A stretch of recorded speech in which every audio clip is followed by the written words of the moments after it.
What's up, everybody? Happy Friday. Junkies back with you live on 106.7 The Fan and the Team 980 here in the DMV. 910 The Fan, 105.1 FM in Richmond. You can watch us on the Monumental Sports Network all year long, celebrating 30 years of the Junkies, presented by Main Street Bank. Cheer local, bank local. Main Street Bank is a business-focused community bank proudly serving the DMV since 2004. Visit mstreetbank.com to learn how to put their team in your office. Main Street Bank member FDIC, equal housing opportunity lender. Just realized I memorized that. That's good. Good memory. Good job. Don't have it in front of me. You got to work your brain at times. There's certain things which I'll probably go to my deathbed having in my head, like Cars for Kids. Well, yeah, I mean that's one of the great jingles of the last 50 years. That doesn't still run, does it? I have Oh no idea. yeah, they still use Still it. the exact I mean, same I thing. don't know if they use it as much as they have in the past, but I mean, any advertising I've heard from then of late has that jingle. Anyway, it is a Friday. Got all the junkies here. I'm John Paul Flame, joined by Eric Bickle, Johnny Cake Sawville, and Jason Happy Bishop. Friday. Happy Friday. Yeah. Later in the program, John Fanta is going to join us. We've had him on many times to talk college hoops, but I guess he also talks some Kentucky Derby. That's right. So we will get into the Derby with John Fanta. the Swiss Army knife At broadcaster 9 that o'clock, John which He is Fanta. needs nice. to pick some fatties for us. That's what he needs to do. Pick some big fatties. I'm going to bet on some horses. I know you will. But you won't bet a substantial amount. Correct. When's the last time you bet a substantial amount? There was a time in your life where you used to take just wads That's of been a cash to long the time. casino. What's a substantial amount? Over $100? $1,000 or more on a sports Oh. bet. Hasn't happened recently. I don't know if I've ever bet $1,000. I think a sports bet to me, substantial would be a couple hundred. Yeah. Oh, I've done that this year. Super Bowl. Just on different bets or all on one? One bet. Yeah. Remember, Jason blew $300 a year ago, thinking the Commanders couldn't lose to the Giants or the Cowboys or something, and it was our slush fund from FanDuel. Oh, yeah. Oh, yeah, that's right. So there you go. It's been a while, but yeah. There you go. I did that. But no, That was other people's money, though, in a way. But my average bet is probably It's probably $8. Yeah, it's tiny. That's good. You make 30 of them a day. You're trying to protect Yeah, your bankroll. I'm getting ready to put my golf bets in for today. The round two matchups. Yeah, for people that are listening at home, before the show starts, Jason whips out his spiral notebooks, and then he's like a mad scientist in there, and he's got these charts, and I don't know what Hey, he's doing. That's his process, JP. It's just You what I can't- do, you man. can't mess with his process. I will Everybody say at does it one a different point- way. That's just what I We do. went through his FanDuel account, or one of them. Somehow they had a record of it, and he had like 20,000 bets or whatever, and he was like 500. Yeah. I mean, it was like break even. Yeah. It could have been way worse. It's a pastime. It's a Yeah, hobby. whatever. Could have been way worse. Well, I took the Celtics last night. Big fat loser. That's a big loser. Going to Game 7. That's surprising. That's very surprising. I hope you didn't take the Hawks last night. No, I took Not the as Knicks. surprising as what happened in the Knicks game. I I took was the telling Knicks. Jason, I popped over to a restaurant, I was watching. kind of a fast food restaurant that had TV, and I saw the score, and I was like, "This can't be real." Right. It was 72-22 in the second quarter. Yeah. I could not believe it. I saw your tweet, and then I threw the game on. I think at one point the lead extended into the 70 points. I saw it right when they were, and after that there was like a little skirmish. So I walked in, I got a couple slices of pizza, and then I rolled, and there was a skirmish, and that's what happens when you're losing by 50 in the second quarter. That's I humiliating. guess you're going to get into some sort of a skirmish. Oh, yeah. People Yeah. are pissed. But I did, I turned it on. It was 83-29, and I shook my head and went, "What?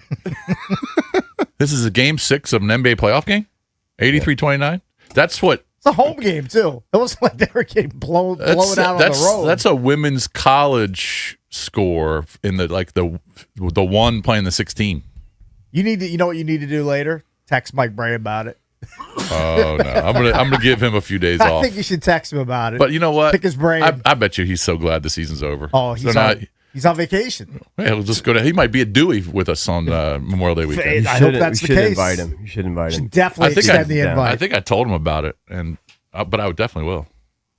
Be great. Maybe he'll be there. Maybe Scott Van Pelt will show up. Maybe Gary Williams could be there. You never know. I mean, who knows who's going to be there at the starboard? Those guys, a Memorial Day weekend. they love that spot. and the Junks are going to be there. Right? Steve Sands to come out. I'm Oh, sure there's yeah. a golf tournament. No, I think Sansi said he was actually available. I think he Oh, was. really? I think he said he was actually available. And the last Yeah. time I was there, Monty pointed me in the general direction of where Sansi's building his new, I guess, Delaware Palace. I guess that's where he's just gonna put down stakes and retire, or just live during the summers. I don't know. Yeah, just the second place, Yeah. place to chill. See, Memorial Place to Day go there. weekend tournament is the CJ Cup, the Byron Nelson. No, he'll I be- mean, I don't yeah. think he's going to be in McKinney, Texas. Probably not.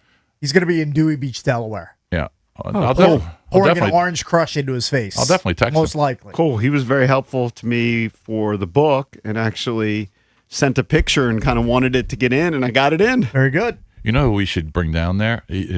I'm sure he won't because he'll be in Florida, but Jay Gruden should come down.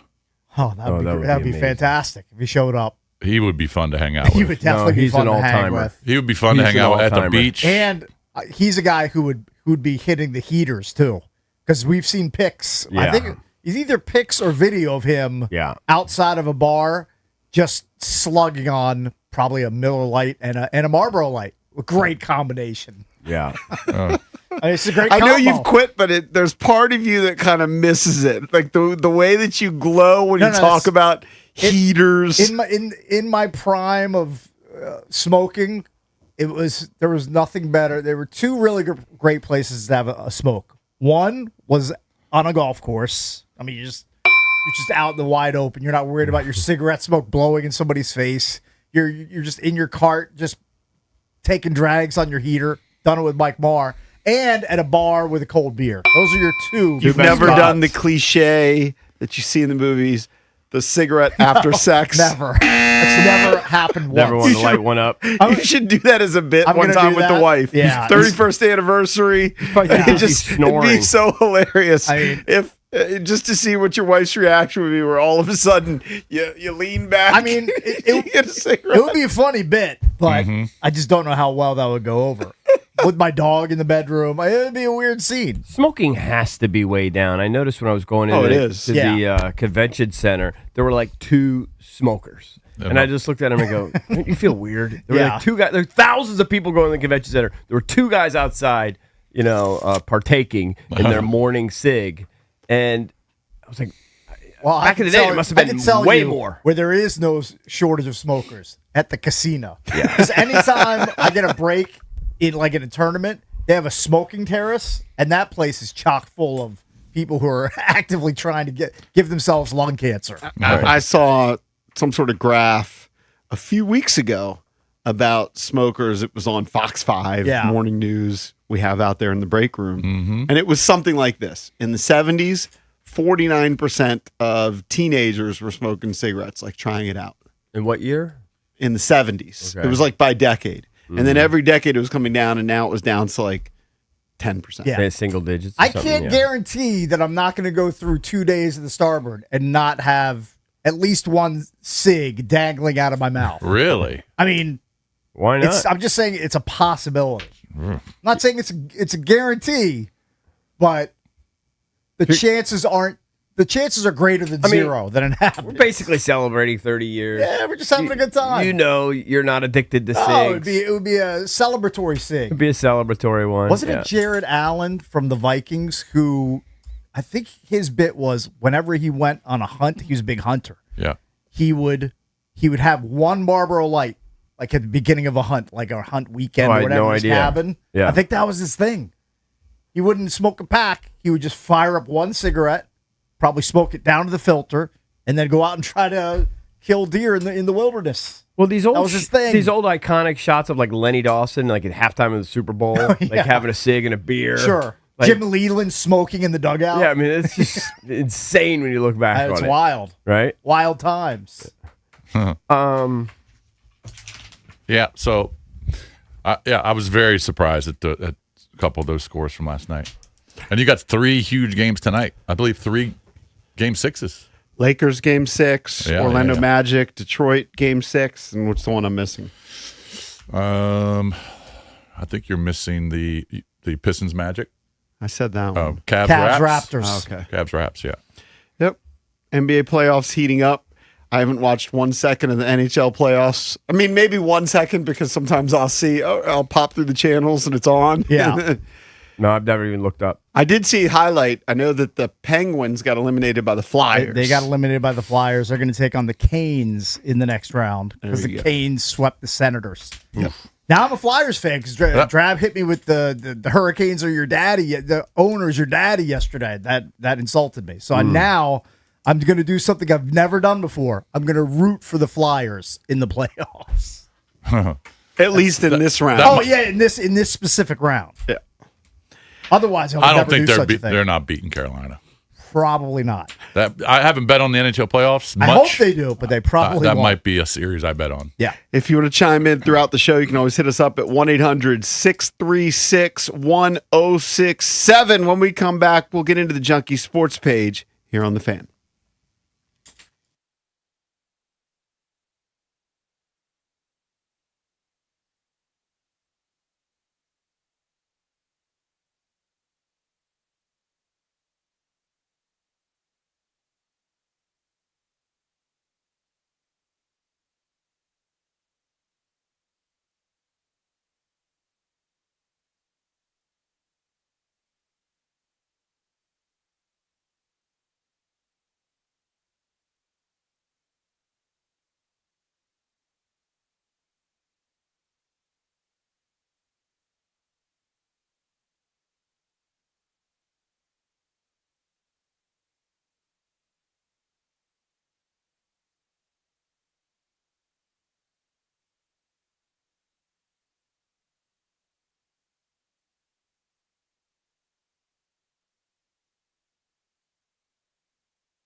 Welcome back. Junkies come to you live on 106.7 The Fan and the Team 980 here in the DMV. We've been talking a little bit about our beach bash. That's coming up on the 22nd of May. Yeah.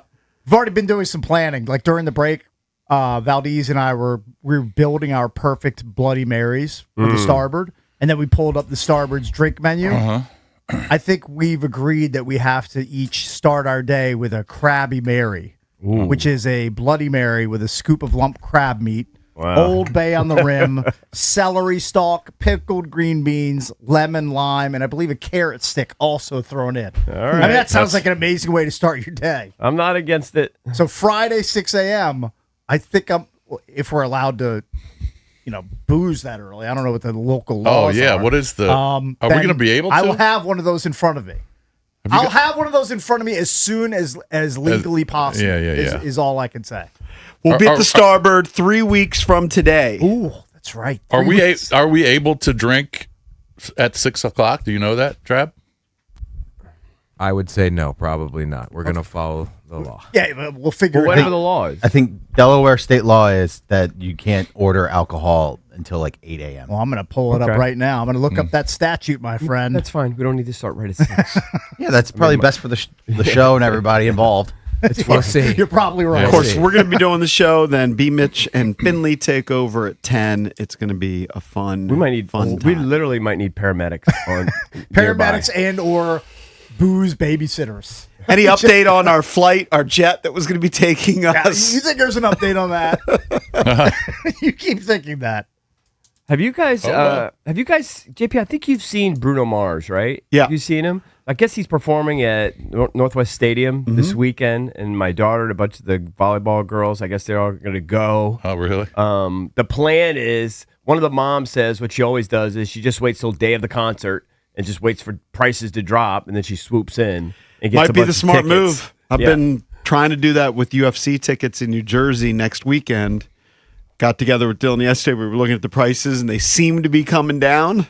Well, apparently, So- day of, if you got the stones to do that kind of thing, and that they really do drop, and you could get seats that might go for $300 or $400 for $150 or something. It's at Northwest, right? I believe Yeah. so. You should have used the hook.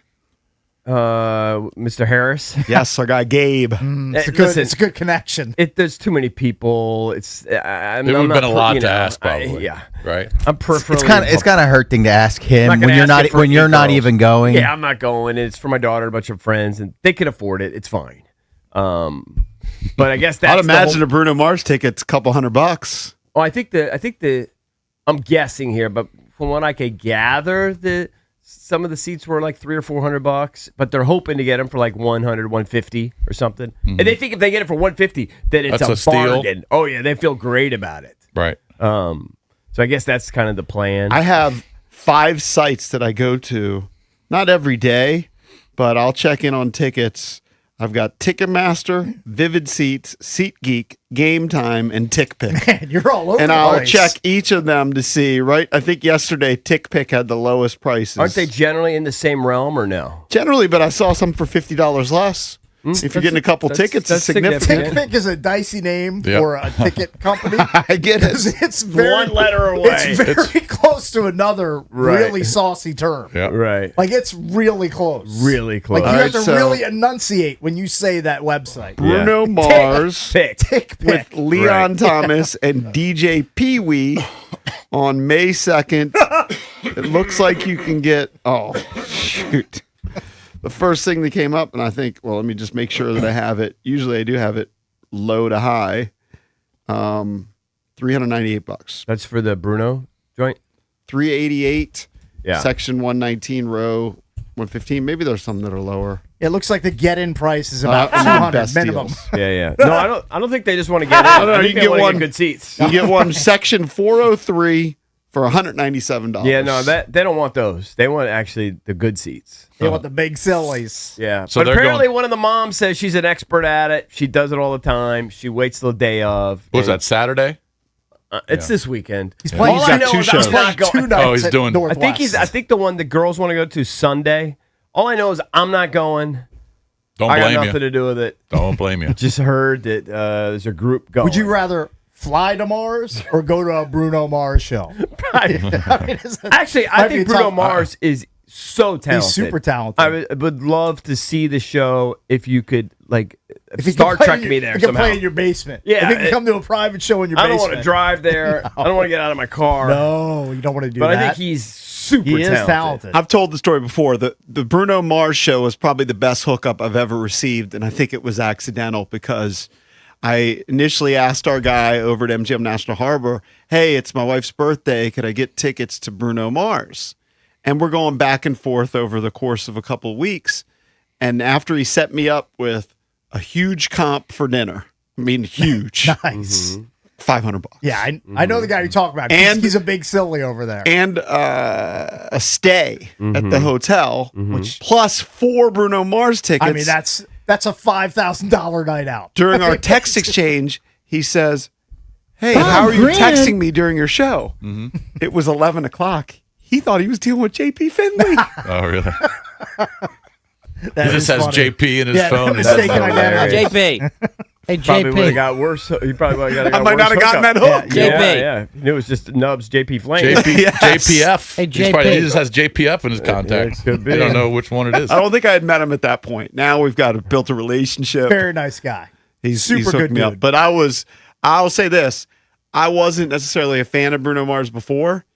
Went to the show and I was You kind of love Did blown you watch away. like the Super Bowl halftime show? Wasn't Yeah, that all but you had? that needed to music's see? not necessarily Just go, for me. Well, that's unbelievable. It's just mostly kind of What pop. a Talented talent. What a talent. It's pop music. Like he has a couple hits that are out right now that I hear all the time, and it's not necessarily my genre of It music doesn't that I have to- love. I mean, the music's just butt catchy, but just watch him perform. It's like this is unbelievable. Yeah. You know, He's a showman. He's a showman. He's definitely a I think he's showman. been doing his He's whole an life. Didn't he start entertainer. out as a Michael Jackson impersonator or whatever? He did like Michael Jackson bits. Like, Oh, did he? When he was young. Yeah. I think he addressed the whole rumors of the gambling and having to do shows for gambling.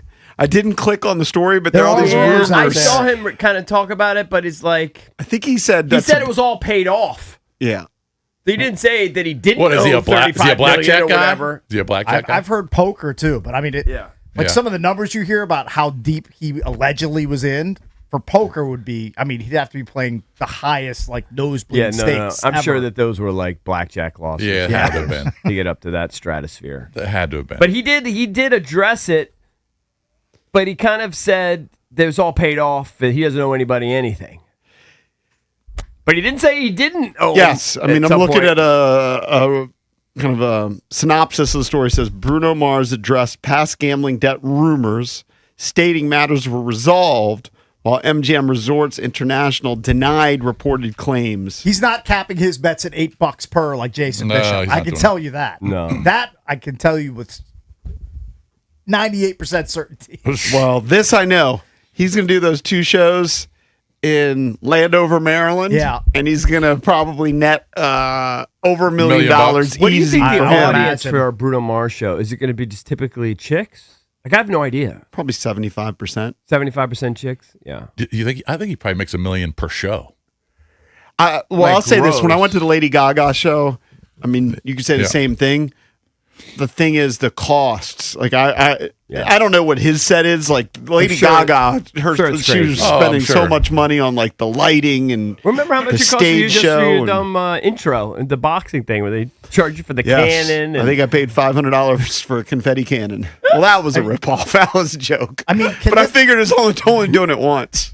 That's I don't know how hilarious. this could possibly be correct, but I just typed in Bruno Mars revenue per show. And it says very significantly depending on the context of his performances. For his Las Vegas residency, he reportedly earns $15 million or more per show. Can that be right? Can the tickets be so expensive that he's making that much It money? doesn't sound right. In 23 and 24, his shows generated a total of $244.5 million, averaging $6.1 million per show. Well, let's say the average. That- I'll just do the maybe math that's right here. true. Let's say the Well, I don't average know. ticket price is $250, and he's doing 15,000. I have no idea. feel That's like I three should've- point. I That's should've- 3.75 million. I Yeah. should have been in chorus or something when I was a kid. We should have been To better learn how to singers. sing. You just said 6.1 million per show. What Yes. does it say? Yeah.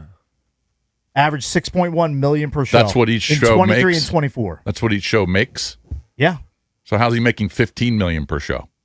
It said it varies depending on the context of his performances. Well, I I guess don't if he know. has a stadium, I mean, if the average ticket price is higher, I just put an average ticket price $250. It's probably more than that. I mean, I can't believe how much we brought this up the other day. I can't believe how much people are spending for events nowadays, including myself. Like when I go to these UFC shows, I've spent as much as $600 for a ticket, and I'm not in the front row. Yeah, I don't know what you're doing.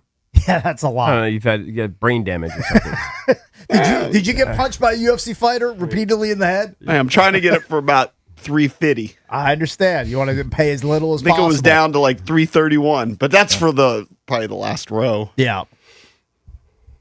But we'll see. well- And I can drive to that one. It's in Jersey. Here's the wrinkle. Yeah. I have not broached this with my wife. It is the day before Mother's Day. Okay. So am I going to New Jersey on Mother's Day Eve? Was that You Saturday? kind of got to get back for Mother's Day. Yeah, at some point. But you can do like dinner on Mother's Day and you'll be fine. Because she's not going. Yeah, you can't blow off Mother's Day. Yeah, Say, that's my point. I'm at a UFC weekend. But I'd want to. I'd want to sleep I mean, in. like as predominantly female as the Bruno Mars audience, the UFC audience is even more predominantly male. It Yes. has to be. I mean, it's got to be 90% dudes. It's 95. dudes, and they all have a certain look. And the 10% of the women that are there are literally being dragged there by their boyfriends or husbands. They were all wearing a certain. What was the famous Ed brand? Hardy. No, No, not Ed it was, Hardy.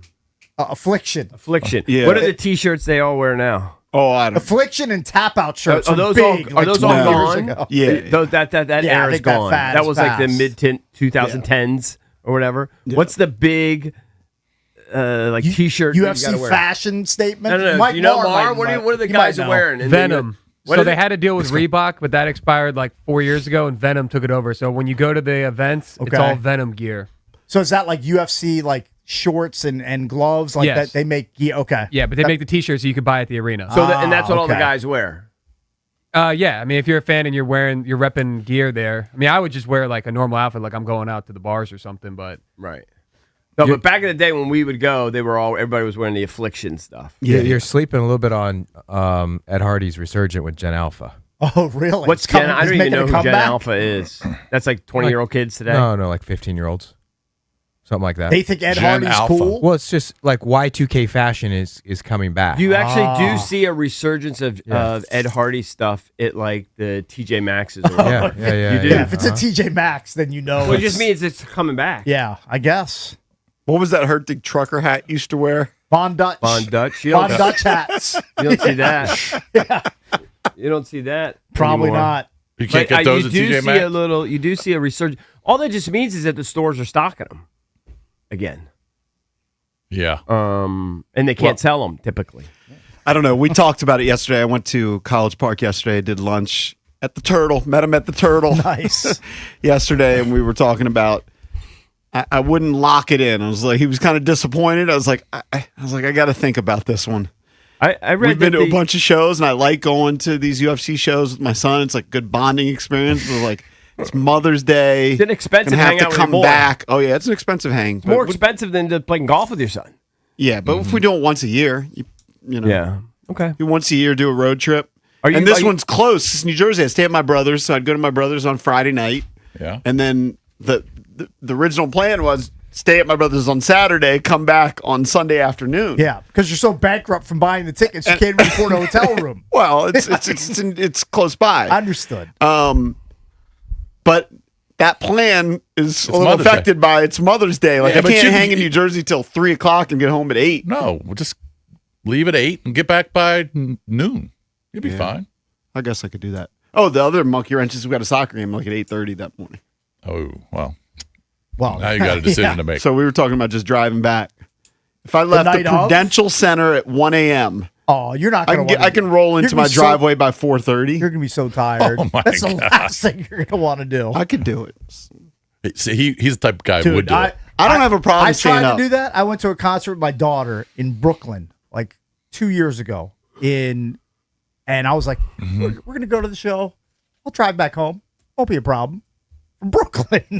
That's 5 hours. Brooklyn, New York. Yeah. Not Brooklyn, Maryland, like right outside of Baltimore. Brooklyn, New York. And then about an hour and 20 minutes into the drive, I said, we gotta stop at a hotel. Stopped at a hotel in Delaware, spent the night like a normal person instead of driving through the night, and then woke up the next morning. and continued home. Yeah. Driving home from New York There's to New no way Jersey he's- at night at 1 in the morning. There's is an no way insane he's idea. leaving New Jersey at 1:30 in the morning. That's an Oh, there's insane definitely idea. a way. You're not going to do that. You realize I went to Temple and drove so many times. Yeah, you were 20. Yeah.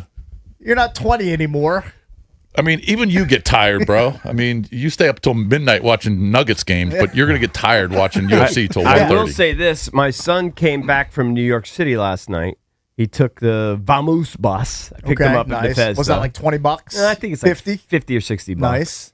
And then he was meeting some of his boys down in Charlotte, North Carolina. And he left the house around 8:30. He didn't get there till 2:30 in the morning.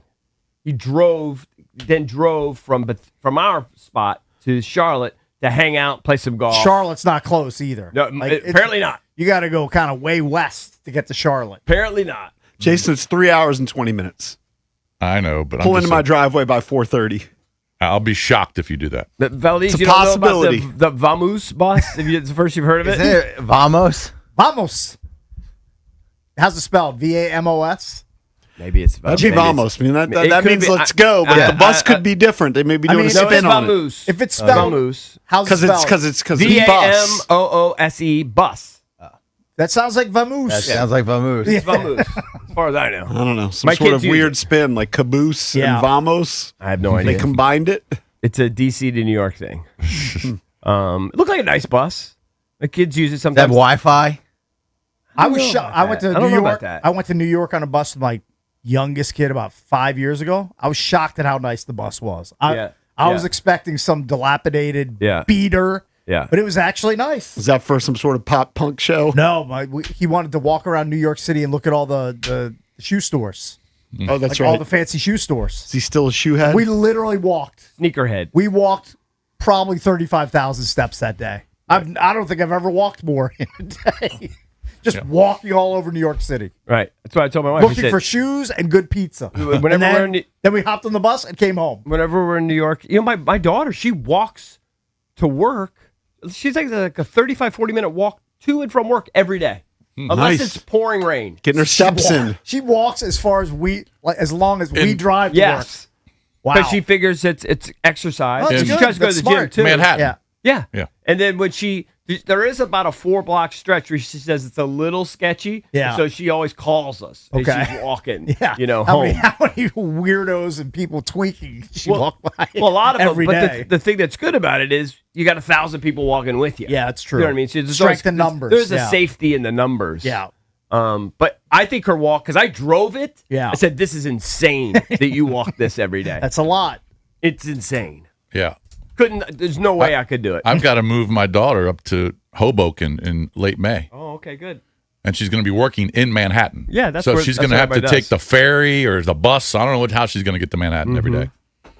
Right, there's a possibility my son moves to Hoboken. Isn't How many Hoboken roommates? like a hipster destination, She's- like cheaper None. place to live? right obviously? across? It's right across the bridge. She's whatever. she's Yeah. subleasing an apartment from a student, a girl that goes to school up there, He's subleasing a tiny room in a and tiny it ain't, apartment. and it ain't cheap. All I'm right, we sure said it's we were not. going to the Junkie Sports page. We can do that next. Get into the NBA playoffs. The Nationals take 2 out of 3 from the Mets. Did We'll you get see into that. James Woods catches? I did see Yes. it, yeah. Jeez. Got We'll was get into killing that and more here on the Junkies.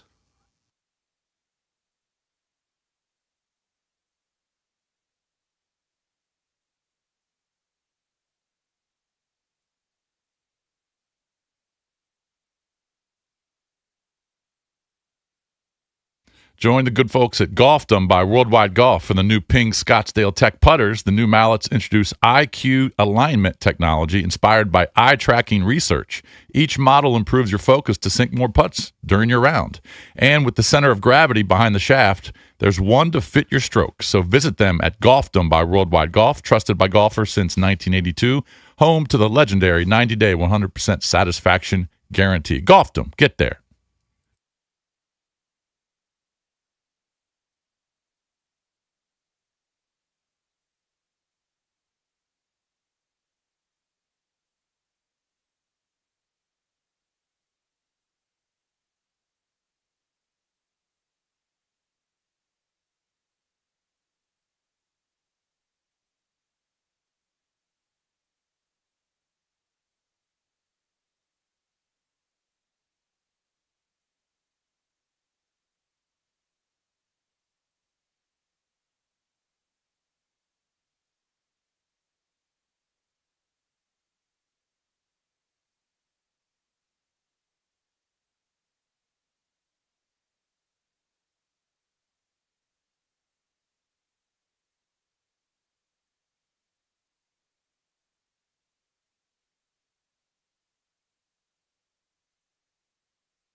You like this ditty?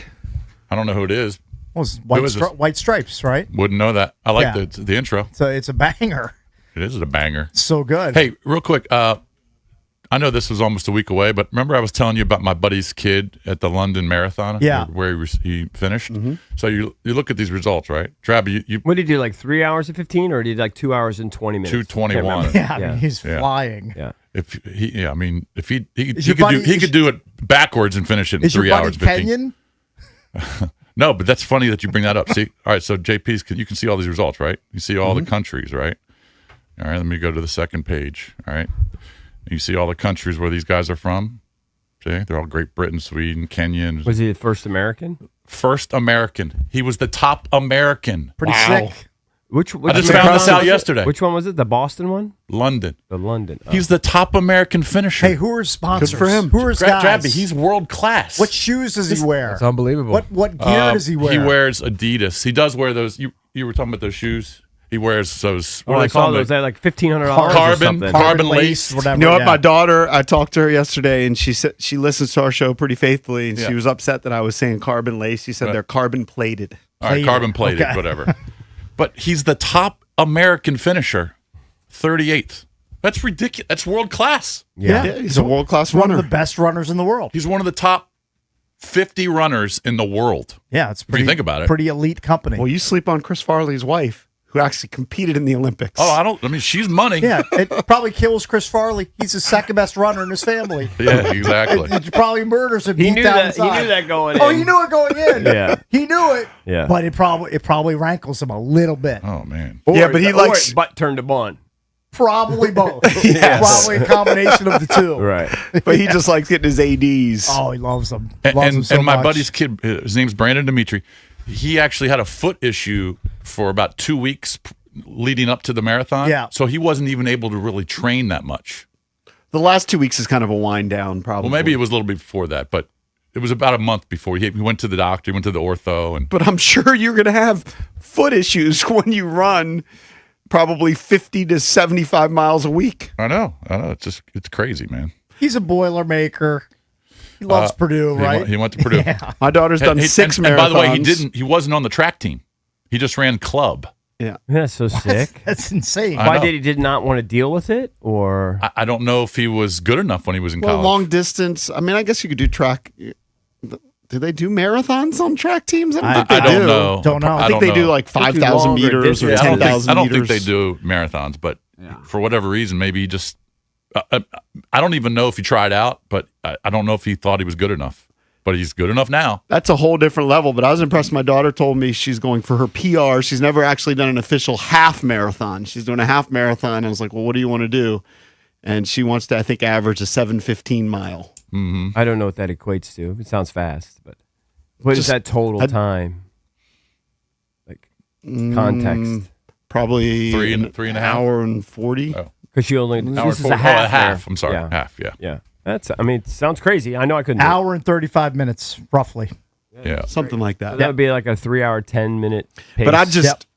I mean, I can do an 8-minute mile right now. One. I don't know how you could do it. That's like a miracle. You One. guys should see JP walking around here. Yeah, just limping around. I mean, it's unbelievable. I can the do fact that one. you could do an 8-minute mile Yeah. is crazy. I don't know if I could do a 7:15 mile. That You would could be do tough. you could do an 8-minute mile for how many miles? One. Oh, one. Okay, yeah, One. yeah. One. Limited, maybe limited staying power. maybe 2 or 3. Maybe 2 or 3. Yeah, I've seen. I mean, I believe you. I believe you have the willpower to grind through it, despite the pain, the bone on bone, whatever you I got. told left. Farley I might have one more in me. Oh a my DC God! half. You want to die? His DC half in September. Oh, I've told him I'm never running a marathon ever again. Well, because I'm gonna get a knee replacement, so it's just a matter: do I want to do it in 3 years or in 2 years or one? So maybe just crank it out and do it in one. I'm trying to run in short spurts like tennis and pickleball. That's about the it. key. That's where I want to be. All right, boys. The Nats beat the Mets yesterday. The Mets have lost 17 of their last The Mets 20. are terrible. The Mets are 10-21. It's their, 17 out of 20. It's their worst 31 game start to a season since 1983. All right, and they blew a lead late. CJ Abrams, in the Abrams eighth inning. hit the bomb in the eighth. to give them a 5-4 lead. They beat the Well, they Mets. They took win the the lead series. early, right? They were up 3-0. Yeah, they were up Start. 3-0, Yeah. and then the Mets came back and scored 3. James Wood robbed Juan Soto of That a was bomb. a great catch. That was a great catch. And He had then a diving catch, too. he had a diving catch later in the game. So James Wood, who has been playing more outfield this year because his knee was bothering him last year, so he was DHing a lot. But he's been playing a lot of the outfield, and he's making some really, really good plays. I know defensively, the Nats are statistically the worst in the league. They've got the most errors. But James Wood, he's been playing really good defense, and they had zippy errors yesterday. So anyway, so the Washington Nats are 15-17. They're 2 games under 500. I mean, it's kind of shocking. It really is. I'm glad I didn't put the underbet in because I think that's going to be a big fat loser. I saw this statistic. That's early. I wish I had saved it, but let me just tell you the company that James Wood is with for his early season start. He was sandwiched between Mike Trout and Aaron Judge. In terms of bombs. Terms of what, home runs? It was home runs. It was some Slugging? sort of advanced slugging percentage. Yeah. Well, I remember I kind of mocked you thinking that he could hit 50 bombs, but when he was at like 10 through like 25 games, I was like, you know what? JP's probably right. Yeah. He's certainly capable of it if he decides he wants to go that route. Yeah, because Judge has 12, Trout has 10, Wood has 10. Yeah, so there's only, I don't know, a handful of guys who had double-digit home runs right now. Trout's And become James kind of Wood- like an afterthought to me. As a casual observer from afar, it's kind of become an afterthought. Like with Well, the Shohei. Yeah. Hype. Well, he's healthy this year, and he's killing the ball. Yeah. But I was just thinking about Trout, and ESPN did a story about Mike Trout. I mean, he's going to the Hall of Fame. He's got 417 home runs. Well, he has 3 MIVIPs at least. Yeah, he's going to be first balloter. Unbelievable, dude. Do you know how many playoff wins Mike Trout? I know. is in? He's got 0. 0. I He's think played he's only been to the playoffs once. one time. He got swept. He's been to 3 playoff games. Mm-hmm. And hadn't won any. Well, how old is he now? 34. Yeah, Everyone's it's been career is mid-30s. just flying right before our eyes. By the way, you guys sleep on the new golf course that he opened near his hometown. Oh, I do Where not. in Trout- Jersey? Trout National. It looks bazillion. It's so expensive it can only be private. Yeah, I mean, it's it like looks really expensive. absurd. I think did Tiger work with him on it? I don't know. On the design? Think I know Wouldn't who be- the architect wouldn't be is? surprised. I think Tiger worked with him on Okay. it. I mean, it's impressive. I just think it's incredible that Mike Trout has played in 1,700 games in the regular season. He's played, I think this is year 16 or 17, and he's won 0 playoff games. Isn't that crazy to think about? Yeah. He's been in the league since kind of 2011. He's kind of been dead to me for a while. Well, It's he has been so because hurt.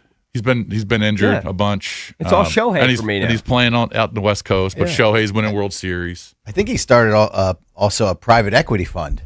oh, But well, yeah, I mean, with Patrick Cantlay and Durant. I mean, it makes what does sense. that I mean, those guys are actually all. mean? It's like it's fabulously called. I wealthy. think it's called like Champs, and I think like they put together some sort of fund for athletes to invest in private equity with them. I mean, Durant, over my head. I mean, Durant's company is behind the purchase of the former Six Flags property here in DC, There's- PG County. There's no truth to the idea that they're going to try to bring back like an amusement park, is there? They're just Zippy. going to develop it. Zippy chance. There's going to be an Yeah. amusement I park. mean, so many townhouses. Yeah.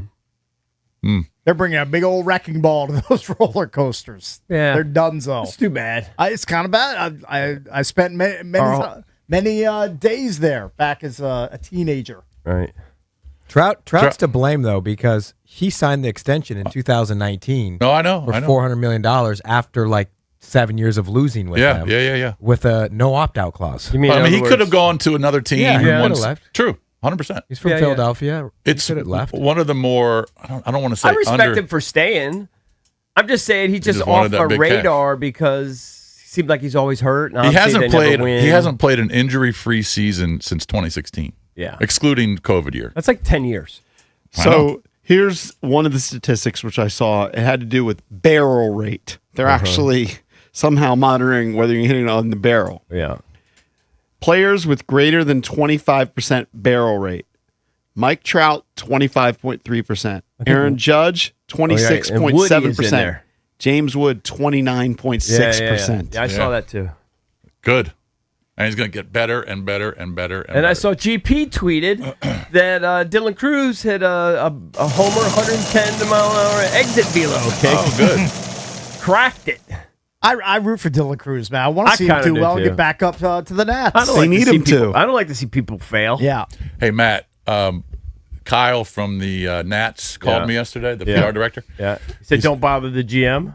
No. He says he's definitely going to take me to see Paul Okay. because Paul T's my boy. That is your right. guy. Anyway, so he goes, dude, I was thinking about you because the Brewers, Milwaukee Brewers, who are in town this weekend. Yeah. The PR guy called me and said a couple of Brewers want to play golf Okay. He wants to hit At a- you up at a for a night- connection. at a nice course. And I said, he goes, I thought about you. Do you have any suggestions? And I said, well, do they want to play with me or do they just want to play with themselves at a nice course? Yeah. They don't know you. I guess I it's know. the latter. I was kidding. Yeah. But he just knew that I had some connections around the area in golf, and I said, just let me know where. I said, they got to be. I mean, they play at 6:45. Okay. so they got to play somewhere close. Sure. So I told him Army Navy right here in Arlington. That's a great Or I call. told him Westwood, which is Okay. in Vienna. Yeah. Those are probably the two closest, Right. nicer courses. No, there's a nicer course because there's a nubby one right here. What is it called? I played it with Haynes Point? Chris Oh, Farley. Haynes Yeah, Point? I played Haynes, Haynes Point. Point? I played that with Chris I mean- Farley. You're not sending them to Hayes Point. I mean, there's so many rounds have been played on Haynes Point. You're not going to Yeah. send two guys from the Brewers. No. Actually, it might have been more than two. He didn't list. He didn't tell me the play. An Yeah. army of guys. But I was thinking, man, that'd be pretty cool if I could play with some of the Brewers. Sure. But he didn't call me back. And they're not too interested in you. Yeah. Who do you get size for in the Brew Crew? Well, I mean, I don't get Sice for. Well, Bryce Terang is their second baseman. He's Tress Way's brother-in-law. Russ Local plays golf connection. all the time. Tress Way plays all the time. Yeah, Tress Let me Way's. guess, he's good at golf. I would assume Yes. probably good I think at golf. I think he's a 4. Yeah. I think he's a 4 or 5. He's a good stick. But I don't know. I just thought that was pretty cool. But I'm not playing with the Brewers today. Yeah. But They're- you might be they're setting playing. them up. They're playing probably in an hour. Do you know which course they ultimately settled on? I'm pretty sure it was Army Navy. Army Navy. Okay. If you want to chime in throughout the show, you can always hit us up at 1-800-636-1067. We're the Junkies. Coming right back.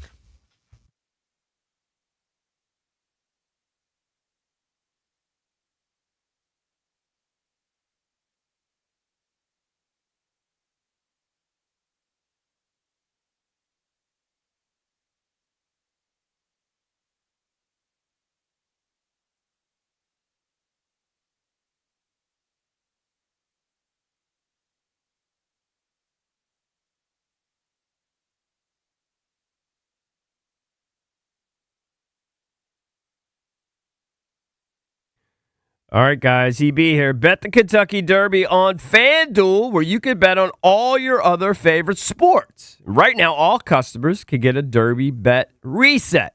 That means you'll get racing bonus back if your bet doesn't win. The app's super easy to use, and you don't have to be a horse racing expert to get in on Derby Day action. So bet the fastest 2 minutes in sports on FanDuel. Kentucky Derby and Kentucky Oaks are registered trademarks of Churchill Downs Incorporated. FanDuel Sportsbook is the official sportsbook of 106.7 The Fan. You must be 18 and over. Present in D.C. Verified FanDuel racing account required. Refund issued as non-withdrawable racing site credit that expires 9 days after receipt. Your max refund is $10 unless otherwise specified. Restrictions apply. See terms at racing.fanduel.com. Gambling problem? Call. Text 1-800-GAMBLER.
Just an absolutely impressive April for the Washington Nationals, defeating the New York Mets 5-4. C.J. Abrams with a 2-run shot and 3 RBI. James Wood made 2 incredible defensive plays, and they finish April 15 and 17 with 11 road victories. Abrams' 2-run homer put him in the lead for good. The 2-1 pitch.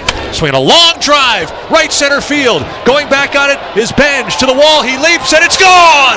It's into the Nationals bullpen, and they take the lead 5-4. C.J. Abrams delivers home run number 8, and the Nationals have turned this game around against Weaver here in the top of the 8th inning. What a blast for Abrams. The call on the Fan. Timberwolves erase the Nuggets 110-98 to win the series. Knicks finish off the Hawks 140-89. Sixers force a Game 7 over Boston 106-93. Minnesota eliminates Dallas 5-2 in the Stanley Cup playoffs. Anaheim takes care of Edmonton, also 5-2. John Wall has become the president of basketball operations at Howard. From the Crop Metcalf 5-star Sports Desk, Byron Kerr on the Fan.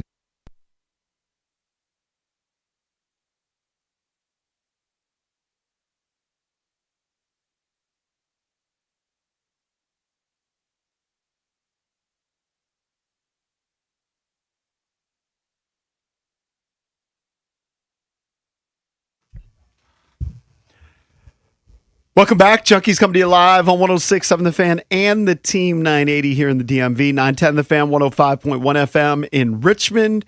You can watch us on the Monumental Sports Network all year long, celebrating 30 years of the Junkies. Remember, Monday, you can watch the NBC4 pieces on the Junkies, I believe in the morning news, and then later in the afternoon as we're celebrating 30 years. Of course, it's all brought to you by Main Street Bank. Cheer local, bank local. Main Street Bank is a business-focused community bank, proudly serving the DMV since 2004. Visit mstreetbank.com to learn how to put their team in your office. We love Main Street Bank. It's pretty good. You're staring at me. It's pretty good by memory read. I didn't do the last line. That's Member okay. FDIC, Equal Housing Opportunity Lender. There you have it. We love Main Street Bank. We do love them. They are sponsoring the 30th anniversary. They're sponsoring the Beach Bash in Dewey. They're our friends. Which we hope you will join us. It is now 3 weeks away. Yes. It's looming. Any interest in Austin Eckler returning to the Commanders, EB? No. But The latest is he is I do root for back him. ready to go. 31-year-old Austin Eckler played 2 seasons for Washington after spending 7 seasons with the Chargers. So he's healthy. Well, he's been cleared. Yeah. He's been I cleared love for me full. some Austin Eckler. He's a really fun player to watch. He's a poker player. He's a big fantasy football guy. I mean, what's He not loves to love fantasy. Seems like a good about dude. Austin Eckler? Yeah, No, he's I great in want the locker guy. room. Eckler and I want Ertz to return because I don't want guys to have to be carried off for their last games. Just not here. Just let them go finish somewhere else. That's fine. Yeah. He was one of the top offensive weapons when he was on the field. He rushed for 367 yards, 4 touchdowns, while also catching 35 passes. If he's back to full health and signs a 1-year deal with, fill in the name of the team, he can be a productive player. Yeah, he still but you can. just have to manage his touches and his exposure. Certainly at this point in his career. Maybe 6 to 8 a game. 6 to 8 carries. And Well, if just touches. You got to see how healthy he is. Maybe I might 10. bump it up to 8 to 10. Maybe but yeah, 10. I want to get You're him assuming involved. if he's back to pre-injury health. If he's back to Yeah. pre-injury health. It's funny you brought that up because we have to submit. This is dorky, but Drab and I have to submit our keepers for our Dynasty Fantasy Football League. How many years have we been doing it, Drab? Probably close to a decade, or The Bodie decade, yeah. Yeah, it's been a while. I was not going to keep Austin Eckler as a keeper. Now I'm keeping him. He has a black K next to his name. On Well, how my many do you roster. get to You keep? can keep up to 15 per season. Is I'm is just there a grasping. payoff every I'm season? grasping, Drab. How does it work in the keeper league? So every season there's a payoff? I mean, I would imagine the winner gets paid. I don't think I've ever won it, but Of course the winner gets paid. Yeah, they have to get paid something. Yeah. I've never finished on the podium. I've come close, but Austin Eckler has a black K next to his name, just in case he returns to full form. Well, if you were just going to sign him to a 1-year deal, why wouldn't you let him compete? You've got Rashad White, Jerome Ford, Jeremy McNichols. They drafted Tron Allen in the 6th round. You've got Bill. I think 3 of the guys are on 1-year contracts. I'm going to assume that there's going to be interest from other teams. Now, I don't know if it's going to be overwhelming interest, but I would guess he'll get a few calls. Isn't he better than Rashad White? Or do you like Rashad White And more? Oh, in his At their prime. known right Not now. now. It's such a At his- devastating injury. No, At his he's not peak, better he than was now. clearly better than Rashad White, but Yeah. he's coming off of a huge injury, and is he 32? Rashad White is a better player than Austin Eckler. Right now, he is. Yes, of But course. at if you took both of them at their peaks, Austin Eckler clearly was better. of course, but he's way beyond that. I'll be honest. I can't believe that Debo hasn't generated I know. any interest. I was just looking None. at CBS had the best fit post draft for every team of players that just don't have any teams right, Yeah. or free agents, and they have Jawan Jennings as the best fit for Washington That right makes A now. lot of people are talking him up. Yeah, And Washington has salary cap space at they've this got point. 45 They've million. got ample space Yeah, but to sign him if they I wanted honestly to. think if they had interest, they would. We'd know it. It doesn't seem Yeah. like they have interest for They- whatever they reason. may not. Or Doesn't maybe seem like they're, they have just, maybe interest. they're just playing the long game. They're playing the waiting game on him. I think at this point, the Ayuk thing is just a saga. Who knows what's going to happen there? You know, if he comes in, let's see what he's got. But let's just assume like nothing. I think at this point, it's Terry, Williams, and Diami is your top three. And don't think about Diami last year with Jacksonville. Think Yeah. about Diami like in the playoffs Right. in the second half of 2024 when he was here with Jaden. I mean, if you can recapture Because that I think that's part what of they're his career, thinking. That's what they're thinking. well, that'd be great. Because he had a connection with Jaden. Yeah. He understood the offense, whatever. Jacksonville go new team. Sometimes things happen. They Yeah, don't yeah. work out. But you can't. I don't think anybody here thinks that Diami's probably significantly worse than he was 2 years ago. Right? He's still young enough that he should still have all that athleticism. He fit in. I think you're towards sleeping the on end. McCaffrey.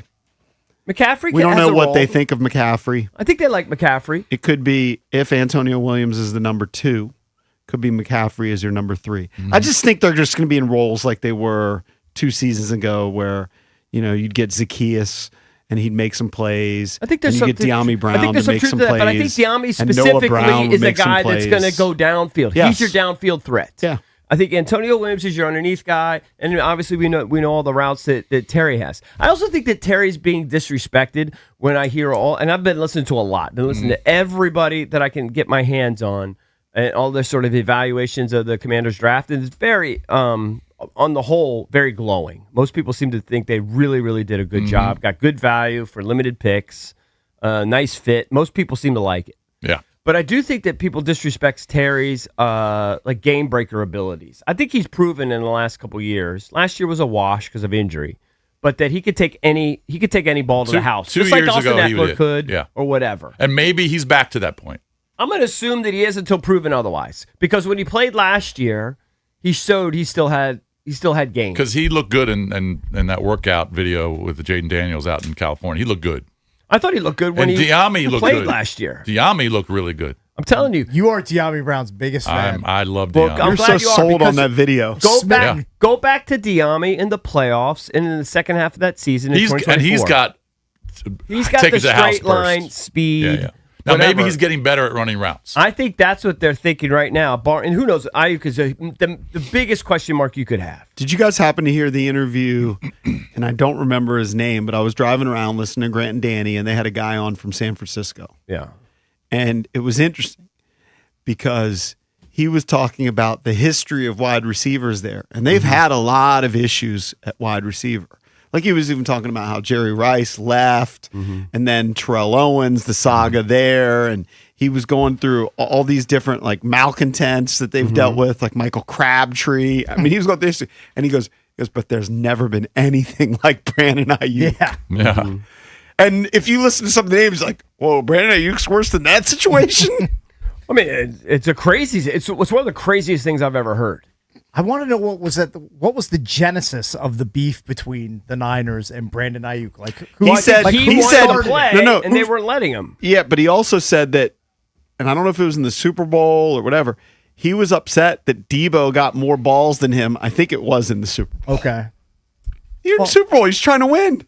right. I mean, You're like keeping tally of your catches. How Okay, about- Debo got more targets let's than not me. be a diva wideout when Yeah. you're trying to win the Super Bowl. Yeah, Put be a your team guy. Put your ego aside for the biggest game of your life and try to help your team out instead of counting how many balls Debo is getting thrown. What do you think is because again, I've really fallen in love with Antonio Williams. Just watching the clips and just seeing the way he moves, the way he runs route. What do you think is a realistic expectation for him in year For one? catches, Yeah. I think 35 is fair. I was going to go higher. I was going to say 45 to 50. Well, that'd be great. I mean, But I think- 35 is 2 a game. Well, I thought you said you were going to go under the 40 for Williams. I'm all over the place. I can't be trusted with making totals bets. It kind on of just depends Washington on wideout. what slot he's going to be in. If he's going to be the true 3 or even beyond that, then he's not going to be close to 40. No, he's going to be. But can he move into the number 2? Then he's going to be I mean, over if he's your 40. if he is your full-time slot receiver, he could get a. then he could have He could get 80 he could have balls. 60 catches. Yeah. Yeah.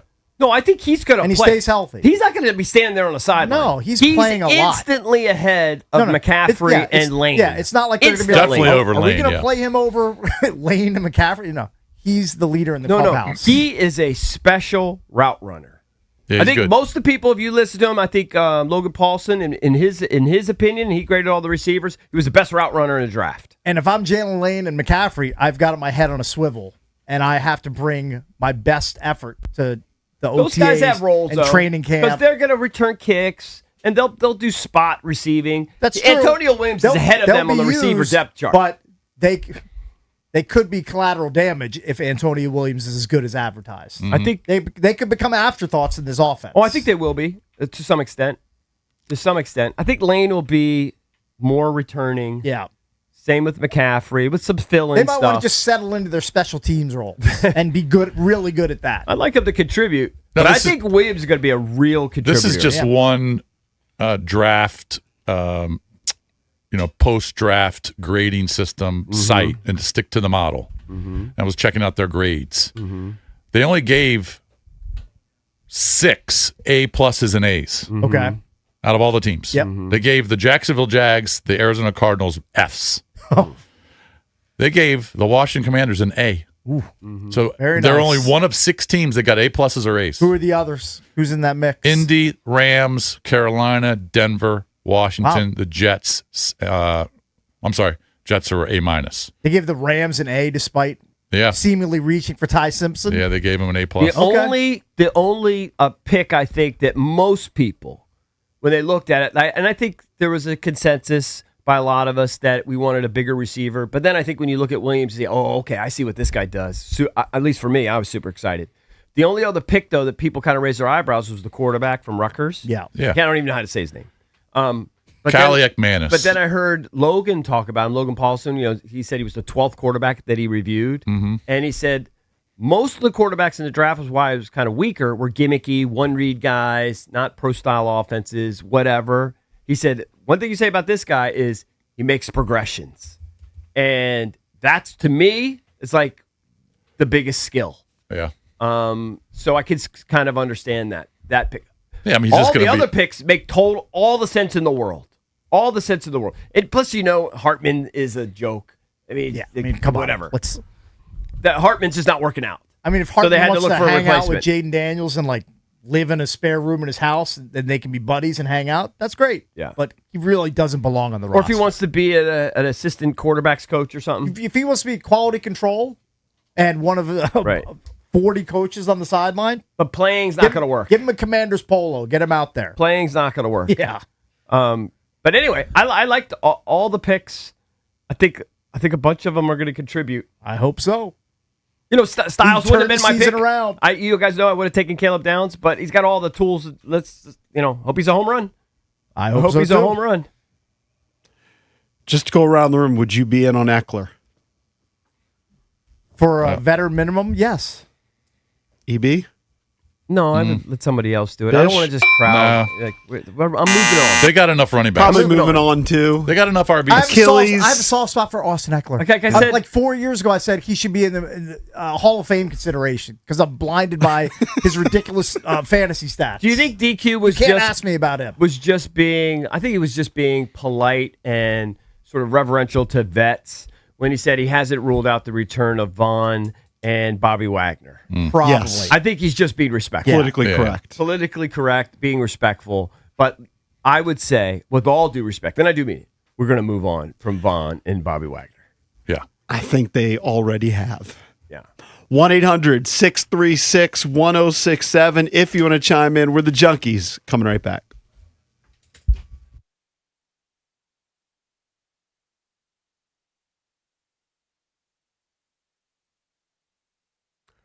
All right, guys. What if you're selling your home felt more predictable, more controlled, not as stressful?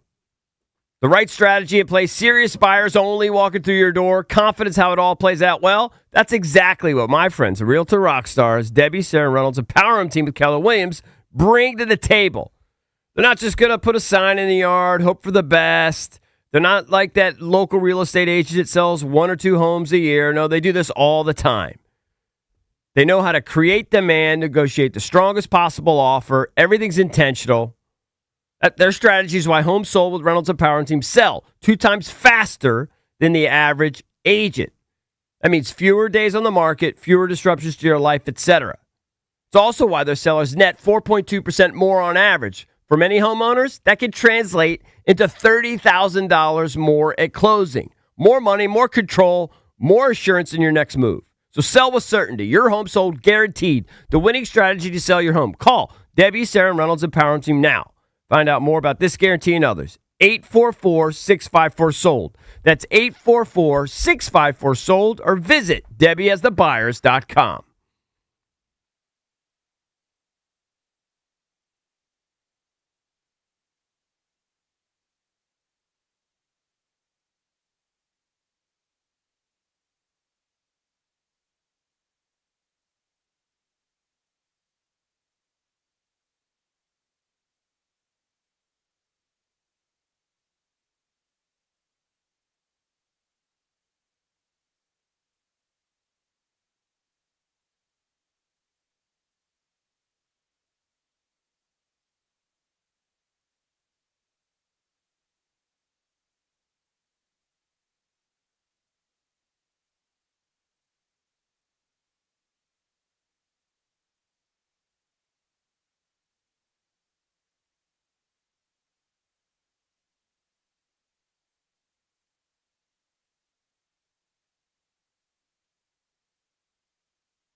So I mentioned I went to lunch with my son yesterday, and he was actually registering for classes.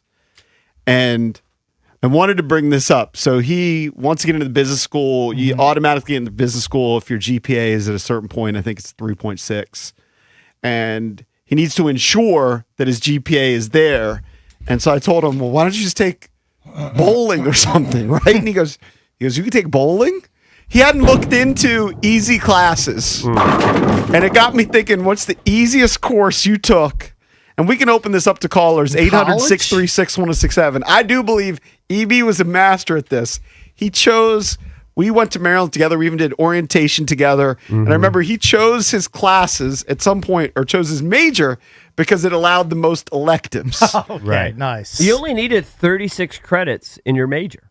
Right. So then everything else was just whatever the basic requirements were, like a science and English and math or whatever. And then everything else was like controlling stress and tension, bowling.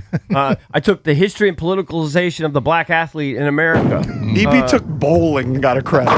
Now, that said, I took weightlifting. By the way, and my son, it was like I unlocked something from different than he didn't weightlifting. know.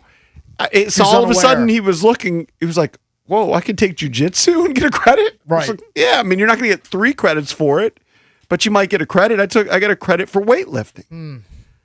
Whatever it was to just get out of there. 1-800-636-1067. Now, I mentioned this in the studio. Yeah. And Mike Marr lit up. He was like, oh, I can contribute to this. Mike, how many joke classes did you take at Radford? So there was 2, but one of them was just Only a giant joke. So this was my first semester in college. It was called University 100, and it was a 1-credit course.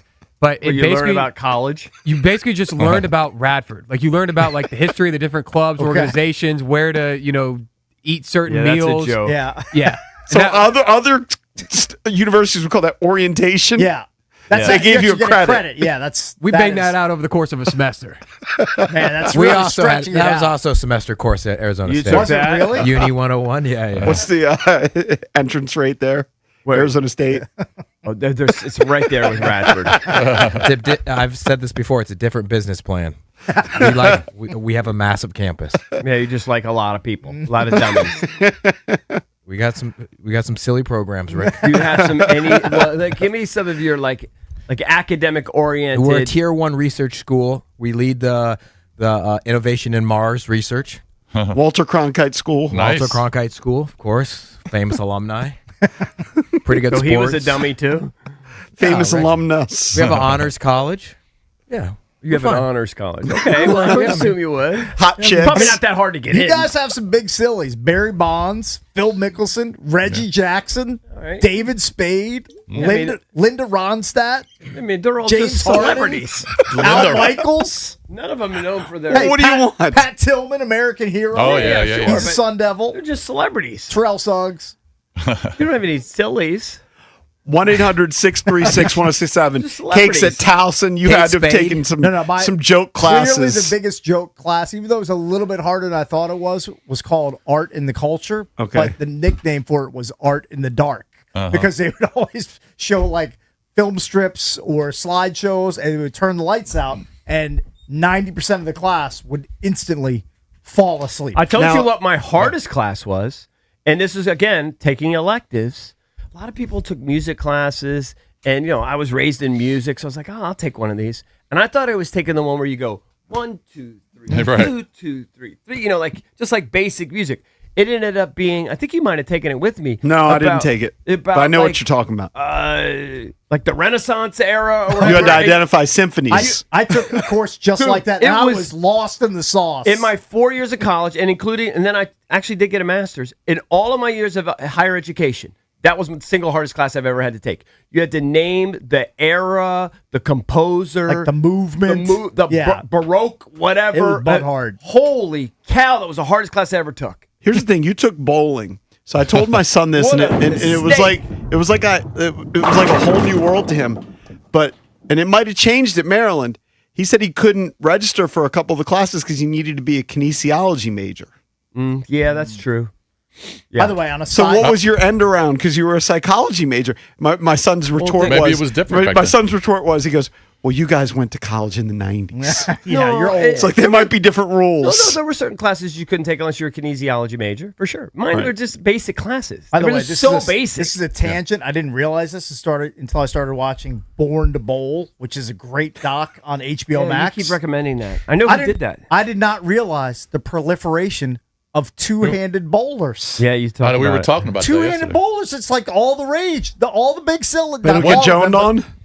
No, it's It's the thing now a big thing. because it's just easier to. Well, like one To of the aim? guys that's featured is like a multiple time like world champion or PBA champion, and he started the two-handed bit, and other people, I guess, are just They're following- mimicking it. It's They're probably a following lot along. easier to spin Way easier it. to get the curve. Yeah, way easier to curve it with two hands. Here's the thing. I Yeah, didn't know. I didn't watched know it too. that. This guy Belmo, you've won a bunch of PBA championships. He's Australian. He's silly. You watch the same doc? It's actually pretty good. I believe it. Yeah. It's got like the Lee Fosbury Schreiber flop doing it. for bowling. Dude, can we do the 30th anniversary thing? Can we do a bowling event? I'm serious. I've been begging for it. I know you have, sure. We're looking for events. Let's do a bowling thing. It could be anywhere. It could be an old dive, or it could be one of the fancy ones with like orange pins. I don't Did you care. give Cakes a ball, but he didn't put the No, I holes gave in it it? the drab. I gave the drab. I put the but- holes in it. I put the holes Okay. in. I Oh, think you he's did? used it Yeah. maybe one time. Gotcha. I gotta make sure my thumb's good to go. Hey, I took It's just healed a couple of years ago. tennis back when it was. You took tennis? Salisbury State, Yeah. not Salisbury University. It was Salisbury State. My first semester at Salisbury, Yeah. Did you get an A? had to drop it because it was too early in the morning. You never went. That tracks. That makes sense. I think I went to the first one, then I missed like 3 or 4 in a row. Yeah. Dropped it. Right. What was the syllabus? You probably never got it. Never died. Never. All right, let's go to Chris. Chris in Minnesota. Hey, Chris, what's up, buddy? You on with the Junkies? Hey, what's up, Junks? How's it going? Good What's up? morning. What's up? Hey, speak up a little bit. Can barely hear you. Sound like you're mumbling. It's the cell Oh, I'm phone. sorry. Can you hear me now? Yeah, it's better. Barely. Slightly. Go Yeah, ahead. I was chiming in about a class I took in my undergrad. I was criminal justice major, and it was Intro to Death Investigation, and it was run by a detective. Oh, that'd be Basically, cool. Every week he would just show gory photos on a PowerPoint. Easiest day I ever got. Finals time. He didn't show up. He said there was an investigation he had to follow up with, and everybody in the class got an A. Nice. Wow. I'd definitely sign up for that class. What a You're gonna scam. show me crime scene photos for a semester, and I get an easy A at the end of it. Sign me That up. would be an awesome class. I'd be in. So I I'd told be in the you. front We don't row. know, though. Thank you, Chris. I told you the only reason why I got into Maryland, because my grades were mediocre in high school, was because I signed up for the wrong major. I signed up for criminal justice. And I realized as I got, because my wife, people with much better resumes than me were like waitlisted. And I got in right away. Right. Certain schools were easier to get into. And I looked around, and after talking, everybody in there wanted to be a cop. It was to be I thought it was to be a lawyer. And I was like, this is the wrong major. This is so dumb. I'm not supposed to be here. Lasted one semester in that major. then you quickly researched. Then I was undecided. Well, that might be. You quickly researched what's the easiest major to get into. Well, I actually went to the counseling center one time. Well, that might be a silly hack. Like Like if you're but it like was if you're getting inadvertent. if you're getting denied entrance to a certain school, Well, like people are just trying to go get into engineering. Yeah, Of go- course, it's but hard to get into that. To go into the nubber. But I know, and you're going to take the same classes anyway. Your freshman first semester because you got to take all the intro classes. Yeah. And then you You're doing the same classes you would if you're in the engineering It school. ended up being brilliant. I just didn't know. Hey, you stumbled into something I stumbled silly. into brilliance. Right. Right? It's our specialty. Yeah, my whole life is just a big stumble. You want to hear the litany of easy courses I took? Sure. Well, Let's hear it. he had a Rattle 'em teacher. off. He said during the break, it's unbelievable. I took history of rock and roll. That's silly. That was way better than my Human class. sexuality. Oh, I took that. I feel like that could be hard, though. Do you have a mark on your neck? What's going on? What's going on in his neck? Look, do you see that thing? I think it's a tag Oh, you have a like tag or something on from his shirt. You see that? There's a black thing. Okay, just there fell. you go. It just fell. It was lint. I think it was You like had black lint.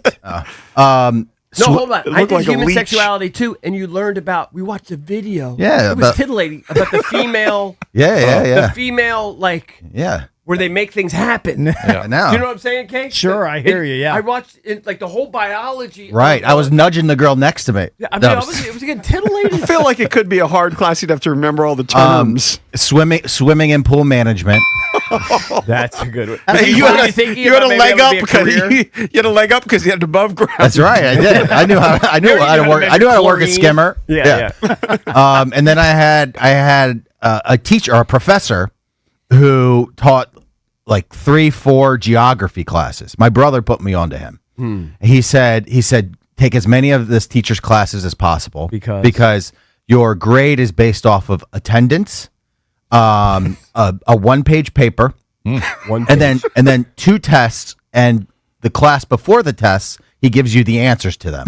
And I took so many of his classes, I ended up with a minor in geography. Nice. That's silly. Are you actually silly at geography though? Like you kind I'm not bad. You see geography as a category. Yeah. You're into it. I'm into it. You're ready I think to one of his classes was Maryland and adjacent areas. So you just learned about Annapolis. Yeah, you just learn about the geography of the Learn state. about the Bay and get an A. Hey, today we're going to talk about Arnold, Maryland.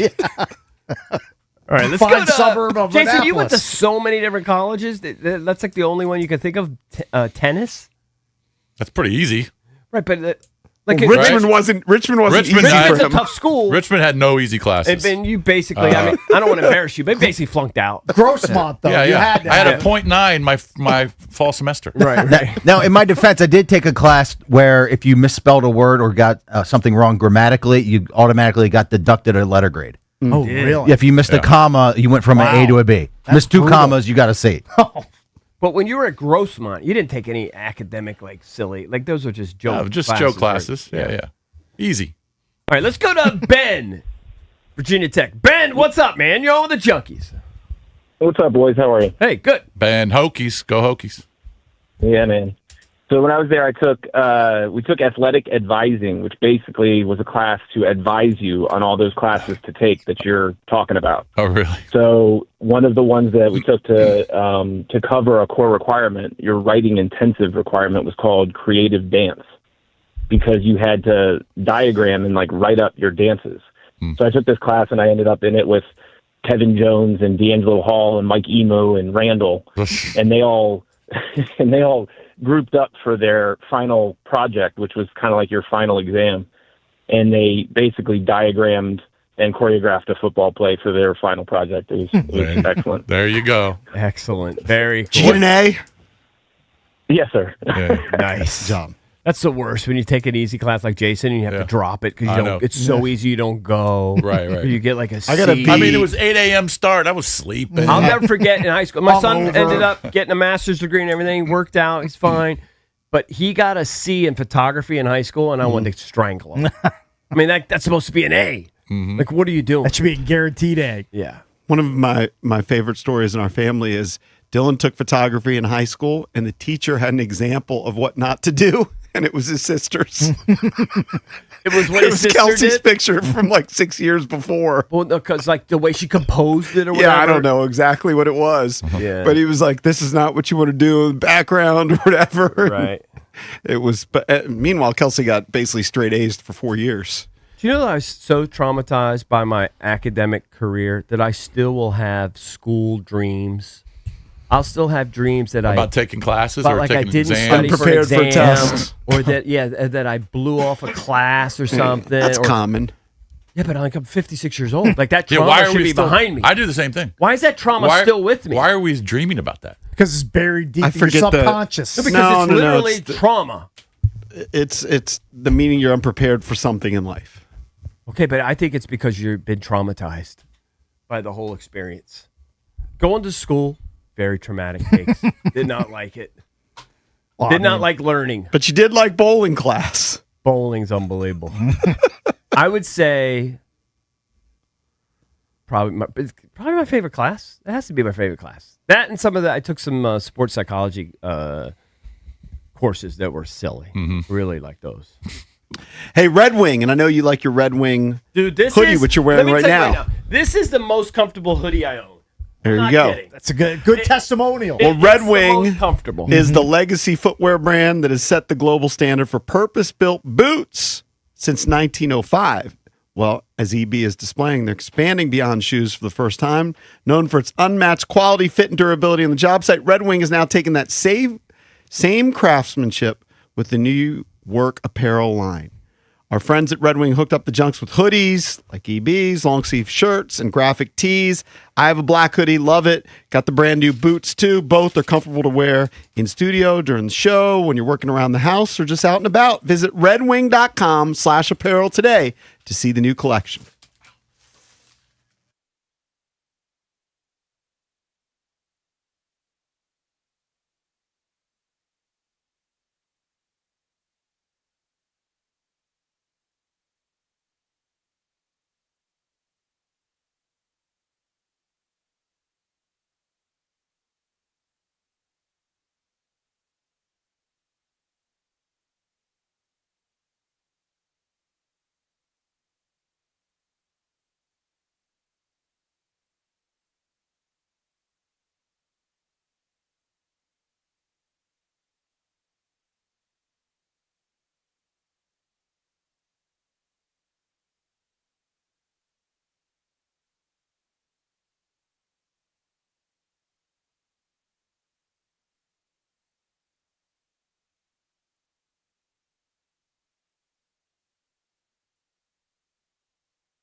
Welcome back. Junkies come to you live on 106.7 The Fan and the Team 980 here in the DMV. Time for our Junkies Weekend Parlay. Let's hit one of these things. Oh, we better hit one soon because my account has $26.73 left. Who do theory? Well, I mean, we're down to the nubbins. We're nearly down to the felt. Are you using the account just to bet our parlays? Yes. Yeah. It's the only action that it's We're getting. going to need a reload. Yeah, a reload is imminent. Yeah. Yeah. All right. Well, I feel comfortable. I like my pick. I don't know how you guys feel about yours. Let's spin the wheel. I feel great now. I'm not going to feel great at about 10 o'clock tonight. Yeah, we always feel great when we make the picks. Yeah. Generally. All right. Behind the glass, Mike Moore, a.k.a. Mike Marr. So we know they call me Black Diamond Mike, Super Bowl Mike, Playoff Mike, 8 Mile Mike, but there's a new nickname, and that is Game 7 Mike. Game 7 tomorrow, Celtics against 76ers. Give me the Celtics to cover 7.5 points. In the 3 games that they won in this series so far, they've won by an average of 24 points, 2 by 32 points. Nice. So I really like the Celtics here. Home game for them. TD Garden's going to be bumping, and also just goes with me hating Philadelphia sports, so I'm rooting on them to fall. There you go. He's in. So he's got Boston plus 6.5. Is that what it is? He's got Boston laying 7.5. Yeah. Laying 7.5. Yeah. Okay. They're home, Game 7. Okay. That has been a surprise, the way that series has turned. I know. And Embiid has been a huge factor. All right. I'll stay in the NBA. Another game tonight. Detroit is at Orlando. This is Game 6. Possible closeout for Orlando. Detroit's a 3.5-point favorite, but I like Orlando. Orlando's won both games at home in this series. I like Orlando plus 138 to take out the Pistons tonight. You like him more if Franz Wagner's playing, and I'm not sure if he is. Well, hopefully he does, but I still like the Magic at home plus 138. You're a big Paolo fan? I'm going to take the Magic plus 138 to beat Detroit in Game 6 tonight. Banchero had 45 in the last game. So did Cade. Cade had 45 too. All right, you're both in. are studs. Spin the wheel, Valdez.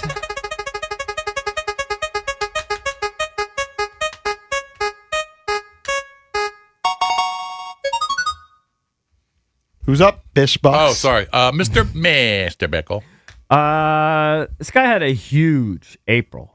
He hit 9 bombs in April, but he hasn't hit one in 6 games. And if you look at his game log, believe that's only happened one other time. And on his 7th game, he hit one. I'm going to go do theory here. James Wood hit his 11th bomb plus 360 today or tonight against the Brewers. Yes. Ooh, He I like hasn't that. gone 7 games without a bomb all year.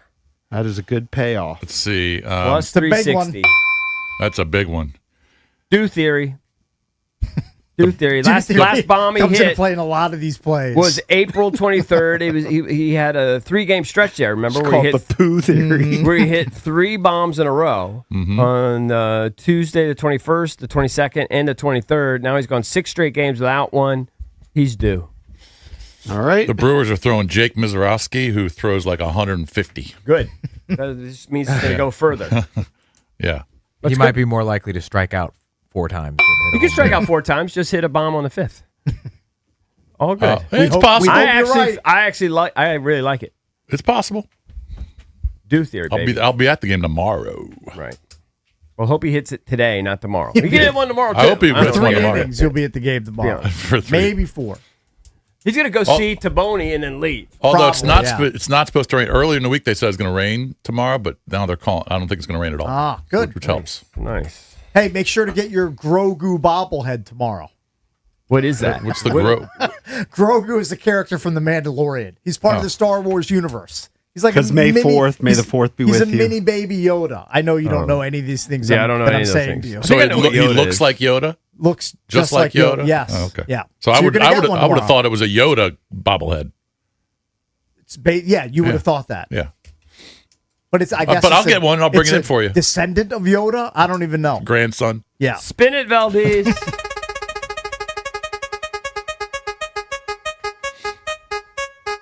Mr. Matt Myers. All right, we mentioned Celtics 76ers game 7. Yeah. And I don't know what's gotten into Embiid. He wasn't playing like this in the regular season, but for whatever reason, he brought his A game to the playoffs. He almost had a trip dub. He was 2 assists shy last night.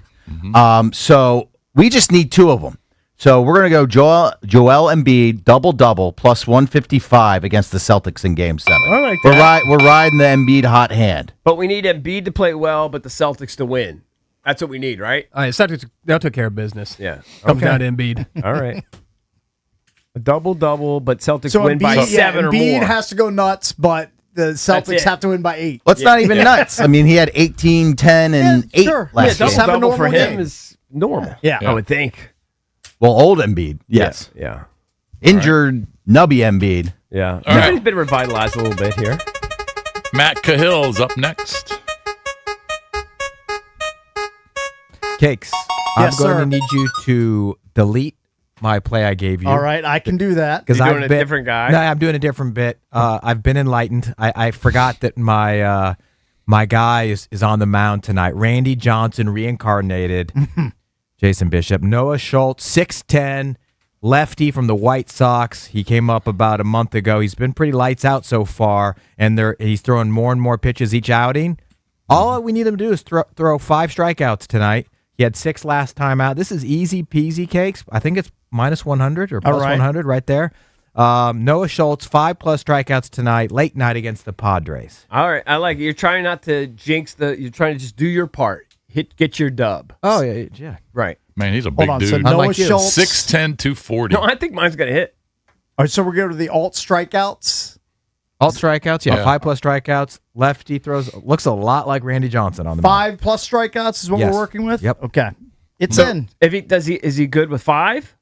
Is it be 5 or more? Or does it have to be 6? No, five. She might strike out 20 guys. No, I know, tonight. but is 5 a winner? Yes. Yeah. 5 5 plus Five means plus. 5 Okay, or more. You're All a big good. winner. All Yeah. right.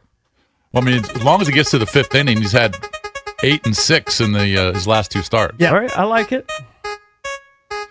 All right, who are we missing? I'm left. Oh, John Paul and Cakes. Yep. John Paul. Lakers have game 6 tonight. They've lost their last 2 games, but in their last game against the Rockets, Austin Reeves came back, came off the bench, struggled from the field, was 4 for 16, only hit 2 of 8 3-pointers, did wind up with 22 points. So I'm looking at Austin Reeves, 25 points or more tonight. I think he'll rebound. I think he'll play more. It's a home game. So give me 25 or more, and I think that was it was definitely a plus number, like plus 130. All right. So Austin Reeves over 25 points. And that leaves old Cakesy. Yeah, I am taking, because I'm a lifelong Philadelphia Flyers fan, I'm going to take them plus 1.5 goals in the opener against the Carolina Hurricanes, who are owned by a cheapskate billionaire who also owns the Portland Trailblazers. So I hope the Flyers go in and upset the Hurricanes, but I don't need them to win. I just need them to stay within 1.5 goals. So this makes me nearly violently ill to say this. I need the Flyers to ignite the orange in Raleigh against the Carolina Hurricanes. Plus 1.5. I'm getting that at minus 148. Okay. You are not a fan of Tom Dundon. Not a fan of him. No, I am not. That's a minus 148. It is Yeah. minus 148. Wow. Yes. All right, so All give right, us so here we go. Here is the recap. betting card. Got Joel Embiid needs double-double. That seems reasonable. The Celtics need to win by 7.5. I hope so. Got the Flyers plus 1.5 on the puck line against the Hurricanes, I like who I that. hate and I like that. detest. Austin Reeves scored 25 plus points. Orlando Magic plus 138. James Wood needs to go deep against the Brewers. And Noah Schultz needs to fan 5. Let's or go. more. This is going to be a big payout. A $10 wager wins us, hypothetically, $3,754.37. go. The account would be so swole if that happens. It'd be about And it 5 needs hundo each, maybe a little It less, needs it, maybe yeah. something like that. Yeah. All right, good. There we go. That's All our right, sweat. the parlay's in. We'll put it up at Junks Radio on Twitter, Sports Junkies Radio on Instagram if you want to ride with the Junkies on our Junkies Weekend Parlay. Coming up next, We have more NBA insiders talking about Anthony Davis. Will he stay here in Washington or will he be traded? We'll get into that next here on the Junkies.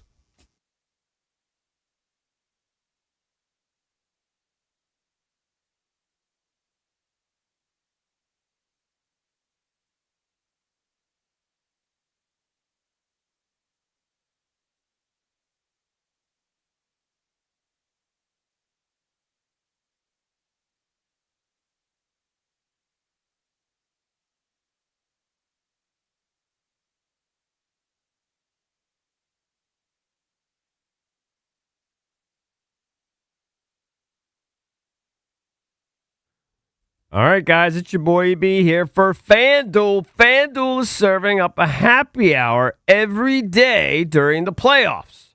We're talking special drops you won't want to miss, from profit boosts to bonus bets and so much more. And the best part? It's every single day. So whether you're betting the early game or you're gearing up for prime time, make sure you open the FanDuel app and see what's waiting for you today. All you have to do, head to FanDuel.com/local to get started. That's FanDuel.com/local. FanDuel, an official partner of the NBA. FanDuel Sportsbook is the official sportsbook of 106.7 The Fan. You must be 18 and over. Present in D.C. Opt-in required. Rewards are non-withdrawable. Restrictions apply, including bonus and token expiration, leg requirements, and max wager amount. Gambling problem? Call, text 1-800-GAMBLER.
This update brought to you by Reynolds, Empower Home Team, Keller Williams Realty. As you would want, CJ and James Wood leading the way for the Nationals as they beat the Mets 5-4. Abrams with a 2-run homer, James Wood with 2 amazing defensive plays. Wood robs Juan Soto early. Here's the pitch.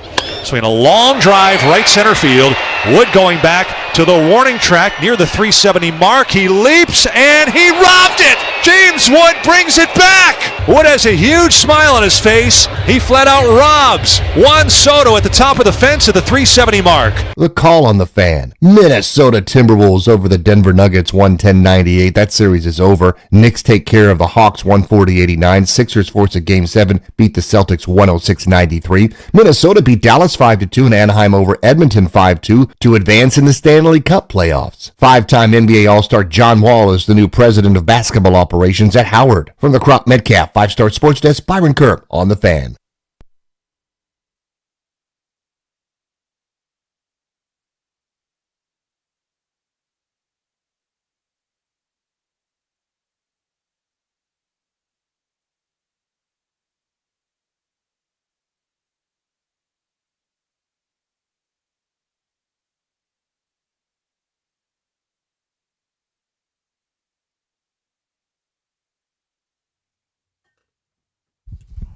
Welcome back. Chucky's coming to you live on 106.7 The Fan and the Team 980 here in the DMV. 910 The Fan, 105.1 FM in Richmond. And you can watch us on the Monumental Sports Network. We're celebrating 30 years of the Junkies in 2026, presented by Main Street Bank. Cheer local, bank local. Main Street Bank is a business-focused community bank proudly serving the DMV since 2004. Visit mstreetbank.com to learn how to put their team in your office. Main Street Bank, member FDIC, equal housing opportunity lender. I'm John Paul Flame, joined by Jason Bishop, Eric Bickle, Johnny Cake Sawville. That is the foursome. Coming up in an hour, we'll actually get into the Kentucky Derby. John Fanta, who's joined our show many times to talk NCAA tournament, to talk college hoops, he'll join us.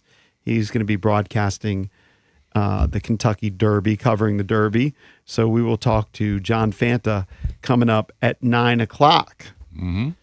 Let's talk about Anthony Davis. A lot of excitement when they made the trade for Anthony Davis. I think most people expected him to play a little bit this season for the Washington Wizards. He didn't step on the court. Right. Which, has been kind of the rap on him throughout his career. Well, he could have. I'm sorry, he could have played. I mean, it seemed like the most benign injury. When you watch it, I laughed at it when I saw it. Where he just kind of falls down after bumping into somebody, and I don't know, tore ligaments in his finger. I don't know what happened. They kept him. How many games did Trae Young play? 5. Trae would have played more, but he kind of re-injured 6 or himself. 8, maybe. Maybe it wasn't even that much. But I'm saying if the team was in the mix for like a play-in, they're playing on the. Yes. They're not I sitting. think so. I think so. Yeah. So according to NBA on Prime's Chris Haynes, the Wizard star may be playing for a new organization ahead of next season. Quote is, I do think there's a good chance that he may end up elsewhere. Here's what he said. It was his last few months in New Orleans. And everything, like we were hearing stuff and things were getting louder. And he gave me an exclusive. And in that exclusive, he basically said, I have to play near perfect basketball for us to have a chance at winning each game. And when he said that, that was like that took off, obviously. And then I want to say maybe a month later, he was traded to the Lakers. And so him saying that I want to win MVP, Defensive Player of the Year. First of all, you're not winning MVP on a rebuild team. And again, he's at a place right now where he can't afford to I wouldn't say waste years, but play 2 years just to not compete. To not compete. Yeah. Not to try to build the Wizards' stature up over a course of a few seasons. So I think he's just it reminds me of that. It reminds me of that time frame, man. And I think he's older now, and so he's more well-rounded with how he says certain things now, where it doesn't come off so abrasive. You don't think he's going to have a "that's all, folks" T-shirt on at any point this summer and make sure No, that we're good. All right. I think him and the Wizards are in a good place, and I do think. I'll say, should I be surprised? I do think. Well, I'll just say that I do think there's a good chance that he may end up somewhere else, but by the time next season starts. I don't know. I mean, it doesn't sound that convincing.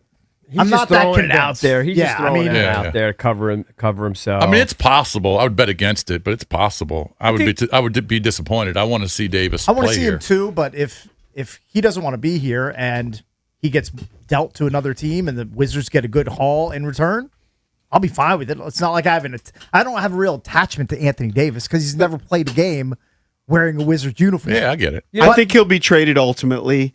I put this up as our Junkies poll of the day, sponsored by Surfside Iced Tea and Lemonade with vodka. Light, refreshing, 100 calories, zero bubbles. Pairs perfectly with the day on the golf course. Must be 21. Please drink responsibly. Either vote yes or no. Will he be traded? I could see him playing the first half of the season and traded by the deadline. Well, I don't think he's going to retire a Wizard. Yeah. I mean, that's crazy. But I don't think he's going to be traded before next season. Well, what are you going to get for Anthony Davis, who's 33 and hasn't played a healthy season in 10 years? What are you going to get for him? I don't know. I can't imagine you get a lot. Yeah, I think you can get a first-round pick for him. You think? Oh, I don't think so. I think you Maybe. probably Especially could. Why would you give from a contender? Why would you give a won't- first-round pick for a 33-year-old who's always hurt?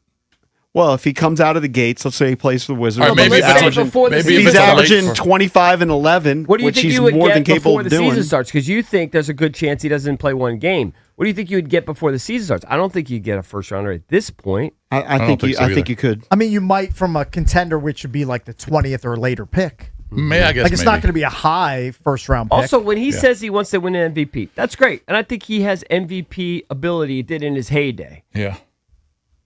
He's not going to get traded to a contender and be the best player on their team. Mm-hmm. He's not going to win an MVP. I mean, if he's going to win an MVP anywhere, it would be probably here. He'd be I amongst think the those best days are players. behind him He's to not begin winning with. an MVP, I think those no. days are behind him. But he's saying that's a goal. Yeah. If he gets traded to a contender, they already have stars. You're not going to win an MVP. But if he's averaging those, crazy if he's thinking. putting up those numbers, JP, he's 25 and 11. Yeah. They're going to be winning some games. Yes.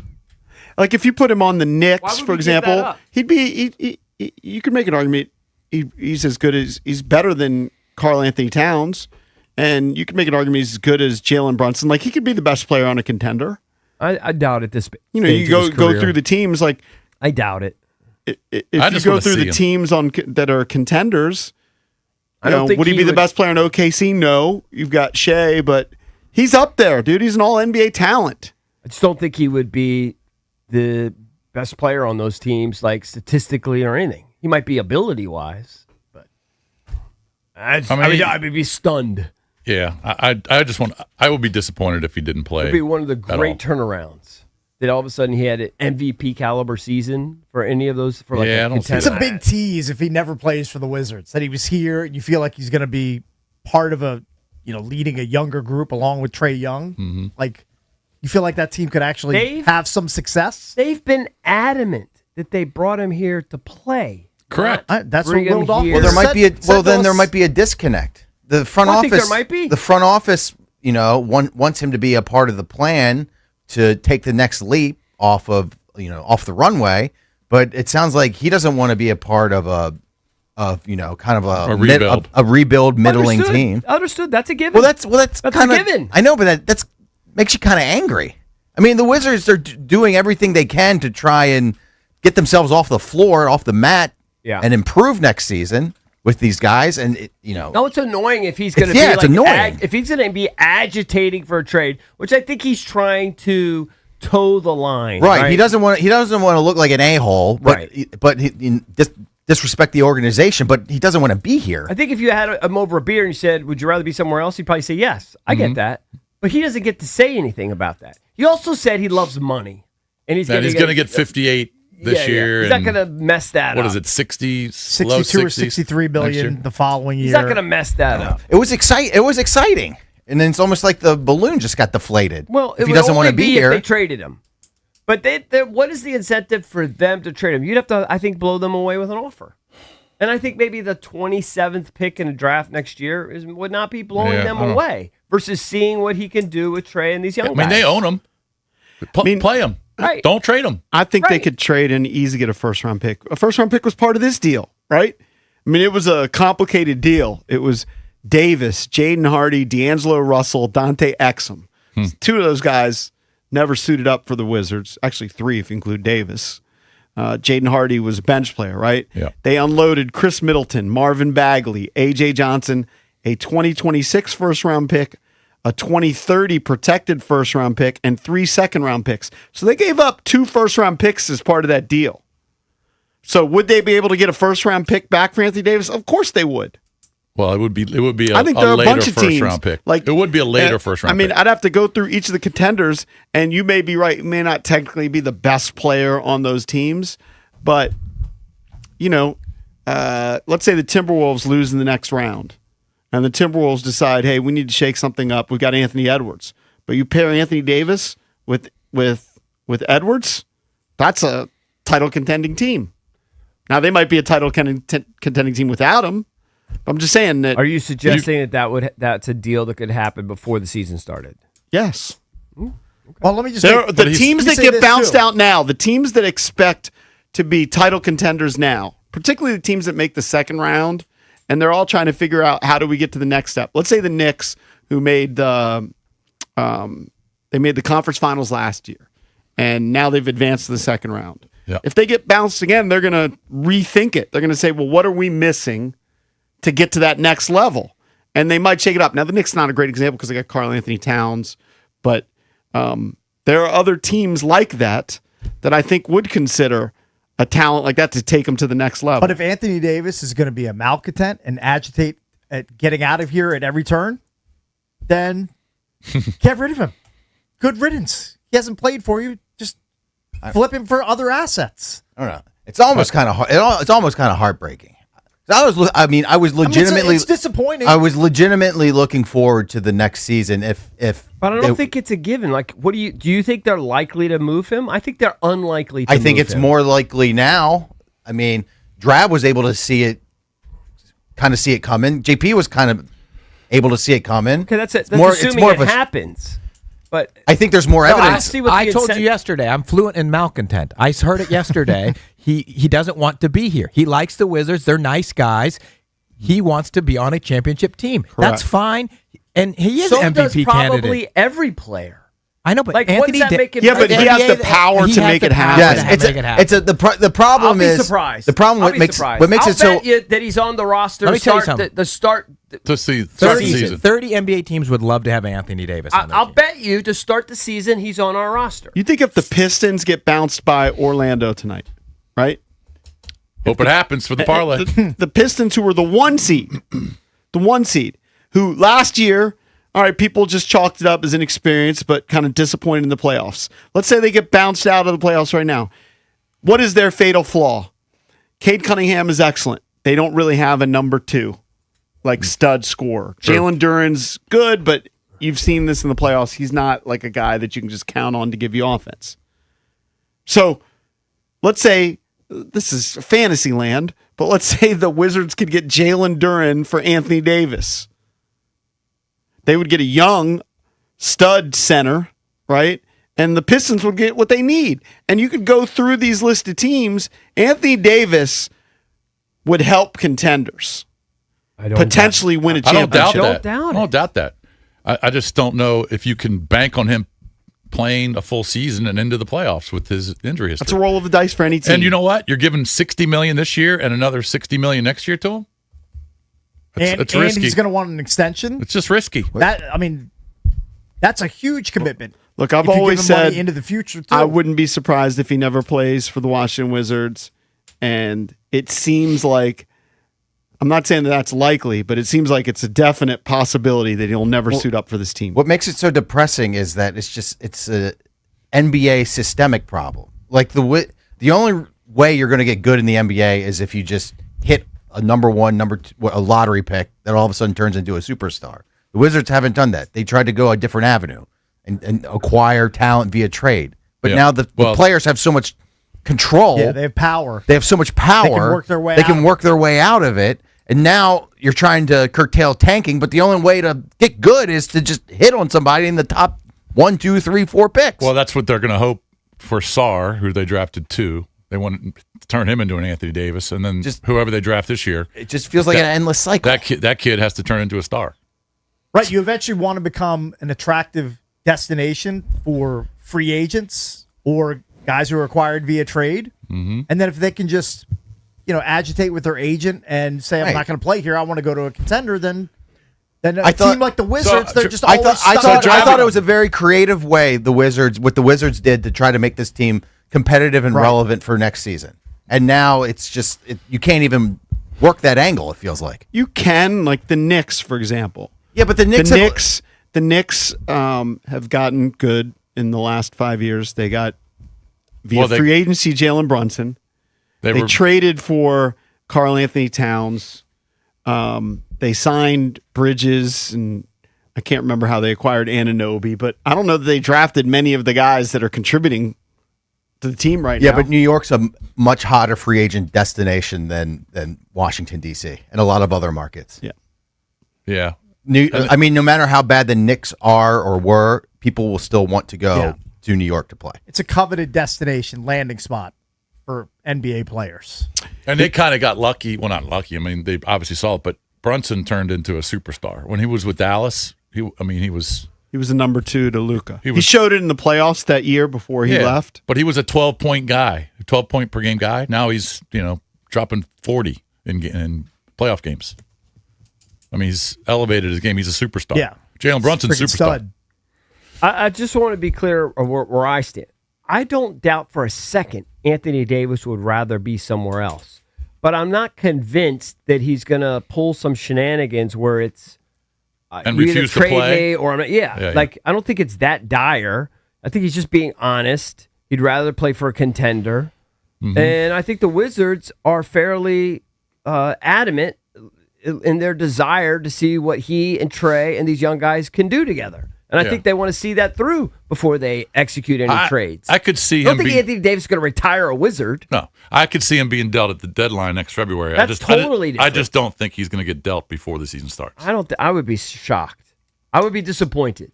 Yeah, but if a team like the Rockets, they get eliminated and they want to get over the top and they put something juicy like Reed Shepard or Jabari Smith, someone young, with another first-round pick and Van Fleet's contract or something like that. Mm-hmm. I'm not waiting to see what happens in February. Yeah. A lot of people were already irritated that Dawkins and Winger abandoned the youth movement and tried to win now. Maybe those fans were right. Well, Drabby, if that's what a team offers, I could see it happening. I just don't know if that's going to happen. I don't think they can afford another 18-win season or something like that. No, they definitely can't. They got to start trying to win games. Yes, this is a big year. This was the time. Well, now because they went for it.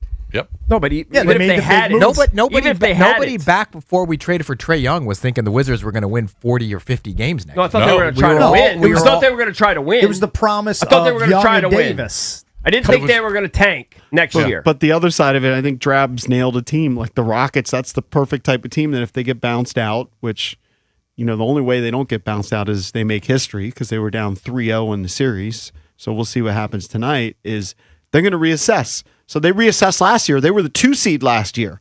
And they were like, well, what do we need to do? They brought in Kevin Durant. And maybe that's not going to work.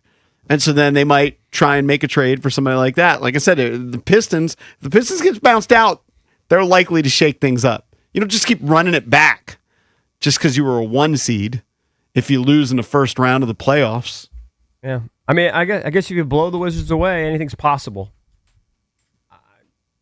I find that unlikely to happen, but okay.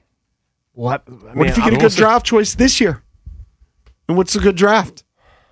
You'd have to consider it. Like a top 10 pick?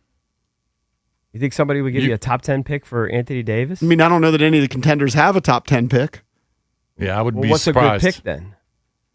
Like 15 or something? I don't know. He's just saying that any first-round pick, he'll take a first-round pick. Maybe if you get like number 15 and you get a really good player. I don't know. I just think it's risky. He's 33. He's played, hasn't played more than 75 games ever. He usually plays about 46, 48, 50, 52. and that number's only going to keep going down as he ages. Last year he played 20. So it's just risky if you're going to give up a first-round pick and a good young I mean, player. is the team really going to want to pay him $1 million a game? But JP, I could see him getting dealt at the deadline. I just don't think it's going to happen before the season. Coming up next, we'll shake it up, open up EB's entertainment page here on the Junkies.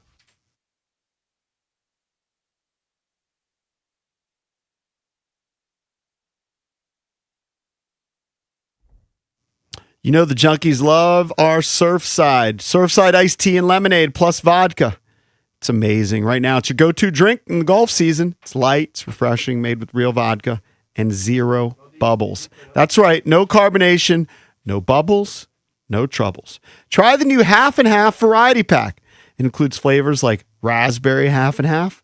In stores now. The Junkies love Surfside. You will too. Cheers to hitting the fairway and cheers to Surfside. Must be 21. Please drink responsibly.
Got to say, Cakes and the boys behind the glass are definitely humoring themselves a lot during the show with dollar bets. What was the latest?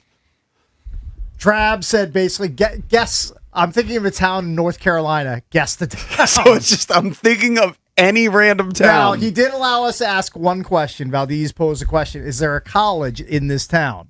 And his response was, yes. It was just, why was he thinking of this particular town?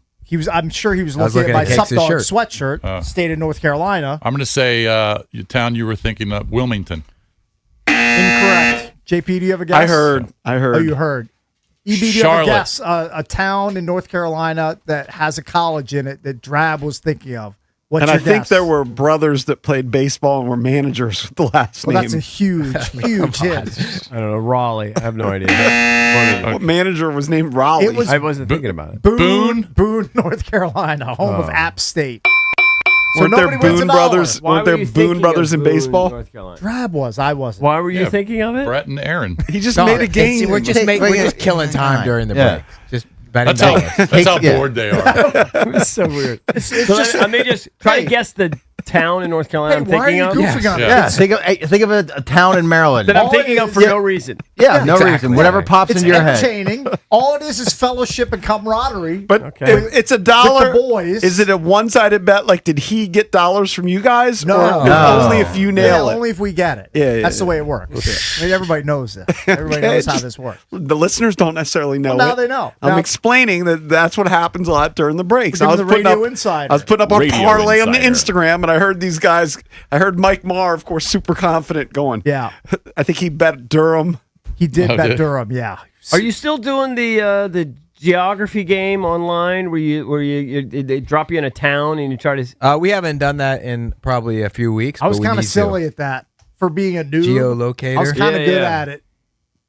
Might That's a want fun to game. want to refresh it heading into the Hey, weekend. let's keep what the producers are doing during the commercial break to a dull roll. really? We're working hard over here. all right? We got big bossman listening. That is true. Understood. Gotta get But in sometimes trouble. it's content. It was Yeah. good content. You're creating It's all content. content. That's the name of the game. All right, let's open up the entertainment page brought to you by BMW Fairfax. That's right. BMW Fairfax DC's only BMW Center of Excellence Award winner for the ultimate buying experience on your ultimate driving machine. Get over to BMW Fairfax. Ask for my girl Miriam. She's the general manager because you can check out their entire selection of certified pre-owned and brand new vehicles right there on their website, bmwfairfax.com. You know, my daughter, she's 16.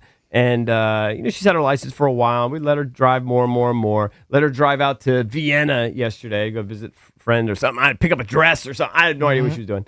And then she called me and she said, is it okay if I go to Pupatella? Well, of course, the answer is always yes. I want to go to Pupatella. Yeah, the answer She is said yes. there's one 15 minutes away in Yeah. Chantilly. And so she took her volleyball friends to Okay. Pupatella. Did she have the magic card? She had the card because she had my wife go. And but the lady didn't know what to do with it. And Kate I've encountered that. Kate called me. She said she doesn't know what to do. She wants to. And she said, I asked to speak to a manager. They always bring the manager in. The manager takes and care I thought of I it. was proud of her. At 16, she was Yeah. kind of adamant. She's like, no, I'm supposed to get $150. This is really a thing. Yeah, and then she took care of it. They hooked it up. Excellent. So shout out to Pupatella. Very good. So your daughter and but I- but- Pupatella make the EP lead. Well, the reason why I brought it up is I let her drive my BM. When she goes long distances, I let her drive my car. Got it. I want her to be safe. Yeah. Or whatever. Right. All right, we talked about the J.P. Morgan story yesterday. Yeah, what's the latest I'm on that? very confused now. They've A lot of outed it was fake. It was fake? Well, I don't know. That's what people are suggesting. I don't know if there's proof that it's fake. It just JP. seems so outrageous that nobody can believe it. Like some of the lines, the wording. The woman is completely denying it. She said she's never had any inappropriate relationship with the guy at all. He might have filed a Is he lawsuit. the- It is very confusing. It's a So very he's the guy confusing. who's making it up? That's what they're Yes, saying. the That's accused. what they're saying, but I Yes. don't know if there's proof that it's And fake. he's a local guy. He's from Vienna. That's unbelievable. He is? I mean, There's he's a also no weird proof looking that it's dude. real. Huh? There may not be proof that it's fake, but there's also no proof that it's real. Agreed. It did seem outrageous. I mean, let's be honest. Has anybody ever encountered anybody listening where a superior has tried to perform an act on you at work against your will? Like just said, "Hey, sexy brown guy, I want to do this to you. Yeah, it sounds Hey, outrageous. sexy white boy. No, I think superiors It happens with- taking advantage of someone who's working Usually for them. the male No, and the it's usually female. it's the I get male. that. But show me a female subordinate. I'm talking about from a guy's perspective. No, A what female superior taking advantage of a junior employee. Now, this guy wasn't even that junior. He was in his 30s. I think he's 37. Yeah. I mean, come on. I don't That doubt that. ever happens? I don't doubt that can't happen. But what made me question the story is what the woman was requesting and saying. Like that filth comes from the mind of a male, not from a female. It's probably true. It's much more likely to come from a dude than a woman. Exactly. No, not the situation, but what she was wording. the wording, what she was saying. Yeah. Saying you got small boobies or your wife has small boobies. Look at my cannons. Or look at my. Yeah. A female exec. It did sound weird, but I'm not sure that it's been outed 100% that it's fake, right? I mean, it's just the assumption as people read more and more details, they're like, this is a joke. Isn't that the idea? The idea is what he's accusing. What the accusation is false. Not necessarily that he never made the accusation. No. Yes. No. Yeah. When I say fake, I mean he's lying. making He's it up. lying. Yeah. You're making it But up. why? Then why does this guy think he could get away with this? That's a Easy I don't money. That's the understand other how. thing. This doesn't make none of it makes any Well, sense. now Vendetta I would against her, assume, maybe Like now, is it trying to ruin her career. Isn't he going to get sued by her? Like She should. He's defaming her and putting all these outlandish things out in public that he claims she said to him. Right. I mean, Drap, have you ever in your most desirable state had an older woman come on to you and unzip your pants and do stuff to you and you started crying? Definitely has not happened to me. Yeah. I mean, do you know bragging anyone? about it if it Do you know happens. anyone? Like, I mean, it just doesn't seem like it's a real thing. It's not. Yeah. So- and that was written by a man. I mean, I'm a professional also, Cakes, in reading literotica, and Okay. I can tell when it's male fan fiction. Okay. And that was male fan A lot of people were saying it just seemed like literotica. Yeah. Right. You know, I'm not. Are you still? Is that still a thing for you? Like, Absolutely. Yeah, he loves it. what do you do? You go to Reddit or something? Go to Reddit. I go to Slutty Confessions. It's a great name. It's very tittillating. All right, now hold on. hilarious. You do this, but you know it's all fake. No, not all of it. Well, how do you determine? How do you know it's not fake? Do they have proof? Guys They have get carried pictures? away a lot of times. Huh? Guys get carried away with their stories. That's how I can tell. While you're reading it, can you work yourself into a lather? I mean, Well, that's the whole point. I think that's why he does it. Yeah, there's lots of lathering. So much lather. But hold on. Drab also believes in Santa Claus. Yeah. Why do you think it's real? Why do you think any of it's real? I don't know. Maybe my mind just gets carried away. And He wants it to be real. It's what works Yeah. for me. Yeah. I find pictures and video to be boring. My mind, You're all theater of the about the mind. So hold on. Bickle. Just to be clear, for the record, on May 1st, Yeah. 2026, Matt Cahill, Matt Cahill. prefers literotica to Yes. videos and Yes. pictures. And This is that's quite your a- go-to. quite a If you had a revelation. half hour to kill, Oh, that's your go-to. well, I don't need half an hour. I need about 4 minutes.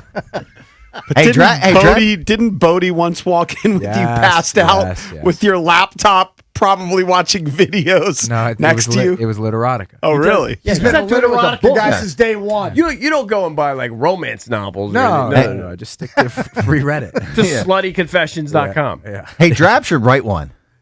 I would love. I would love for him to pen one, author one. No, I don't like male writers. I like it from the female perspective. Oh, okay. So that's what works for you is when a female writes it. Yeah. Well, what's the Give me difference? a comment. Yeah, but his point is you write it, you can use, is it called a Give me a- pseudonym? I'm a consumer. All right, hold on. Give me a setup. You might be able to make some money. Give me a setup without getting into the details. Give me a setup of one that recently kind of worked for you. Like, what was the setup? Professional massage gets carried away. So a woman, Yeah. she's a She's customer. Yeah, she's on the table. Yeah. I mean, I've got a few of the topic headlines. They're all over the place. I'm straight, but have another side to me. That's one. something happened between my childhood friend and me, and it was the best. That's very tittle. Being That a way you third. like that. Here's what I'm guessing this was pretty popular. Being a third for a married couple. I mean, I can understand the titillation. Right. There's a lot Are you on here. Reddit or are you on the? I'm on Reddit. Okay. Which Kent were you fantasizing about, Draft? Here's my favorite one. That's his buddy, This is my Kent. favorite by He's got far. like 4 friends named Kent. This is the best one. I think I bruised my cervix. Oh, shh. I can't say that. You can say that. Why can't you say that? I mean, it's You just can a say that. headline. Jack, give me another setup. All right, so the massage one's it's somewhat cliche. Like, is there anything that's been kind of like, oh, that's a unique story that that worked for me? Well, I tell you, I'm a big age gap fan. Which means you like old guys, younger women. My best friend's dad and I. So how does that usually work out? Dad's 53, girl's 19. And how's that? That's so Substantial weird. age gap. How's that work out? Like they just. All right, come on, we've done enough. All right. You get the gist. All right. I definitely get the gist. Literotica. That's old Drabby. All right, so Banksy's in the news again. Remember, I thought that we had He was done unmasked. Done the story, yeah. That since his unmasking, his art has kind of it's not the intrigue is lost Kind of a little bit. Kind of like Kiss when they took their makeup off. When they People were like when "Ah, everyone it's found not out as like good." he's a old ugly boomer. Yeah, old ugly boomer. It's not as interesting. Yeah. It's like some you Like know, dashing Yeah, he should've guy in his stayed 20s or anonymous. like 30s. some guy looks like David Blaine or something. Right. You know, not, Yeah, that's you not thought what it Banksy is. had abs. Yeah.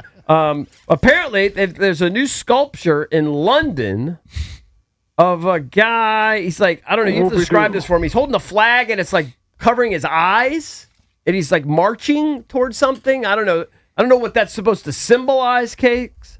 I'm too dumb. I mean, you're asking the wrong guy if you think I know what the symbolism is there. My guess is the person is blinded by nationalism. You're just blindly following your country or your whatever. Yeah. Okay. I'll buy that. Speaking of which, did you see the picture of King Charles and Camilla in front of Lido Pizza?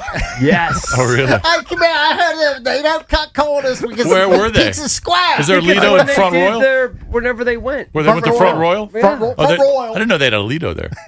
Yeah, do you know that? What was it? That wasn't happenstance. Was it a real picture? No, this is a fake photo I've ever seen. Hey, Camilla, what are these toasted raviolis I hear about? God, JP is such a donk. No, dude, I just said was a real picture. I thought it was real too. Why would King Charles pose in front of a Lido pizza? Because they never cut corners. I mean, but why would We he can't do get that? this in Buckingham Palace. Why would he go to Front Royal? The whole thing makes no sense to Well, me. we talked about that yesterday. Because Royal's in the name, Rick. That's why they went.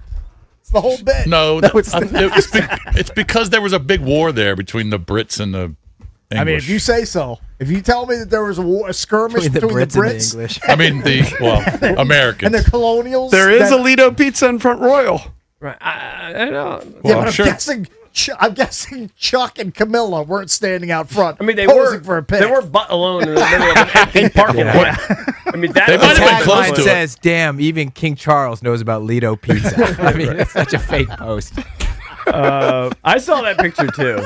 Hey, last but not least, so you know how Lisa Kudrow spilled the beans that About? the Friends cast still gets $20 million a year Yeah. in residuals.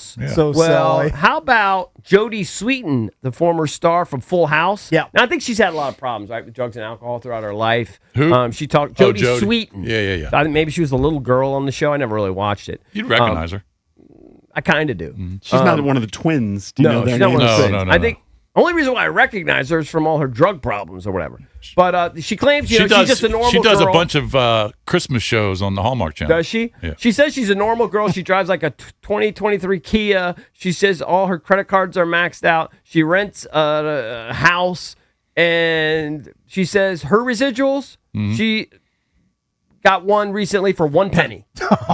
So She's on the other Friends- end of the spectrum. I don't know. Well, Friends Bad is- agent? I don't know what happened. I don't know. Friends is still on TV all the time, and maybe you can find Full House, but I don't think Friends She it's says as Full readily House, I guess, available. is all streamed now, and you don't get any money from streaming. Well, at least that's what she alleges. Mm-hmm. So her or last, she just got whored, and John Stamos is making all the money. maybe and- he's getting all the big checks. Is the other guy Coulier? Or Man, Jodie Sweetin's Yeah, been Dave Coulier. she's been married 4 times. She's had a lot of issues. Do you know the names of the twins? The Olsen twins? I don't on the Okay, show. you do. No, not their show character. You think I've never heard of the Olsen twins? Okay. I mean, come on.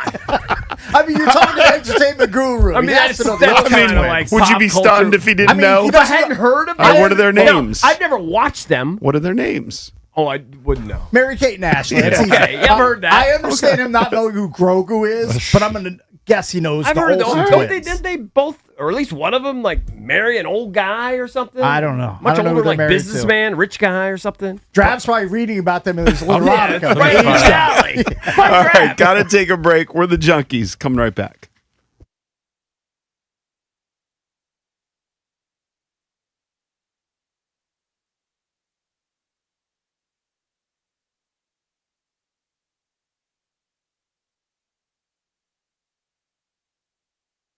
All right, guys. EB here for FanDuel. You can bet the Kentucky Derby, people, on FanDuel, where you can bet on all your other favorite sports. Right now, all customers can get a Derby bet reset.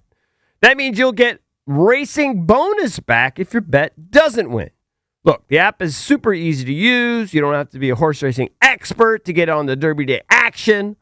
So bet the fastest 2 minutes in sports on FanDuel. Kentucky Derby and Kentucky Oaks are registered trademarks of Churchill Downs Incorporated. FanDuel Sportsbook is the official sportsbook of 106.7 The Fan. You must be 18 and over. Present in D.C. Verified FanDuel racing account required. Refund issued as non-withdrawable racing site credit that expires 9 days after receipt. Your max refund is $10 unless otherwise specified. Restrictions apply. See terms at racing.fanduel.com. Gambling problem? Call, text 1-800-GAMBLER.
Welcome back. Chunky's coming to you live on 106.7 The Fan and the Team 980 here in the DMV. Remember, you can vote on our Junkies poll of the day at Junks Radio on Twitter.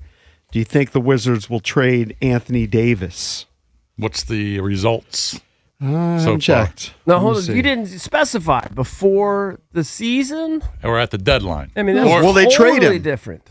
It's not totally different because, yes, they are totally, but either way, you're trading him versus Yeah, but at letting him least- play out his contract. Yeah, but at least if you trade him at the deadline, you could say, okay, we saw it. It's not really what we think, or Well, he's you not available enough. Well, We're you gonna can move have on. 3 different, trade before the season, trade at deadline, or play out contracts. The poll police out. They just kept it simple. All right. Sorry. Well, yeah, but Give me a but poll the I'm not places losing are so sleep vague. violation. Like you don't know how to. You would be a terrible pollster. You literally would be Not the really, worst. because I'm asking, do you think they will trade him? Well, that would be a boring job, being a pollster. Could you imagine a more boring job? Being a pollster. That's what you do all day, every day. I mean, if you get silly results, you get paid well. Do you think they will trade him? At some point, probably. Okay, so then the But answer it might be yes. a year and a half from now. Okay. Yeah, I but mean, they don't have to. They could my- actually extend him. They could give him a big fat contract. That also, I think, is in play. Okay. But the idea, to me, the argument is he's never going to suit up for the Wizards. I never thought, there's never been 1 ounce of me that ever thought Anthony Davis is going to retire a Wizard. And they're going to have a statue of him. He's probably going to hold a trophy. That's never occurred. No. But you thought he might be part of their long-term plan. No, what I did think is they want to make a run with him and see what happens. They want to experiment with this group and see what happens. Hey, you know how LeBron and Michael Jordan, that's the GOAT debate. We're all of the era where we're Michael Jordan guys, right? Yeah. Michael Jordan's the greatest of all time. But now LeBron's, the all-time leading scorer. I mean, at one point he went to 10 straight finals. Yeah. I think that's pretty sick. I think that's correct. If he loses this series and is the first, the Lakers are the first team to blow a 3-0 series lead, could you still argue on his behalf that he's the greatest player of all time? Well, he's 41. Like all the Jordan, older, yeah. He's 41. all the Jordan backers love to point to, well, he was 6-0 in the finals. I believe LeBron is 3. I have to double check. Is he 3-7 or 4-6 in finals? 3-7.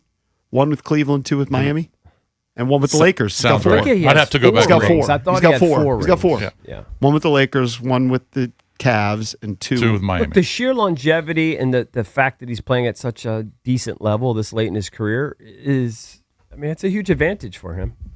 The fact that he's doing what he's doing, even if they lose the series, his best player isn't there. And he didn't have Reeves for a while, but he's 41. The fact that he's putting up numbers at 41 is pretty freaking crazy. It is, but I do feel like it's in the Barry Bonds realm. So I have that asterisk maybe. next to it. Okay. I would bet my life on it, Well, they all could be doing that, but I'm just saying it's still very impressive. I guess. I'm never going to have him above Jordan, ever.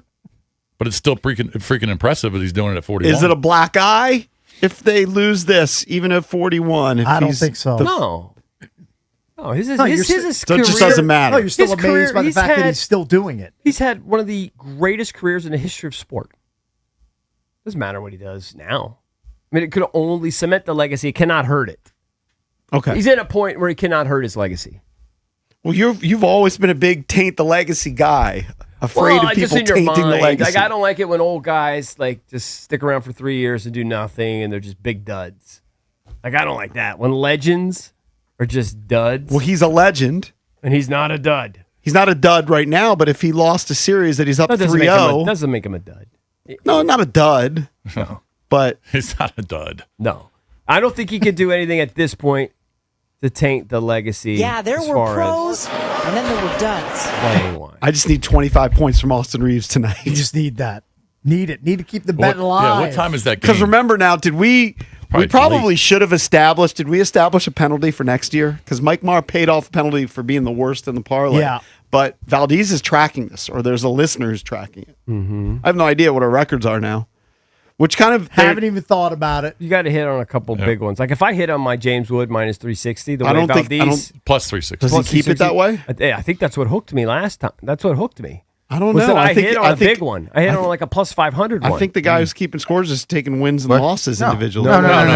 He's doing Because overall you can't just dollars. take only Oh, he's doing them with favorites odds. the whole time. Yeah. That's why you have to Okay. take the odds into account. Okay, good. So if I hit a plus 360, that's going to really That's set going me to up. hook you. Good. That's how I worked myself into a little bit of a shoot because I was taking like minus 250s. He was and taking losing. favorites and losing like crazy. That's how it got so bad. Yeah, that's how you got in your hole. Right. Right. People get in gambling holes are tough to get out of By sometimes. the way, you went through all your nicknames. You Yeah. forgot the running nickname. 8 Mile Mike. He said 8 Mile Mike. He did? Yeah, that was in there. What are they all? They're Magic Mike? No. Black Diamond Mike because I only do black diamonds. 8 Mile Mike. Right. Playoff Mike. Super Bowl Mike. Game 7 Mike. Game 7 Mike. That one's, That's you the know, new one. we'll figure that one out tomorrow. Money Mike, just the regular Money Mike. Yeah, but I mean, is there any rationale for any of them other than 8 Mile? He just likes it. Here's Black a new, Diamond. Hyping Here's a himself new on. one. The Black gonna be- Diamond because he skis the Black He's Diamond. going to be starboard Mike because he's going to do a recon trip. He's hitting the starboard early. I almost feel like it's cheating. Like I almost feel like you should unveil it with us, but that's okay. I mean, I can come back Monday and kind of give you the lay of the land, see what's new. I mean, if I see something, I have to say something. See something, say yeah. Always See vigilant. something, say something, Mike. Yeah. What? Hold on. He's going when? I'll This be there weekend. next Friday. Oh, you're going Oh, next weekend. Yeah, next for a week. wedding. Now here's the thing. I could be wrong, but I always felt like the starboard was really popping during the day. Like it's a day spot. I've been there at night. It's popping is and it as hopping at It night. jam-packed as probably it is is. during It's the- probably more of a day spot, I but feel like the day is when you would go by and you would see literally like packed like sardines. yeah. When I threw the Miller Lite bottle at the wall, it was nighttime and it was packed. Yeah. I mean, it was freaking wall to wall. Okay. Well, it'll be good because I'll be there at night next weekend, and then 2 weeks after. Will you introduce Perfect. yourself to Monty? Of course. Yes, you definitely should. We should give him the heads He'll up take you in the cooler. that our young They'll do the protege whole is going to thing. be stopping by and he wants to get a little recon. I can text him. Okay. I can text Monty. Yeah, I'll let do him that. know. We'll do that. I'll tell him to roll out the red carpet for you. Oh man, you'll And be he will. set. And I'll come back Orange Crush, Mike. Yes, you will. A new nickname. Coming up next, got the Kentucky Derby tomorrow. John Fanta is covering He's the going to Derby. pick some winners. Gonna He get will some join winners? us next here on The Fan.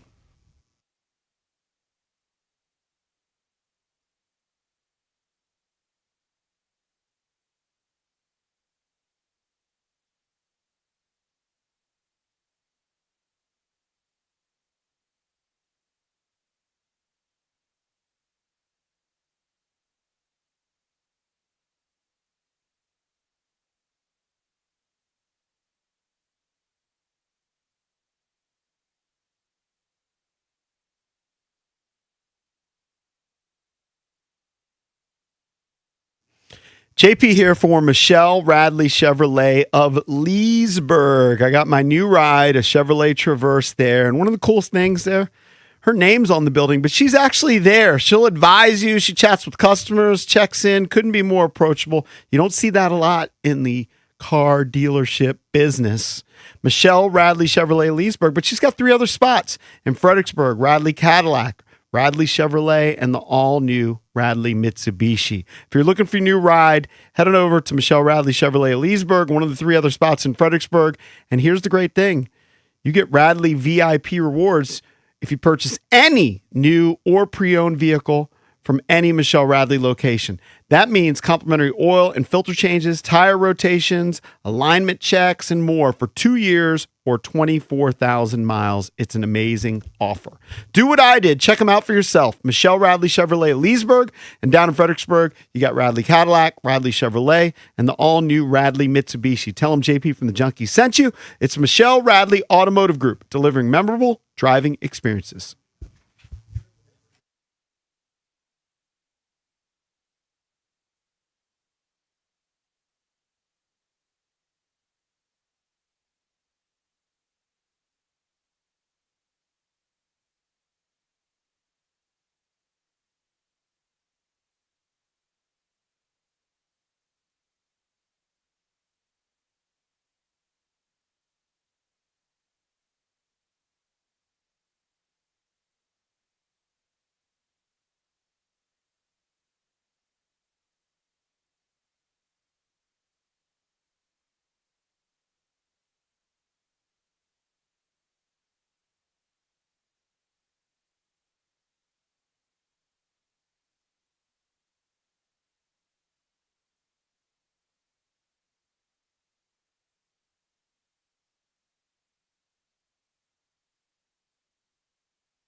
Got to give a hat tip for the Nationals as they beat the Mets 5-4. A good first month, 15 and 17 with 11 road wins. C.J. Abrams with a 2-run homer and James Wood incredible defensive plays. Jacob Young also had an RBI single. So here's Jacob Young looking for the 2-out knock. First pitch. Swinging a line drive base hit through the hole into right field. That'll score Nunez from third, and Jacob Young delivers. The Nationals lead it 2-0. He goes after a first pitch 96-mile-per-hour fastball and smokes it through the right side. Young picks up his 15th RBI with a clutch base hit. The call on the fan. Minnesota Timberwolves over Denver Nuggets 110-98. That series is over. The Knicks finish off the Hawks 140-89, and the Sixers force a Game 7 beating Boston 106-93. Minnesota and Anaheim advance in the Stanley Cup playoffs. John Wall, who played for the Wizards from 2010 to 2020, is now the new president of basketball operations at Howard University. From the Crop Metcalf 5-Star Sports Desk, I'm Byron Kerr on the Fan.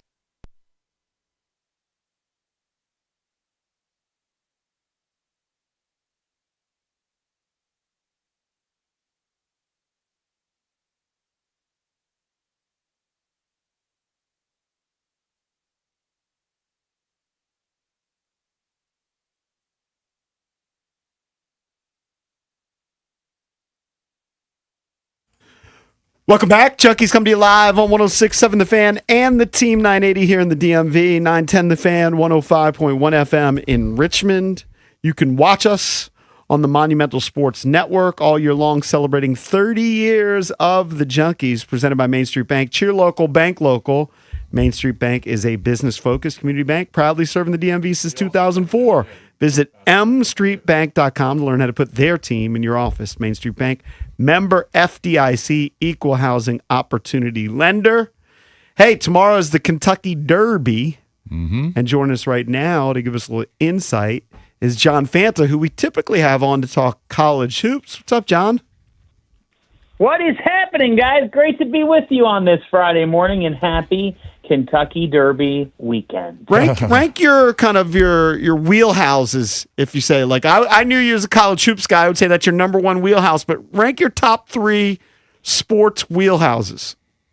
Well, look, I'll be candid with you guys. Of course, college basketball is my main wheelhouse. There's no doubt about that, and that is number one. You know, I mean, I grew up on the west side of Cleveland, so that means that I grew up a massive Browns, Indians, now Guardians, Cavaliers fan. So those are the 3 main wheelhouses. But for me, here's my wheelhouse more than anything: storytelling.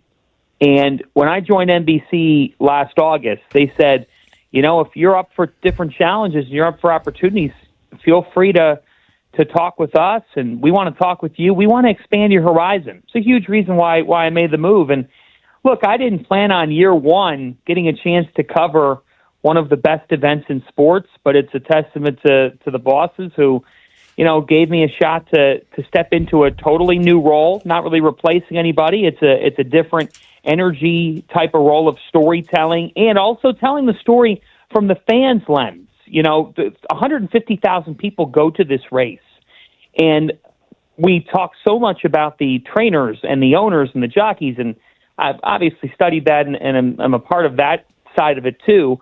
But one of the cool things that I'm going to get to do is go all around Churchill Downs, which is massive, by the way, and check out different vantage points.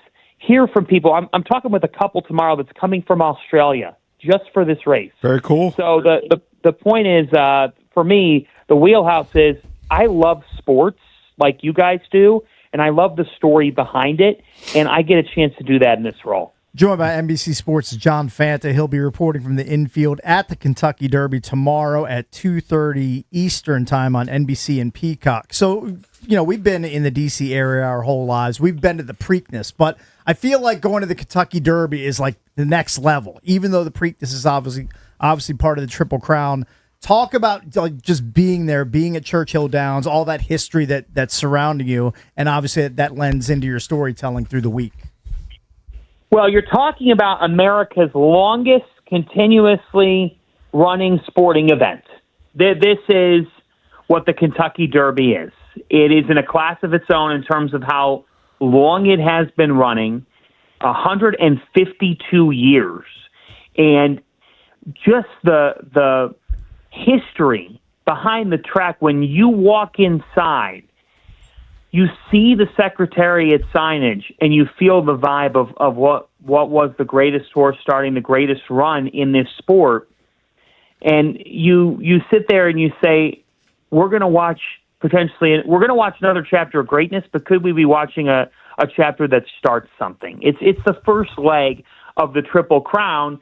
And when you walk inside the gates and you talk with people who have been going to 50, 60 consecutive Kentucky Derbies, the tradition just oozes out of the place. You look to your right, there's a stand for mint juleps, which is the specialty drink that some people love. Other people say, I'm not going to try. I want nothing to do with it. But you see the signage for Muhammad Ali is honored. Louisville's own is honored inside the track and at the Downs for the history that he's providing in his career. And I just think that I walked all throughout the grounds yesterday, and I could feel the vibe that said, this isn't just any event. This is hallowed ground, and something's going to happen here that people have yet to see. 4 years ago, Rich Strike as 80-1, the second longest shot to win. And just the historical context to this is kind of amazing, guys, because when you have history, that goes back to the 1870s, it's connected. There's a horse running emerging market that I think has an honest chance to win that has only had 2 starts. But Chad Brown feels like this horse, and Flavien Prat, who's here's a tip for you. He's never finished worse than 4th in the Kentucky Derby, and he's had 8 mounts. He's never finished worse than 4th. Wow. If that horse wins, it would be the first horse to win the Kentucky Derby with 2 or fewer starts since a horse named Leonidas in the year 1883. I just think in our sports world, there's so much of what have you done for me lately? And when you're walking around Churchill Downs, you feel like this is an all-encompassing appreciation for 150-plus years of racing. Hey, can't believe it's been 150 years. John, it's crazy. One of the big things about the Derby is fashion. Women dress up, they wear hats, everybody gets decked out. Have you put a lot of thought into your fit for the Derby? That's a big thing. It's important. I will wear a color tonight that I have never worn in my life. Okay. And I'll bet there's the tease for today's show. I'm sure that people will pick up on it. But I have two brand new suits. NBC, the moment I got the assignment, they said, all right, it's time to get you outfitted for this. Mm-hmm. And tomorrow is a special 3-piece. I've got a hat ready to go. I've got a pair of shoes also that I'm willing to get rid of because Mike Tirico told me that he's had to totally trash 2 pairs of shoes over his Derby career because you can get a little dirty out there walking around and things can get just a tad muddy. But the point is, I've got 2 brand new suits, never before worn, just tried them out. And it was a process. And I'll tell you what, I never had to get analyzed so much. I walked out of the dressing room to for them to look at. And, I just, from head to toe, guys, parts of, I'll be candid with you, parts of my body I didn't know had to be analyzed wearing a suit. And they want you in top form, and I'm happy about that. They do an amazing job at NBC and the Acton Style Group. So to answer your question, I will be ready to go. The fits are ready. They're hanging up right now. I'm going to put the first one on right when I get done with you guys. Excellent. And tonight, of course, is the Kentucky Oaks, which is live in primetime for the first time, 8 p.m. Eastern on NBC and Peacock. You're going to be on the infield for that as well. Fill us in on the Kentucky Oaks and fill in the people that don't know that much about it. Yeah, so really interesting, guys. The Kentucky Oaks is made up of the best fillies, so the best female horses, 3-year-old fillies.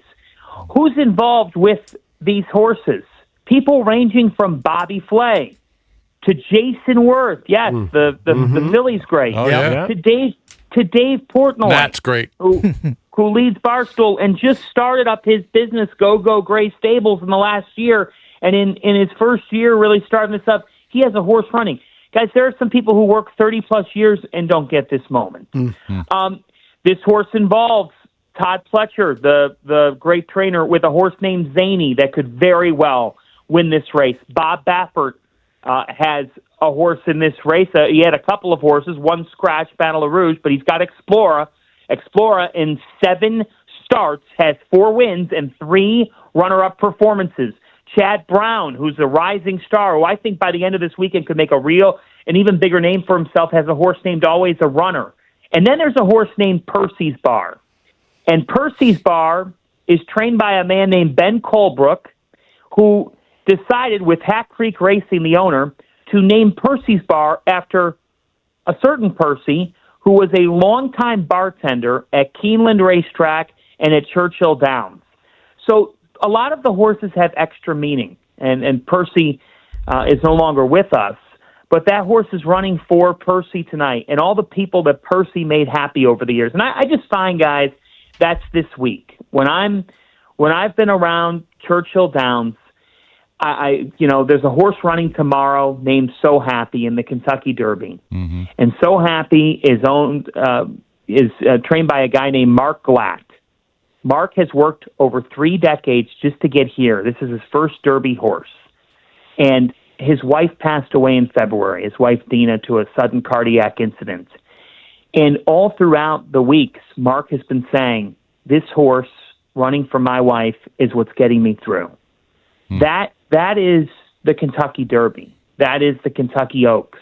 And again, you said earlier, I can't believe it's 152 years old. Just think about it.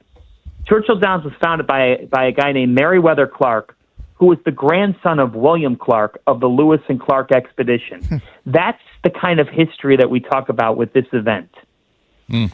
So, John, just talk about the field for tomorrow. Do you feel like it's pretty top heavy, 3 or 4 horses that you would bet on to win this? Or do you think, it could go 8, 9, 10 deep in terms of a winner? 8, 9, 10 deep. It's wide open. Is it? Okay. The favorite has not won the last 7 Kentucky Derbies. Right. Oh. And that's the longest drought in that column in a long time. Well, Renegade has been in that favorite spot. Renegade is running from the one post. The one post has not produced a Kentucky Derby champion since Ferdinand in 1986. So the odds are stacked against Renegade. This race is wide open because you have a horse like Commandment trained by Brad Cox that won the Florida Derby, but just got past the Puma, who's got a trainer in Gustavo Delgado. This horse has run really well. Javier Castellanos, the jockey's had a legendary career. Keep an eye on the Puma. Keep an eye on Bill Mott, Junior Alvarado, and Chief Wallaby. Mott and Alvarado, they won with Sovereignty last year. They're trying to become the first trainer-jockey duo to win back-to-back Kentucky Derby since the 70s. You have the unknown. I brought it up earlier. Emerging Markets only run 2 races. Guess what? It won both of them. Potente with trainer Bob Baffert. People know about Bob. Well, guess what? If you looked at the splits of training earlier this week, Potente made people's eyebrows raise. You have the son of Bill Mott, Riley Mott, with a horse named Incredible that has really run well and ran a great Virginia Stakes down in Virginia. So the point is, I don't believe that this is 1, 2, or 3 horses. I do believe that this is a wide open race. I also believe keep an eye on a Japanese horse, Danon Bourbon. It has been about 50 years since a horse outside of North America won the Kentucky Derby. But there are trends in the horse racing world that suggest that an international horse is going to get it done one of these years. The international side has only gotten better. So I just brought up 5 or 6. The 2 horses that I'm really zoned in on are So Happy and Emerging Market. And I do think that if I pick the third, it would be Chief Wallaby. Those would be the 3 horses that I'm most intrigued by when I'm looking at tomorrow's board. So Happy, Emerging Market, and I'm sorry, what was the third Chief one? Wallaby. Chief Wallaby. Okay, all right. Those would be the 3 I would zone in on. I'm placing my bets as we speak. As we speak, my We're friend. joined by NBC Sports' John Fanta, who's going to be reporting from the infield at the Kentucky Derby tomorrow, Saturday at 2:30 p.m. Eastern on NBC and Peacock. Switching gears to one of your fortes, college hoops. Is the University of Maryland about to explode in college hoops? What do you mean explode? Well, they got a lot better roster this year than they did last year. True. Define explode. I was going to say, well, look, I mean, I think that Buzz is going to have a bounce back season. I think that with their recruiting class coming in, I covered Baba Oladotun a bunch in high school and a really versatile player at 6'10". You know, they go and they get DJ Wagner, who's just. That guy's produced a lot of winning at Arkansas. He's a gritty player. He's a good combo guard that fits what Buzz wants. You go and you get Bishop Boswell. One of the things that I look at, guys, is who did you play for? Who were you coached by? Wagner was coached by John Calipari. Bishop Boswell comes from Tennessee. It means he was coached by Rick Barnes. So for me, that's really smart by Buzz. He's gone about the transfer portal the right way, and they've certainly loaded up. Robert Jennings is another intriguing talent coming over from the Big 12 at Oklahoma State. They've got a lot of versatility. They got several guys that are right around 6'5" to 6'8" tall, 6'9", and that's what Buzz's teams need to be. Buzz's teams, they're not going to win a beauty contest. They are going to win we're going to defend our tails off, and we're going to make you uncomfortable when you're on offense. And we're going to force turnovers, and then we will be able to capitalize. This team's got more dogs. Last year's team did not, and it was very apparent early on that last year's team had injuries as well. But it was very apparent that was a squad that just couldn't score in the half court. But Buzz has had teams not be able to score in the half court consistently, but his teams have made up for it on the defensive end. This team on paper should be able to do that. They got some good freshmen coming in. Caden House, I think, could be a real upside talent. So explode? I don't know if I would say explode in the Big Ten. The Big Ten is the best conference in college basketball right now. It just produced its first national champion in 26 years. But if you're Maryland, here's the goal. The goal is, find a pathway to the top 7 in the conference. And when people, if people want to roll their eyes at that, it's because Michigan is in the conference. It's because Purdue's had a spot reserved in that role. Michigan State exists and Illinois exists. So if you're Maryland, how do we finish in the top 7? How do we make the NCAA tournament? And then for year 2, how do we win a game in the NCAA tournament? And then you have to build on that. You have to say, here's where we're at. How do we get to a second weekend and eventually a Final Four? Maryland basketball is an amazing program with a great fan base. Last year, that team gave them no reason to really show up or root for. But Buzz Williams has had too amazing of a career for me to think that this stays down the drain in year 2. I like what he's done. I like the talent he's identified, and I think they've got experienced and guys who have won. John, appreciate the time as always. Of course, you got the Kentucky Derby tomorrow, but tonight, the Kentucky Oaks live in prime time for the first time, 8 p.m. on NBC and Peacock. You'll be on the infield for the show. We'll be checking out your outfits, and good luck with your shoes. Thank you guys very much. Thank you for having me, and I'll see you down the road. Yeah, man. All right, sir, John. Appreciate it. All right, John. Appreciate it. All right. Superstar. So he gave So Happy. He gave I can't even read my writing. Chief Wallaby, and what's the third one? Emerging Market. Emerging Market. Yeah. Those are the 3 horses to look at. That's what you want in stocks, too. Oh, I love sometimes. Love Emerging Market. Oh, you had Get one it yesterday. on the ground floor. All right, got to take a break. If you want to chime in, 1-800-636-1067.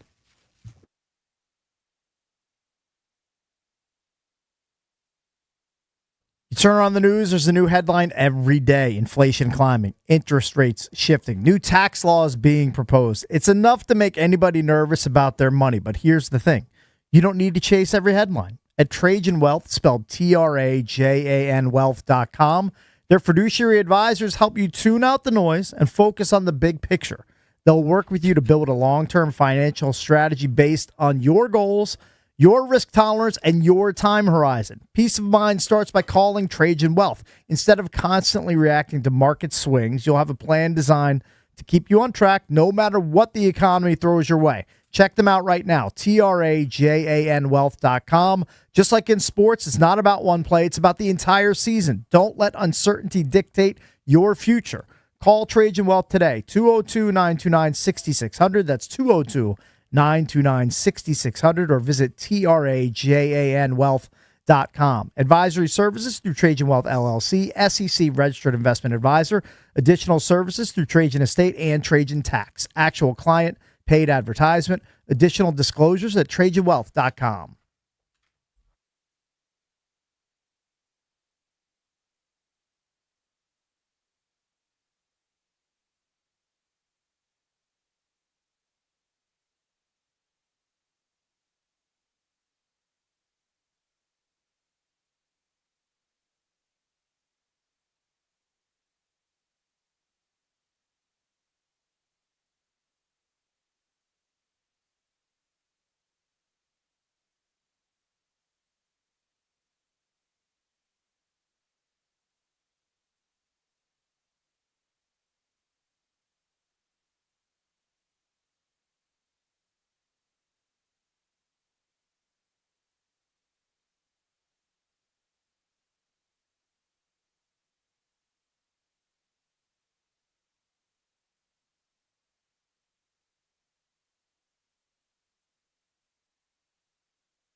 I know some of us are dog people in this room and behind the glass. Yep.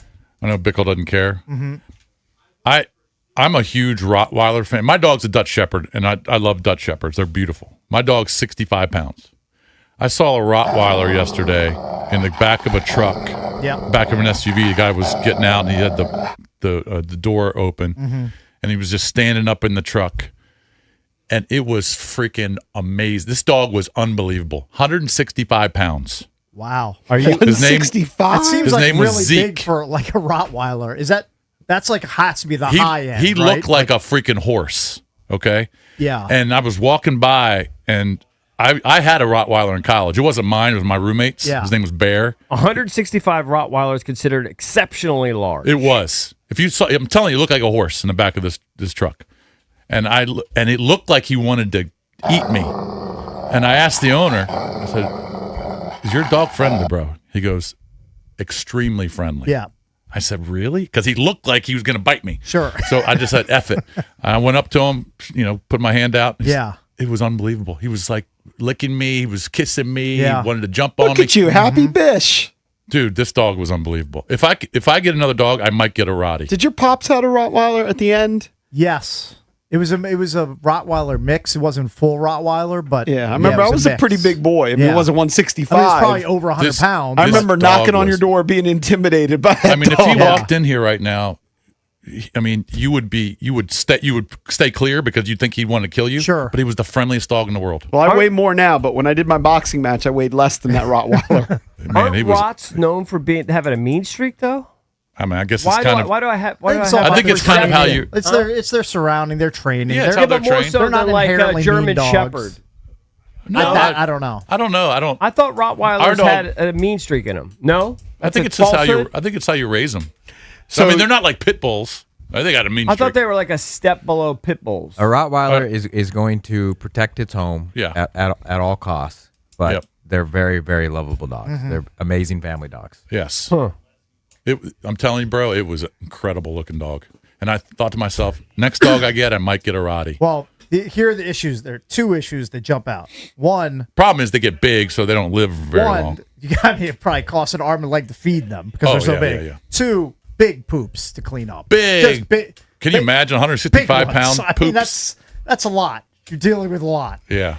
So, But Cakes. I'm just telling you, it was awesome. Yeah. For 30 years on this show, you've Yeah. been known as Cakes. There's no real great origin story. Yeah. But there are other guys who have the nickname Cakes. Sure.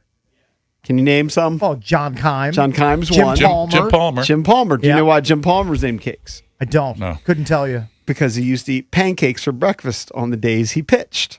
Oh. I'm bringing Okay. up Jim Palmer because do you know yesterday history was made? I did not. Baseball Cakes.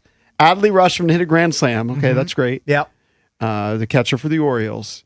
But last year, Jim Palmer said during a broadcast, he's still broadcasting. Yeah. He said, I've never had a chicken wing. Oh, And yeah. if they hit I a remember that. grand slam during my broadcast, I will eat my first ever chicken Does he wing. have an aversion Yeah, to why it? is he making his life worse by not having a chicken wing he's got to be in his 70s by now, right? No, I just said he's 80. He's 80. Okay. He's lived 8 decades and never had a chicken wing? He's avoided wing, or has he lived such a charmed life that this guy just eats like fillets and lobster and just he's beneath him? Apparently, during the broadcast last year, he just casually mentioned to his play-by-play announcer, Kevin Brown, that he had never had a chicken Is he a wing. picky eater? I don't know. Maybe he doesn't eat fried food. Maybe But he's so- super You would assume yes. fit. I don't know. Or is he just so rich and snobby that he's only had elite food? I'm Jim Palmer. I only eat the I'm sure he finest hasn't things. been rich and elite his entire life. He's always been I handsome. think he's just a picky eater. And, So it's just picky eater. yes, that's what I would. But remember, assume. he famously wouldn't wear a hat. Like all baseball players wear hats, and like during his off days, Yeah. he wouldn't wear a hat because he was afraid of going bald. So maybe he had like some sort of He's aversion. probably never had it. He's quirky. Maybe he's a health nut. He's a health weirdo. nut. Yeah. Okay. I mean, he looks pretty good for 80. Maybe, maybe, he looks really good. Maybe there's something to be said for not eating chicken wings Right. your entire His, life. do you know his comments? So he had the chicken wing. Okay. And he said, it's a lot of skin. That's all I can tell you. So he didn't love it. Good. And he goes, they're greasy, by the way. Can't eat them with the microphone. And then the worm turned. Yeah. So he liked it. Actually, these are pretty good. Look what I've missed all these years. All right, hold on. So he had multiple. I don't know if he had multiple. Who provided? Did you say who provided? Oh, I them? think they scrambled after the home run. They went to the park and found some chicken Just wings. in the park. Yeah, ballpark chicken wings. Anything you'd like to say? Any last words here? Rob's with us too. That Bryce Matthews should have caught that ball, and I cannot believe Jason Alexander. Why did you hang a slider? But here we go. He really doesn't want to do it. A lot of skin. That's all I can tell you. So, and they're greasy, by the way. Can't eat them with a microphone. This is television gold. I'm so happy to be a part of this. Listen, Jim Palmer tried to work his little Jim Palmer magic. I went all around the stadium to try to find wings, and all the wing spots were closed. But fortunately, our PR staff was Yes, that would have been my day. Jim would have the power to call Yeah. all of the concession stands. Thankfully, our PR staff scrounged some up. So you having your first Actually, wings? these are pretty good. Yeah. See, there you go. It's a revelation for Did he Jim mention? Did he Palmer. dip it in anything? I don't know. You got to dip. They were them. dry. You got to dip them in the. Personally, I prefer to dip them in ranch, but if the wings are really good, they can stand on their they own. can. Yeah. So but I think elite, you dip. I mean, I the tend to elite agree. experience. 98% of the time when I eat wings, You're I'm dipping dipping them in ranch. Yes. Yeah, I would do I know blue the cheese, purists but- love the blue cheese. I'm I not get a it. purist. I just like blue This cheese. is an AI I summary like 'em of Jim Palmer's picky eating habits. It says he's known for his selective food preferences, often avoiding certain textures and flavors. He has mentioned a dislike for vegetables, Oh, him and Al particularly Bunker. those with strong taste. Well, you know, Zabin's like that. Zabe doesn't eat Zabe eats veggies? no veggies. Hold on. So weird. Hold Hold up. on. Can you get Bring- Zabin in bring here? him in here. I think he said he does eat corn. That's right. In the eighth. He does eat Corn corn. is the only with vegetable that Corn Zabe will is eat. the only vegetable. Next is time you're good. at Merritt, you get your Corn work in is and then you good. come He's down to coming. Canton with Corn me. is We'll go get delicious. some wings in the neighborhood. You know? No, what was that other place? We'll you go to chair. Happy Jack. It's the Zaber. Zabe's like our age, right? It's a daily Yeah. Zabe. So It's the I think Zaber. Zabe You're might pi- be 1 year older. You're a picky eater. I like to say I've got the palate of a 10-year-old and the stomach of a billy goat. Okay. I have a very robust system. Thank God. Knock on wood. Okay. Now, we were but- talking about this because yesterday I was going to meet up with my son, and I was like, yeah, I'm going to get chicken tenders somewhere, or he'll get chicken. Yeah. We ended up going to the Green Turtle.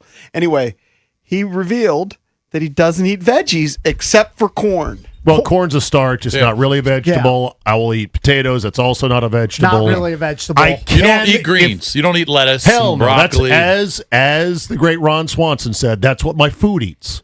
Does My food eats So you, vegetables. Is it you've gross to never- you? You've never had a Caesar salad. Hell no. No, I have had half a salad in my life. Oh. Half of one life. salad. Unreal. Not like I had a sandwich and a half salad as part. And as you my hated lunch. it? The half salad lurch was when I was courting my now wife. You had to fake I like you wanted- would eat it. Yes. That's Yeah. going to be my I son. was early on, Yeah. EB, and I'm like, I gotta pretend like I'm not a weirdo. And it was like, Oh, really? Hold up. If you have a cheeseburger, will you not have any lettuce on it? of course not. No, you don't Why want it. would I? No, it doesn't eat So you greens. always Quarter say- cheese ketchup only. Thank you very much. I didn't- Please drive through. I didn't know this about Zabe.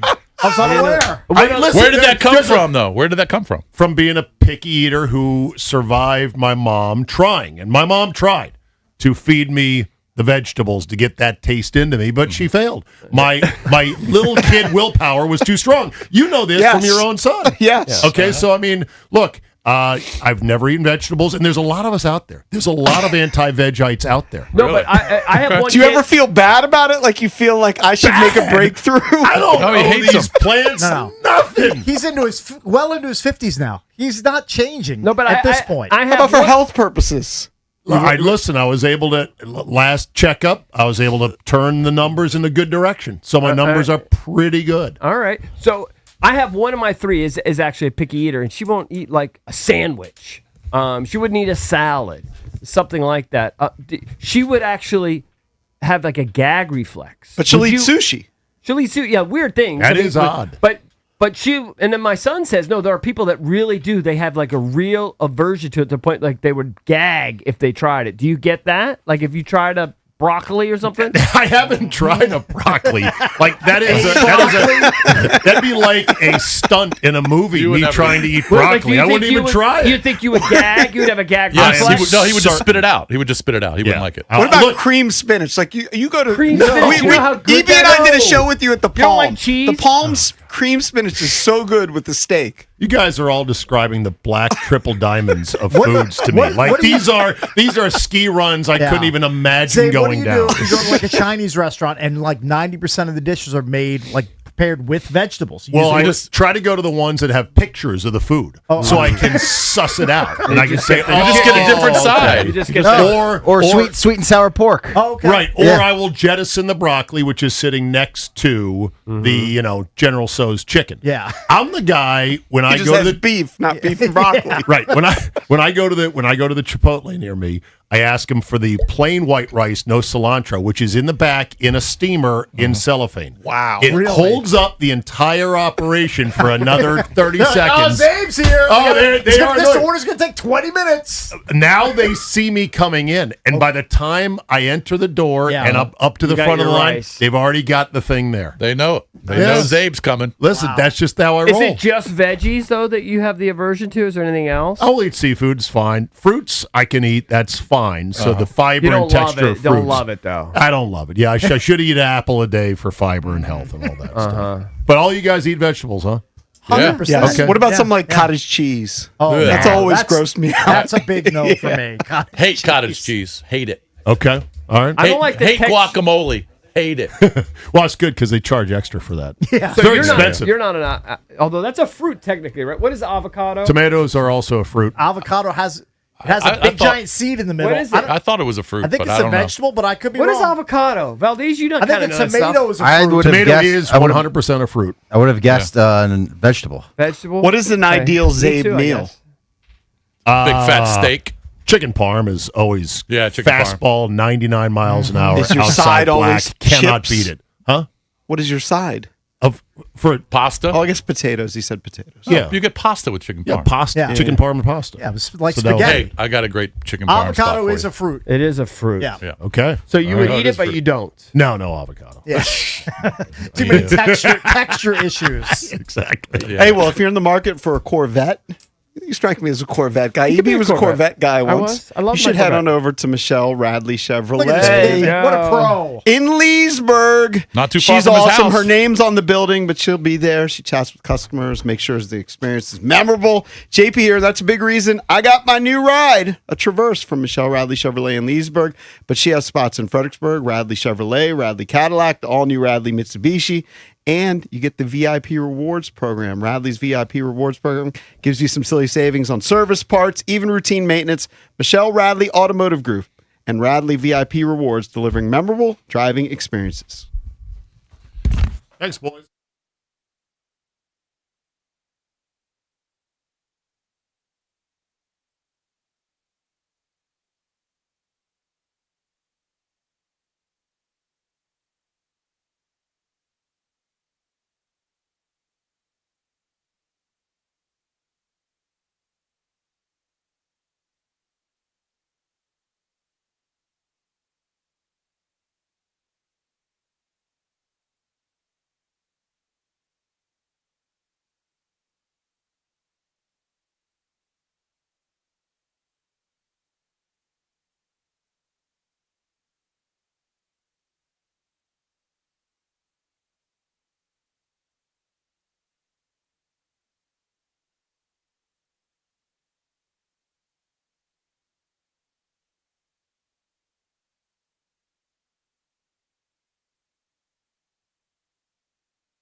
Earlier in the show we were talking about the easiest courses to boost your GPA if you're in college.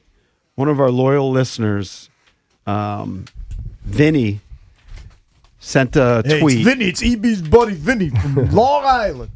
He's happy about the He Mets. took- They've been playing great. He took he's not. cell phone photography in college. Hold on, that's a real course that's offered. How to take pics with your dumb cell phone.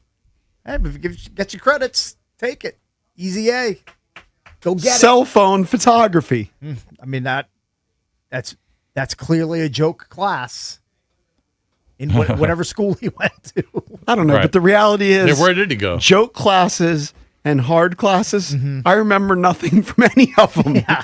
You think I remember? I think anything EB and from I took a college? history course together. Didn't we take history like pre-Civil War U.S. history? Really hard. I don't know anything. Really hard. Here's what I remember from college: hanging out with my boys, hanging out with my friends, getting overserved at local establishments. That's what I remember from college. During the break, Zabe was talking about he asked Eric and I if we went on spring break, Yeah. and we actually all went together. And I said my favorite story is your story where you thought there was a girl interested in you. Cakes pre-games, gets hammered before, all excited to go to this party to meet up with holler. this girl who might be interested in him. Oh, this is not. This is like That was when you this were is in beach week. This is not Yes. spring break. Oh, Okay, I Yeah, said spring this break. I is- meant beach week. Yeah, this is like same thing. right out of high school. And Yeah, then the I- first thing he did was he vomited. Yeah, I mean, Oh yeah, you've talked about I that. had too much day in front of me before I got to the party. What about the one time you maybe it was someone different, but you were in a hot tub with Same guy. Oh, Yes. yeah, that was we me all too. have fumbled That was balls. you? He has a Yeah, lot. yeah. and that you was me thought too. that the girl was into you, but she really wasn't. What happened? I there? mean, we were into each other, but it wasn't to the level that I was expecting. Yeah, it to be. yeah. But was that also beach week? No, that was when I was living in Houston. Oh, you were working. I was slinging cotton That's candy right, you were doing at cotton Astro World Amusement Park. But all led to where he is now, 31 years, Yeah. beautiful marriage. Absolutely. 3 kids. Sometimes you have, like detours and pitfalls along the way. Yeah, That's the way it works. Put your GM cap on. I always have it on, JP. Which All right, GM? NFL GM cap. Okay. CJ Stroud got an extension, right? So But he I'm didn't- Cakes Peters. No, I'm All just right. setting it up. CJ Stroud got a 1-year extension, but they haven't given him the big contract. You mean There's they another- picked up, hold on, you mean they picked up his 5th-year option? Yes, whatever Okay, you call got it. right? Got it. Bryce Young is somebody who potentially could get. Would you give him an extension, or would you do the butt minimum for him? I would let him. Is he on his 5th-year option this year? I'm assuming he is. He's Yeah. either in year 4 or 5. No, I need him to still continue to prove it to me. Yeah, he's got to have another big year. So he's in the same department as. If I'm the Carolina Panthers, Stroud. I'm gonna have a hard time handing Bryce Young top of the NFL quarterback market money. Who do you believe in more, CJ Stroud or Bryce Young? If I had to pick between just those two, This is a recency thing, but I would say Bryce Young based on last year. I mean, it's like 51-49, Yeah, I know. maybe I know. Bryce Young, but I don't love either of those guys long term. Yeah, And I would agree with that. I think both of those teams, you're going to see the mental gymnastics that those GMs are going to go through as far as whether they feel like they want to extend them or they want to go back into the quarterback abyss. So apparently they did pick up the 5th-year option on Bryce Young's contract. Right. But they're talking about a long-term deal. By the way, yesterday when we, and all week as we've been talking about the draft and sort of, where you feel, how you feel the Commanders did, et cetera. Did we talk about this article that came out in The Athletic yesterday? No. Where they gave the Commanders a D-. Grade? Yeah, D-. Now listen, that's a bad grade. The grades are silly because nobody knows. Yeah. But if you're going to look Give us at the it- rationale. I'm trying to find it. They That's not a Nikki Javala no, athletic post. no. This is Austin Mock. Okay. It's from 10 o'clock yesterday. We might have to book him next week. So he hates Styles. He must hate Styles. I don't know. I think he says he's basing it based on like their big board and value, where they should have been selected, where they think they were selected, the expected value. So he has a value chart. He I mean, came they up with didn't his have own board. They didn't have a 2nd-round pick. They didn't have a 4th-round pick. So I think people could quibble because of the lack of quantity. But I've seen others where, based on their boards, we got value way higher. I Like, saw the Commanders actually number one in somebody's value chart. Exactly. Like their 5th round pick was a 3rd round grade. Right. You know, their 1st round pick was like a top 2 or 3 grade. Anyway, we might have to book him because he only lists rationale for 2 or 3 teams on each side, and he doesn't have the Commanders. But he's got the Commanders is basically a D-. Wow. I did see. That's surprising because I haven't seen many I haven't bad seen anything grades. like that. I did see an interview. The with- worst I've seen was B-. I did see an interview, though, with For Kyle Washington. Shanahan. You know how the 49ers, on most of these, charts where they're grading from the NFL experts, they've gotten a really bad grade. For the draft? Yeah. Yeah. And he did I think it was with Rich Eisen, I could be wrong, but he did a pretty long interview and he was explaining, he was like, look, when we evaluate a guy, and he was using the running back they selected, right, who didn't even get invited to the combine, Oh, one from Indiana. Kalen Black, He yeah. said, we had him as our number 2. He had him as the number 2 running back. Uh-huh. So I assume Jeremiah Love won. They had him as the 2nd best running back. He's Okay. like, so we do our evaluations. Right. And then he's like, we talk to other teams, and you start to hear. And he's like, then you start listening to the he was going through it all. He's like, they actually listen to the NFL insiders. He goes, because as much as people around the NFL say that they like to keep things close to the vest, they don't. He's like, secrets come out, so you kind of know. And he was just explaining, he's like, it's happened too many times where we've liked a guy, but the league thinks he's a 3rd rounder, so we don't want to take him the 2nd rounder because the league says he's a 3rd rounder, and that's what all the experts are saying, he's a 3rd rounder. And he's like, and then 5 picks before we're up, that guy gets picked. He's like, so, we like our guys. Maybe we have them, we pick him in the 2nd round, but we don't want to lose on that guy, even though the rest of the league says he's a 3rd rounder or 4th rounder. Oh, so they do skip guys or drop them on their board because of the rest of these draft if they experts? think they can get him later. Yes. That's If you why they think he have gets to you know. later. That's That's kinda why you have to know what the perception they're forecasting is. what other That's teams are going kinda to do and how that's they kinda value the surprising. player. Yeah, I that's guess kinda that surprising. They work that into the formula. Yeah. Well, and that's why, teams also jump up, right? The Kansas City Chiefs, maybe they could have waited and gotten Delane. What did they have, the 9th pick? Yeah, they were sitting Maybe at they would be 9. able to take Delane at number 9, Yep. but around the league, a lot of people thought that the Commanders were very interested in Delane. Yeah, and they I think probably that's why they weren't. moved up. Yeah, Yeah, 100%. it would have been interesting to see if Delane and Styles were on the I board. think they still would have taken Styles. I think so. I know John Kimes had his rankings of what he thought, and he had Sonny Styles would have been number 1 to them, Delane 2, I believe. I think they wanted Delane too. They might have actually had Jeremiah Love 1, but it Love just was wasn't up going to there happen. too. Yeah. All right, we got to get out of here. Everybody have a fantastic weekend for Bish Bucks. Happy birthday on Monday. safe, Cakes. everybody. EB, I'm JP.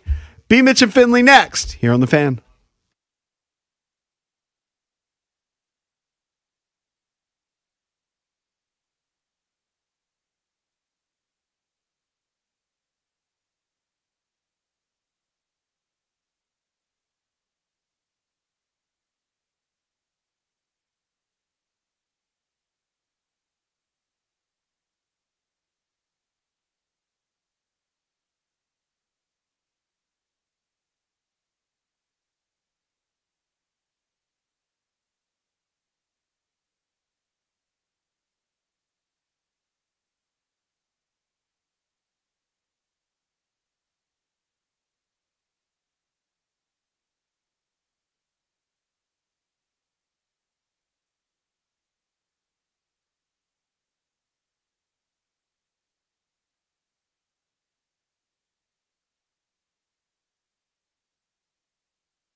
Just an absolutely impressive April for the Washington Nationals, defeating the New York Mets 5-4. C.J. Abrams with a 2-run shot and 3 RBI. James Wood made 2 incredible defensive plays, and they finish April 15 and 17 with 11 road victories. Abrams' 2-run homer put him in the lead for good. The 2-1 pitch. Swinging a long drive, right center field. Going back on it is Benj to the wall. He leaps and it's gone.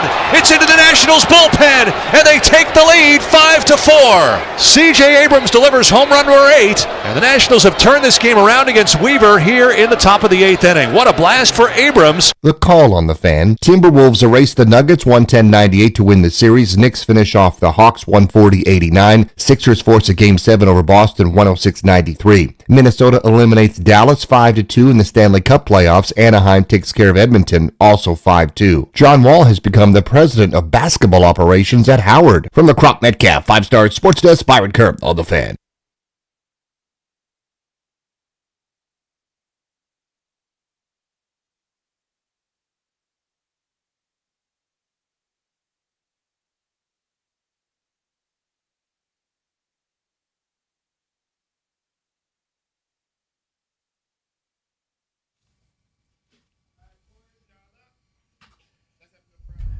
Steve Zabin, Nick Ashew on a Friday in for Beamich and Finley, my friend. It's sunny outside. It's nice. It's glorious. It's going to be 62 and sunny today. Absolute cherry pie start to the month of May. Tomorrow, though, highs may only get into the upper 50s, depending on where you are in the region. You know what? Considering the winter we had, I'll take it. I'll take sunny and 50s every day. I was outside this morning, a little coffee. It was about 43, and I just sat in the sun and was like, I'll take this. Okay. I'm that guy. I'll do it. I will get out. My wife thinks I'm crazy, but I'm like, look, I just got to get outside. This was one of the worst winters I've ever experienced. I will take 50 and sunny every single day. You mean you didn't like Ice Planet Hoth? Snowcrete? The Snowcrete month. It was a month. We were under siege. There is a spot in our front yard. So before that big snow came in, I put down a tarp. Because we have a dog, so I was like, I need some spot of actual grass because this could be forever before we see grass. But our neighbors also have a dog, so I moved the tarp to keep the snow off this one little patch in the yard. That's the only place that the dogs went and handled their business. It's all dead now. Yeah. But that was it because we had this deep snow. You could ice skate on what that was. So I'll take whatever the weather is this weekend over what we had, dude. Yeah, if people were to ask about our winter, they'd say, did it snow? And you'd say, yes. Was it festive? No. No, it wasn't. Did you enjoy having it around? Absolutely not. Was it easy to remove? Most certainly no. Oh. Did it go away quick enough? Also no. None of it was good. But still, when we get to May, I mean, I need 60s minimum. I mean, it's May. Let's go. You got to be 60s minimum. I wouldn't mind a nice warm 78. It's going to come, but it looks like, right now, 56 for a high tomorrow afternoon in the District of Columbia. But I think is it supposed to rain or no? Looking better for the rain. All right, so see, we're good there. Listen, we're not gonna complain. No, but I am with you. I saw you tweet this out. One of the best months of the year. May is great. It's the second best. It's probably not as good as October. October has playoff baseball, and it's got both flavors of football, and it's got a little splash of hockey and basketball. Although the NBA doesn't start till November. No, it's October. It is? It's earlier October. Yeah. Oh, they did. Remember they started the 2 weeks earlier because they spread games out. So yeah, they got to fit the cup in as well. I'm a big fan of fall. So yeah, you get a little fall, a little spring. I'd put it in there. I mean, it's two sides of the coin of which do you like better. The football in October is great because seasons are still intact. You can't honestly say our season is toast. It's too early, right? Right. So it's right in the meat of it. True. Okay. Well, for most teams. For most teams, your season is viable. If you're a Jets fan, the season's over already. But, the seasons are viable, but it's not high stakes, high leverage football because it's not playoffs. Mm-hmm. We get playoffs now. Like last night was absolutely amazing, even though one of the games was a historic. Oh, my God. Ass whooping by the New York Knickerbockers. And listen, you're going to get blowouts in anything, in any sport, in any the divisional round can give you a blowout in the NFL. Wild card, you're always going to get some of those. But it's just so I think it's interesting what you bring up here too, because you talk about 2 great months, right?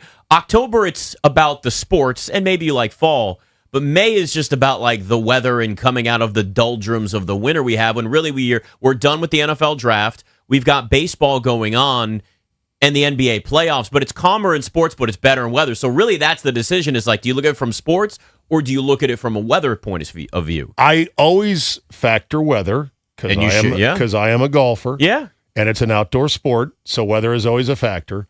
And I think, interestingly enough, both October and May have the same kind of joyful weather.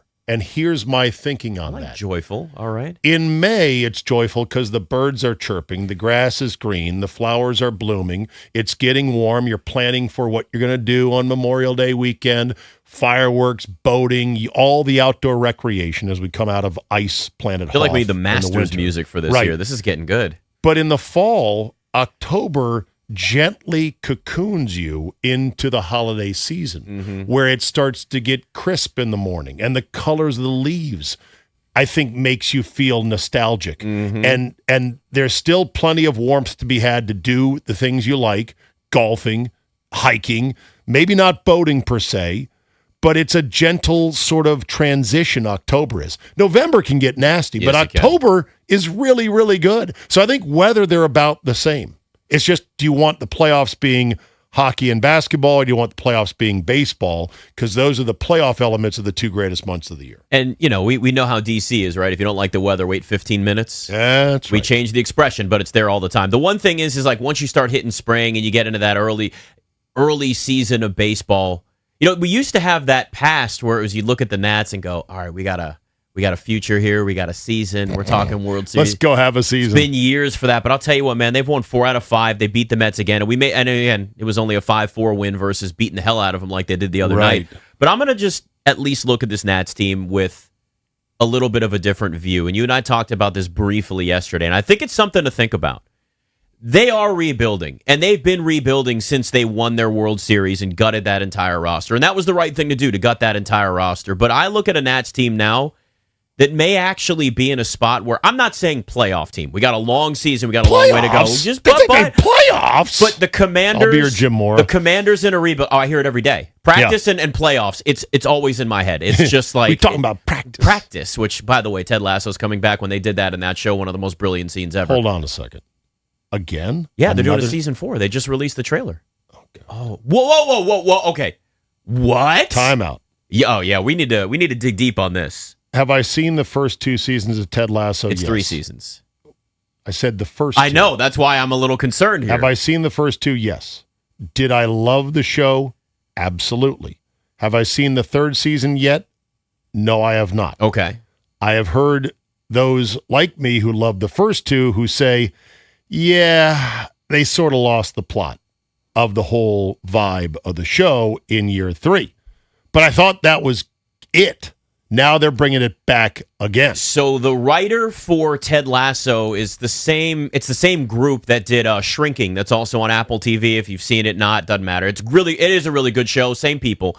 They planned both of those shows for 3, and they realized, wow, people love this. We've got a hit. Let's go do We gotta another. milk it again. In a world where content is king. In a world world where content matters, and you need to add an extra season, Ted Lasso brings us season 4. Yeah, the season 4 is coming out August 5th. Okay. I love the show so much. For the record, what I love most about Ted Lasso, well, first of all, it had nice, simple, beautiful themes written into the plot lines. Yeah. That's number 1. Number 2, gorgeously shot. Just cinematically beautiful. Every shot, the colors, the whole thing. Also, Hannah Waddingham is a star talent who had been just sort of unrecognized for a long time. And you know she can sing really well. Sing. She had a Christmas special where she just sang the whole time, and I'm like, damn, this woman can do everything. Unbelievable. And a statuesque blonde. Unbelievably talented. Jason Sudeikis, also criminally underrated as an actor and as a funny guy. So there's no reason for you to not watch season 3 and I'm season planning 4. on watching 3, All right. and maybe it will not sort of rub me the wrong way, but I heard some things that I go, okay, But some whatever. people also just want to find something to complain about. That's it's true. a show that's meant to just be enjoyed. That is true. Okay. That's and where now, it is. And now So, we're yes. done with our micro diversion. We've Recalculating. got you back. We're back on the highway. Okay. Beep, boop, beep. All right, we're back. So listen, here's the one thing I will say about the Nats, though, is you see, and again, winning 4 out of 5 in a 162-game schedule in baseball, that's a long season to go. But if you look at where the Wizards are in their rebuild, where the Commanders are in their rebuild, and now where the Nats are in their rebuild, my thing has been, and I've talked about this on other shows before, it's kind of felt like Wizards and Commanders in like a back and forth, Nationals way below them.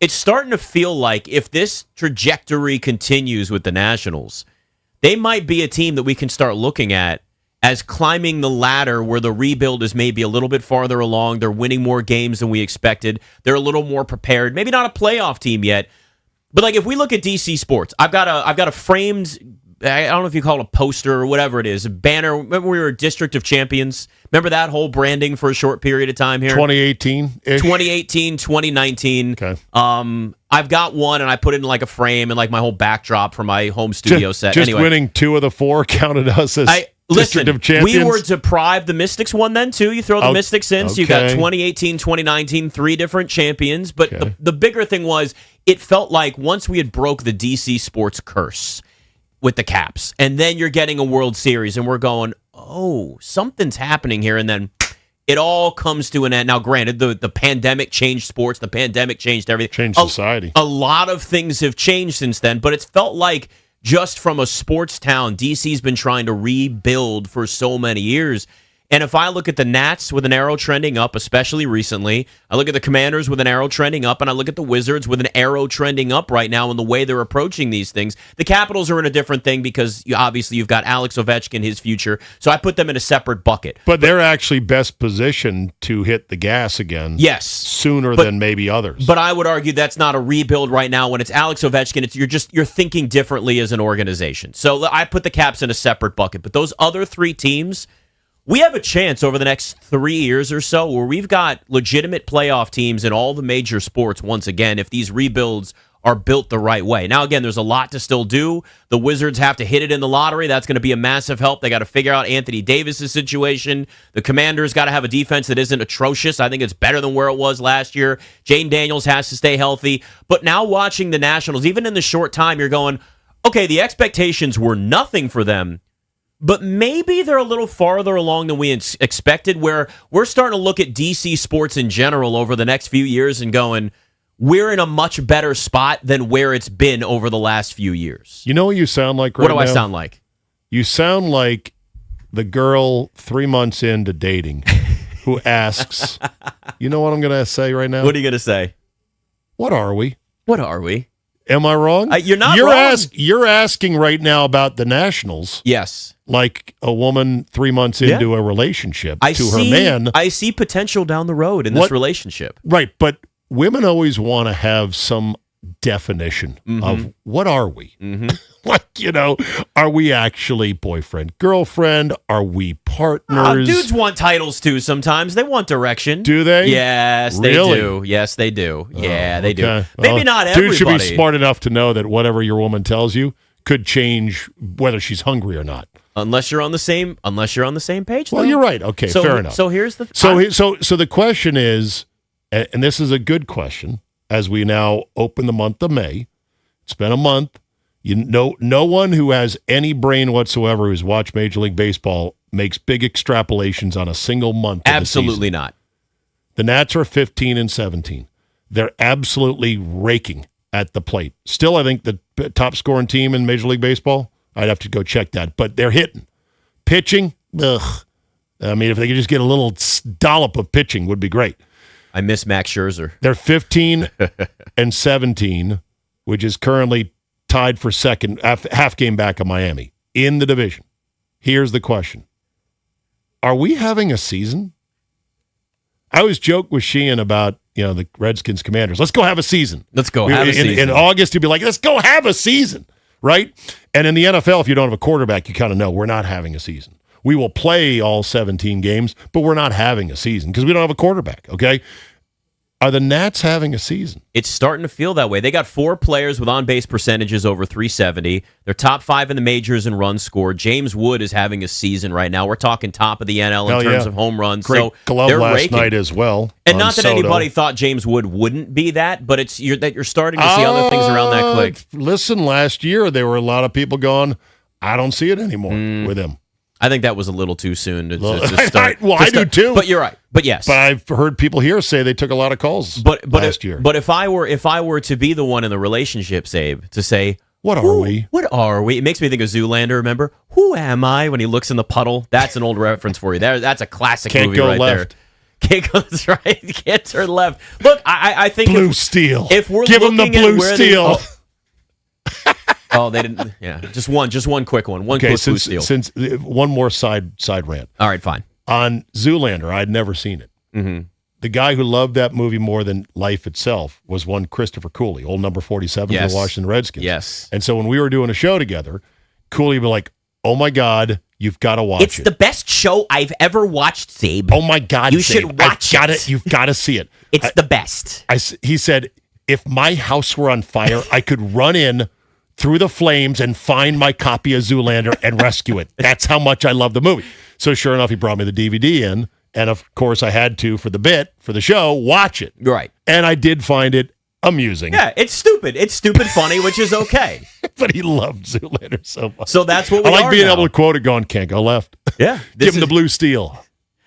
I feel like I'm taking crazy pills. Crazy which pills. Maybe That's a great soundbite. Oh, it is. It Yeah. still works to this day. And listen, maybe I am, and maybe in a week or two we're gonna look at each other going, "What the hell was I saying about the Nats?" But like, it's a long Yeah. season and they're young. I get that, but you just look at where it feels like there's direction, because think of. Again, the past years of Redskins years where it's just like, let's go pay money for free agents and it doesn't work. There's no real rebuild plan. The Wizards, it was like fight for the 8 seed, fight for the play-in tournament. Now there's a real rebuild with a real blueprint, a real plan. The Nationals, I know it's a rebuild after a rebuild technically, but they've had a lot of turnover in the front office. A lot of that's changed. But it just feels like all of those 3 teams have a level of direction. It still has to be executed, but it's at least moving in a direction that gives you a feeling like a promise. I know. Generally speaking, there are no pop-up seasons in baseball, meaning like a pop-up flash mob. Oh, my God. Right. This team is actually good, and nobody saw it coming. There's too many games that evens out things. There is too much known in terms of, okay, here's who you really have, both hitting and pitching-wise.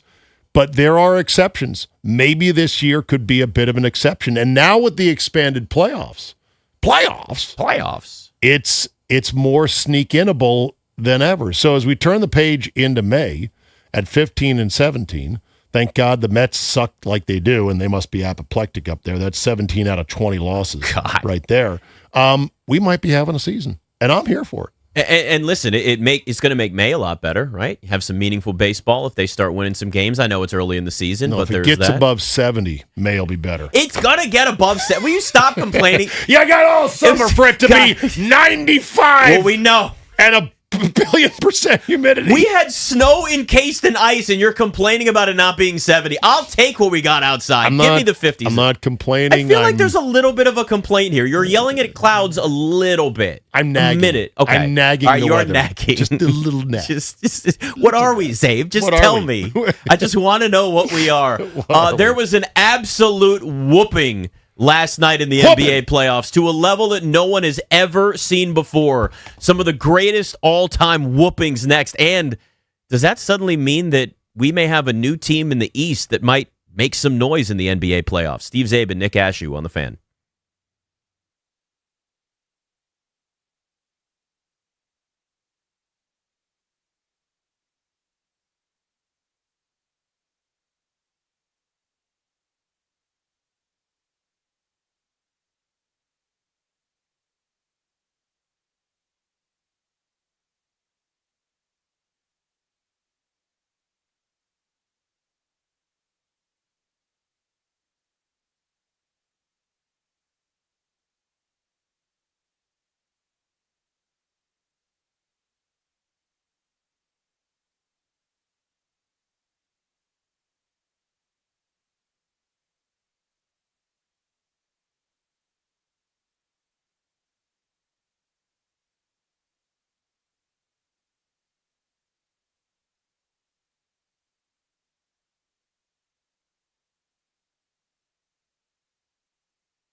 This update driven by the Ted Britt Automotive Group, home of Ted Britt for life. Nice weekend for the Nationals as they beat the Mets 5-4. C.J. Abrams with a 2-run shot. He also had a critical RBI single. And now the 1-2. Breaking ball. Broken bat. Looper to left. That's a base hit. Garcia jogs in from third to score. That call on the Fan. James Wood made 2 incredible defensive plays, and the Nats finish April 15-17 with 11 road wins. They're back home tonight against the Milwaukee Brewers. Timberwolves beat the Nuggets 110-98 to win the series. Knicks over the Hawks 140-89. Sixers force Game 7 over Boston.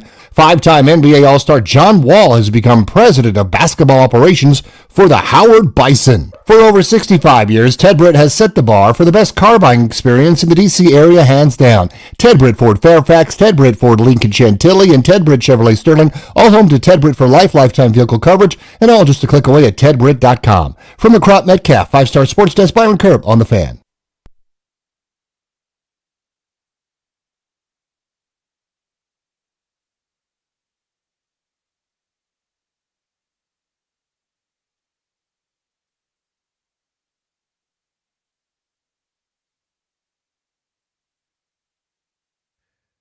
Steve Zabe and Nick Ashew in for the guys here on the Fan. I was watching, well, you were watching it too, a video. This is the best thing about when you have fights now in NBA games, which has been a million playoff games at this point. The angles that you get from some of these fights of people right there courtside. Yeah. The Mitchell Robinson fight last night. It wasn't a fight. It was a for an NBA standards. It was a dust up. It was a hubbub. It was the two guys in high school when the teachers are holding them back that are running their mouths to each other knowing they're not actually going to have to fight.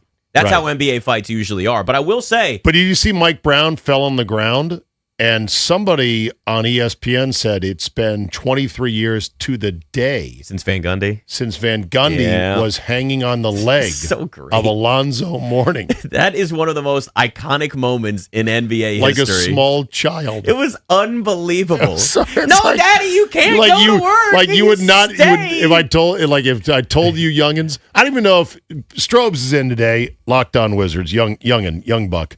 You ever seen the Van Gundy on Alonzo Mourning's leg clip? NBA history?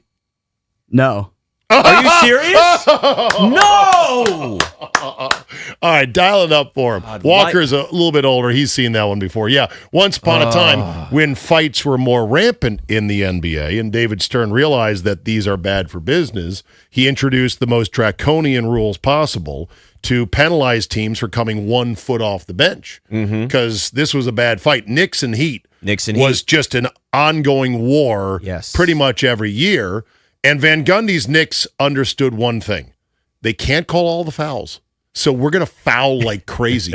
And they will not call every foul. So they were rough rock fight games played in the 80s. And, of course, it led to a lot of fights and fracases. And one time Van Gundy got knocked onto the floor because he's a little elf. And he was holding on to Alonzo Mourning's leg. It was Larry Johnson and Alonzo Mourning. And Larry Johnson threw punches. Those were old fights when guys were actually throwing punches in the NBA. But those were also games where it was like 83-78, and these people that are like, awful. Yeah. The NBA was so much better in the 90s. No, was it? No, it wasn't. No, there was a lot of rock fight games. It was bad. Last night was different though. Last night was an all-time whooping. 61 points at one point on the Hawks. They beat them 140-89 to move on in the series.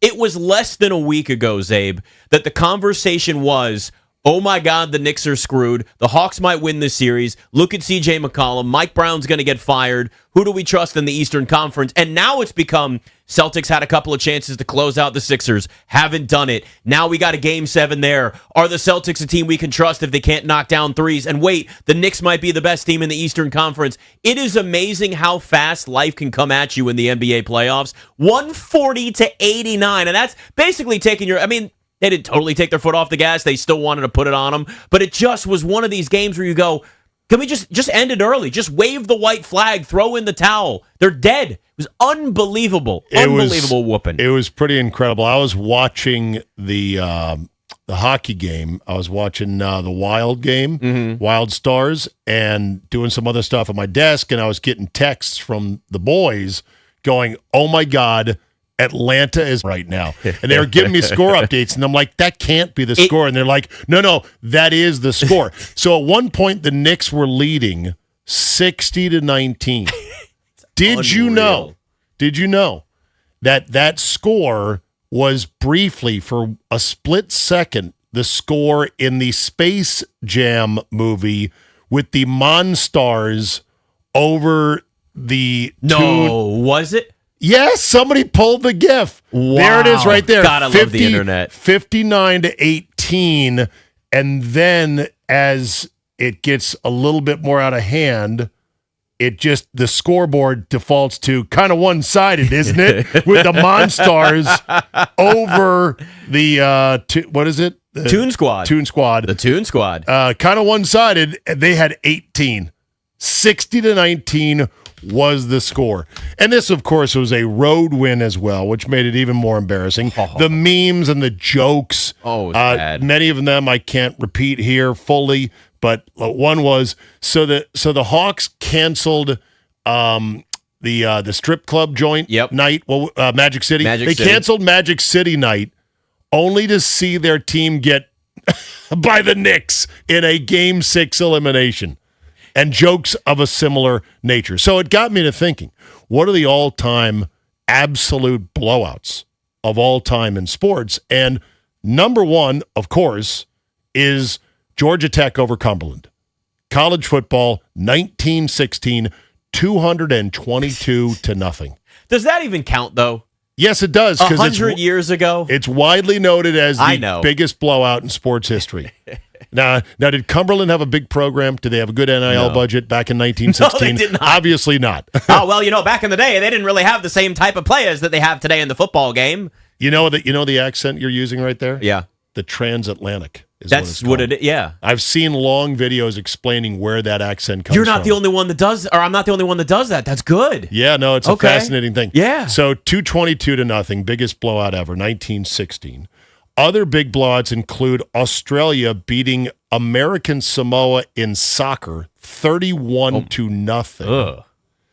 A 73-point NBA win by the Grizzlies is in there. There was an When was that? I'd have to hold on a second. There's Ben a list knows. here. I see Ben. He must know. It was against the Thunder, wasn't it? Yeah, I think it was against the I remember Thunder, everybody was all concerned. Before the Thunder lost got by good. 73. Yeah. And then 3 years later, they win a title. See, it doesn't take long to rebuild a team if you do it right. This is 2021. Grizzlies 152, Thunder So it was 79. it wasn't that long ago. And look at where the Thunder are now. See? International ice hockey, South Korea played Thailand, 1998.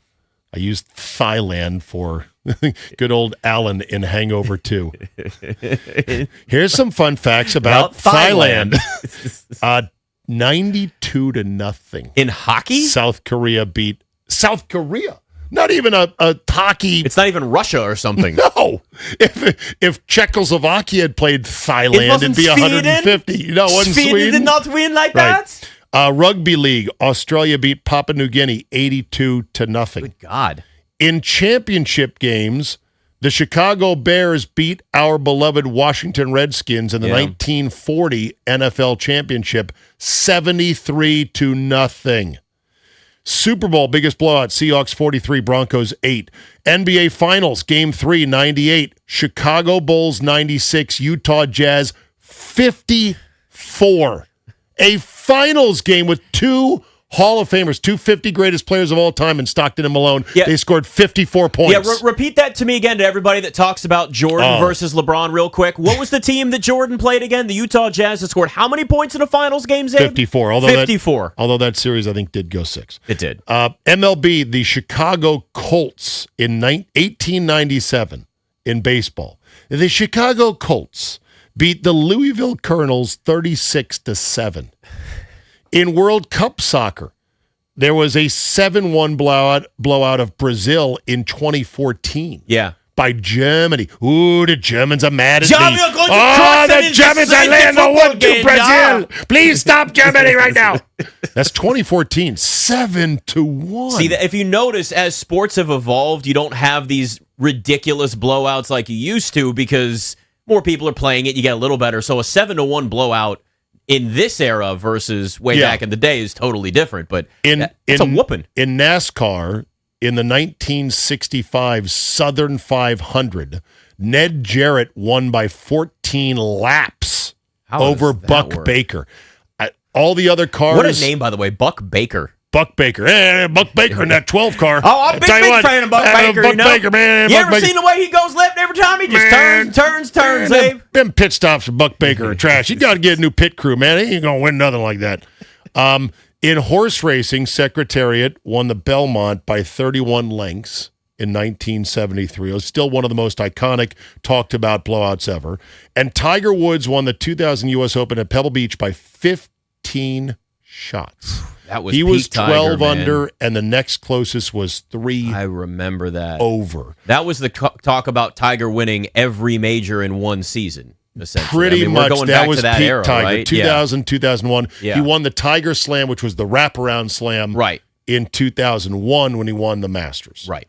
Because he won the last 3 of 2000, starting with the U.S. Open at Pebble. And then don't forget, Tiger Woods also beat hapless Stephen Ames in match play 9 and 8 at the Accenture, because Stephen Ames ran his mouth before the match saying, if Tiger's not hitting it great, I got a chance in this one. And Tiger heard it.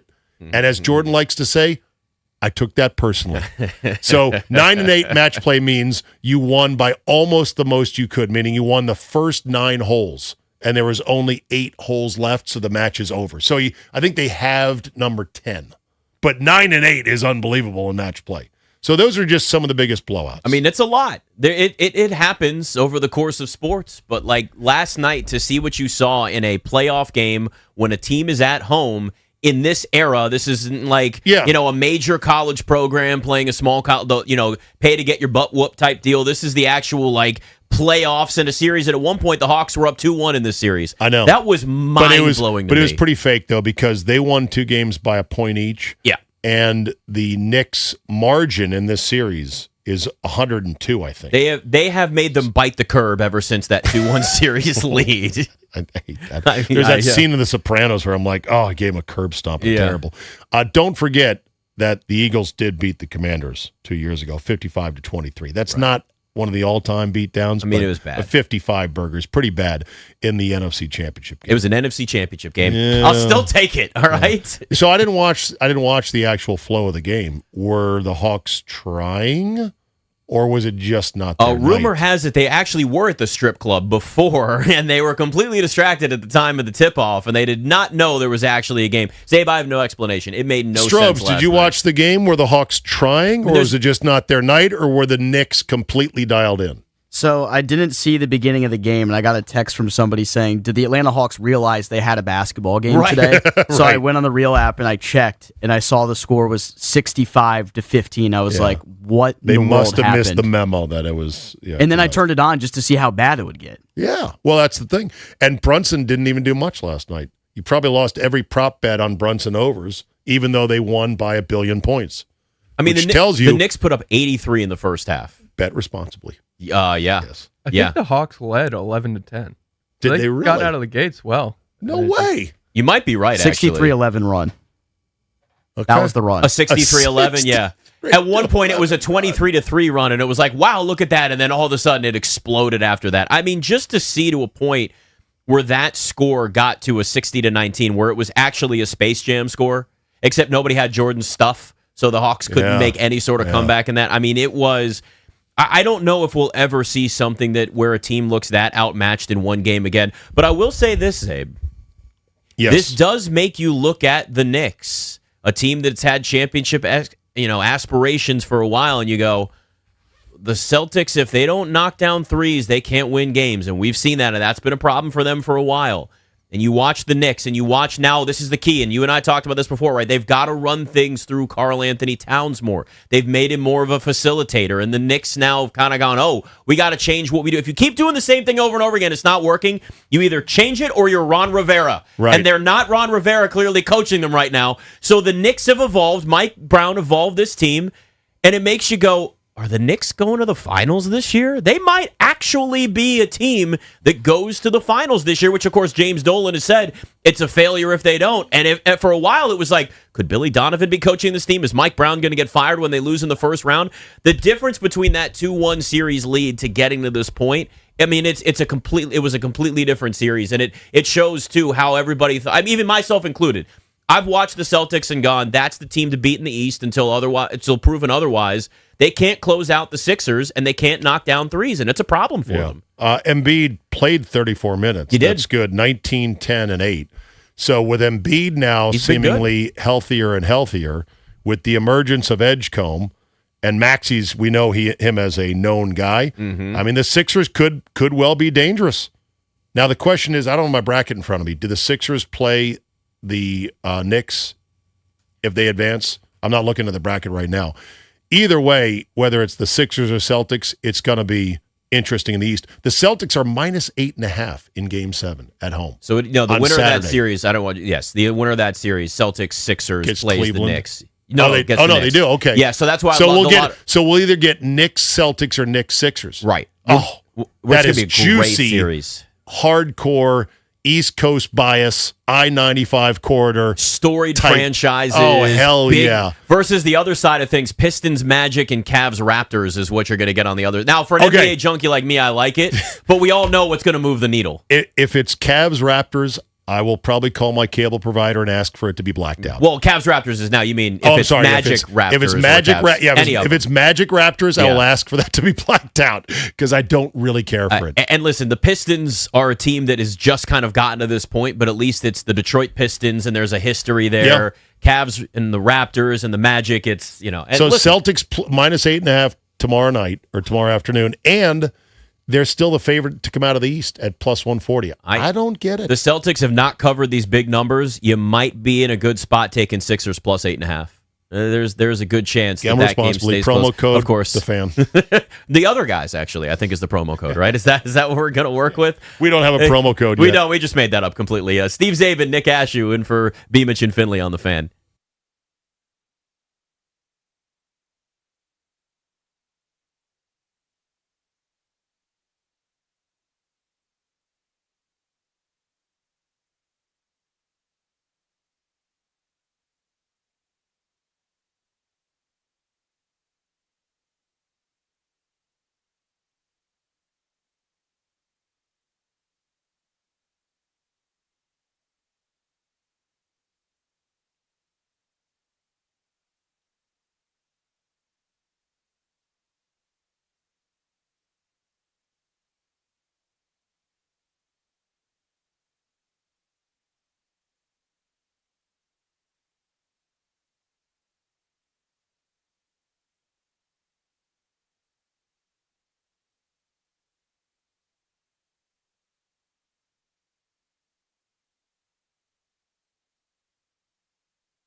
Steve Zabe and Nick Ashew in for B-Mitch and Finley.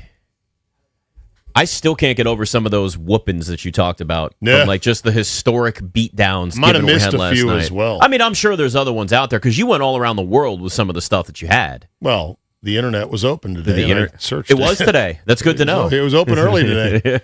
What time did it open today? Well, it opens early on Friday. Closes at 5. Ah, that's good. Just so you know. Well, that's good. I'm Like the post office. Yeah, Closes at 5. You ever get mad at businesses that close sooner than you think they should? I mean, all the time. Yeah, stuff like that happens all the time. There's still stuff where you're just like, you closed already?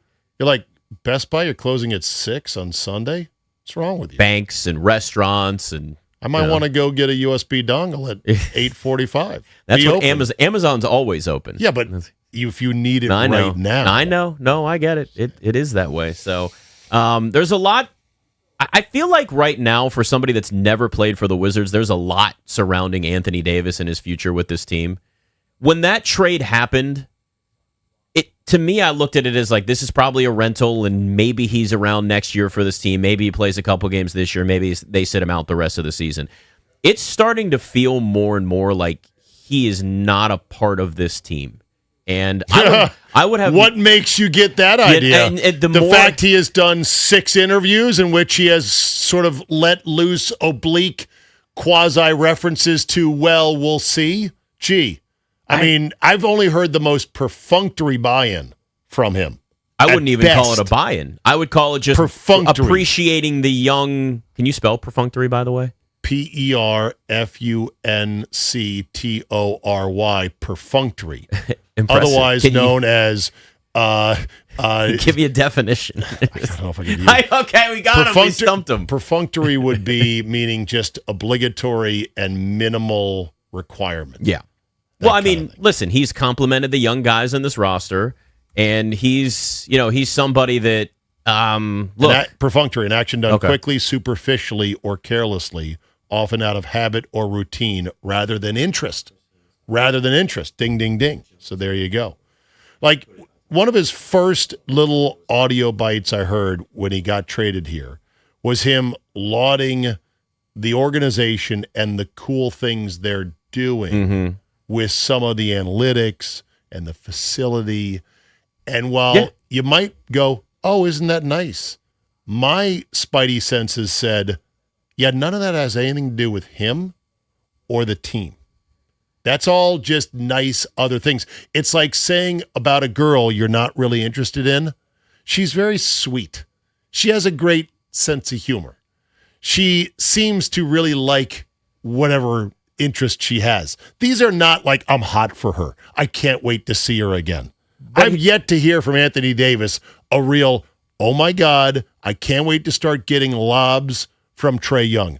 Oh my God, I can't wait to teach some of these young bucks how to play at the highest level because I've done it. Haven't heard that yet. But you can also argue that it's like two people that are dating briefly that have two different desires in their life. Well, two I would different argue timetables. I would argue they're not dating. I'd argue this is an arranged They marriage. have. Well, let's say they went on a blind date. No. They went on a blind date. No, because this was an arranged marriage. He got shipped here. Okay, that's fair. In a, I would say, pseudo-shocking trade. Like But I that wouldn't trade even was call- a surprise. But I wouldn't even, let's not even use it as a marriage analogy. Let's look at it as two people that went out and met, and one is looking to settle down and get married for commitment, and the commitment is a championship, and the other is still young and wants to date, but is still growing and learning. That's Wants the to rest get of their this body team. count up. They're young, right? Look, here's the thing. There are so many people. That analogy works, but I do think I know what you mean, I do think the arranged marriage analogy also works. Yeah. Because they're going to try to make the best of it for as long as they can. The fact that the Wizards are in that early stage of a rebuild where the next step is likely coming next year, right? The expectation is at least play-in, if not playoffs to begin with, depending on how things shape out. Anthony Davis is injury-prone, in his 30s. When his contract's done, he'll be 36, and he's not going to give up all that, the $58 million in the last year of his deal. He's opting in after this season. We know he's going to, but I also understand why he might look at this and go, this team sure has. If Anthony Davis was 27, he might look at this and go, this team's got a bright future down the road, but they're still building. For him, it's now. He's already been forced to get traded to Dallas. That came out of absolutely nowhere in the worst trade in NBA history for Luka Doncic. So now he gets traded to the Wizards completely out of the blue, and this guy's like, I just want to win a championship. That's all I'm looking to do. The Wizards are building a team that they want to win a championship one day, but they're young. It's the early stage of the Thunder. It's the early stage of the Spurs. This is why, everybody that gets mad, they're like, well, if he doesn't want to be here, screw him. Okay, then he doesn't. His timetable and his career, that window is a lot smaller than where this Wizards team actually is. So I get it, but, he wants to win a championship. First of all, he has a bubble championship, which he's already said he doesn't think is real, but he does have one there.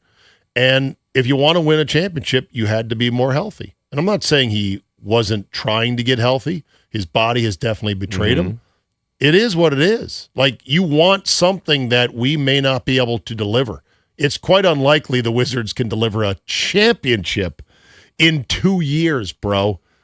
This franchise hasn't been to the conference championship since 79. It's the longest stretch, did you know, of any professional team not making their conference championship. Yes. It has been a bad stretch. Now, Chris Haynes, who, yes, is a Rich Paul mouthpiece, I get that, did have this to say about Anthony Davis. It was his last few months in New Orleans.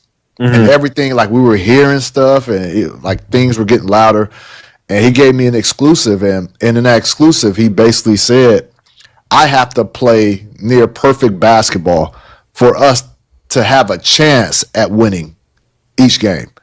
And when he said that, that was like that took off, obviously. And then I want to say maybe a month later, he was traded to the Lakers. And so him saying that I want to win MVP, Defensive Player of the Year. First of all, you're not winning MVP on a rebuild team. And again, he's at a place right now where he can't afford to I wouldn't say waste years, but play 2 years just to not compete. To not compete. Yeah. Not to try to build the Wizards stature up over a course of a few seasons.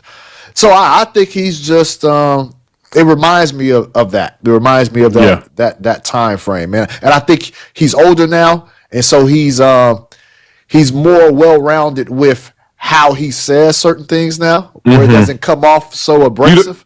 You don't think he's going to have a "That's all, folks" T-shirt on at any point this summer and make sure? I think him and the Wizards are in a good place, and I do think.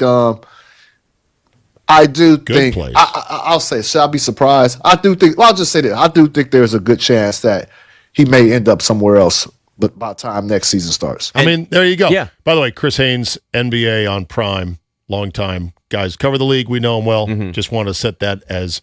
And this was a interview with who? I want to get the context and the setting for this. This was on Prime. This was on Prime. Yeah, this okay, was on Prime. All right. You say he's a mouthpiece for Rich Paul. Yes. Clutch Sports. I know. LeBron's agency, as well as Anthony Davis's agency. This narrative, and I've been texting with some NBA people this morning. This narrative was very much okay. It was placed. By the way, let's know he's not Chris saying Haynes' anything. Twitter has a photo of him interviewing LeBron. Yeah, near some and it doesn't resort. listen. And it that's it is what it is. It's just right. I add that only for informational purposes. So the question is, how hot do the Wizards have to start for this stuff to die down? Here's what I would say. If Anthony Davis is on the roster at the beginning of the season and plays really well, you're going to get good trade offers. And if I'm them, I'm taking first-round picks, and I'm adding more towards the future. What if you're second in the East at Christmas? I don't think they're second in the East at Christmas. Okay, if you want to play the crazy scenario, well, then painting the most maybe rosy he's scenario. happy to stay there. And you have a conversation with him and say, look, where are you? What do you want? Do you want to be a part of this? I think you need to have the conversation with somebody that's towards the end of their career, that's injury prone, and say, here's where we are. Does this work for you, or do you want to go somewhere else? I mean, they've had these conversations with other veterans. Everybody knew that CJ McCollum and Chris Middleton were guys that might be moved. They're veterans, and that's the way that it is. So we'll see. We'll see if this actually turns into into something that becomes a short-term relationship or a long-term thing. But there's value certainly with Anthony Davis when he's healthy. I mean, the dude is one of the best bigs in the NBA when he can actually play. Steve Zabin, Nick Ashew in for the guys here on The Fan.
This update is brought to you by Melwood. The Nationals make a move today. Right-hander Max Kranick has agreed to a deal with the Nats pending a physical. That's from The Athletic. 3.65 ERA in 24 games last year with the Mets before July elbow surgery. Nationals beat the Mets 5-4. C.J. Abrams a 2-run shot, and James Wood 2 incredible defensive plays. The 0-1, swinging a line drive to right. Wood chasing, he dives, and he caught it! James Wood with a spectacular diving catch toward the line. Wood has robbed the Mets again. The call on the Fan, as well as tonight when the Brewers come to town, 6:45 with Jake Irvin to the bump. Minnesota eliminates Dallas 5-2, Anaheim over Edmonton 5-2 in the Stanley Cup playoffs. 5-time NBA All-Star John Wall, the new president of basketball operations for the Howard Bison. Donate your unwanted vehicle to Melwood and support people with disabilities in your local community, where you can pick up as soon as tomorrow. Visit melwood.org or call 1-877-MELWOOD. From the Crop Metcalf 5-Star Sports Desk, Byron Kerr on the Fan.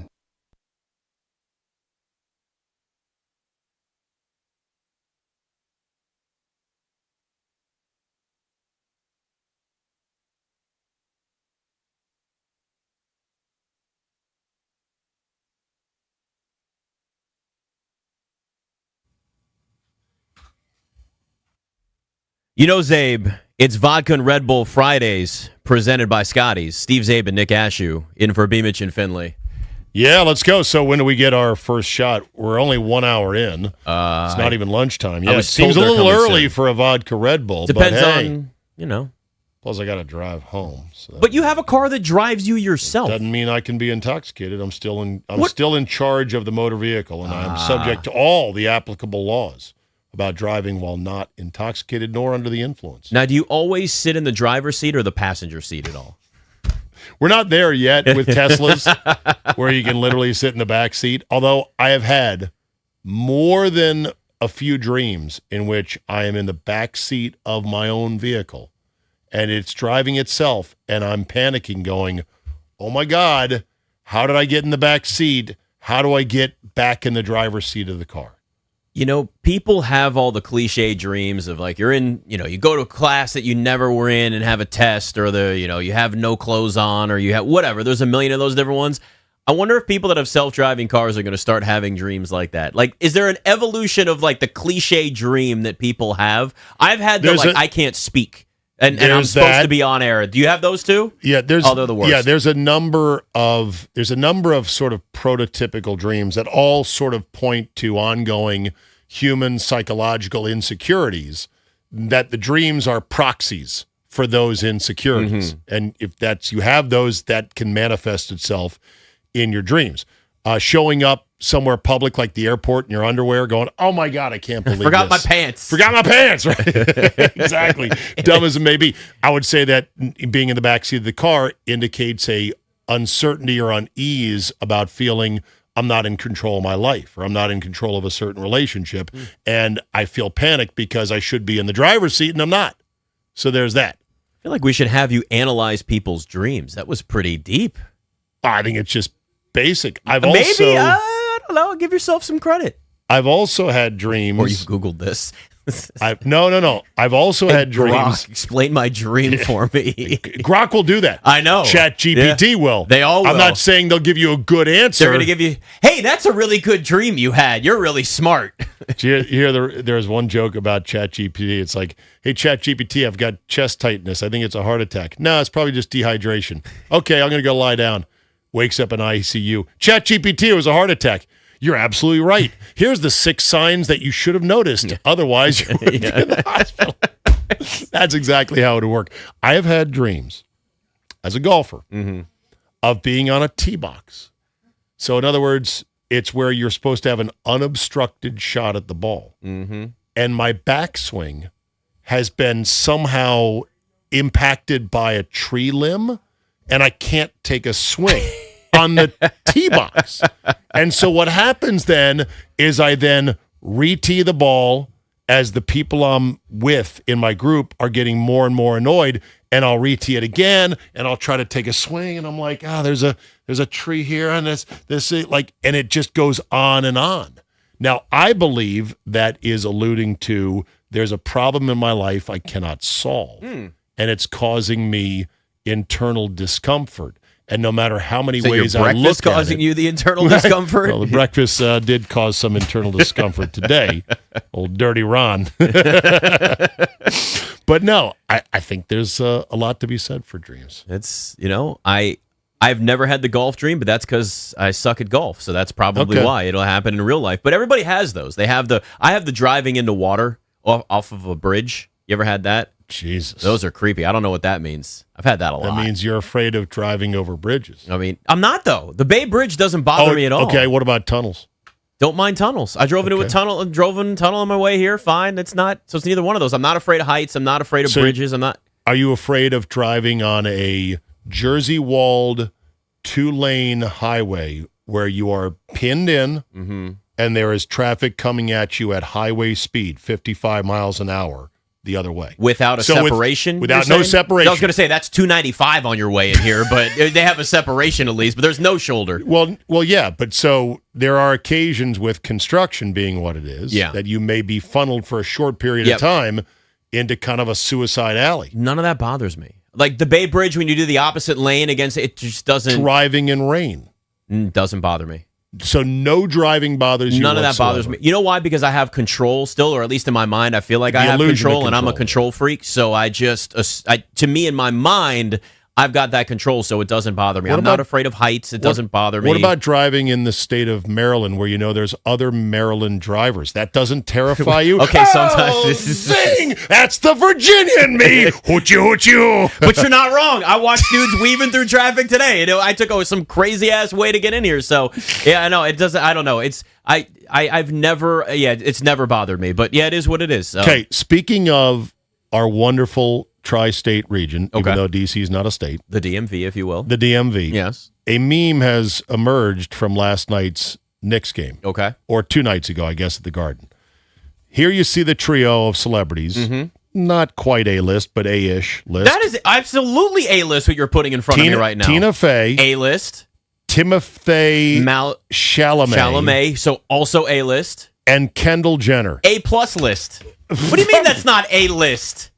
Okay, now we're down a whole nother side road. Walker, I'm this going to have is to your punch. fault. Walker, I'm punching you in on this one as the minister of pop culture. Are they not all three A-list celebrities? It doesn't mean that you're a fan of them. They are A-list celebrities. No. Tom Cruise, A-list. Angelina Jolie, A-list. Kardashian Jenner automatically means A-list. Kardashians are next shelf down. Chalamet No is way. talented. Chalamet is very talented. I don't know about that one, Zabe. I think almost everyone in America knows Kardashian. Dude, they are American. Look, I don't watch their stuff. It's not but you can't- knowing who people are. Yes, it is. That's literally the whole point of it. What else would it be? No, to me, A-list is you have major talent. Oh, well, then and you can- eliminate everything involving TikTok and Instagram and everything else then. There's and that's considered part of it now, too. Well, then your definition of A-list and mine is a lot different. Yeah. I have a much smaller shelf for true A-listers. But it's all changed now. That's well, the not thing. for me. It hasn't. Okay, but I'm saying that your A-list versus the public's A-list is very different. That Mick- doesn't mean that you're not right when it comes Mick to Jagger, talent. A-list. Yeah. It's fame. It's based on fame. It's just fame. That's what. Yeah, that's it's what, not that's what it talent says. anymore. Mick Jagger, A-list. John Mayer, not A-list. Yeah, but John Mayer hasn't done anything in a long time, really, too. Like, he doesn't really have a lot of music out anymore. Like an A-list celebrity I could think of off the top of my head right now is Drake or Beyonce. Yes. They can't go nowhere without. Beyonce, Taylor Swift, A-list. Yeah. I would say Meghan Trainor, B-list. I mean, she really hasn't done much besides that commercial with but she's Patrick she's, Mahomes. But she's So- and she's lost 1 billion pounds of weight because of Ozempic, and is admitted as such. By the way, she's looking great, but whatever. So I think Kendall Jenner is not even on Meghan Trainor's level because she has no talent. Okay, you are out of your mind. What is This is not based on who you think is talented. It's based on what the American public and the world. You have shocked everyone in the control room right now. By the way, Okay, hold I'm on. seeing complete shocked Hold faces on. across That's the board. craziest thing I've ever This heard. is one of the more. This is one of the most psychotic things you have ever said. Okay, hold on. Where does Kendall rank amongst the Jenners alone? I mean, she's got a $1 billion company, and she is recognized around the world. She's up there with. She's probably right up there with She's Kim. At this third. She's third at best. She's behind Kim K and Chloe.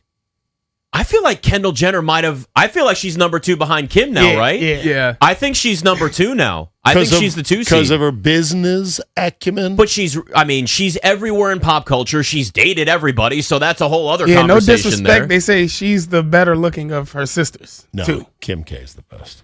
Yeah. But Chloe had a real glow up when she lost the weight and changed her hair color. Got some plastic surgery. Yeah, but whatever. The fourth one, whose name I can't remember, she's just a whatever. Who's the other one that was on Keeping Up with the Kardashians? I'm trying to keep up. I mean, all of them. You're trying to keep up, is it? Courtney. Courtney is whatever. Yeah. So, okay. So Kendall is the youngest. Has she ever been in a TV show other than Keeping Up with? Well, they have a bunch of spin-offs. Look, you're asking the wrong person. I'm not an expert on the Kardashians. Suddenly, she's so famous you can't even comment on her. I just said Funny she's how that is. recognizable. I just can't tell you what other shows. There are spin-offs they've done. What are the other Has she spin-offs? done a scripted show, not a reality show? None of them do script. Has she been in a movie? Nobody They watches scripted shows So anymore. what makes an A-lister or a B-lister is popularity. So Yes. like you said, Tom Cruise, he could walk in, everybody's gonna be like, oh my gosh, that's Tom Cruise. But that's Now, also carrying over from a past era. let's say like Zeddy, for instance. You probably don't even know their name. I do not. Yeah, he's on the come up, but you wouldn't even recognize him if he walked past either. So Okay. he's like a C-lister. Okay. Well, I think what it is, we just have different definitions of A-list. But couldn't we That's- also argue that, like, so a big time TikTok star is going to be A-list for certain demographics, but maybe not for everybody in terms of there are more people that will know who Kendall Jenner is than will know who I Show Speed is. Okay, here's one for you. Mike Tyson. You don't think A-list. so? You I don't think so? You think I Show Speed has eclipsed Kendall Jenner? Yeah. God, Yes. this has gone down a rabbit hole. Yes. Okay. Yes. This All right. dude I think just Mr. did a Beast stream going to countries. No, I know. It's Yeah. awesome what he's doing, but it's just one of those things where Mr. Beast is probably the most famous celebrity in the world right now. Yeah, Mr. Beast would be up there. That's true too. Mr. Beast is up there, but he is trying hard to stay relevant. I think his window's closing.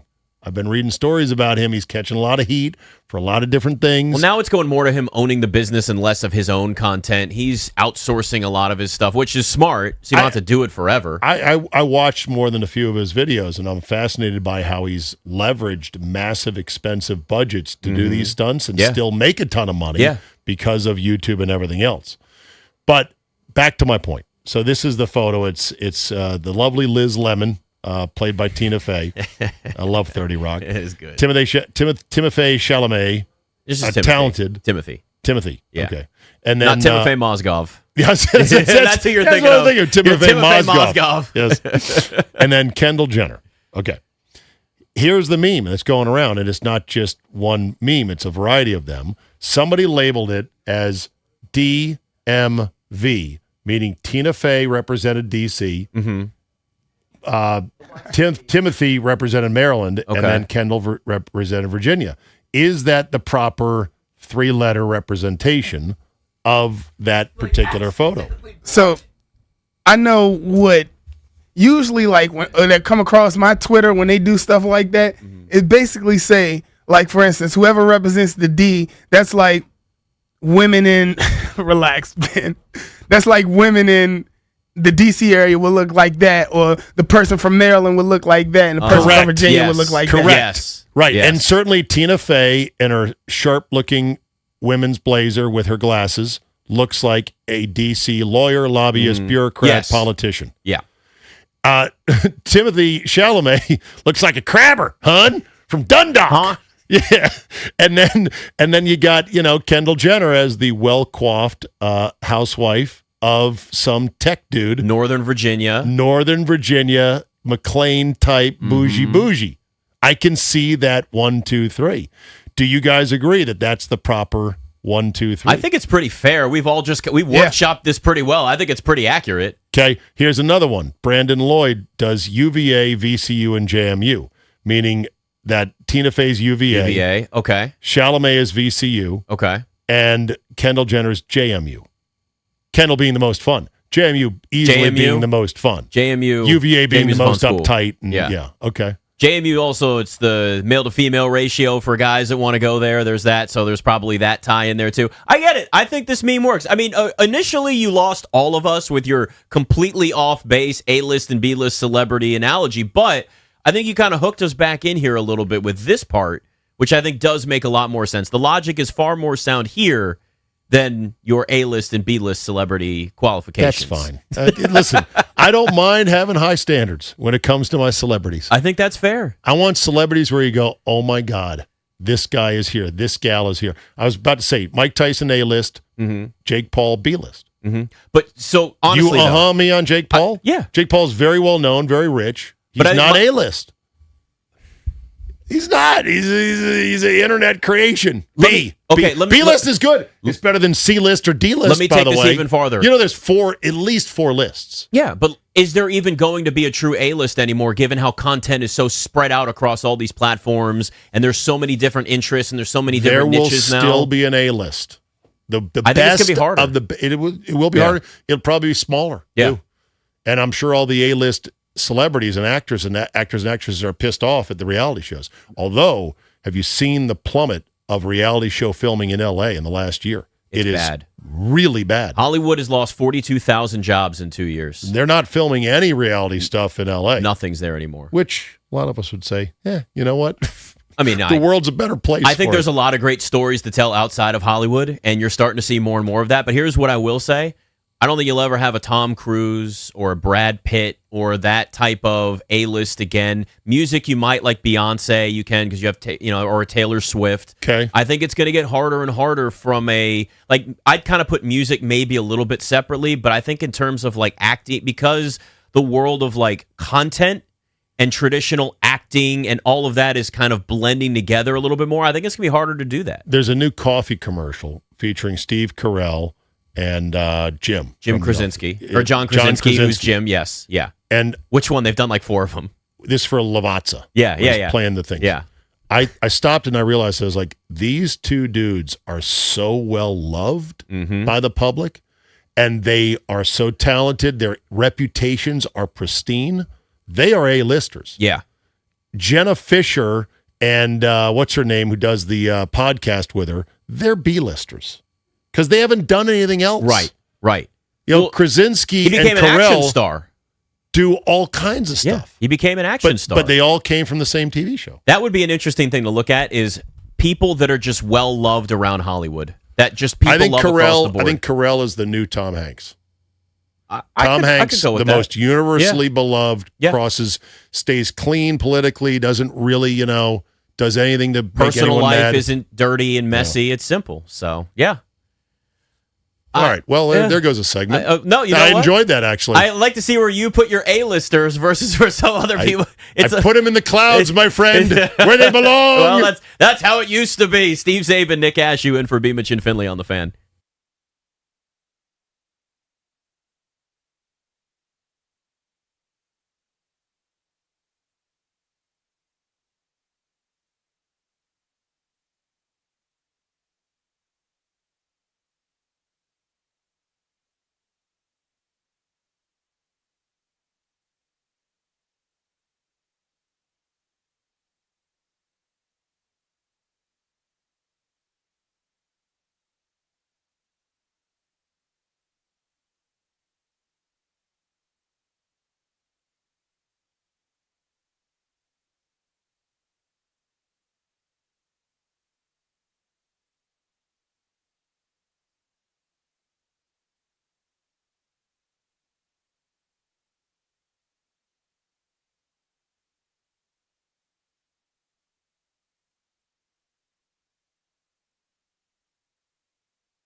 This update is brought to you by Mervis Diamond Importers. Visit Mervis Diamond Importers for the finest diamonds and the best value. Mervis is unbeatable. Right-hander Max Kranick and the Nationals have agreed on the deal. 3.65 ERA last year in 24 games with the Mets. Tigers have acquired Zach Short from the Nats in exchange for either cash considerations or a player to be named. Nats have signed free agent right-hander Jacob Weaver and assigned him to FCL Nationals. C.J. Abrams a 2-run shot, and James Wood 2 incredible defensive plays. Nats beat the Mets 5-4. Brewers and Nats tonight at 6:45 on The Fan with Jake Irvin to start. 5-time NBA All-Star John Wall is the new president of basketball operations at Howard. Nobody pays retail anymore. Why should you? Getting engaged or married? Shop for the largest selection of Tacori engagement and wedding rings in D.C. at Mervis, because your ring should be as extraordinary as your love. Go to MervisDiamond.com. From the Crop Metcalf 5-Star Sports Desk, Byron Kerr on The Fan.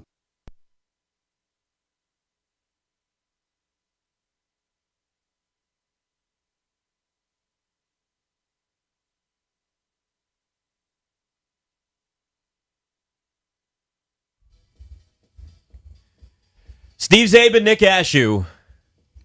Avicii levels. I am Avicii. Avicii is an all-time great. I saw him live once in New York when I was much younger. And Did would he stay commit out till 6 a.m. suicide, or who was the DJ that sadly? I don't know if we know for sure. I watched the documentary. They He never died, really though, talked right? about that. He did die. Yeah, he died Very years young. ago. 28. Very yeah, talented and very rich. He was like, the music that he made is like, now you hear this in that world, in that EDM world. It's like so many other people have kind of taken on his sound. Right. Just iconic what he did. Yeah. Avicii was like 20,000 people at this thing. Again, I would never do that now, but it was fun back in the day seeing him. So I know you hate everything Brandon Ayuk, so I'm going to absolutely torture you here now. I told you prior to the show, I can't. I can't. You have to. You have to. I can't. Because we have unless something happened, unless he surfaced like the Loch Ness Monster, I don't want to talk about it. I've already made my Why stance is it that I picture clear. Brandon Ayuk coming out of the water like a Loch Because he's Ness as monster? mysterious. Nobody's seen him. Just like the Loch Ness Monster. It's like he's more rumor than fact. So Joe Shasky from 95.7 The Game was on with Grant and Danny, and The Game where? in San Francisco. Okay.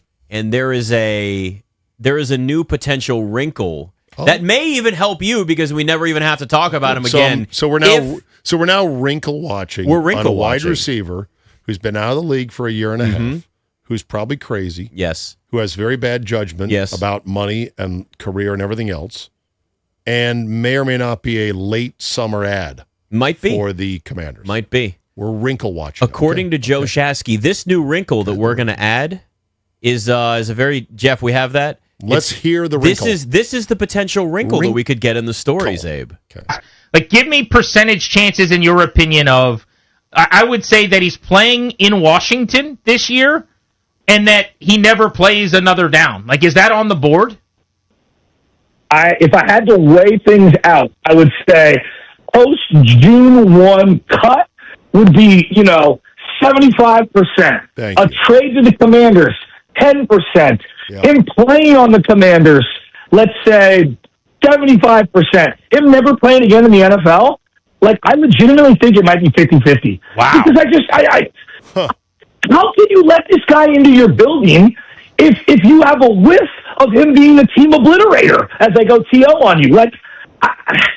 Do you, let me ask you this. Would you want to play with a guy like this? And the other part of this is the Niners' perspective. You want other free agents around the league going, God, look what you're doing to him. Are you going to do that to me? They must have such a cause to feel the way that they feel. And I'm sure they're sharing that information with everyone. This guy. See, that's my point. What is the full story with this? Why does he give up $30 million? I'm sorry, there has to be a reason that somebody goes, you know what? Take it. I don't even want to be around. Why? I need to know that. A 50-50 chance that he never plays football again. Why? Why am I overthinking it? There's a certain small percentage of pro athletes that unfortunately don't understand life is not a rehearsal. They don't understand that the money they're making is insane by normal person standards. They don't have a perspective on how long life will go on after they're done playing and how boring life will be once you're not a professional athlete. So they act in ways that are sort of based out of pride, defiance, delusion, the thinking of, man, my stuff is so good. I'm worth this much money. They paid me all this money. I'll do it somewhere else. They're just not treating me right. I've seen this too many times with other players where they get out over the skis delusionally and they make very bad decisions. What are you thinking might be a reason that could make you go, oh, I get it? No, I never said that there is a reason that's going to make me say I get it. I just want to know. But you're still what searching it is. for what's the reason. Yeah. You're searching for something that How doesn't can you exist. not? Somebody that's willing to say, I'm not going to, this isn't even like, this is just show up and go to the training room. This is just show up and get massages and stuff. I know it's more than that, but that's what we're talking about. Show up, rehab, and you're getting $30 million. Listen, everybody has their price for quite a few things in life. $30 million to go through physical rehab is a damn good price for anybody. Right. Why do you say, nah, I'm good. I don't even want that. You're looking to have a logical explanation to something that was not born of logic, and therefore you are going to be perennially dissatisfied at the end of the day. I saw a news item. Sadly, this is now becoming more of a thing, it seems. Young female teachers sleeping with their underaged male students. And for years, the joke has been, I wish I was that kid. But we all know that's wrong. And there's reasons, there's laws against it because this can't happen. It's a predatory relationship. This one woman, young teacher who got caught sleeping with her male student, admitted in court, wasn't my best decision-making. You think? Yeah, I'd say so. So I would argue Brandon Ayuk is like, wasn't my best decision-making. I'll give you another example in the NFL. Remember the whole Le'Veon Bell saga? Out of Pittsburgh, finally with the Jets, missed a whole year of football, ended up signing a 1-year deal, I think, for a whole lot less, when he could have just signed for what Pittsburgh was offering. No, I thought he got a multi-year deal in Was it multi-years? Yeah. But it wasn't as much. It wasn't as much as what he wanted from Pittsburgh. And also the year he took a zero, that was never going to be made up. As he was approaching this strategy of, I'm just going to say no until they trade me, was predicated on, you're not doing the math, bro. You can't miss a year of your most productive career and make that money up. If it's $15 million, you're not going to get more than that with another team. And it took the dumbest team in the league, the Jets, to even pay him anything, and he sucked with the Jets. The moment had passed. These things happen so quick. The league moves on like a flowing river under a bridge. It moves quick. He was great for a little while. He there, was. though. But running backs are different, though, because running backs fall off of a cliff. It can be a lot quicker than any other position. Like Saquon Barkley may never be the same now either. We may not ever see the same Saquon Barkley in Philadelphia anymore, which I'm fine with. I don't care. But at the same time, I mean, his first year in Philadelphia, a big reason why they were a Super Bowl team was because that offense ran through him, and that offensive line was great, and it opened up the pass. All of those things were a part of it. We didn't see that this past year. Now, you could argue play calling, you could argue a lot of other things, but there is a chance that the Eagles are never the same team. Again, good. But it's if Saquon Barkley is not the same running back. So I'm not saying that Brandon Ayuk may ever even be the same wide receiver. What I'm saying is that giving him a chance in camp to just see what the guy can do, you really don't have much to lose with that because Did you not can cut hear the guy. your Niner guy right there in the bite saying, and then if he doesn't want to play football, building? then that's even easier. Then there's not even a question. It's like when people were worried, or it was the debate about whether or not Jeremiah Love should be drafted at 7 by the Commanders. That got taken off their plate because he got drafted 3rd. So if Brandon Ayuk decides he doesn't even want to play football anymore, then it's not even a conversation. It doesn't matter. Who's the worst guy that the Commander Skins team ever brought in that turned out to be, hey, he's actually a good guy? The worst guy that turned out to be a good guy. The worst perception guy that the Commander Skins ever brought in that you're like, yeah, you know what? Not a bad dude. You're saying it worked out. I mean, so saying someone's a good or a bad dude's tough because if you're not having the conversations with them, you don't know. But I mean, it's hard. Here's what I would say. And by say bad dude may not be a bad person, but a bad teammate. Bad teammate. And turned out to be a good teammate. They never really have had the culture to get the best out of people, though, until now. And even now, I'd argue it's just you're still building that. Well, and part of that culture is to not bring in bad people. or But bad you've teammates. had plenty of other teams that have brought in players that have a reputation as being a bad teammate that turns around. I'll widen it out. And this could be a call topic if anyone wants to jump in. Other guys with bad reputations that NFL teams brought in and they turned out to be okay or better than okay. Randy Moss is the first one I Randy think of Moss with the Patriots. is the exception that kind of proves the rule. Mm-hmm. The Patriots had a way of this with Brady and Belichick of bending people into kind of compliance. Prior to that, they got a wide receiver out of Cincinnati who was also a bit of a diva. I forget his name before Randy Moss, and he became a Patriot, and he was pretty productive. Wait, you're saying out of Cincinnati? You talking about Chad Ochocinco? Because he was there at the end. Or you talking about Corey Dillon, the running back? Corey Dillon might have been it. Corey yeah. Dillon was there after Cincinnati. What about Pickens? Was Pickens a Patriot? George Pickens? Yeah. No. He just went from Pittsburgh to No, Dallas. not that Pickens, a different wide receiver. It'll come to me. Yeah. There are exceptions of guys that have reputationally bad reps that you get them into the right environment, they turn out okay. But for every one that you say, hey, he's not that bad, there's 5 of them that were exactly who you thought they were. I'm seeing people call already. 800-636-1067. I'd even say this. Do the Commanders have the culture, in your eyes, that can accept a player They're building it. that has a So bad don't ruin it. reputation and make it a good If reputation? you're building it, why ruin it? Can the Commanders get the best out of players that are disgruntled? Do they have that culture? 800-636-1067. And does Brandon Ayuk actually play football again, Zabe? What do you think? Now this is the new wrinkle for you, see? This is the new wrinkle. Not chasing that stick. 800-636-1067. Steve Zabe and Nick Ashew in for Beamich and Finley on the Fan.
Steve Zabe and Nick Ashew in for Beamich and Finley on the Fan. I don't know why there's just randomly like Jaden Daniels highlights just popping up on my Twitter feed. I like it. That's not bad. That's a good timeline cleanser right there. I'll take it. Sometimes you need it, you know. Let's hope those highlights return this coming fall. I would be ecstatic to see a healthy Jaden Daniels again. That's for sure. Please, Lord, hear our prayer. Throwing it to Brandon Ayuk. Would you like to see that, Zabe? Stop it. Not. What if Brandon? Terry. What if I come from the future and I say, Zabe, Brandon Ayuk catches 80 balls for 1,000 yards and 7 touchdowns? Yeah, that I'm not worried about. All right. Now, if they were to bring in, obviously, somebody like that or anybody, I think you asked a good question, and I think I'm seeing a couple here as people have called in. You know, guys that have come to this organization over the years that have had sketchy reps, reputation, and then it's changed. Sketchy reps who turned out fine. And around the NFL. Or better than fine. Great. Some of them great. And I think Chris and McLean's got a great one right off the bat here. What's up, Chris? Hey, what's up, guys? Yeah, I think D. Hall, before he came from Atlanta, I heard he was crazy in the locker room. He came to Washington, he was a beast and a great player and a great teammate. D. Hall was good. He obviously had that career game against Cutler in Chicago. Yeah. You kind of forget, though, a lot of the really dumb personal foul penalties he would get, and you're like, what are you doing, bro? So I think he was a little bit of a mix. Games. He had a lot of strips. He would did. run it back or a pick. He was better than I the right thought he moment. would be, but he still frustrated me at times because he took a lot of dumb for sure. penalties. But you're right. That's not a bad one right there. D'Angelo Hall. Here's what I would say, Zabe. He was a ball hawk too, so he'd always play that type of way where you're going to get the boom or bust type of moment from him. Right. But I think in terms of a reputation and as a teammate, it completely changed here. He's revered in this city. I mean, he really is. Revered? Yes. Fans love D'Angelo Hall. Absolutely. Okay. I think he's strong praise right there. there. Yeah. He's somebody that is loved by this fan base. And yeah, I mean, everybody remembers the 4-interception game against Jay Cutler. That's iconic. Straight to Honolulu with that game. Yeah. Back when they had the Pro Bowl in Honolulu. They need to bring it back into. I mean, what are we doing? Back. What are we doing? No, not the game. I just mean in general. Just don't. This whole Have idea. a party in Honolulu. Yeah. For the Pro Bowlers. Don't have to play a game. Just go there. That's why most guys did it. I know. They wanted to go to Hawaii. And why wouldn't you? Waikiki Beach. Nick in Winchester, you're on the Fan. What's up? Hey, guys. I just honestly think it's such a low-risk, high-reward move. Even if they keep him to the last week of preseason cuts, and they cut him right before the season starts, he starts the season on the PUP list. We've got the whole offseason with the wide receivers in the room already. He works his way into the offense. If it doesn't work by the time the season's over, we move on, and we're in the same position that we are now. All right, I'll ask you what I asked Nick yesterday, which is, so how long is the Brandon Ayuk runway to figure out if he's any good? 2 games, 4 games, 6 games? The whole season? What do we got? If he's not performing better than Treylon Burks, then he doesn't touch the field. Okay. And then you can cut him. There's no way they sign him where they're paying him real money this year. The whole point would be to prove that you could be the long-term answer. All right.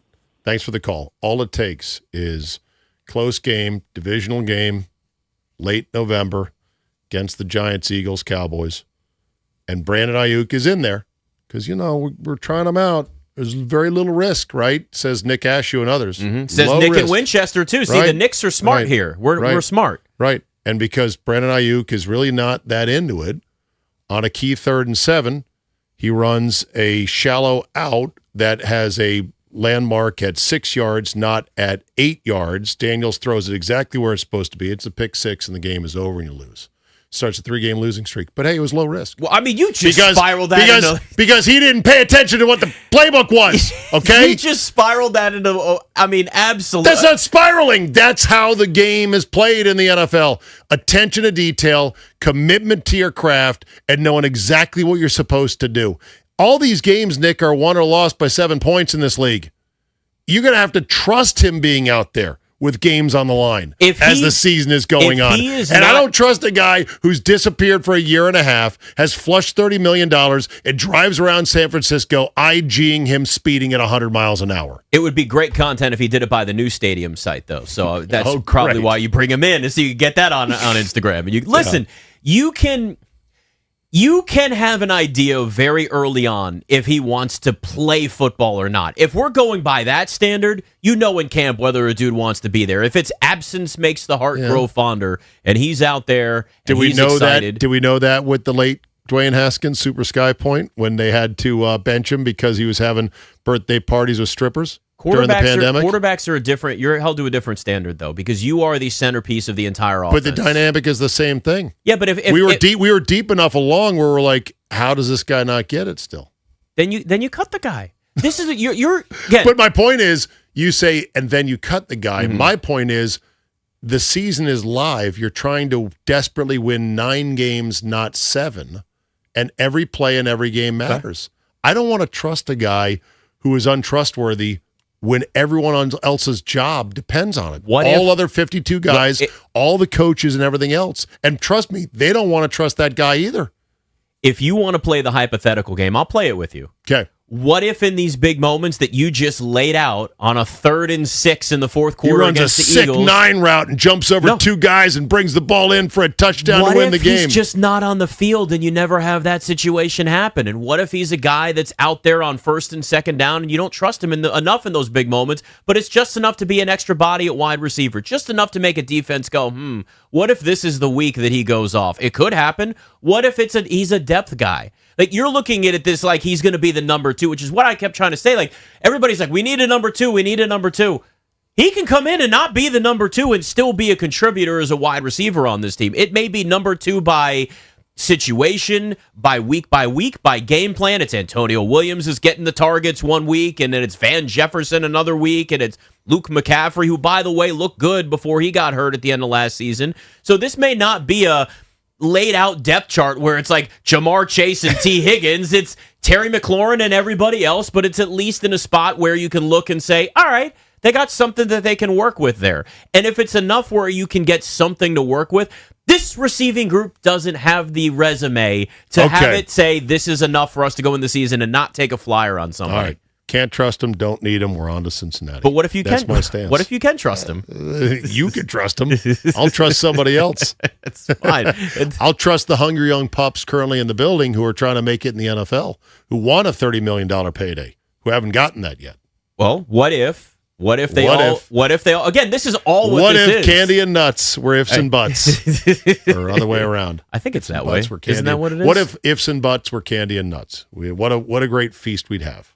It's actually pretty good. I think Something you got it. I I think don't you know if nailed that's it. a feast. No, but again, like they drafting Antonio Williams was really important, and he's a receiver for this team that has a lot of high upside, but it may not be right away. He may get more comfortable in the offense week 6, week 7. I mean, look, there's a lot of potential there. It's very clear with this. They want to be able to have guys that are going to be deep threats, guys that can stretch the field and get you yak.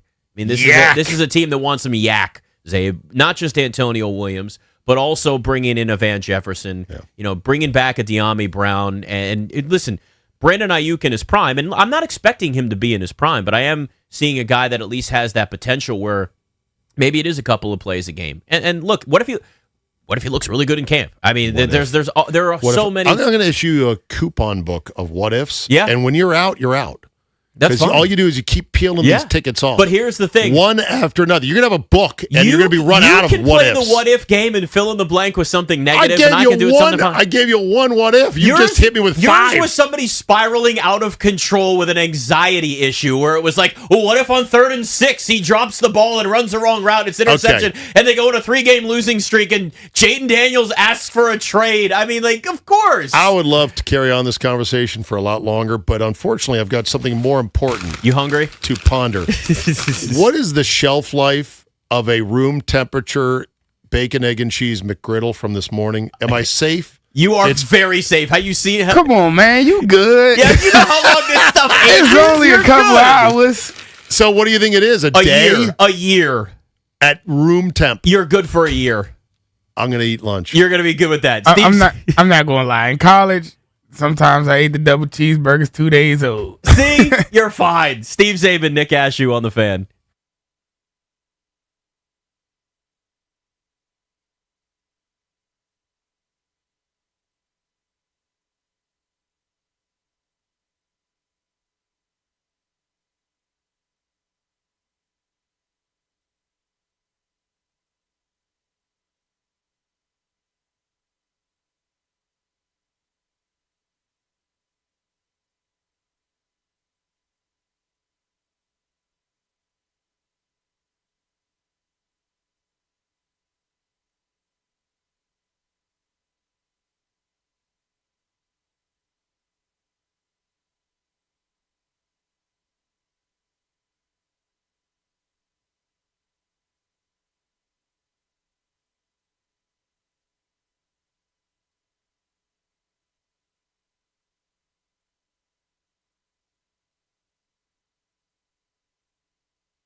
Windows.com, your clear home improvement choice. 3 Game 6s tonight in the NHL Stanley Cup playoffs with the Sabres against the Bruins, Golden Knights against Mammoth, and Lightning versus Canadiens. In the NBA, the Timberwolves and Knicks are on to the next round, and the Sixers forced a Game 7 over Boston 106-93 tonight. Detroit at Orlando, Cleveland at Toronto, and Lakers at Houston. The Nationals against the Brewers tonight at 6:45 on the Fan with Jake Irvin to the mound. After yesterday's thrilling 5-4 win over the New York Mets, C.J. Abrams with the game-winning 2-run shot in the 8th. Right-hander Max Kranick and the Nationals have agreed to a deal. He had a 3.65 ERA with 24 games with the Mets last season. This month, score $125 off each window with a 5-window minimum and $600 off doors at Paul Henry's Window Installation. Schedule your no-pressure free estimate today at paulhenryswindows.com, your clear home improvement choice. From the Crop Metcalf 5-Star Sports Desk, I'm Byron Kerr on the Fan.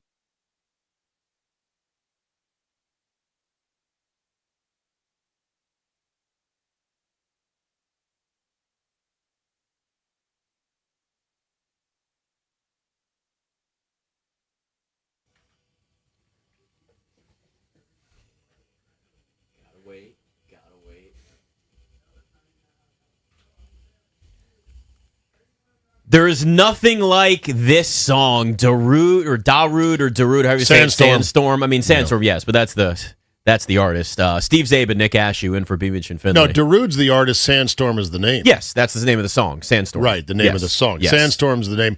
You know, there was a 12-minute sort of, not quite behind the music, but something on YouTube that it would go into specific songs and give like a 12-minute mini documentary on how the song Just came the about. song? Just the song.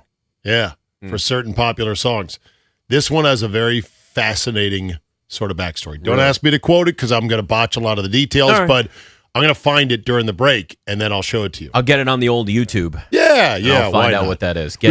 We are awash in content these days, Nick, as you know, and we are content ourselves. Hopefully you're enjoying the show today as we sit in for B. Mitch and Finley. They'll be back on Monday, so don't worry, even though we are the other guys. The regular crew is back on Monday. So I'm watching SportsCenter this morning responsibly on my iPad mini mounted in a MagSafe mount to my windshield of my Tesla Model 3. Beautiful car.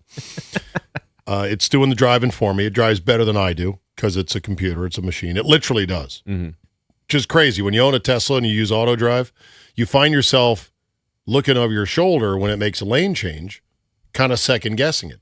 Almost like you're a wife second guessing her husband, going, you're going too fast. Every time I would turn over and I'd look about, are you sure about this lane change?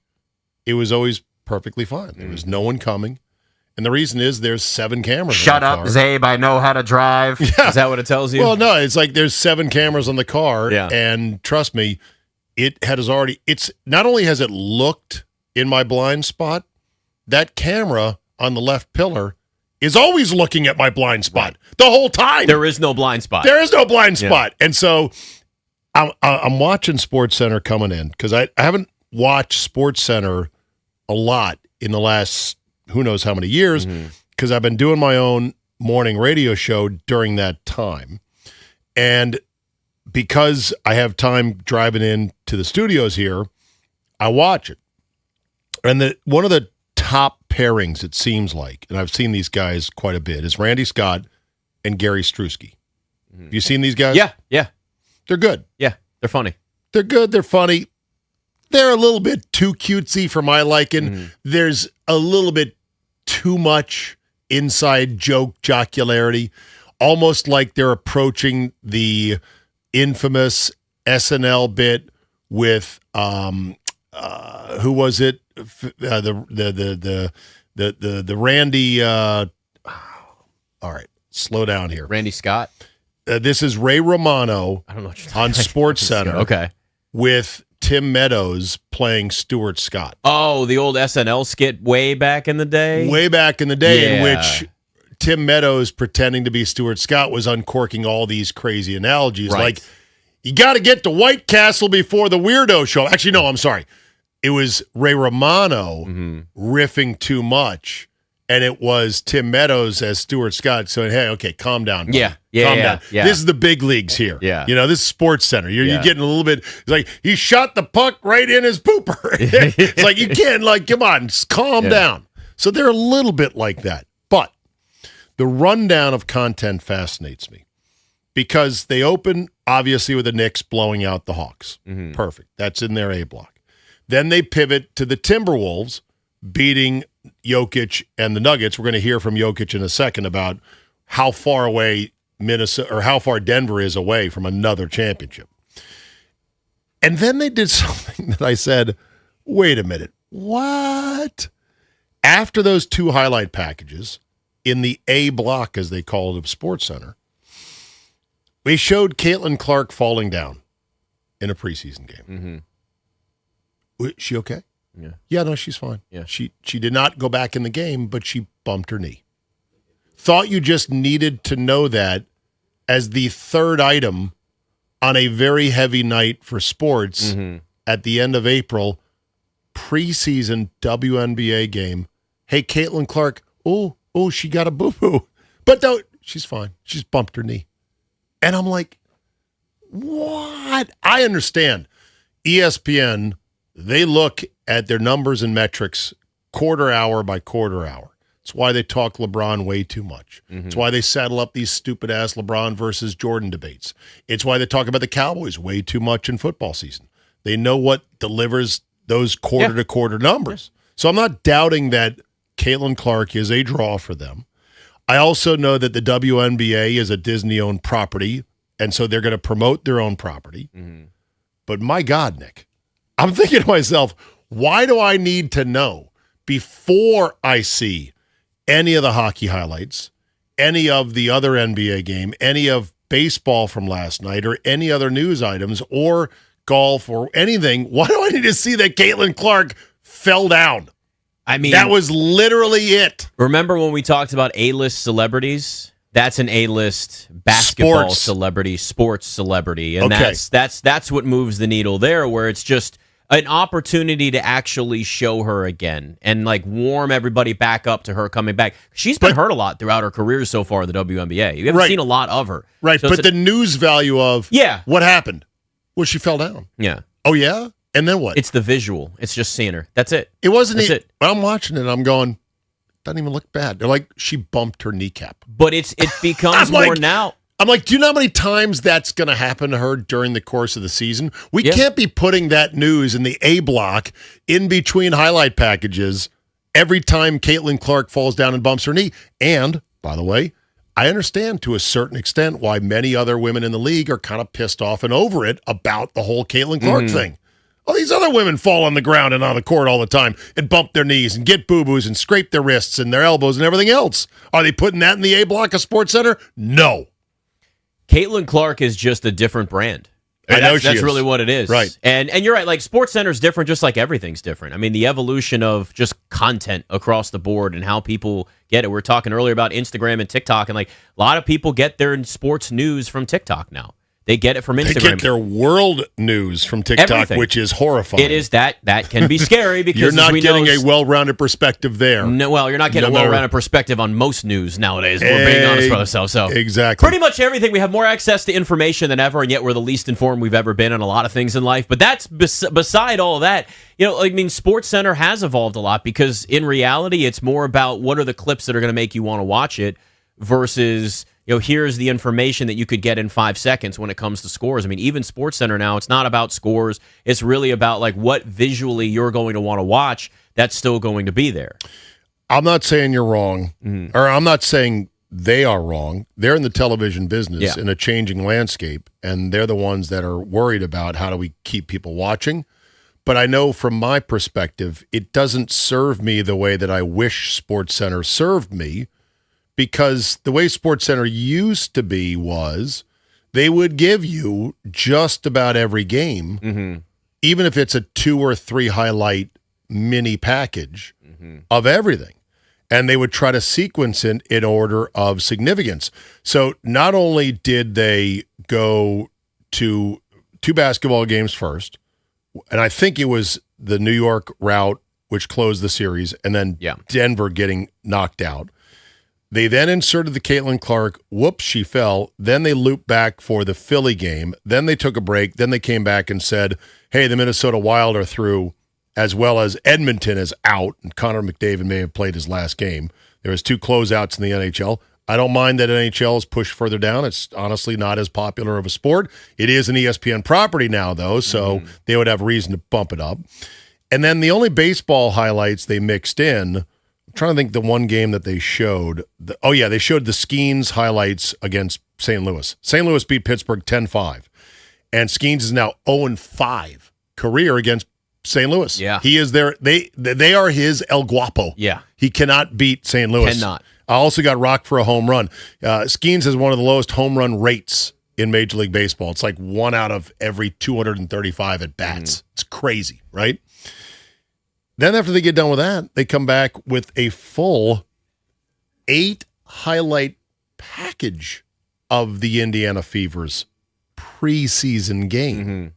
8 highlight package preseason. She is a star.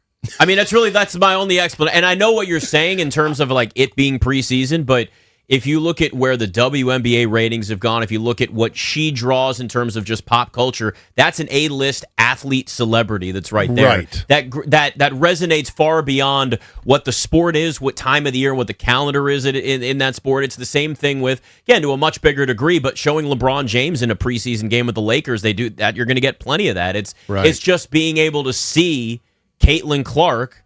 That's going to be the draw that's there. And would I have moved up the Timberwolves Nuggets game because that was a later game and a lot of people didn't see it, and what happened in that, especially because that was an elimination game, and then going back to that, I would have probably moved that around, but I'm not a SportsCenter producer. They've got a different way that they approach things there. So I was hoping for a narrated highlight package of the Nats beating the Mets 5-4. And you didn't get the highlight package. You got the James Wood highlight of him robbing Soto. And that was bundled as part of, I think, a top 10 playlist. Yep. So it's like, here's top 10 plays. They also had the not top 10s. They also had some feature with Tannenbaum of fraud or laud, which is this thing a fraud or should you applaud it? And it's like, okay, it's kind of cutesy. They did show another package of WNBA highlights. They then looped back and kind of re-racked the main highlight packages from the basketball games a second time. And it wasn't until about 53 minutes into the hour-long SportsCenter that they actually showed finally some other baseball at the end. And again, I know that they know what their product is and what gets ratings. I just wish that I could get a quick, here's what happened in almost all of the games last night SportsCenter. And people have argued with me of like, you can get that on your phone. You say it's the app. That's where they expect you to go for something specific. Okay, but I'm telling you, on a lot of these websites, you don't get a narrated highlight package. Yeah, most of the time now, it's just you're going to watch them they're just going to put like you're just going to watch the highlights in order. Right, and what I want as a fan is I want the old school SportsCenter, which is they would have a production assistant watching the game, making notes on what happened. And they would provide those notes to the anchor who would write the recap of the game. And so there's a lot more than just here's 5 plays from the Brewers and Diamondbacks. That doesn't tell the whole story. What actually happened? You know what's going to change that? AI. You're going to have AI doing that. But I also don't want to have to go hunting and pecking. Well, and do you have it saved as a favorite on like the ESPN app? And it's still so the ESPN app makes it pretty easy to find like. I use it for a lot of stuff. I know you're good at this stuff. Nick, I'm now hunting. I'm pecking. I'm scratching. I'm punching. And still nothing. No, I don't want to have to hunt and peck. Oh, you don't want to have any of it, you're saying. I want it to be served to me in a 1-hour package. Like the old SportsCenter was. SportsCenter. I'm talking about the app. Well, you're saying, why are you complaining that you don't have Brewer Diamondback highlights? And I'm like, because I want to kind of know about everything. And I don't want to have to go hunting for it myself. And I want narrated packages that are curated by a guy who watched the game, a production assistant, and an anchor who knows how to write it well. By the way, there was something rather interesting and horrifying that happened in that Brewer game. Brandon Woodruff, who's been out for a year and a half trying to nurse a bad shoulder and a lat problem, had his arm just basically die on them. His velocity went from the low 90s where it normally lives down to 84. And people watching the game were like, is the radar gun broken? And after 2 or 3 pitches where he's throwing fastball and it's not going fast, they're like, all right, timeout. Let's go out to the mound. They had to pull him from the game. And that's pretty wild that a guy's arm died. Now, Dave Dravecky once broke his arm pitching, which was horrifying because he had survived cancer and it weakened his bones and it was like awful. But this is just a case of a guy's arm going, I'm shutting down now. After a year and a half of trying to work your way back. Exactly. It's that ain't easy to build yourself back to it. It's why Brandon Ayuk's going to need some time, Dave. Your face. Yeah. All right, so update on my sandwich. How was the very old and sitting out on the counter McDonald's breakfast? I forgot that this is a custom order. This is a sausage, egg, and folded cheese McMuffin. Folded cheese. Well, because the sausage, egg, McCheese McMuffin comes with a fried egg. I don't like fried eggs. You like the folded So scrambled you have eggs. to ask for folded eggs. I've asked for it with scrambled, which is actually a different way to do it, where they're crumbled and they're actually scrambled. It's too messy. Folded is scrambled egg folded, but whatever. It's kind of spongy, I'll be honest. It's very springy. I can definitely understand and feel as I squish it in front of me the preservatives to make it a. Say, what do you think's in that there, buddy? It's good. I know. It's good. Yeah. I like it. I needed it in a pinch because I didn't have time to pack my lunch today, so it's doing the trick right now. It's not terrible. That's why when you ask what the shelf life was, it's like, you're good. Yeah. You're good. You got plenty of time, right? What All do you right, think, old Jeff? man- Probably old man ran 3 to- days for that, and he's 3 good, like days. you said? Yeah, about 2-3 days. 2-3 You'll be good. days. It was Fine. refrigerated, right? Yeah. Well, he had it sitting out here. No, it's here on the counter. All right, now. His face. Now we may Did you be not stepping know in that it was uncharted sitting territory. right here? It's sitting right here. It was a 5-hour shelf life. Big Yeah, deal. that's 5 fine. hours. You're fine. Fine. It's fine for 5 Listen, hours. if you need to run to the bathroom during a segment, I got you. How about, You'll be all right. how about this? Take home food at a restaurant, left in the car. When is it good to put it back in the fridge? What's the next type of morning? food, though? It's the time of year. Yeah. If it's in the winter, you're It fine. could stay overnight if it's the winter. If Okay. it's the summer, that thing better be bread and nothing else. In January, will you happily rescue food from your car that is then put it in the fridge? Yes, with I've done no it worries before. whatsoever. I've done it before, and it's fine. Especially after this last January. Damn Hell straight. yeah. Yeah. Even yeah. if you got a garage. That Yeah, garage is it's still cold in enough. that garage. It's cold in my garage, and it's insulated. So, Steve Zabin, Nick Ashew in for B. Mitch and Finley on the Fan.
This update brought to you by Melwood. 2 new wrongful death lawsuits have been filed in connection with the deadly December plane crash that killed former NASCAR driver Greg Biffle, his wife Christina, their 2 children, and pilots Dennis Dutton and his son Jack.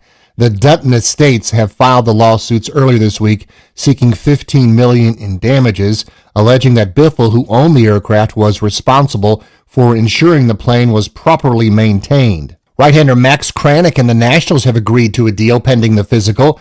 3.65 ERA last year, 24 games with the Mets. The Nats beat the Mets yesterday 5-4 to win the series. Tonight, 6:45, the Brewers and the Nationals from Nats Park. Last night, it was Timberwolves and Knicks advancing. Sixers and Boston Celtics now a Game 7. Donate your unwanted vehicle to Melwood and support people with disabilities in your local community. We can pick up as soon as tomorrow. Visit melwood.org or call 877-MELWOOD. From the Crop Metcalf 5-Star Sports Desk, Byron Kerr on The Fan.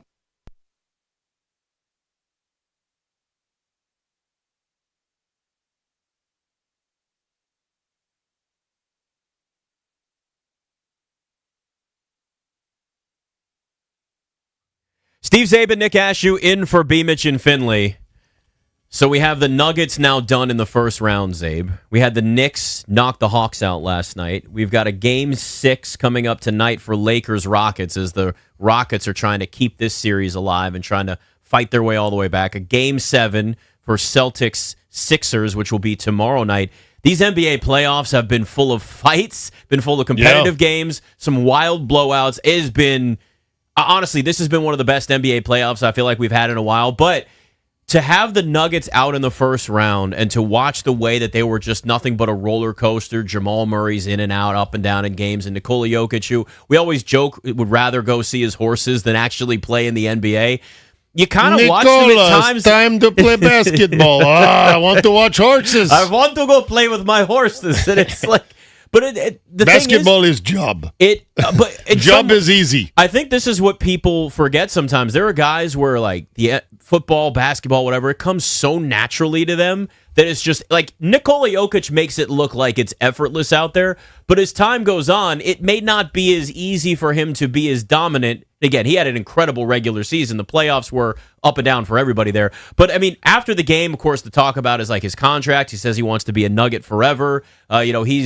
There were questions about them and whether they could be contenders. And he said, we're not really contenders at this point, obviously losing in the first round. We lost in the first round. I think we're far away. But he said something else it's kind of funny, but it also kind of plays to his mindset. This was Nikola Jokic after the game when it comes to what everybody should be viewed and how they should approach the offseason. Where do you feel like this team is, in that bigger picture, and how far away or not far away do you feel like you guys are from being, a championship contender? I mean, we just lost in the first round, so I think we are far away. Do you feel like changes, or like what type of changes you feel like? I mean, that's not my decision, to be honest. Definitely, if we're in Serbia, we will get fired. If we were in Serbia, we'd all get fired. I don't think he would, but if we were in Serbia, we'd be shot. We'd be executed right now for this. I love the honesty there. Yeah. I love he's not sugarcoating it. There was another quote last night that was also a great, not kind of sugar-coated comment. It was from Connor McJesus. Did you hear what he said after they got eliminated? Mm-mm. He said, "We were an average hockey team that had high expectations. And when you have that, you're going to be disappointed." Oof.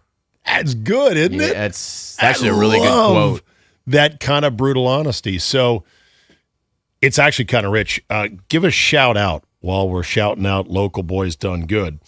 Baltimore's own Tim Connolly, the GM of the Wolves, who used to be the GM of the Nuggets, who helped build their championship team. Then the Nuggets fired him.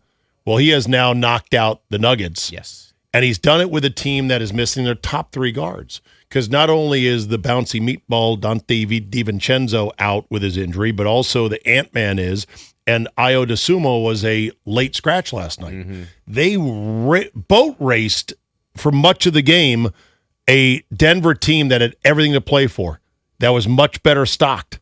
Good for Conley. to get that kind of revenge. I'm sure he's probably like, I'm not trying to get revenge, just trying to do the best thing. We're on the next series. We're on the next series, but that is kind of sweet. He's built some really good teams, and this is the thing that's always important to remember: is you can have expectations for an organization, but you got to get the talent that fits the actual roster. Yeah. And wherever he goes, he's got a track record of building that. And that's the thing to keep an eye on with the Timberwolves too. Is you're not going to have Dante DiVincenzo the rest of the way. Ayo is going to be okay. Like he'll be back. He in won't the next have round. 43-point Right, nights you're not going to get again. that, but Anthony Edwards is also hurt, and you're going to be probably missing him for another week and a half, couple weeks maybe, depending on what that injury timetable looks like. So, I mean, it's look, these playoffs, the NBA just feels like it has a level of parity, yet at the same time, there's the Thunder who you just feel like are better than everybody else, but you could still look and go, well, they haven't been doing this for 7 or 8 years like the Warriors in their prime. Maybe there's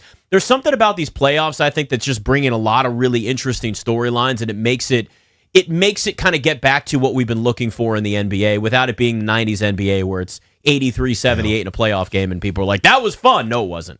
Speaking of Conley, he went to Fordham, did not play basketball, but then transferred to Catholic for his junior year.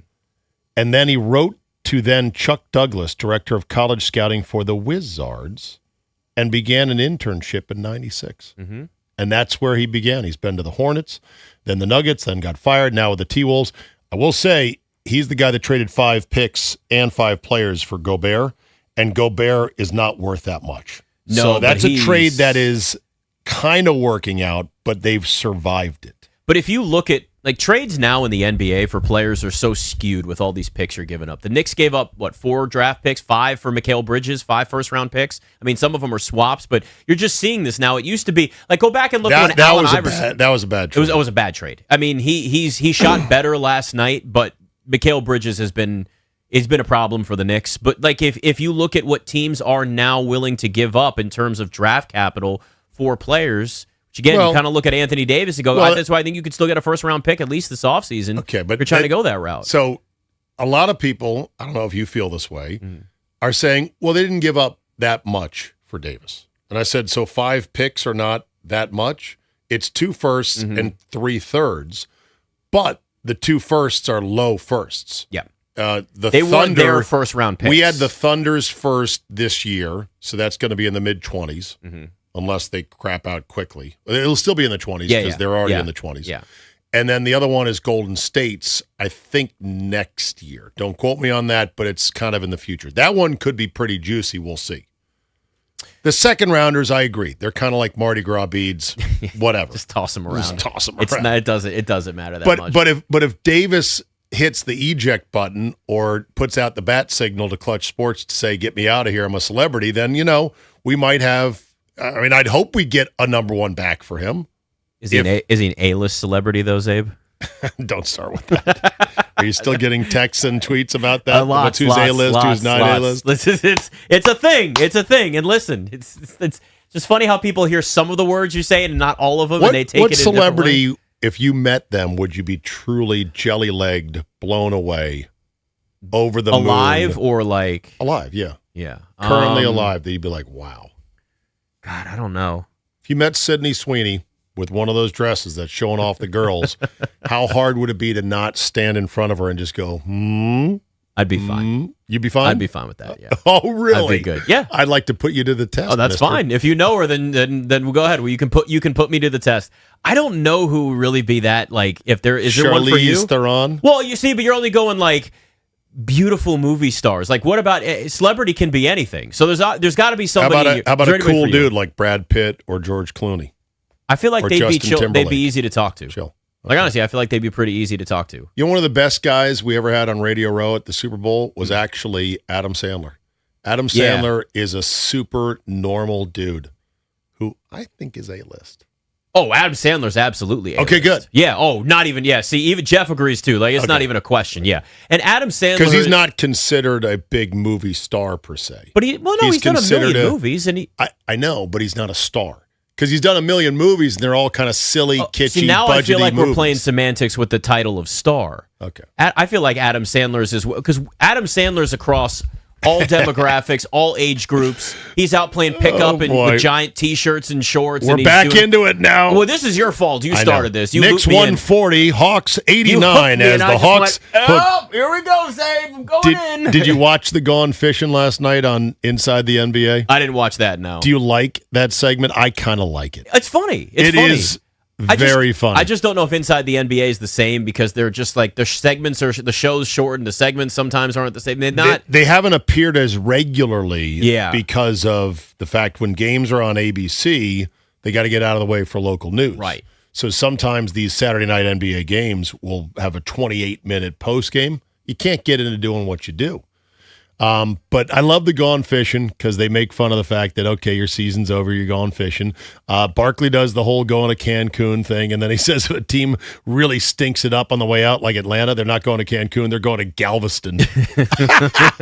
I'm like, Galveston, I understand where the joke comes from. I've never been there, but I've seen it before. It's the beach, but it's not very good. It's either San Antonio or something else in Texas. And then, though, right, for Barkley. he'll rip on San Antonio and Galveston as well. But back to Jokic and the Nuggets. Jokic wants to sign an extension there. He's got like $300 million that'll be on the table if he wants it. Says he wants to end up a Nugget. We'll see about that. They have all the pieces that should be adding up to more, When you but it say just we'll wasn't. see about that, do you think that it's he would want out or that because I know they would give him the extension in 2 seconds. So you think there's a chance that maybe he wants to go somewhere else? Honestly, is that what that says? I haven't dove deep enough into assessing that. The other interesting angle in the NBA is Giannis. Like, there are people up there that believe that Giannis wants to stay and sign the Supermax, and I'm like, why? The team stinks. He will run out the clock in his own career. Others are saying, well, yeah, he wants the extension because of the most money, and then he'll say, help get me out of here. That's what a lot of guys and demand are to be doing traded. now. I know. Because you've given that Supermax option and it's like $50 to $70 million more to stay with your team. You sign the extension and then you go, I don't want to be here anymore. And then you start being disgruntled. Giannis is interesting, though, because, and I wonder if Jokic... Would you rather have Giannis or Jokic right now? Ooh, I think I'd still Jokic go... more durable. Giannis has more explosive upside when They're about healthy. the same age. They're similar age, yep. So both big men. Giannis can't shoot. Cannot shoot. He Jokic tries to is- shoot threes, and it's like, don't shoot threes. Jokic is the better shooter, but who ages better? I think Giannis will end up aging better because he's just built differently. I know he's dealt with some injuries, but Giannis is... been in the shop for more repairs. Jokic lately. runs around with a dad bod, though. Is that a dad bod that's going to survive at 35? Some would you say know? dad bods are the ones that last the longest. They might be. The least sexy machines run the longest because he's not exerting himself. Like, of all the guys you have to worry about blowing out their Achilles, I would say Jokic is the last guy. He's not making an explosive enough move to snap his Achilles.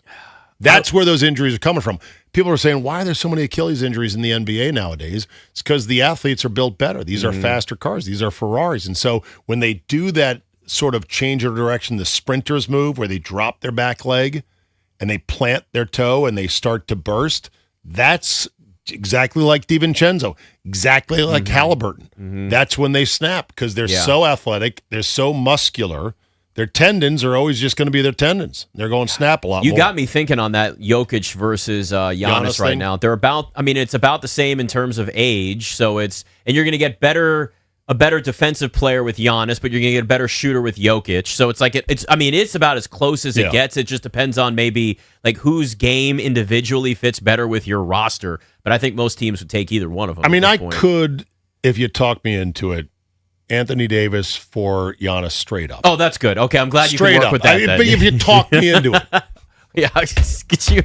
Quick, call John Horst Milwaukee. Make it happen. Let me think about this for a second. Yeah, I mean, look, it's there. This is going to be an interesting NBA offseason because I don't think Jokic is going anywhere. Giannis ain't staying in Milwaukee. There's just no way. At this point, he just doesn't want to be the guy that says, I'm going somewhere else. I want to get traded. I want to leave. He doesn't want to have that as part of his story.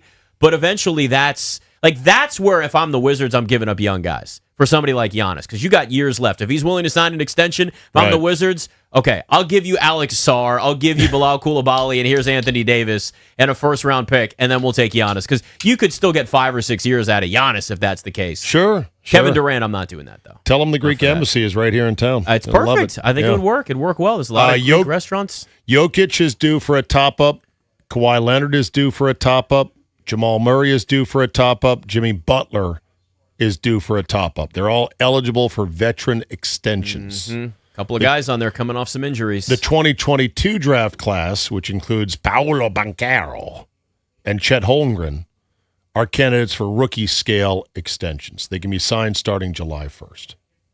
Anyway, that's for later. Who do you like in the NBA Finals right now? Right now. I'm still gonna lean before the playoffs started. I'm still gonna lean with what I had before, Thunder Celtics, but I'm less confident in the Celtics because that shooting is hit or miss with them. They're not knocking down threes. They lose games and they lose them badly. So that's the big thing, and we'll see what the Sixers do with that game 7 that's going to be tomorrow. Of course, you got the Lakers-Rockets coming up tonight as well, Zabe. Knicks Thunder, and that's going to present an ultimate conundrum. Can SGA get the heavy whistle when he's going against the league's official team, the Knicks? New York's team, the big East Coast bias. Can SGA's whistle overcome East Coast bias and the New York influence? We shall see. We shall see. Steve Zabe and Nick Ashew in for the guys on the Fan.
Steve Zabin, Nick Ashew in for the guys. I haven't heard this song in forever.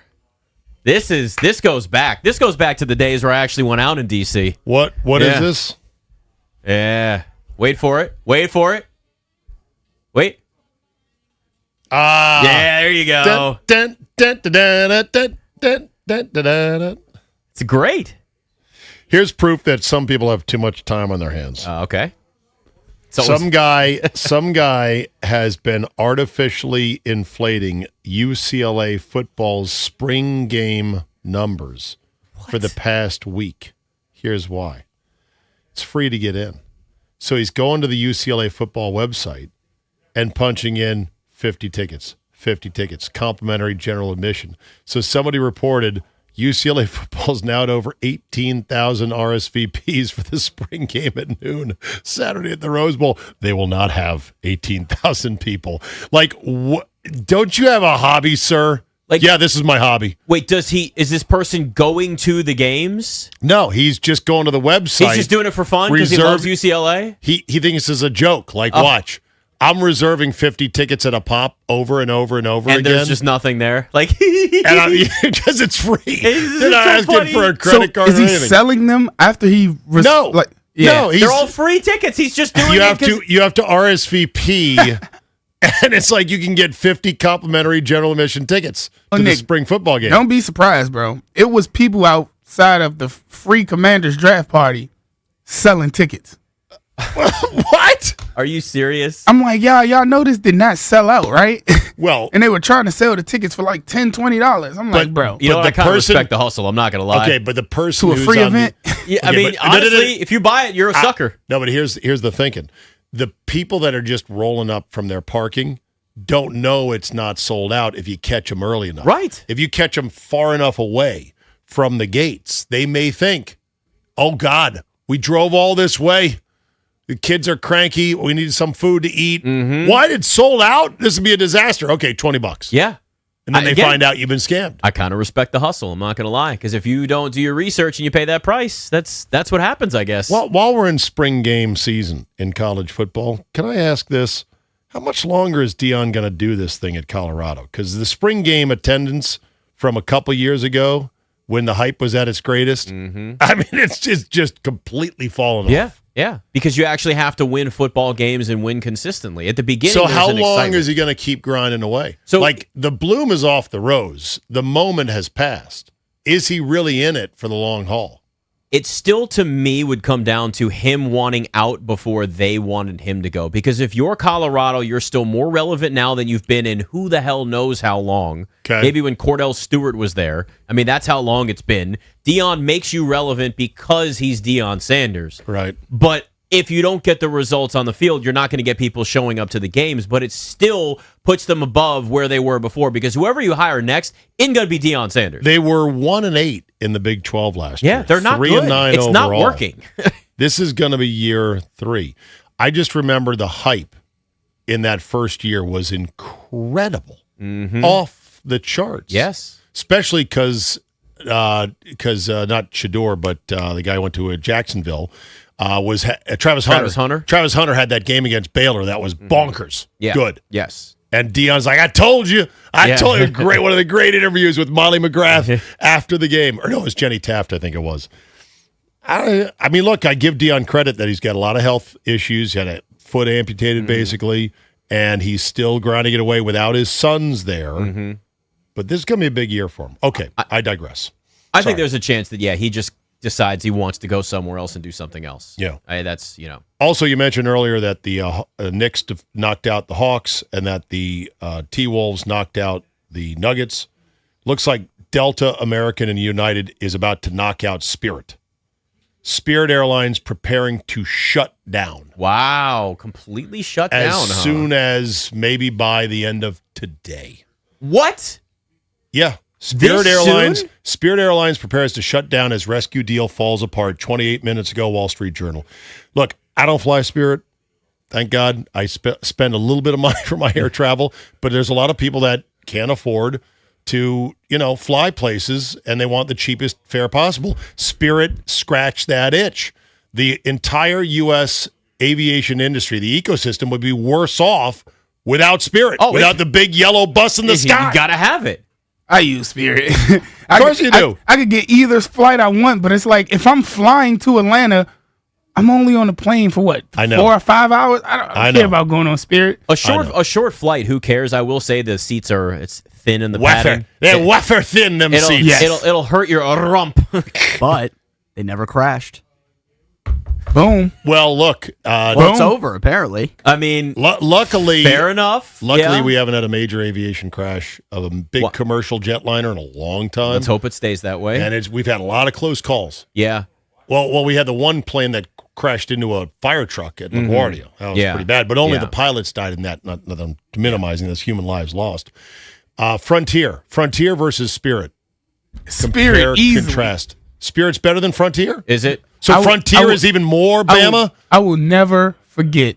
I'm like, you know what? I'm only going to Atlanta. I get on Frontier. That getting on Frontier and like then carry on bags and all, they charge you like everything almost more. Yeah. And I'm like, what was I supposed to just bring my body on this flight? Yeah, that's kind of what they want on Frontier. Yeah. They just want your body and a sandwich, maybe. That's all you can bring on. It's like, sir, you've actually taken 27 breaths in the last 30 seconds. You're now going to be charged for oxygen the rest of the way. They would. Yeah. I mean, honestly, yeah. It's not like flying is getting any better right now. No. It's getting more expensive. And even Southwest, the trusted Southwest, and the two Southwest is pre-checked wrecked. bags, they've now Southwest done has that. been ruined. I used to be my favorite airline. I I'd love fly them all the Southwest. time. Well, taking snowboarding trips, you get to take your snowboard and it's checked for free and it's so great. Now they're like, oh, but you can reserve your seat. It doesn't cost you anything. We don't need to charge more for it.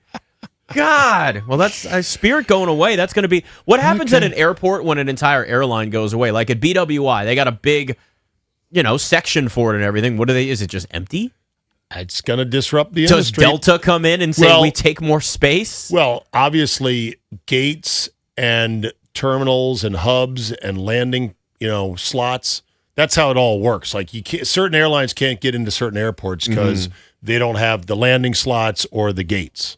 That'll change if an airline goes under. Yeah. All right, Steve Zabin, Nick Ashew in for B. Mitch and Finley on The Fan.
This update brought to you by Reynolds and Power Home Team, Keller Williams Realty. Nationals baseball taking on the Brewers tonight after beating the Mets 5-4. C.J. Abrams a 2-run shot and incredible defense from James Wood. Here's the pitch.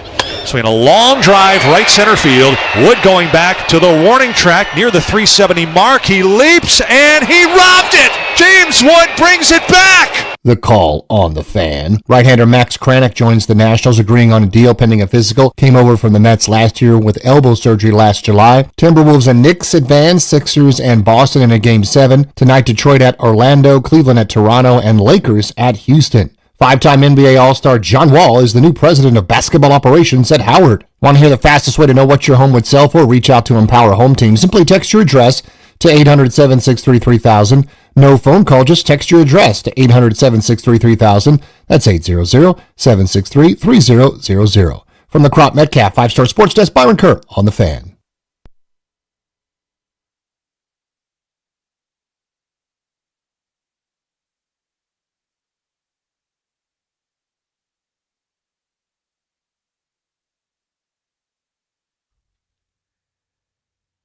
Steve Zabe and Nick Ashew in for Beamich in Findlay today. You know, I was thinking about this, Zabe. This is a weird spot to be in. So I might end up being like Ricky Bobby, not knowing what to do with my hands. What do I do with my hands? Except it'll be my emotions with this. If you look at the NFC East right now, the Commanders are the only team that doesn't have any non-football drama right now.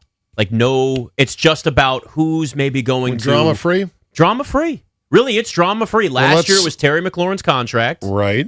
We can't count Brandon Ayuk. You're a guy. Wait till we sign him. Then there'll be drama. Then it'll be different. There'll be drama. But if you look at the Cowboys, even though he's going to, or I think he actually did now finally sign his tender. Did George Pickens finally sign his tender? So he did, but he still wants a long-term deal or a trade. So that's still going to be an issue with the Cowboys. We all know Jared's going to make sure that he's going to go through his negotiations George as long is a as heck possible. of a player. We'd love to pay him a lot of money, but we got just a lot have of to money wait. tied up in CD. Receivers are real expensive, you know, and we got to get to know Dak's them a got little lot better of the first. money. Yeah. So you've got that with the Cowboys. You've got John Yes, Harbaugh. he signed his franchise tag Yeah. 2 days ago. But that So doesn't it locks mean him in at $27 million. So he's got money guaranteed, but that he still wants a long-term deal. Can they carry that this year?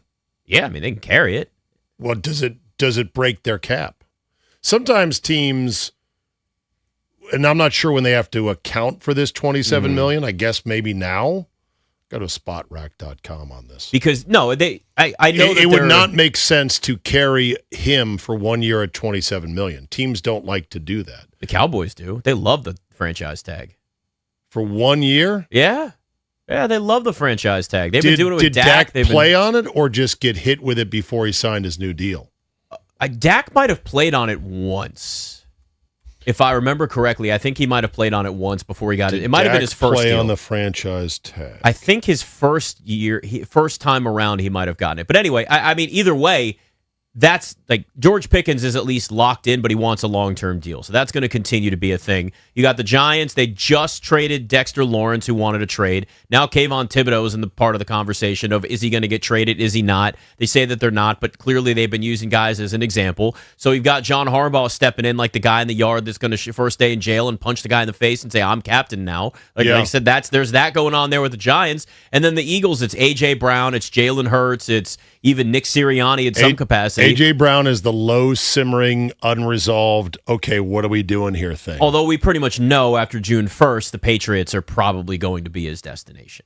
That just saves money on the cap. So, like, that's going to probably have a resolution, but Jalen Hurts is a longer situation versus A.J. Brown. Right. So, after June 1st, they're not going to cut A.J. Brown. No, they're they're going to trade him. They're going to trade and him. why does the after June 1 matter for They Brown? save at least $7 million against the cap. Even though it's not a cut? Yes. How does that Yes, work? it's still a post-June 1st move. So a post-June 1st trade can also save you money as well as a cut? Yes. Okay. Yeah. Dak Prescott did play the 2020 season on the tag, $31 million. So Pickens will play on that this year and be upset the whole time. And Dak also only made it 5 weeks when his ankle blew up. Yes. Which would make you say, well, dummy, you should have taken a long-term deal. He's still got a long-term deal after that. And then a second one. I mean, Yes. he's now on his second with the Cowboys. So Right. he's cashed in. But if you look at So we're where in a good spot. Yeah, the Commanders are relatively in a spot right speaking. now. The Commanders are in a spot where it's about football. Now, there's plenty of questions, but questions about position, questions about somebody's health, questions about a rookie and what they're going to look like in a new system, that's not drama. That's just football. So this is the first time that I can really think of where I can look at this Commanders team and say, it's actually about football. That's the sign of good culture. Now, there's always going to be moments where you do have some level of drama around a contract, where you do have some sort of fight over money. Like that's business. So that will be a part of it at some point. But man, right now, when you're looking at where they are, it really is about football and just actual football questions. Again, it's Ricky Bobby. I don't know what to do with my hands right now. Yeah. I just, So that's I good. just don't. Yes. So that's what. Yeah, I mean, I'm happy that this is the case. Now they got to just translate this into winning games. Well, that's that's the key. most important thing. Is Trauma that. free is one thing, winning game is another. So as far as the Pickens deal goes, would you pay him a long-term deal? Now, are you saying any team or specifically the Cowboys? If it were you, I want nothing to do with that drama and that long-term of a deal. That's not an Ayuk situation, Zabe. That is a big commitment. I would also say you could have this guy. Did he have a really good He was year? really good last year. He did. Yeah. Opposite CD. Yeah. And with Dak as his trigger man. I mean, he also was in a contract year and he knew it. Mm-hmm. He was not any of that in Pittsburgh. Granted, in Pittsburgh, they had ass quarterbacking. And they didn't have anybody else necessarily opposite him to help draw coverage. Right. So there are caveats, but I would have a hard time giving him a lot of money. Listen, you saw the potential in Pittsburgh. He had that 1,000-yard receiving season in year 2. Yep. Missed a couple games his last year in Pittsburgh. But you knew. You obviously saw the spectacular catches. Like, you can see the talent that's there. Oh, yeah. They He's just a didn't- dog. Yeah. And they knew that coming out of the draft. But still, But does he care enough? 93 catches, over 1,400 yards receiving, 9 touchdowns. I'd say Pro Bowler, but that doesn't mean anything anymore because, anybody could be a Pro Bowler if you just sign a permission slip and go show up at the event. But, this is if you're the Cowboys, look, they can afford it. I don't want to hear like, oh, well, we can't afford all this. The Bengals paid 2 top-tier receivers. So it's not like it's unprecedented, but it's expensive, and it's got to be a real commitment. Are you still in on A.J. Brown? Because I really lost sort of the appetite for him as a player when I saw multiple times him quitting on routes and quitting on plays. And the whole book thing on the sideline, okay, whatever. They won a Super Bowl with him reading books on the sideline. I don't like that at all out of a guy who's going to command that much money, and he's on the wrong side of 30. Now, when he's dialed in and really focused and is a good quarterback throwing to the ball, he's really, really good still. Mm-hmm. The question is now, is it going to be proven that maybe it was more Hurts than it was A.J. Brown? Because if he does go to the Patriots, and if Drake May is absolutely making sweet music with him, you're going to go, yeah, now I know why A.J. Brown was frustrated, because Jalen Hurts was not running the offense I am through him. so glad you said that because I have a conspiracy theory, my friend. Oh, I want to hear it. Let me tell you my conspiracy theory. So when the leak first came out about Jalen Hurts and not being, it wasn't he was a bad team, but he was rigid and wasn't adjusting to the coaches, what they wanted to do on offense, and he wasn't adapting to things. Basically saying that he wasn't a great leader, and they're questioning his character, essentially his football character. Let's just to paint a broad picture with that. It was somebody within the team. We all know that was staged. We all know that was leaked on purpose. This stuff doesn't come out by accident. But there are 2 reasons why they did that. One is the more obvious one. You're setting up somebody as the scapegoat. You're setting up Jalen Hurts as the guy that is the problem, so you can then say down the road when it's not working, you move on, you find a way. People in Philadelphia already see him as the bad guy, and they'll buy in. But there's a second layer to this, and it comes to A.J. Brown. Because if you're the Eagles, reportedly they want a first-round pick and another top 100 pick in return for A.J. Brown, coming off of the worst year of his career at 29 years old with a lot of questions. Oh, on he's whether 29, or not 30. Okay. Yeah, but still, again, Seems older. You're hitting right on that He's 30 right there, mark. yeah. Where that's right again, 29, 30, it's all going to be the same. The point is you're hitting that point now where his value is the lowest, A.J. Brown's is, than it's ever been. But if you put all of the blame now on Jalen Hurts, but you're never saying it publicly, but privately you leak it out there. Oh, it was Jalen Hurts. He didn't adjust to the offense, and he didn't want to change things up, and A.J. Brown just wasn't getting targets. It's the quarterback. It's, tell Adam Schefter it's our quarterback. Then you can try to artificially raise the value of A.J. Brown in the trade market so you can get what you want if you're Philadelphia. This is all a game that they're playing here, and they're pinning everything on Jalen Hurts in Philadelphia. It's so obvious that that's the case. Yeah. Well, I would love to sort of rub my hands in anticipation of it going disastrously in Philly. Still the best roster in the division. They've got a great defense, but their offense is a problem for them. It's a struggle at times, but at times, I mean, but it's well, okay, it was a struggle all year long. Yeah, I would love to rub my hands and get all giddy about it, but somehow they've plowed through a lot of this, and if they just get it right, and maybe Hurts can get tuned into running their offense the way they should, a more modern offense, and not just one read and then tuck it and run, then okay. But, I mean, who are we to be saying, oh, great, they're going to be dysfunctional up there? Well, on offense, they'll be dysfunctional. On defense, they'll be really, really good. And that's it. Right. But the one thing I'd say say their offense is as bad as our defense. Yeah. Or maybe not even as bad. Look, the Commanders' defense is at least on paper better. Again, we know on paper doesn't mean a whole lot, but I'd at least say you're that assuming it can't get worse. Don't even just joke because about that. they added guys. They just added guys in positions that are supposed to be. I can't do it. I can't do additive. another year of that. I can't do another year down 2 touchdowns after the first quarter. But listen, the NFC East at least feels vulnerable. I mean, in the past, it felt like it was the Eagles and everybody else for years. But also keep in mind too, what if Saquon Barkley is never the same, Zabe? That's a big part of their offense when they won the Super Bowl. Now you say that how based on what? Based on just running back regression. Oh, okay. Because I was like, did I forget a big blowout injury? No. He had a groin injury in October. Mm-hmm. That was his injury last year. Actually, December, he had a stinger, neck injury. Other than that, though, there's no blowout of his knee. Right. Okay, but is he ever going to be the same? No, he will never produce the year that he produced where he had a chance to go for the record. Right. That was a magical year in which you'll never replicate it again because it was such an outlier. Doesn't mean he can't still be a really good back for them for another couple of years. It's just how much, because the first year, the 2,000-yard season, all of that, 13 rushing touchdowns, and go down the list of all the things he did, but so much of their offense was based on either him having the football in his hands or him being a threat to have the football in his hands, because he's also a great pass catcher. So you can get him out of the backfield, and it allowed them to open up the passing game a lot more in Philadelphia. But this past season, they didn't have that. Now, I know play calling was different, coordinator was different. There's a million factors there. But all I'm saying is, this isn't like the Eagles' division to lose. It isn't one of those. It's the Eagles and everybody else.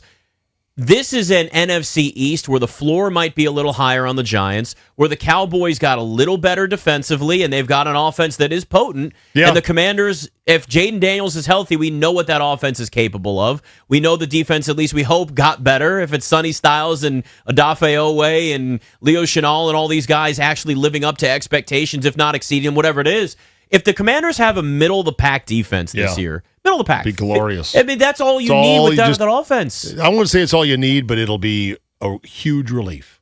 Well, just to be functional as a defense. Just functional. I have an idea. What if they could just tackle? Like That'd be nice. Just basic How about tackling. be in position to tackle? Being in position to tackle How about be in position to start. run into somebody, to impede their progress from what they want to do? That'd be nice. You know, I'd even argue if you look at the NFC as a whole, like really, what teams do you trust right now? I know we've got time, but let's be honest. The chunk of the offseason in terms of major moves, free agency, the draft, it's all done now. In the NFC, to me, it's the Rams and everybody else. Maybe the 49ers a notch below them. Whoa. Yes. In the NFC, yes. Whoa. Yes. You're forgetting the Super Bowl champs. The Seahawks that lost a ton on defense and lost their MVP in free agency. Oh, we and their understand offensive that. coordinator, and that made Sam Darnold.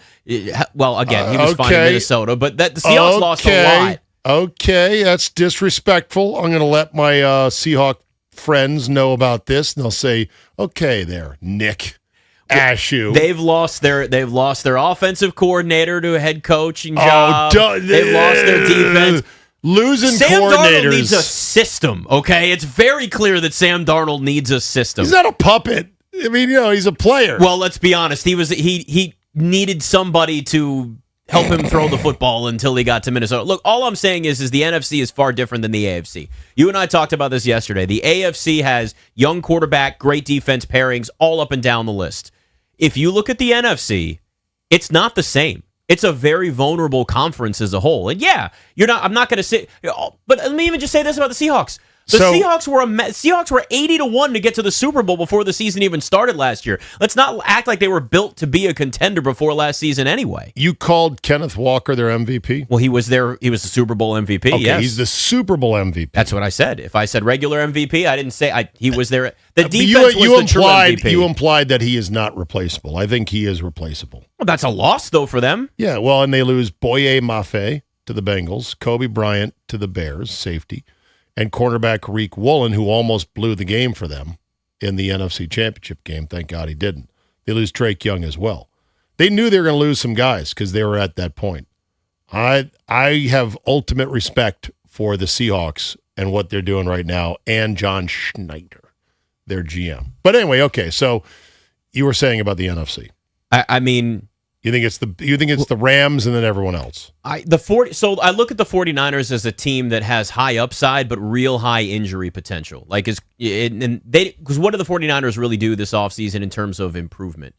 There hasn't been a lot. I mean, I'd have to look at it. I was seeing Mike Evans is somebody they signed. He's 33. I mean, there hasn't been a ton there. Their offensive line has gotten older, and they're I don't know what they're doing at wide receiver right now. If Jawan Jennings is gone, and you start looking, going, that I'm a big Brock Purdy fan, but he needs help. I mean, he needs guys around him. They won 12 games last year, but they have those issues. Plus, there's the electrical grid on the side. There's that whole thing. But, I mean, do you trust the Packers with the roller coaster that they are? Packers have lost a lot of their team. They're in a hard retool right They've lost half of their receivers, which we know they were built on different guy every week. The Bears maybe take the next step, but that's 1 year of Caleb Williams and Ben Johnson. And Caleb Williams still completed, 58% of his passes? Yeah. It was one of the lowest completion percentages for quarterbacks in the NFL. He's still not a complete product, for sure. The Eagles, we just mentioned their questions. I mean, the Panthers made the playoffs. They were 8-9. The Vikings, Kyler Murray's going to probably be your starter. Vikings, the Lions missed the playoffs last year. So, I mean, if you really look at the NFC, it's all question marks all the way up and down the board. My biggest question is, what's left of the Lions? Is there still a burning ember in the core of that team? And Coach cries a lot.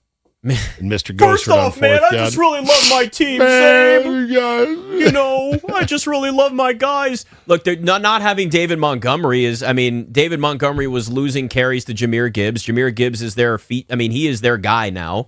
It's been very clear that they were starting to make. They lost Knuckles, I forgot. But they got Isaiah Pacheco, who I think is a solid second running back for them. But yeah, if you're the Lions, the Lions have certainly a lot of talent that is there, but they lost both coordinators, and we watched them miss the playoffs. We've seen this with other teams where the coordinators leave, and you see the drop-off there. Right. And you saw it with the offense. One other thing real quick before we go to break, and this is the kind of the time of the year, now that we're in May, where you realize, that guy is still a free agent in the NFL?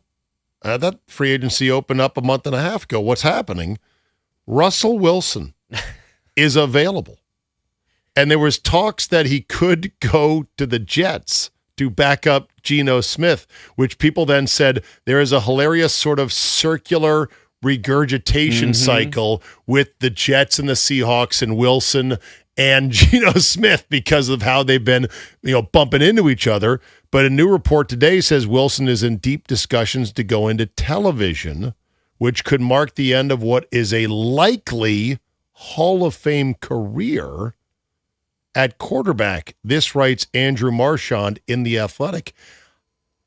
Hall of Fame? Yeah. Russell Wilson in Seattle is a Hall of Fame quarterback. Yes. People forget how great Russell Wilson was because of the fall off. Much like my rarefied A-list, I have a rarefied Hall of Fame bar.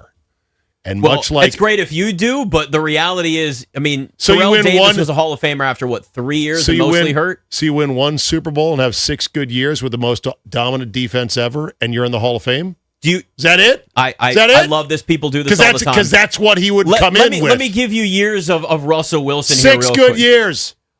2014 threw for 3,400 yards, then 4,000, 4,200, 39, 34, 41, 42. I mean, this is more than a few good years. How many? Russell Wilson, I mean, okay, so we're not going to say his rookie year if we go after that. How many good years? 1, 2, 3, 4, 5, 6, 7. Do we count that? Okay, we won't count Denver. Here's what I will say about Denver. So, okay, I was off by 1. 7 good years, 1 Super Bowl, and is now unemployable at age 34? Kurt Warner's a Hall of Famer. How many good years did he actually have? Really? Terrell Davis is a Hall of Famer and was mostly hurt and had, when he was at his peak, amazing running back. But that was like 3 seasons. So it's not baseball where they're, oh no, you must not be a first ballot Hall of Famer. Sorry, The Pro Russell Football Hall of Wilson's Famer's different. 37. Yeah. He's 37. Nobody wants. Yeah, because he's not good anymore. Unemployable. Yeah. That happens a lot with quarterbacks. Not Hall of Famers. What was Peyton Manning at the end of his career? Couldn't throw the football. Yeah, but he had a fused neck. He was Lego neck. Okay, but I'm just saying Lego neck. I mean, Steve Zabin, Nick Ashew in for the guys on the Fan.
This update brought to you by Melwood. Nationals turn their sights on the Milwaukee Brewers, their second series against Milwaukee this season, this time at Nats Park. Tonight at 6:45 live on The Fan with Jake Irvin getting the call to the mound.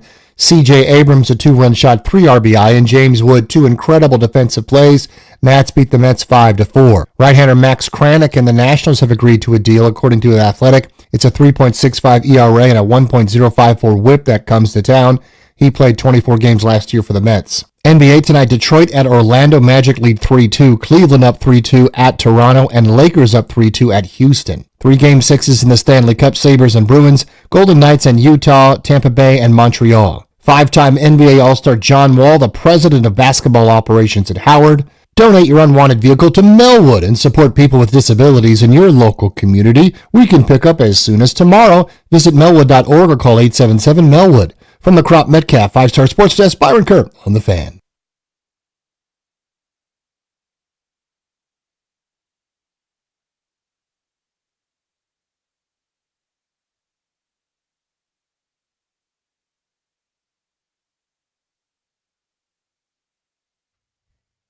Steve Zabin, Nick Ashew in for Beamich and Finley here on The Fan. Grant and Danny coming up next.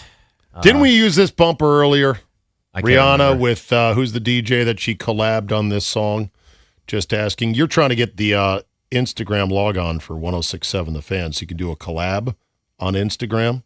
I mean, I'm not. I don't know how a collab works. I don't know what a collab Do you want me to teach you about it? You will not I did be try. able to Well, I teach tried me. that one time with I Game Day know. Garage, and then you were like, "I can't figure it out." I'm like, "I got you, buddy." I know I'm old, but damn, I can't You know understand technology, Instagram. though. I feel like I've got a good mind Yeah. for most tech, but I can't understand Instagram. It was described to me as, yeah, it's for people that don't want to read. And I go, oh, I get it now, Yeah, mostly. that's fair. It's for looking at pretty pictures. But if that's the case, I'm a middle-aged white dude, so nobody wants to see pictures of me or anything. There are some good Instagram golf accounts. And you have some funny stuff that happens in your life. I also don't know where to put my content on Instagram, what it should be and what it shouldn't be. I don't know how to curate it per se. Should it be my personal life, family stuff, or should it be something else? Well, you know, my company does happen to have a social media person that is very good. I can get you some consulting if you'd like. I can get you some coaching. I might actually avail myself. She's very good. Okay. I'll just tell you that. Okay. Very good. So, All right. so here's one more thing on the NFL, because why not talk about the NFL on May 1st? If people are wondering, why aren't you talking about the NBA playoffs last night? We talked earlier about it for quite a while. The Knicks completely poleaxed the Hawks, who are on their way to Cancun and or gone fishing. Or Galveston, I guess. Or Galveston, as the Charles case Barkley may be. said. And the Nuggets, super disappointing that they were basically fully healthy and just could not do anything against a Timberwolves team that had lost all 3 of their best guards. Also, they shot terribly from 3, the Nuggets did. The Nuggets were about 20 percentage points below their open 3 percentage in this series. So when they tracked the open 3 percentage, they were one of the best teams in the league during the regular season. Guess what? This ain't the regular season. Nope. And now they go fishing too. Or in the case of Jokic, he's going to Serbia to go watch his trotter ponies with their little carriages. Love watching the ponies. But okay, so NFL, because why not talk some NFL? Kyle Shanahan has gone viral for an interview on the Rich Eisen show because he was explaining how he as a coach handles the draft. He said to Rich Eisen that he himself does not watch prospect tape until February. Okay, that's sort of late. And he says he relies on position coaches to make the highlight tapes on each player. And he said, if I don't like their highlight tape, I'm not going to watch anything after that. People were questioning this in the comments going, so let me get this straight. Your personnel people are engaged in a Game of Thrones type challenge to put together a mixtape on a guy they like so that you'll approve of it? So he'll actually weigh in and say, you know what? I like this guy. Approved. Approved. People are now starting to figure out why the Niners have been whiffing so much as of late in the draft.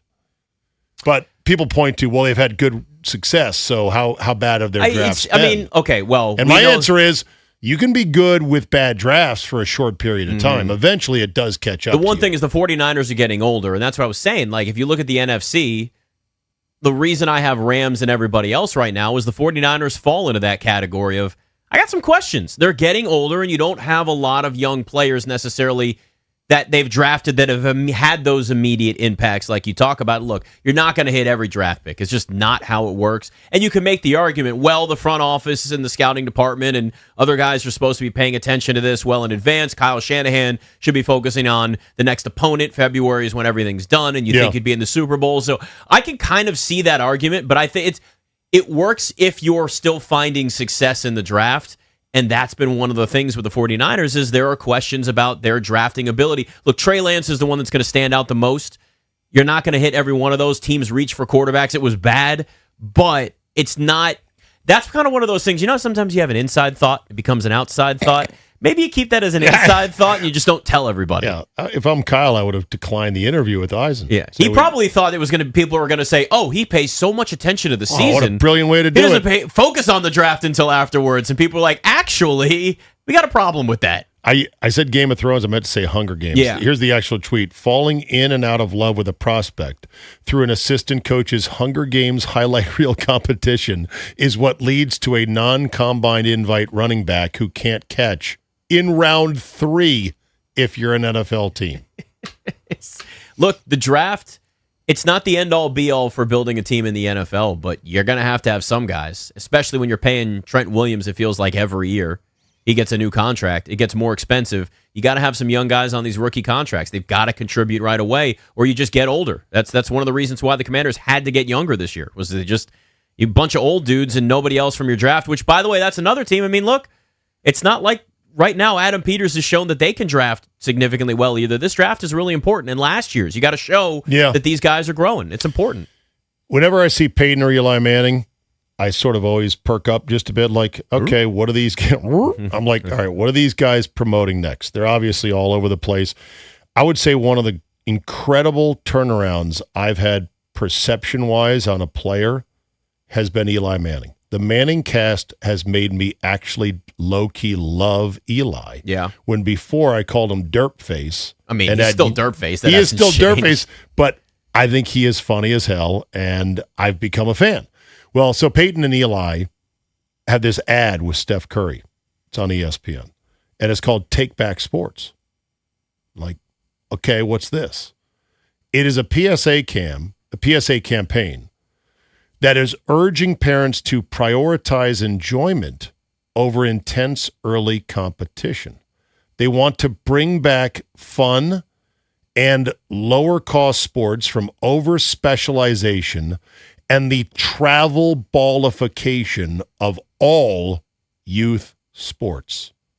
There's apparently been declining total numbers, participation-wide, in certain sports like football. Football, 40% decline of kids playing due to pressure and overscheduling.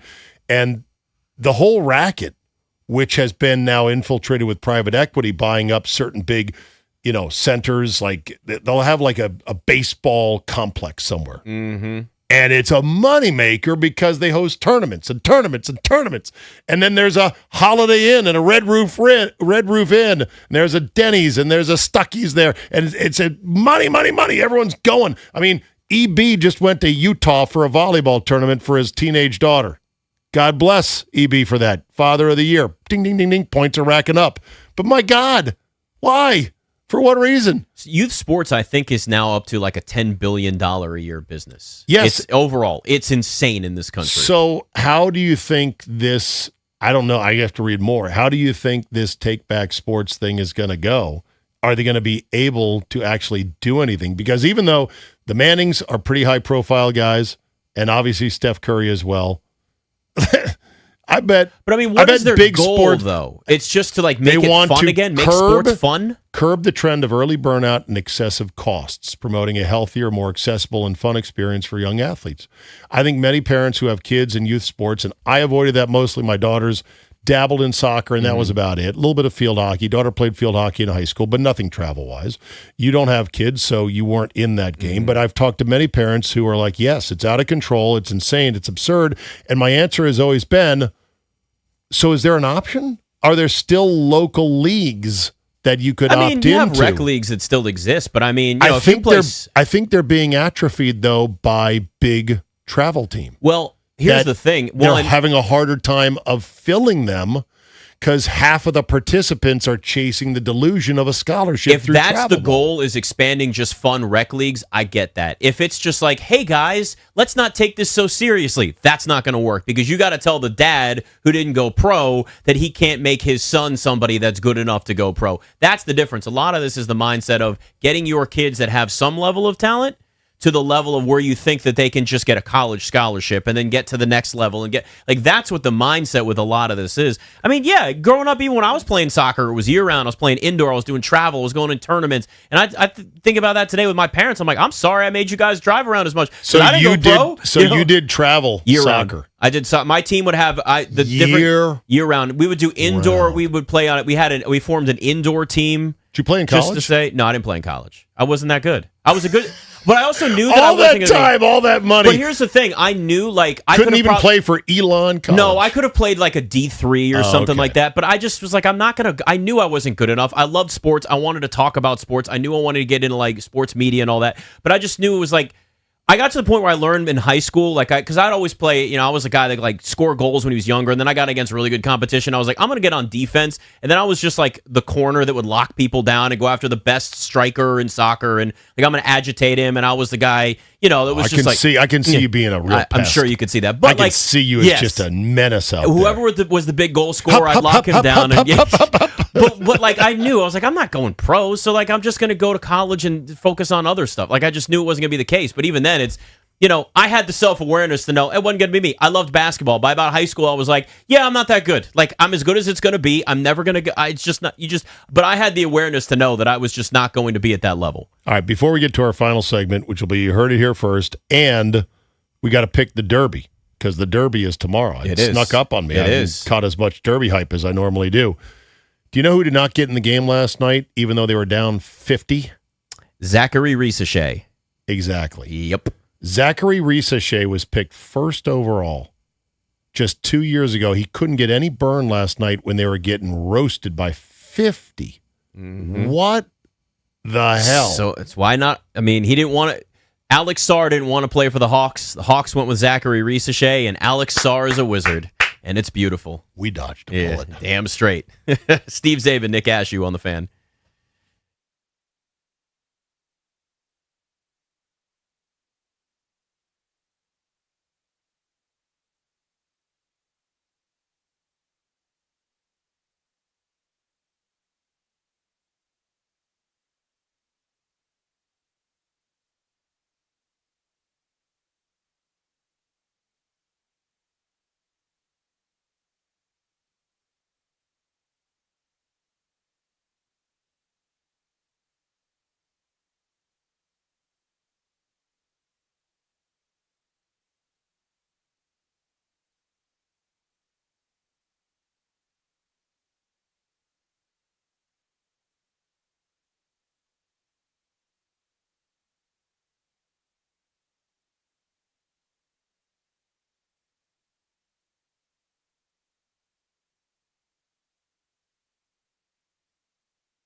Steve Zabin, Nick Ashew, Grant and Danny coming up next. You mentioned Finley on the Fan. Do you watch the Kentucky Derby? Are you excited about the Kentucky Derby? Did you know the Kentucky Derby was this weekend, Zabe? It snuck up on me, I'll be honest. And I kind of was like, wait a minute, I think this is the Derby this weekend. I watch it because it's only 2 minutes and change. It is. It's quick. Yeah. It's quick. Yeah. So I don't bet I'm on it, though, excited because I just don't. I don't know enough about these horses. I mean, have I tailed other people before? Knowing about the horses, it's betting on animals. No, but there are people that do. This is their thing. Yes, there are people that do. They're called trackside degenerates. Yeah. And they don't live in mansions. Yeah. And they don't have an easy, stressful life. They're wagering on animals. Oh yeah, sure. There's racing forums, and they study these guys, and they know the trainers, and they know the jockeys. Some people are good at betting the ponies, man. Some people are good at it. Some people say they're good at betting the ponies. I mean, you're betting on animals. I don't Good think luck. I ever have the Kentucky Derby or any horse race, just because I'm not. Yeah, I'm not. I'll throw in something just for fun. So is this going to be our You Heard It Here First? We can. I've got an NBA bet. So if we want to make this a You Heard It Here First, we can make this a You Heard It Here First. Are we ready to fire You Heard It Here First? Just so we can see Zabe dancing. Keep going. We're not done. Holla. Keep going. You're not going to dance it? Yeah, a little more. I've danced enough. It reminded me of Hitch, where he's just like, just keep it right here. Just keep it right here. Right that here. was you. That was Elbows perfect. tight, just a little fist action, a little overbite. A little overbite. Just White a man's tiny overbite. You're so stupid. Is there anything in the Kentucky Derby that you actually like? Oh, yeah. All right. Okay. Oh, absolutely. Now You made it sound like you weren't touching it, and then you're like, but I've got a couple of bets anyway. Well, I was really intrigued by Chief Wallaby. He's currently 9-1. Of course, trained by the Hall of Famer Bill Mott. Ridden by Junior Alvarado, really good jockey. The third place finish, Grade 1 Florida Derby. That obviously bodes well. Track conditions supposed to be fast and dry. So I was like, God, I'm going to throw one in on Chief Wallaby. But then I'm like, nah, it's screaming at me right here. Commandment at 7-1. Brad Cox trained, winner of the Florida Derby, and an echo of our Commanders. I got to take Commandment 7-1 to win the Kentucky Derby.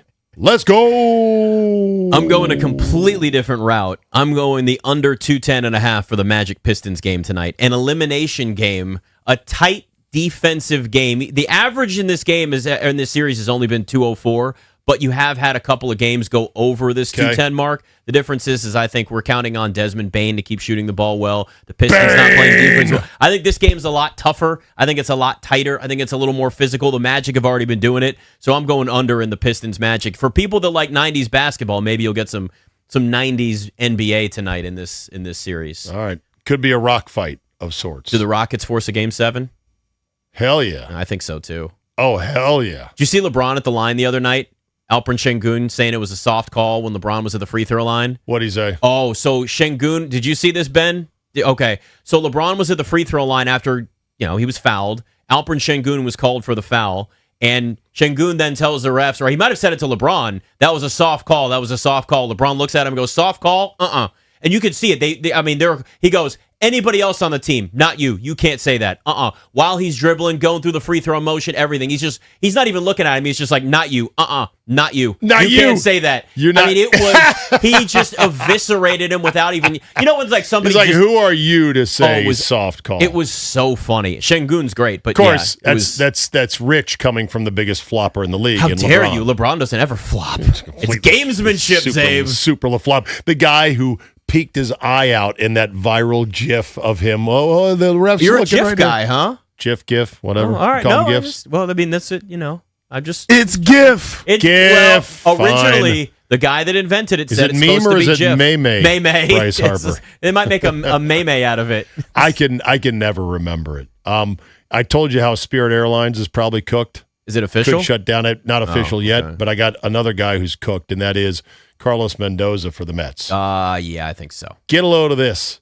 Today, Mets president of baseball ops David Stearns said, "We don't intend to go away from Carlos Mendoza Oh my as our God. manager. Whenever Well, you've got the GM giving you a qualified vote of confidence, we don't intend. It's not our intention to go away from But this if it guy. were to happen, it just might. Cooked is what he is. Yeah. Up there. You can't spend this much money on a roster and be the worst team in baseball. Yeah. I mean, look, and how often have we seen this? How often have we seen a team go out, and this is now 2.0 for the Mets trying Sure. to do this. You got an owner that wants to win, wants to spend money, and they keep losing. You get to a point where it's just like, okay, this plan doesn't work. You got to come up with something else. I don't know what it is. It's like guys that have great seasons the year before come to the Mets and forget how to baseball. They just like, I don't know what I'm Right. doing anymore. Like there's a hole in their bat. It's unbelievable. Mark Henning on Twitter says, Zabe, Landon Donovan is doing the same thing about take back sports like the Mannings. Soccer and the rest of the world is for kids having fun and learning and teaching. They don't get serious until after 10 years old. That's cool. I think it's great. You should actually have fun with it too. Real quick too, did you see that Nick Foles, I don't know whether this was a joke or not from Adam Schefter, that he, quote, gave his blessing for Mekhi Lemon to wear number 9? His blessing. Okay, then. Hey, he's a legend. He's a legend. He's All a right. legend in Philly. Boys, have a great weekend. It's going to be a little bit nipply out there for spring, but it'll still be nice. Hey, enjoy it, all right? We had ice encased snow for months. All This right. is the much better thing. Thanks for having me That's this good. week, fan. Appreciate it. Good to be with you guys. Everybody have a good weekend. Be Mitch and Finley back Monday.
This update is brought to you by Mervis Diamond Importers. Nationals and the Brewers tonight with Jake Irvin getting the call after an impressive series win over the Mets 5-4. C.J. Abrams a 2-run shot and 3 RBI. James Wood with 2 spectacular defensive plays. The team has also picked up right-hander Max Kranick, who used to play for the Mets. He agrees to a deal pending a physical. Tonight's call 6:45 on The Fan. Dallas Cowboys first-round selection Caleb Downs signs a 4-year, fully guaranteed $29 million deal. Dallas has already signed 6 of their first 7 draft picks.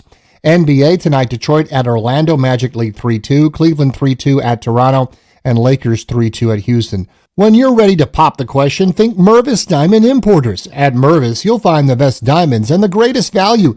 They cut out the middleman, so you save. From the first sparkle, a Mervis diamond set into Corey engagement ring says something more. For the largest selection, visit Mervis or MervisDiamond.com. From the Crop Metcalf 5-Star Sports Desk, Byron Kerr on The Fan.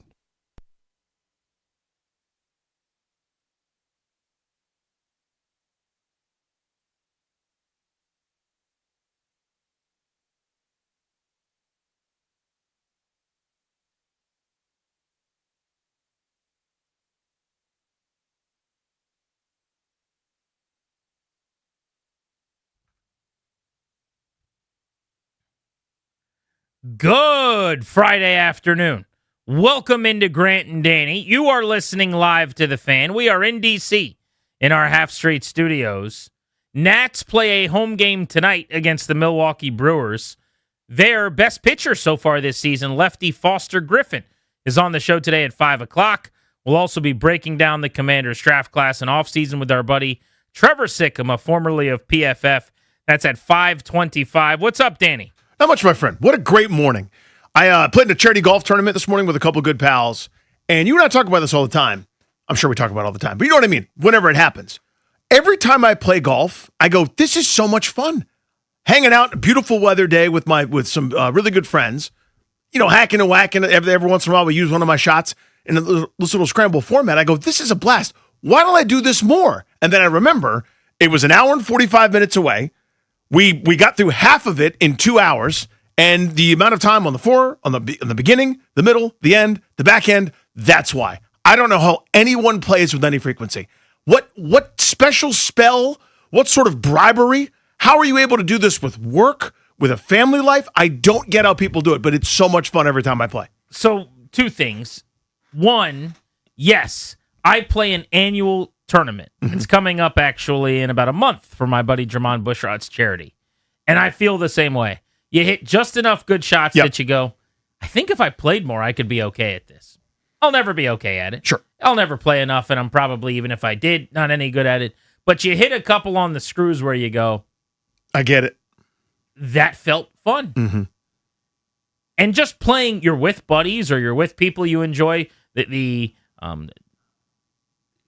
company of. Yep. So it is a good time. It's just dudes hanging out. What's better than that? It takes so long. It's the amount of time.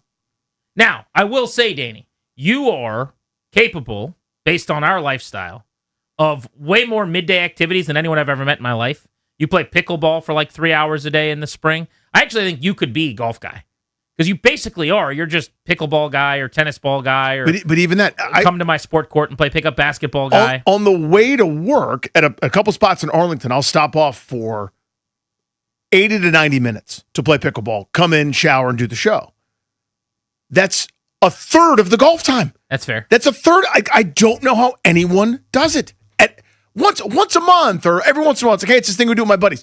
And you got a standing thing on your calendar. I get it. I'm talking about the people that play all the time. I cannot figure out how they do it. I also want to get ahead of something, because this often happens whenever you and I mention that we took part in a golf tournament and had fun. Mm-hmm. We will get a lot of comments from people, mostly on social media, sure, that will say, I told you guys you'd have fun playing golf. It's never. You shouldn't dislike golf. No. And I'm not the golf hater, I would say, of the two of us on the show. Everyone always thinks we agree on everything. Like, if you have a stance or if I have a stance, it's the show's stance. When it's actually a little bit different than that. Sure. Like, we disagree on a lot of things. You are more of a golf despiser than I am. Yeah. And you like to talk bad about, like, the Masters or whatever. You're muting every golf word on your social media account. Yeah. It's amazing how many words I've muted. I'll watch Sunday of the Masters. I'll watch plenty of these tournaments or whatever for a few minutes. if I could speak for both of us, I think here, but you'll have to fill in the blanks. I have never said I don't enjoy playing golf. I find it very fun. I love it. There's a lot of things I like doing. To me, talking about your golf round, especially in this forum on the radio, is so boring and so terrible. It's like talking about your fantasy football team. We have correctly, societally, gotten talking about fantasy sports and your own team and critiquing your own roster into this realm now where if you do it, everyone makes fun of you. I think talking about the round of golf that you played is the same way. Now, I know that golf people don't feel that way. Right. Toby is a golf mark. Toby would like nothing more than to sit there and break down every shot you hit, what club you used, and why you chose it. That, to me, is about as boring as it gets. And I think that's the disconnect is people think we would never want to play golf. Now, I go to Topgolf with buddies routinely. I have no problem playing a 9. I would never play 18 because it would take 3 days and 4 nights. But it's the talking about my round and having you listen to on 4, I laid up here, but then I did this and I went into the water there. Nobody cares. That's kind of where I'm at. Yeah, so I'll expound on that. There's a lot of recreational activities that are really, really fun. Like I don't need you to go through the hand of hearts that you played on the team bus. He bid high, and I came in lower, and I thought he had the ace. Shh, boring. There should be no golf talk at any time about anything other than, did you play golf today? Was it fun? Yeah, it was great. It was really cool to see. I saw Hall of Famer Jonathan Ogden at the golf round today. Oh, that's fun. How neat is that? That should be the end of the golf talk. But professional golf talk is the worst thing in the world. It's who might win this weekend is Kevin. Is Kevin hitting it well? Oh, he greens in regulation. He's really striping. You know who's hitting it well? Peter. Peter's hitting it well? Yeah, Peter could win. You know who else could win it? It's Timmy. Timmy? Could Timmy win it? Yeah, Timmy could too. You know who else is Steve? Don't forget about Steve because Steve has won it before. Yeah, Steve has. What about Mike? Oh, well, Mike, my God. We haven't even talked about Mike yet. He's such a good ball striker. Such a good ball striker. Boring. Awful. Worst thing in the world. Take that plus... video games are a great recreational activity. You don't hear me telling you I'm doing Borderlands 4's endgame content where I'm racking up specializations. I've got my main core character, Rafa, who's got the exoskeleton, so a special ability. The tennis player, Rafa Nadal? No. Rafa has order-issued plasma cannons that he uses, and I've got it equipped to reduce homing missiles, but it reduces the time of the special, but I've got an ability that prolongs it every time I get a critical with my main Wombo Combo, which is my assault rifle that I use. I just got the Queen's Gambit, which is an outstanding pistol, which is a great Netflix show. Well, but what you have to do is you have to deal with the ramp up because it's a COV weapon. You hear how boring that is? Never talk about that. Holster it. It's the same. It's a recreational game. It's not a sport. Sports have defense. So your disdain for golf, this is where we always part ways. You, for some reason, take issue with the fact that it's very important for you that everyone acknowledges that it's not a sport. I don't know why you care about that, because I actually think you could be. I have a prediction. I said this last year, I think, that at some point while we have a show together, you will become a golf guy. You have become a tennis guy for a little while. You've become a pickleball guy. You've become, there's just different things. You're a biker for 3 minutes and you had a big helmet that got stuck in the door one time. There's different things that you have done along the way, and I do think you'll eventually become a golf guy. You jokingly do this, but you love telling us about your pickup basketball stats or your. Well, that's a joke. Kind of. No, that's a joke because it's like the 46-year-old dudes with I know ruptured that you're Achilles. Not being serious about how important it is, but you want to do a double play where you tell us about your shots in pickleball. That really isn't any different than the people that you're so mad about talking about their shots in golf. I'm doing it in jest. The guys that are serious, how was the round? Well, I'll tell you what, on 4. The fescue on the right-hand side, just in front of the frame. It's a short left. The pin place was high and left. I just it think looks shorter. No. You have a lot more golf guy deep down in you than you think. No, and you think that's why I resent it so much? I think that's your pathology. No. Yeah, exactly. Here's what it is, and this is where I came from. I love the Sports Junkies. I love listening to the Sports Junkies. My least favorite thing is when the Sports Junkies, a show that I love, talk about things that I don't care about. And then there's so much talking about it. That's really how it influences me. So whenever it's golf time, it's like, oh my God, we have to do golf stuff. And then EB is sitting there just pinching himself, hoping that Tiger goes even par for a round, even though it hasn't happened in the decade. It's too much and I can't stand it. That's really where this came from. Is then I realized that's the disdain I have for it. Again, it is a fun recreational activity. You're like me in that you play once a year in the same event with a buddy, right? I mean, not even. I haven't played since I was in Scotland 2 times ago. So every June, first week Yeah. of June, I MC this thing for Jermon, who played for the Saints, Dolphins, Bears for many years. One of the best guys I know. Is from my hometown, King George High School product and the pride of our school and county, and just great human being. And then I play in that tournament, and that is my goal for the year. Yeah. Hopefully my clubs are still in my trunk. If they're not, then where did I put them in the garage? So we get to this golf club that I started to cut your story out, and they're trying to get everybody organized and get off and running so that we get out of there on time. And so one of the guys that works at the club comes and grabs my clubs, and I go, here you go. And he's like, I'll put you in the right cart. And he goes, oh my God, there's a lot of cobwebs on these. He's like, when's the last time you used them? I said, this particular tournament 3 years ago. That's the last time. Sounds about right. Yeah, I played with the rental clubs in Scotland. Relatable content. There is plenty to get to on the program today. As I mentioned, Foster Griffin, Nationals lefty. If you've never heard Griffin interviewed, I think he is one of the most introspective and interesting professional athlete interviews going. He is awesome. So you'll want to hear that at 5 o'clock today. And then Trevor Sikkema on the Commanders offseason and draft class at 5:25. But you know what's become a sticking point here and a topic of conversation nationally? It's something you and I have floated over the last few weeks. The supporting cast for Jaden Daniels and whether or not the Commanders have done enough to help him in a gotta-have-it season. Year 1 for Jaden Daniels, could have won an MVP award. Didn't happen, but he played at that level. Yep. Year 2 for him, mostly because of injuries, missed time, 7 games on the field, 10 games not on the field. And then even when he was playing, all the missed practice time, he didn't play nearly at the same level. And so you go into year 3 now, and both in terms of durability and showing he can stay on the grass, but also in the way of just playing at a higher level like he did in 24. This is a very important season. I'm not going to say make or break, because I think he already made in year 1. He did so much, he showed so much, that it feels like if he's healthy, he's going to be good. But this is a monumental campaign for him, and you would have thought that the entire offseason was about making sure they're taking pressure off Jaden Daniels.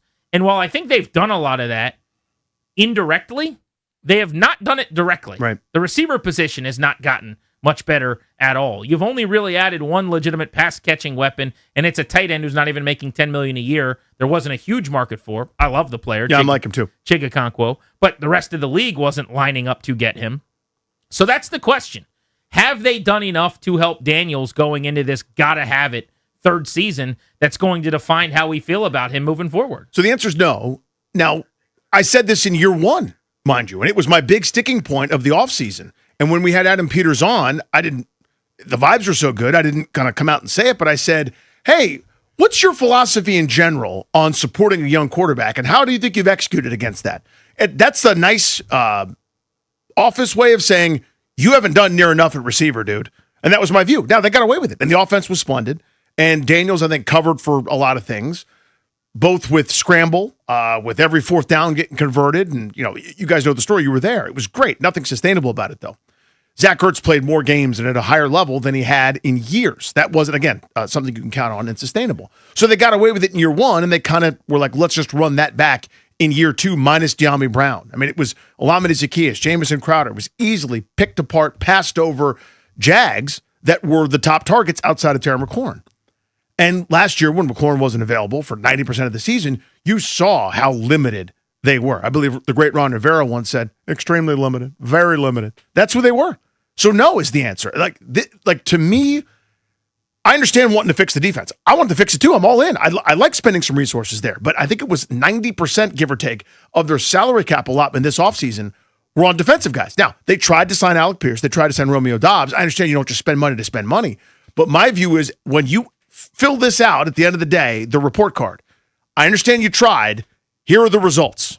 In the results business, the results are it is inadequate. It's not enough on the offensive side, in my view. So I disagree. And I think it's a good conversation for you and I to have, and I'm looking forward to seeing how people feel. You are hyper-focused on wide receiver, and you've basically decided that what they did or didn't do at wide receiver, or weaponry in general, is the answer to whether or not they did enough around Jaden Daniels. And the case I've been making throughout the offseason is there are lots of ways to insulate and benefit and help your quarterback. I think there's indirect ways, and then there's direct ways. Mm-hmm. Direct ways is who's he throwing the screen to? Right. Who's getting open on the dig route. The indirect ways are the things that they have done much better at, which is they have a new, improved defensive coordinator option. They have a much better defensive scheme. They spent a ton of money on their defense. Their pass rush is going to be a lot better. By all accounts, their defense should be significantly better, which is a really good way to help your young quarterback. They have also built up their O-line very well. They signed and paid. First, they traded a ton for Laramie Tunsil at left tackle to help Jaden Daniels. Basically what are we talking about? Do enough to insulate him. Check on trading for Laramie Tunsil, then making him the highest paid left tackle or whatever he was at the time ever. They have drafted a right tackle in the first round. They have also brought back and continued to pay Sam Cosmi. They have drafted an interior guard on the other side within the top 3 rounds. So the offensive line has been a major sticking point for this operation, which is one of the direct ways, I'd say, outside of receiver.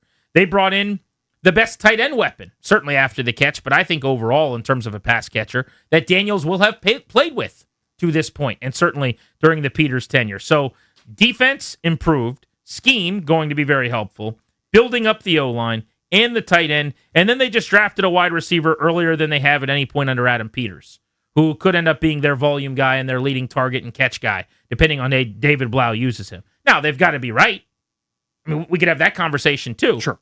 But this is the hand-picked wide receiver that they think can play Z in the slot and be one of their starters at the position. They may or may not still add Brandon Ayuk or another wide receiver, which is going to happen deeper into the offseason. But overall, I feel like in a very complimentary way, I feel like in a very indirect way, and I've been making this case all offseason, they've done a lot. Like, if this isn't enough, then Daniels isn't who I think he is, basically. Like, two things can't be true, in my opinion. Daniels can't be elite franchise quarterback I'm paying $250 million to, and also it's just not enough. Like, I can't have stars everywhere, right? I've got to make some decisions. So I just dropped $100 million on an edge. I dropped another $12 million a year on another edge. I dropped another $6 million a year on another edge. I did all this stuff on defense and brought in Durante Jones and brought in a top tight end on the market that was available and paid a left tackle a ton of money and got a right tackle in the first round. All of this is in the name of Daniels. Now, would it have been nice if I also got him a wide receiver 1 or a legitimate 70-catch wide receiver 2? Sure. But that's not always how it works. So I get what you're saying in the very direct and especially wide receiver way. They could have done more. No doubt about it. I think that's different than have they done enough to help him. They've done a lot to help him. See, I think also the fundamental difference here is the direct-indirect thing where I put less weight. The defense, I'm glad it's better. But to me, the analogy would be if I have $1 million house and I'd like it to be worth $2 million, having work done in the neighborhood, that's nice. That'll help me a little bit. My community pool's nicer. The streets are nicer. The street lamps are nicer. I need my driveway. I need an addition. I need a sport court. I need a garage. Those are the direct versus indirect type stuff. So it helps. It's beneficial, but it's a marginal impact to me compared to who he drops back and hands the ball off to, who he throws to. We disagree on how much a good defense helps a quarterback then, I would say. Yeah, I think that's Ask Drake May about that. Who just got to the Super Bowl, dragged through the playoffs. Yeah, if you've got a great defense, it helps a team, and that's certainly and the young quarterback, right? By transitivity, Sam Darnold going to Minnesota, where they were top 5, and then Seattle. His career got back on track. Having JSN's pretty good too, right? Right. But defense is a big factor. Sure, having a great defense is good, but when you drop back to pass, they're on the sideline, and that's what I'm talking about: direct versus indirect. If you're asking me, would I rather have a great offense and a perfectly okay defense? I'd rather do that than. But that's not the league trend. 2 great defenses met in the Super Bowl last year. But that's also where scheme comes into play. Totally does. Tom Brady didn't have great wide receivers. Drew Brees didn't have great wide receivers, which is something Logan brought up on Take Command. I'm going to play a few clips from him because he tends to actually agree with kind of where I'm coming from on this, where he talks about some of the indirect ways they've made him better. But it got me thinking too, because this is something I've thought about for weeks and we've been saying we want to talk about. But a lot of times it's not always like the great wide receivers surrounding the great quarterback, because you almost bank on them making those receivers better. But it's the ways you can make them better is protection and scheme. And they've gone to a way more friendly scheme. This is the Ben Johnson with some Shanahan, with some maybe Kevin O'Connell. So like scheme, life is easier. Yep. Hopefully that gets guys open and you free them up. I think that's the key point here for the, let's call it the Team Paulson camp, because that's Logan and you, is scheme improving. And to me, that's an unknown. I'm hopeful that that's the case. Totally. Right? But there's no way to know until we see it. But yeah, on paper, by design, I think that was kind of the big deal. To me, though, when we reference and I'm not accusing you of this, but when we reference Brady, Breeze, the greats to ever do it, that's peak of their powers, second contract, the MVP candidate of the league. And I'm going, this is really, we're on year 2 in terms of starts. Like, he hasn't started that many games yet. And this is his second system. Okay, I don't think it's fair to ask. May's throwing last year to the ghost of Stephon Diggs and Kayshon Boutte. No, it was amazing. But Yeah. I'm talking about for Daniels. I don't think it's fair to ask him to do what you're going to ask Pat Mahomes to do after he's been in the league 10 years and won 3 Super Bowls and been the MVP. This is still formative. His year 1 was so incredible. But like asking a guy that's still on a rookie deal to just overcome these obstacles and make everyone better, I think it's too much to ask of somebody, even though we've seen great samples of guys doing that. I think eventually when you pay him $200 million a year, yeah, you're going to have to do that because that's how the team's going to be built. Yeah, so then do you want to give a little bit back on the O-line and prioritize wide receiver?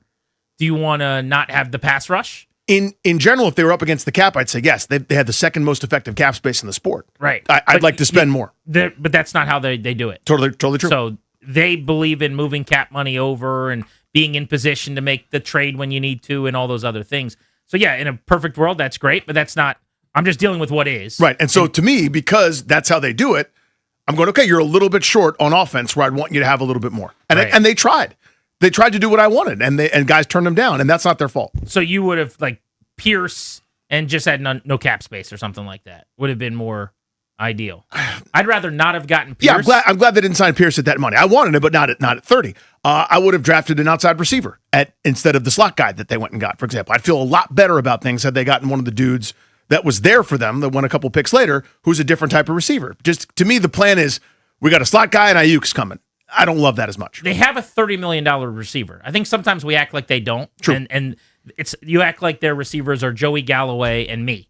They have a guy who was top 10 2 seasons ago when he was healthy, who people chant his name every time he takes the field and is anywhere near the sideline. I don't know how much more, yes, if your quarterback is Sam Hartman, then you probably got to keep adding. And it is true, obviously, that the more you have, the better. There's going to be times when we have this conversation where I go, damn, the receiving core is just not very good. They didn't give him a lot at receiver. I think that is a fact. But I think when you look from 10,000 feet up at basically the ask from the player, if their vision comes to fruition, I don't know that it will. You're better on defense. Yes. You're playing a lot more 23-17, 20-14 games, with 3 minutes left than having to score 30. I'd rather them only need 24 with lesser talent than have a crap defense and have to score 30. I think that's fair. Because then you got people making the excuse, well, they got to score every time, and their defense is so bad, and they can only win shootouts. And if the defense was any better, that no. Let's be a more competent operation, kind of universally. You'll hear from some of Logan's thoughts on this, and we talked about this on Take Command. But I also want to post this to the listeners right now on the phones at 800-636-1067. I don't think there's any debate, to Danny's point, that receiver has been a disappointment this offseason. Although they did just draft a guy at 71 who they like a lot more, it seems like, maybe than you do and other people do. I think they feel like right now they got two really good wideouts in Terry McLaurin and Antonio Williams. But it's the highest that they have drafted a receiver under Peters. It's the most that they have spent on a tight end under Peters. They've got tackles that they've paid all the money to and drafted in the first round. They would tell you, we're doing a lot to help our quarterback. And yet you got a lot of people saying, why aren't they helping Jaden Daniels more? 800-636-1067 is the number, 800-636-1067. Grant and Danny on the Fan.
This update is brought to you by Melwood. In baseball, the Nationals begin a 3-game series against the Milwaukee Brewers at Nats Park tonight, 6:45 first pitch. You can hear the game right here on The Fan. Jacob Mizorowski, the Miz, taking the hill for the Brew Crew.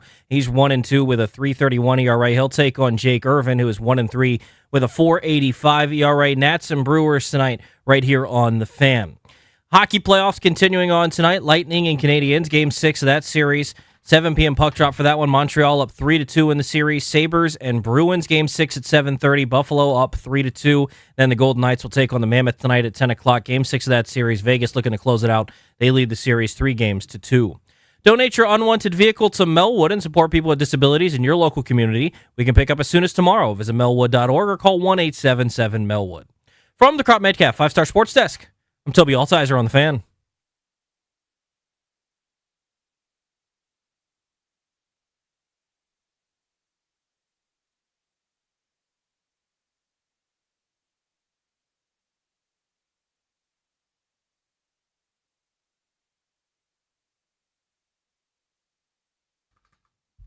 Complicated and a tough question here.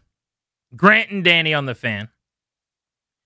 Has Adam Peters and has Washington done enough for you to feel good about supporting Jaden Daniels by way of the moves this offseason? That's the question. 800-636-1067 if you want to join us. I say it's difficult and complicated because I think this is one of those, Danny, where you always want to do more. Like, it's never enough. Yeah. It's never enough.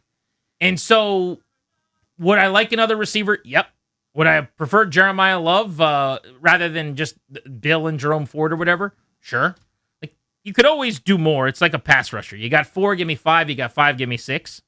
But it is a binary question as to whether or not they have done enough to put him in a good place via supporting cast. And we disagree. Danny does not think they do or have. I think they have. And that's kind of where we're at. Yeah, I think they're a little short. And I think this time they recognized it. Before they didn't, because they would have done things differently, I think, from year 1 to year 2. Year 1, they got away with it. Year 2, they're like, yep, more of the same. More, we'll find another Noah Brown, or even we'll use Noah Brown. We'll do a bunch of cast-offs and just have them work out for us.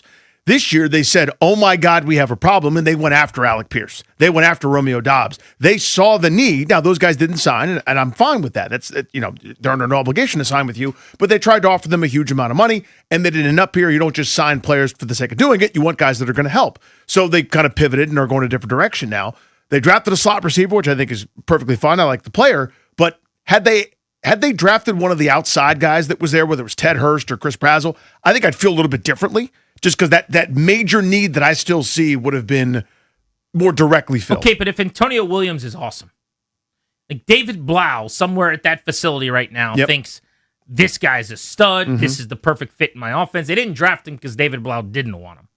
If he ends up catching 70 balls at some point in year 2 or whatever, and next year is super impactful, don't you feel a little bit different? I'd feel a lot better. Yeah, so I think that's the disconnect might be just you don't love the player they chose. No, so I like Williams, but what I don't love is the plan. Because here's how I see the plan. Williams now, Ayuk in a minute. I don't love that. I think that's what they're counting on as their solve for this offseason. What was once going to be Alec Pierce taking the top off is now, a lame kneed Brandon Ayuk, hopefully hoping to rehabilitate his image out here. And that's not what I'm excited about. Yeah, if they hadn't gone and gotten Chigakonkwo, if they hadn't done as much as they've done on defense, if they hadn't rebuilt the entire scheme on offense and Cliff Kingsbury was coming back to do more of the nonsense that they'd been doing before, then maybe I would feel like you feel.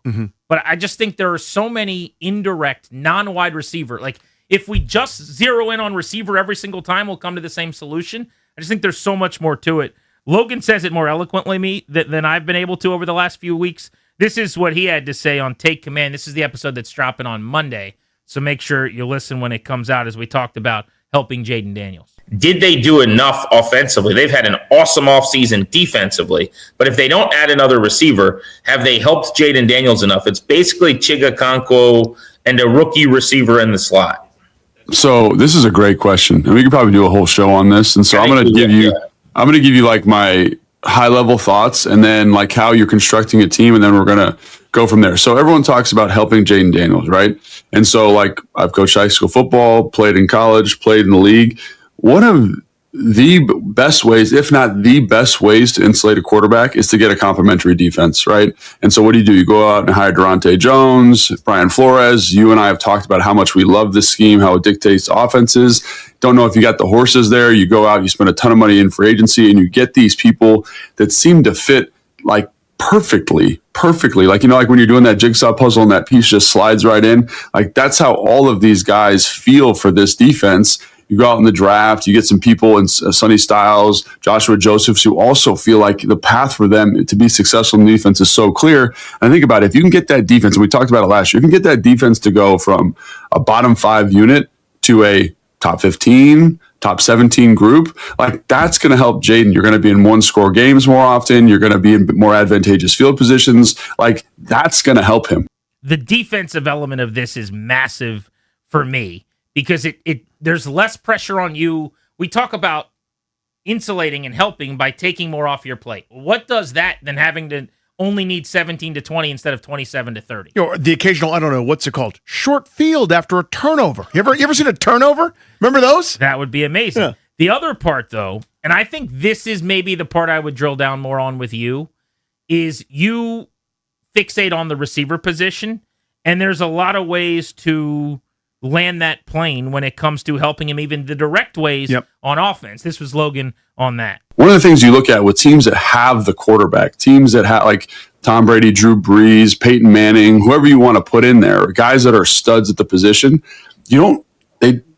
those teams tend to devalue the receiver position. Tom Brady and Drew Brees are probably the best example of that. They say, we have a guy that can elevate that group. And I think that's what you're seeing with Jaden. So where have they made the biggest investment for him? It's in the offensive line, left tackle. Obviously, they pay Cosme too. They draft a right tackle and Connerly. They've solidified that group. Why? So that we can run the football, hit play action shots. We've brought a new scheme that is going to deleverage him. I think just look at Williams up in Chicago and look at him from year 1 to year 2 in this Ben Johnson system. One of the reasons that works, look at Brock Purdy with Kyle Shanahan, Jimmy Garoppolo with Kyle Shanahan. Name your kind of journeyman role-playing quarterback. I don't think Brock Purdy's that guy. That's a conversation for another day. But in this system, you basically take the difficulty from a 10 all the time to a 7 most of the time. And it's, again, you just make it easier for him. So I think they've done a lot. Like, even though we haven't got a receiver, I think there's other things this organization and this front office have done to say, hey, let's take some stuff off of your plate. Good defense, good run game, different offensive scheme, more play action, pass heavy. And with that scheme, you don't need studs. So we can get more into the scheme and not needing the studs if, in fact, David Blau can prove himself to be like a Kyle Shanahan, like a Ben Johnson. We don't know yet. Mm-hmm. We're hoping. He's got to prove it. But I know you don't like the idea of when we're bringing up some of the great quarterbacks of all time, which is reasonable. The point is just, if you got a star, this is how teams build it. But I would even, I'll make it work for you. Last year, Caleb Williams in Chicago. DJ Moore is Terry-like, is kind of his top guy, and then it's other dudes. That offense was not hurting for wide receivers. New England's best receiver was Diggs, got to the Super Bowl. That offense takes flight with a young quarterback. Jacksonville and Trevor Lawrence in this renaissance season with Liam Cohen. They traded for Jacoby Myers, and he became their guy in a year where Brian Thomas Jr. stunk. Bo Nix in Denver has been good systematically. Not even a great offense, but a team with a good defense that has helped their quarterback. I would say they've done as good a job as anybody at insulating the quarterback. It's Cortland Sutton, who's like not even Terry McLaurin, and dudes who are just like on an assembly line that catch a couple balls here and there. So my point is it doesn't have to be with a great wide receiver. And oh, by the way, I would take Terry McLaurin over anybody in Chicago last year, anybody in New England, anybody maybe in Jacksonville, anybody in Denver. It's not like they don't have Terry McLaurin if he's still Terry McLaurin. Sure. And yeah, I see that. But when we invoke the greats, it's not like Peyton Manning wasn't throwing to, Harrison and Dallas Clark and company. I don't think he fits into that category. Yeah, I mean, there's a couple other guys too throughout history. So, yeah, I mean, I guess what I keep pointing to is I understand Terry McLaurin, but it's the third best receiving core, optimistically, in the division at this point with McLaurin, right? That's if you value, neighbors coming off of injury and what they've done. Once the Eagles trade A.J. Brown, that's probably a wash. Yeah, I'd still take that core as they've added to it, especially with Mekhi Lemon added to that mix as another first rounder. But, the Cowboys certainly have better. We go, wow, Dak had a nice year. Wonder what happened. They brought a second baller in to throw to opposite CeeDee Lamb. So I don't know. my point is, with a bunch of cap space, they saw the same need that I did, and they went after it, and they weren't able to fill it. I don't fault them for that. But the point does stand. I mean, the league is kind of, I talk about this all the time as it relates to drafting Sonny Styles, for example. I think that's where the puck is going, what you're talking about. You got to pay a quarterback $100 million. At some point, Pat Mahomes has to elevate a bunch of Jags that aren't Tyreek Hill. His numbers haven't been the same since they've left. They've still won a bunch of games, by the way, not last year, notwithstanding. But that's kind of the point, is at some point you got to elevate, and I'm going, he's going to have to do that. I just don't want to make him do it yet. We'll hit the phones on this next. 800-636-1067. Do you think the Commanders, despite not going big at wide receiver until the third round, again, I feel like we're acting like they didn't just draft a guy that they love. It might have been number one on their board at receiver, and they don't still have a $30 million guy on the other side. You may not love what they have, but not that many teams have a $30 million guy and a recent draft pick, and we're sitting here going, they don't have receivers. Then that's another conversation we probably need to have. Grant and Danny on the Fan.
It's become a national topic over the last couple of days. I think because the Commanders are now most of the way through the offseason without adding the receiver weapon on the outside that people thought they would. And because Antonio Williams is viewed mostly as a slot receiver, people still view it as if like he's a third receiver, which is not how the league works anymore.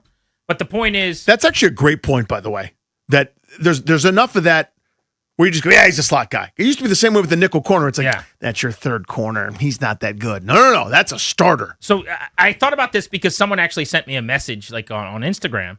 I'm at Grant H. Paulson. They're like, hey, is there any chance he can be more than a number 3? And I'm like, well, he's not a number 3. And they're like, well, isn't he a slot? And I'm like, oh, we got to talk about something. We're going to do this. But the other thing is, I do think when the season starts and it's week 1 and on 1st and 10, right now it's minus 160 that he's on the field with Terry McLaurin when they have 2 receivers on the field. You know, he'll be on the outside. Like, their thoughts on Antonio Williams are different than most people's. We'll see if they're right. Yeah. They've got to be right on a lot of things. I'm not sitting here defending every move they've made. I'm just saying two things can't both be true.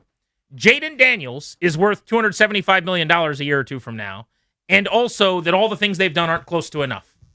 If your defense is, they're going to tell me, like middle of the pack, which I think is reasonable, and Jaden Daniels is the superstar that I believe him to be, that you believe him to be, that we all think he can be, then you shouldn't go 6-11. You know, there's enough here indirectly to help him, to take pressure off of him.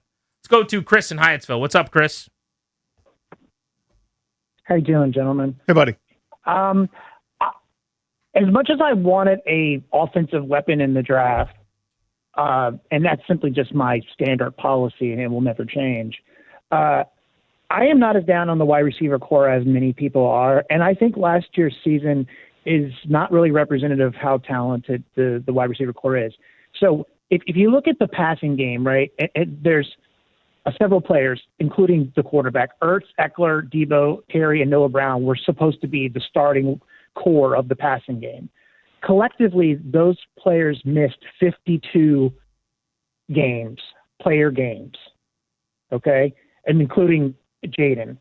If you improve just the health rate and the availability of the projected wide receiver core, whomever they are, you should get a better result. And that also includes Jaden playing as well. So I think simply a healthy team that plays together consistently will perform better than what they got last year, regardless of if they add, some mythical extra talent. I think that's a fair point. But the gripe I had last year going, this is not a good plan, counting on Noah Brown and Zach Ertz to be healthy again. They were healthy one time.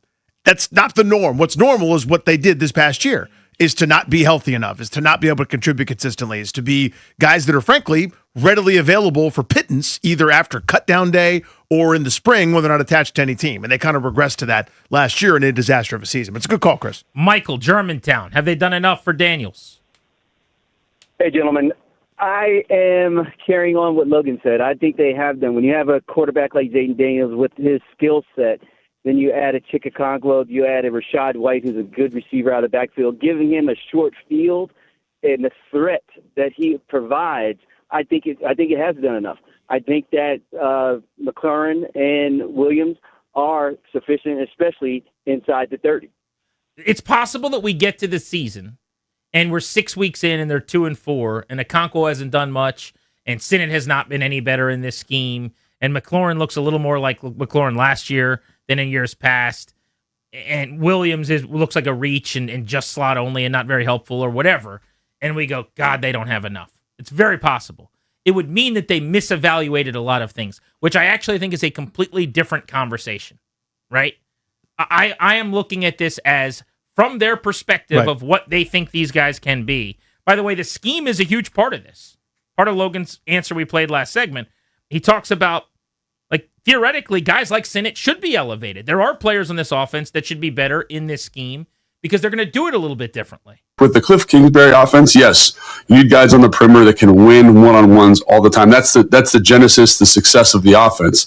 With this offense, it's like we will get you open with scheme. Like I think about Ben Sinnott, right? In Cliff Kingsbury's offense, like it's hard for him to be successful. Here, he could actually be a player, right? Chika Conklin, bigger role than in Tennessee because of the system, right? I look at De'Ami Brown in this system, and I think about Aldrick Robinson, right?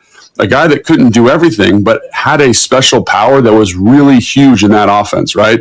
I look at Terry, how he's going to be impacted by that. Antonio Williams, the condensed splits, the bunches, that's going to elevate him. So to me, they've done a lot. And it might not be personnel-wise, but schematically, offensive, defensively, increasing defensive personnel, and then finding, again, this system offensively, I think is going to be huge for Jaden Daniels.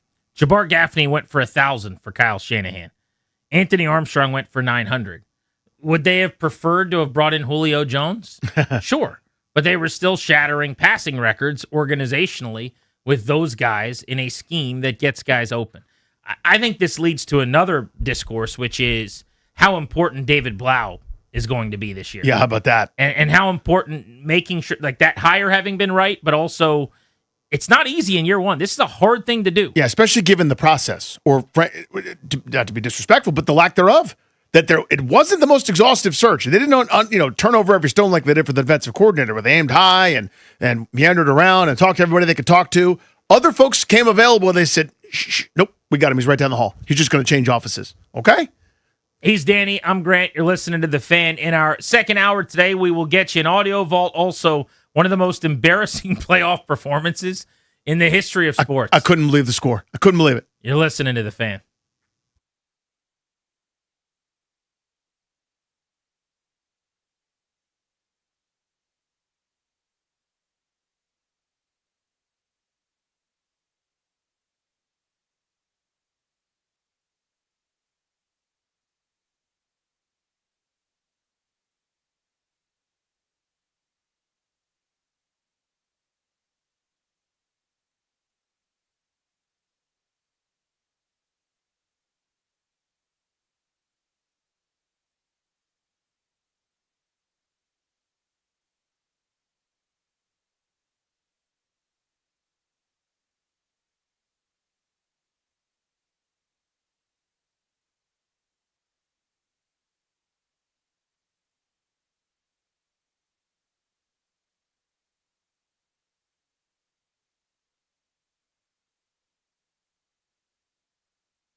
This update is brought to you by Melwood. In baseball, the Nationals getting set for a 3-game series against the Milwaukee Brewers starting tonight at Nationals Park. 6:45 first pitch right here on the Fan.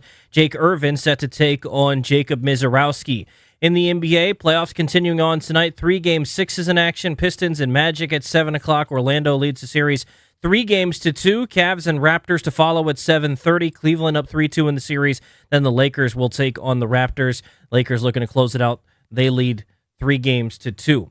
In hockey, Lightning and Canadiens, Game 6 at 7 o'clock. Sabres and Bruins, Game 6 at 7:30. And Golden Knights and Mammoth, Game 6 tonight at 10 o'clock. Donate your unwanted vehicle to Melwood and support people with disabilities in your local community. We can pick up as soon as tomorrow. Visit melwood.org or call 1-877-MELWOOD.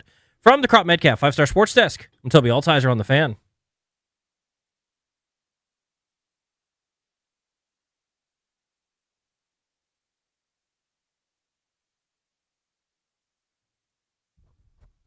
Nats pitcher Foster Griffin, 2 hours from now at 5, right here on the Fan. Grant and Danny brought to you exclusively by the law firm Condori and Murad. They can help you with so much like estate planning, elder law, real estate transactions, probate administration. Their attorneys are always there to protect you and your family's assets. Schedule a free consultation with their team today by visiting kmlawyers.com and be sure to let them know that we sent you. That's kmlawyers.com. One thing about me that you might not know, Danny, is that I had a blast being a waiter at the Optimist Club spaghetti dinner many, many years ago. How many years ago are we talking? This is teenage Grant? I'm going to say I was probably in elementary school. Okay. Maybe early middle. I'm going to say in the 9 to 11-year-old range. Okay. So my father... That's a lot of responsibility for elementary school kid. Absolutely. The Optimist Club of King George County, which is a funny club, by the way. I woke up in the 1920s. I mean, that is a wacky. So my dad was high up. He eventually would become the president. President of the Optimist Club, sure. I don't know if he was the president at the time. Were they rivals to the King George Rotary Club? Is that a different? Probably so. They saw each other in an alley. When you're an optimist all the time. When you're a Rotary, it comes time to fight. Right. So we did this annual spaghetti dinner. But the coolest part was all the kids of the parents that ran the thing. Sure. Cooked in the back and whatever. We were the waiters and the waitresses. Mm-hmm. I had a blast. And people still talk about this. Like how good of a waiter I was. Who talks about it? People. Some people. I mean, in my family. Did it come up at your Hall of Fame induction? It did not. Okay. Wasn't a whole lot of crossover in the Venn diagram. I see. Between the people that were there that night Uh-huh. and the people that were at the ceremony. Okay. But what I'm saying is, like, I took it very seriously. I had a little steno pad. I would write down your order. I'd get you your drink. I'd give you a little time to look at the menu. I mean, the whole thing. Do you want meat sauce or no meat sauce? That was the big question. Sure, yeah. But I was silly. And this is kind of what I'm getting at, Danny, is I think if I got blown out from here today, say the wrong thing, do the wrong thing, sure. CK just says, I'm over this. Enough of you. Yeah. I've had a good run with you. I think I'm trying to do the full-time waiter bit. Like at a nice steakhouse or something where you can make a living. Now, I might have to put 2 or 3 gigs together, but I would love to give it a run at like a nice steakhouse to just see if I could make it work, because I think I'd be an outstanding waiter. And this is something I've heard since the Optimist Club spaghetti dinner from a lot of people. As a 9-year-old, yeah. Yeah. Anyway, this weekend, I'm back. You're doing the Optimist Club? No. Can you imagine if I went back to serve? I don't even think the Optimist Club's still around. They lost optimism? Danny, I am running the Snack Shack for the Little League. Oh. Quarterback club or whatever the heck it is. The home plate club, yeah. So the way we do it at my kids' Little League is every team is assigned one day to work the Snack Shack. Mm-hmm. You guys do this? Yeah. I've never heard of this. Oh, yeah. Because it's all volunteer, man. It's Little League. So Saturday, May 2nd, the Raptors have the Snack Shack. And we've got it for a 4-hour block or something like that. Mm-hmm. So there's 3 groups of an hour, 20 minutes or something. Well, I looked today. I'm the only one signed up in my window for my hour and You're 20 doing minutes. snow cones. You're doing the candy bars. I'm going to be running the Snack Shack all by myself. Now someone hopefully will train me at some point, but I've got to look at the machine. Sure. and figure out like how, if you're using a card, how do I do it? You know, the app and what buttons am I touching? I've never done this. I don't know, but I feel like I'm up for it. Like I am so excited about this. I think I'll bring my daughter to help me with some running back and forth to the coolers. Yep. Or, hey, I need a hot dog. I need chips or whatever, because she's also all in. She's excited. But I think I'm going to crush it. And what am I basing this on is a question you may ask. And the answer is the Optimus Club. The Optimus Club. Spaghetti dinner. Because I was so damn good at it. Like, I was so good. When you say you're good, respectfully, what do you mean? Like, people got their food sooner? You were courteous? Like, what are you judging that on? All my buddies' parents that night were blown away by how good of a waiter you are. Like, they're leaving tips. That's not even supposed to happen. Okay. But they're just leaving a 5 or like 2 1s for me, and they're like, the service was incredible. So are you like Dean in Waiting, where you were steel trap? You remembered everyone's order without writing it down? No, I wrote it on a little steno pad, like very professionally. Yeah. But I mean, I thought about everything. I didn't rush you. I didn't come over and ask too many questions. Checked in just the right amount. Yeah, made just topped the off right the amount water. of conversation without being overbearing. I'll never forget. We went out to dinner one time, my dad and I, and there was this waiter named Richard. My dad's a butt nice guy, right? Yeah. But this guy, Richard, was so talkative. And, I mean, he kept asking us questions. He was telling us stories about his past or whatever. And at one point toward the end of the meal, I was starting to get the sense, like, Richard's a little much. And so I said something to just at the table. I'm like, how do we feel about Richard? And my dad was like, if Richard tells me one more thing about his past, we're leaving. And he was so angry. And we still talk about Richard, like, just because my dad was so upset at Richard. Poor guy. Like, I didn't go too far, I didn't think. I got you. But based on that experience, I've always wanted to get back into the game, and I haven't had an opportunity. It hasn't presented itself until 2026 at the Snack Shack, where I am going to be in the food service industry once more. Makes his return. Serving the people. I really believe this, by the way. This is not what you're talking about. This is me piggybacking. I think every person should be in food service for at least some time. Like, no matter what you're going to do in your life, I think everybody should either be a waiter or, work at the cashier somewhere or do what you're doing. Everyone should experience it from the other side. Just to A, go through the process. B, it's great organizationally. It's great because it's not about you. It's about the customer. Just to go through trial by fire with that. I mean, I waited tables for a part of my summer gig working at a sport and health club when they were trying to put the restaurant inside there. So it's like, hey, don't leave. Spend money here on your grilled chicken breast, and we'll charge you $19 for it. So it was just small amount of customers at lunch, and it was overwhelming to me. It was so hard to deal with, like, the lunch rush, which was like 4 tables sometimes. You know what I mean? Like, everybody should have to go through it.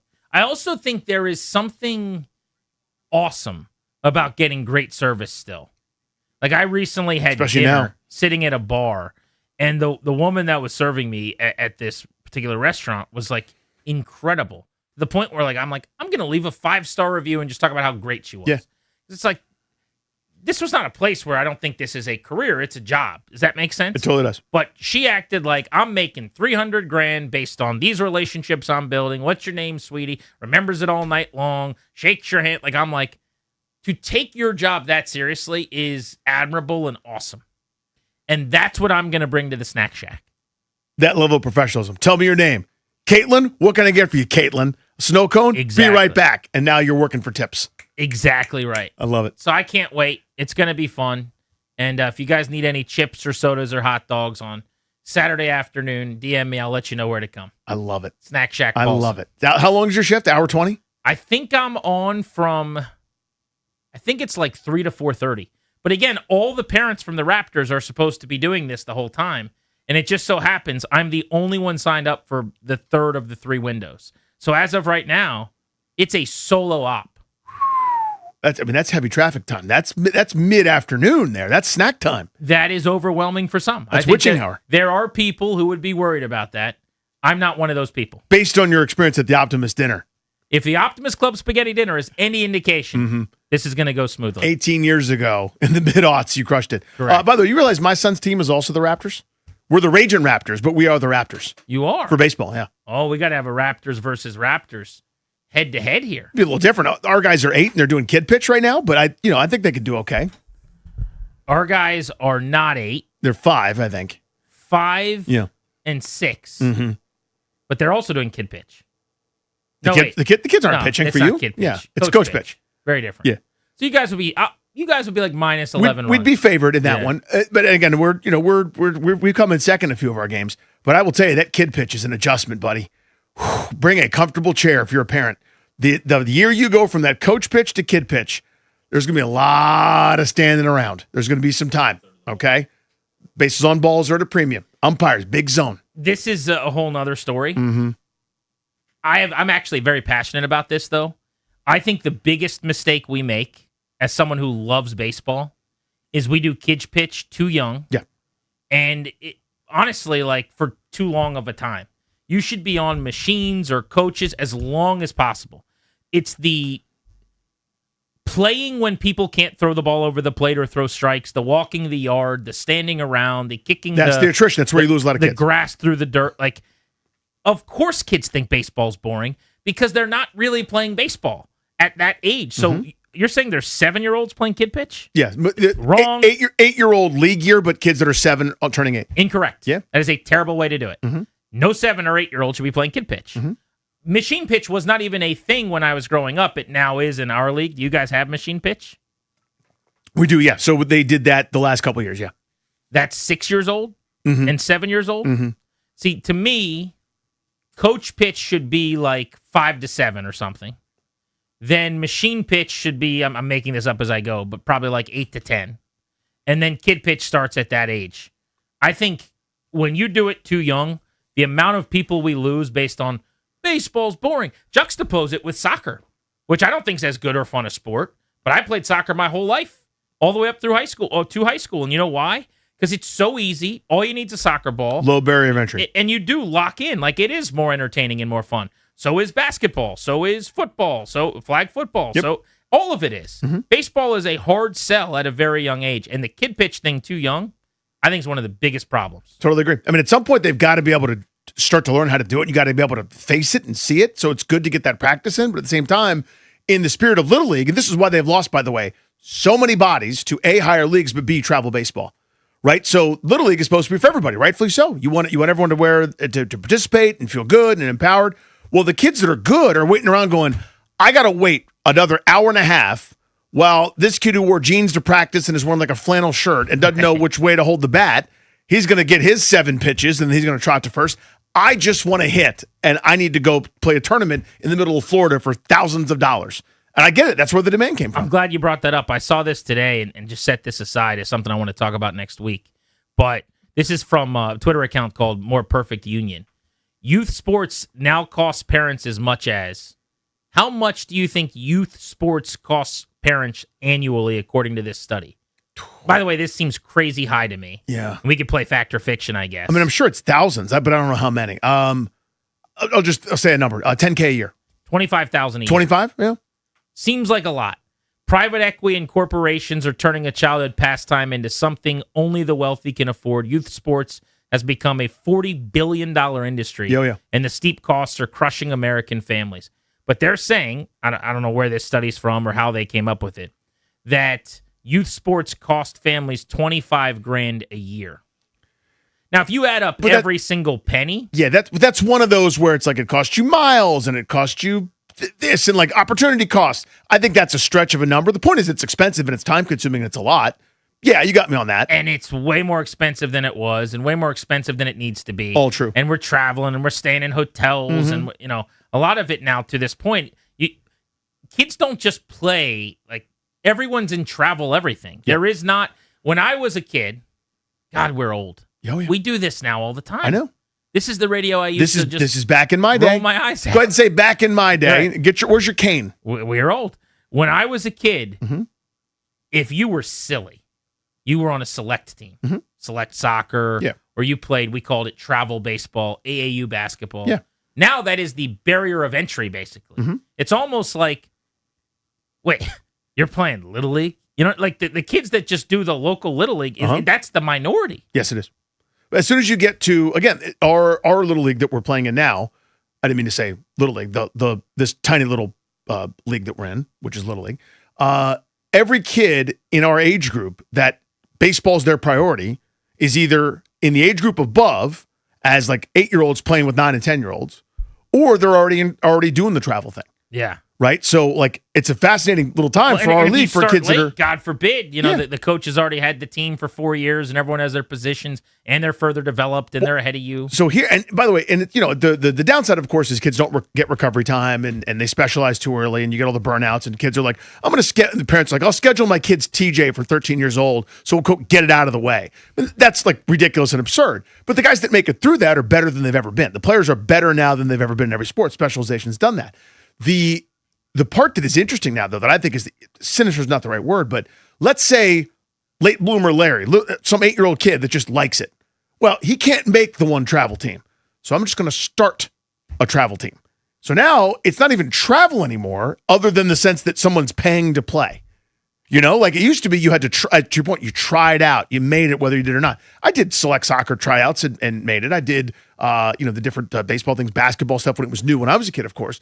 But it was like, if you didn't make it, fare thee well to go play somewhere else. Now it's you want to be on, you want to pay. We're in that same tournament too against the kid that's going to go, play at Maryland and score 40 on That's what I'm saying. Everybody had the one excellent player at their school who played for the travel team, and he drove to Richmond or Fredericksburg or whatever it is. Like he goes 40 minutes away and he played, and that was the kid that was better than ever. We're all in the little league locally. Yeah. He's in that. And now everyone's in that league, and they're just paying to be in that league, and it doesn't really say anything about the skill necessarily either. But yeah, I saw this estimated total annual revenue. The NFL is $20 billion. $20 billion annual revenue. Mm-hmm. Youth sports, $40 billion. Twice the National Football League. And I tell just to give you an idea of scope. It didn't used to be $40 billion. I think that number's gone up here of late. But of course, and we've talked about this a million times, but I always think it's relatable and interesting to parents. It's the holy grail is the outrageous cost of college and that college scholarship.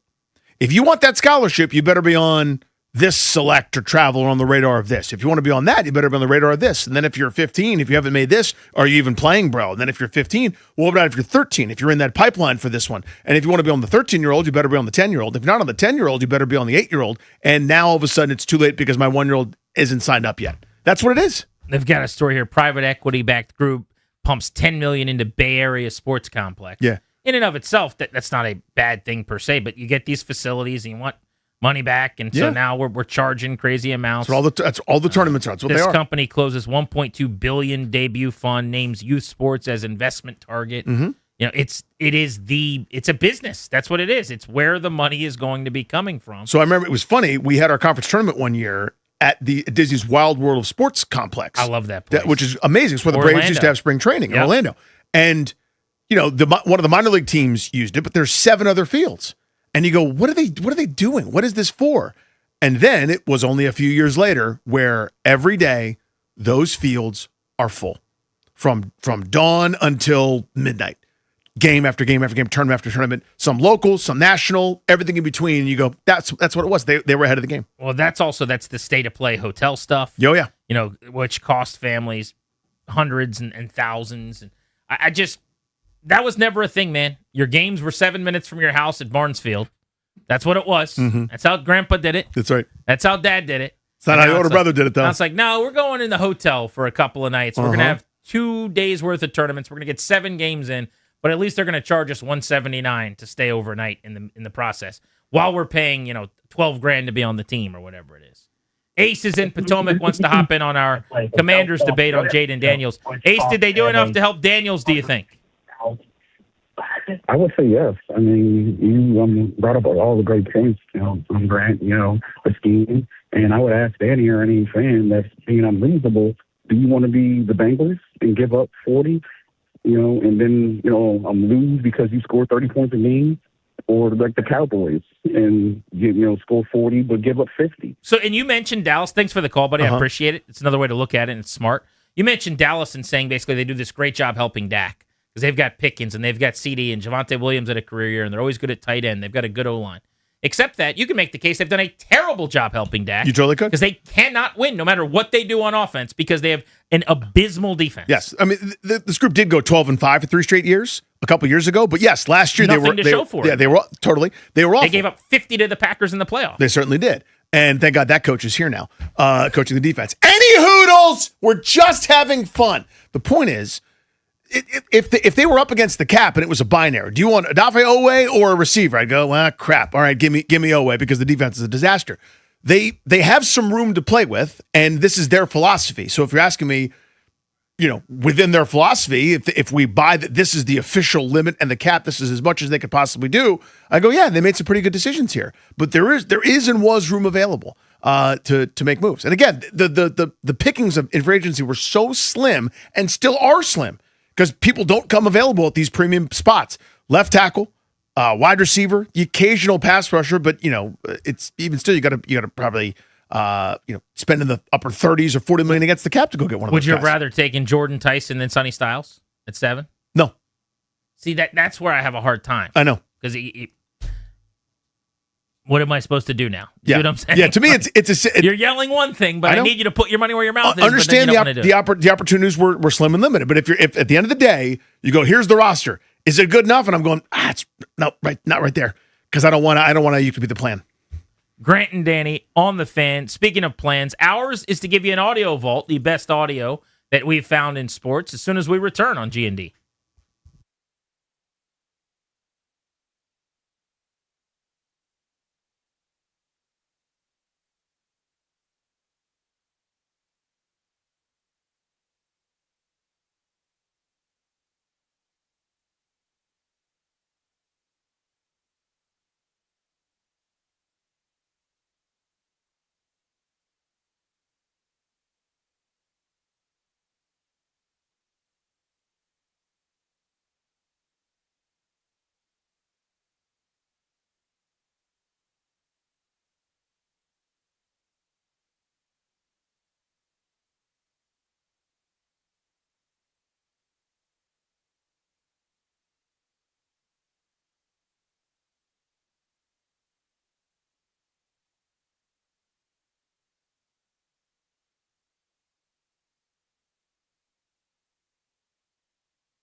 This update is brought to you by Mervis Diamond Importers. Nobody prays retail anymore. Why should you?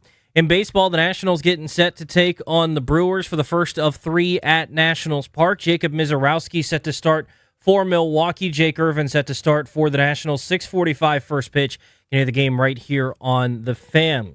Basketball playoffs continuing on tonight. Pistons and Magic, Game 6 of that series at 7 o'clock. Orlando up 3-2 in that series, looking to complete the upset of an 8-1. Cavs and Raptors at 7:30, Game 6 of that series. Cleveland up 3-2 in the series, and Lakers and Rockets at 9:30. Lakers looking to close it out. They're up 3-2 in that series. Celebrating her birthday? See the amazing collection of Tacori fashion jewelry at Mervis Diamond Importers. Cocktail rings, anniversary bands, necklaces, and bracelets. The Tacori collection is crafted with passion and precision. Shop the largest collection of fine quality diamonds and Tacori jewelry at Mervis. Go to mervisdiamond.com. From the Crop Metcalf 5-Star Sports Desk, I'm Toby Altizer on the Fan.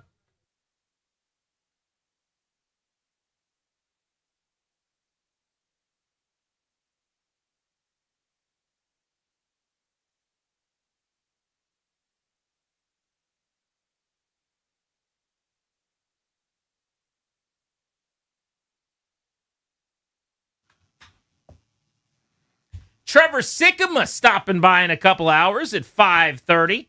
Get his thoughts on the Commanders draft class.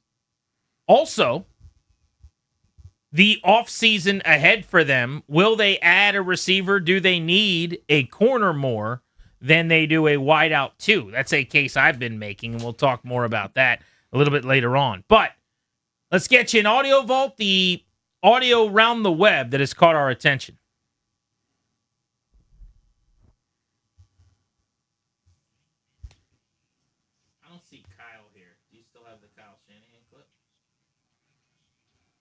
Get to it maybe last if we do.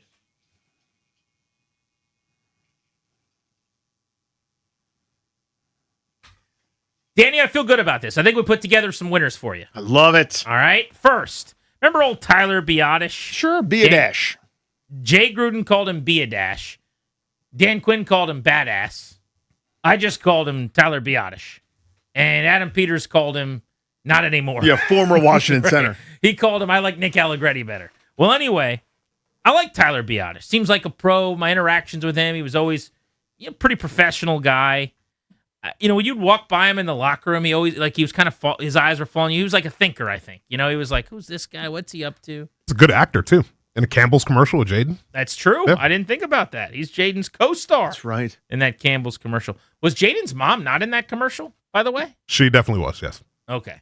Well, normally moms are in the Campbell soup commercials. So it'd be particularly weird if the most famous player mom, who's always with Jaden, wasn't in that commercial. There's like a short version where it is just Jaden and Tyler, and then there's a longer version where it's Jaden, Tyler, and Jaden's mom. Right. Is Do that you the remember reason when you tried to get a picture with Jaden's mom, and she told you to kick every rock in the vicinity? You just took that opportunity away from I'm Danny. sitting there waiting, Danny was chomping at ready. the bit, and you beat me. He What won were the you gonna face-off. say? Were you going to say it better? Was she too busy filming the commercial to take a picture with you? I think that's exactly what it was, yes. That was so tough because I've never seen Darius excited to get a picture with like a player or anyone. So Darius was kind of doing the pretending it wasn't a big deal, but kind of grinning and kind of like, oh yeah, left foot, right foot, sort of looking around, sort of like false starting at it. It was like 57%. That's Jaden Daniels' mom, but also like 43%. I think you're attracted to her or something like that. I'm not really sure exactly the details, but you really wanted a picture with her. And so you go up to her and you ask her for a picture, and she said, not up in here. What do they give to the best college football player every year? What did What's she the actually trophy? say to you? Here's the Heisman. Yeah, she gave me the Heisman Stiff Arm.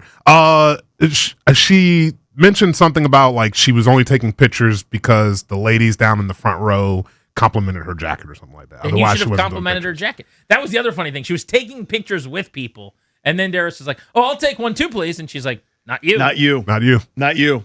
You should have just said You something monster. nice about the Nope. jacket." It was a Tyler nice jacket. Biadasz being introduced to the Chargers media. I like how he handled this. Listen to this. Good to meet you, Tyler. Good to meet you guys, too. You guys want to introduce yourself? Yeah, absolutely. I'm Daniel. Daniel. Nice to meet you. Nice to meet you guys. Chris. Jim. Jim. Nice to see you. Eric. Nice to meet you. Elliot. Elliot. Omar. Cool. Chris. Nice to meet you guys. Awesome. That's cool. What? That was cool what you just did. We're going to be working throughout the season. So no, absolutely, yeah. I'm Tyler Biadasz. Nice to meet you guys. That's pretty cool. I think that's a great bit. He's like, hey, so go ahead and introduce yourselves. Tell me something about you. The guy's like, I'm Steve. My first concert was Coldplay. And he's like, okay. But you heard the media guy had not seen that. I've never seen that was before. pretty cool, I would have yeah. said the same thing. That's respectable. I like that. He's like, yeah, we're going to be together a lot, so we might as well get to know each other. I don't think he did that here, so maybe this is a late career lesson learned by Maybe Tyler exit Biadasz. interview. It's like, here's what you can do better in your next stop. The Good for him. Cincinnati Reds give away a free pizza if they hit a certain number of strikeouts as a pitching staff. I think it's like 11 punchies. So if they punch out 11 batters as a staff, and it's really tough that Hunter Green's not around anymore because he would have got some people some pizzas. He got hurt this year, but they will give away a pizza. They were at 10 strikeouts, and then a pitch was incorrectly called a ball, challenged by their catcher to get the fan base their 11th pizza. The only thing I can compare this to is like when the chicken's on the free line chicken sandwich for yeah. a free throw at a basketball game. The crowd went crazy. Just missed. ABS challenge powered by T-Mobile. The catcher has challenge to call a ball.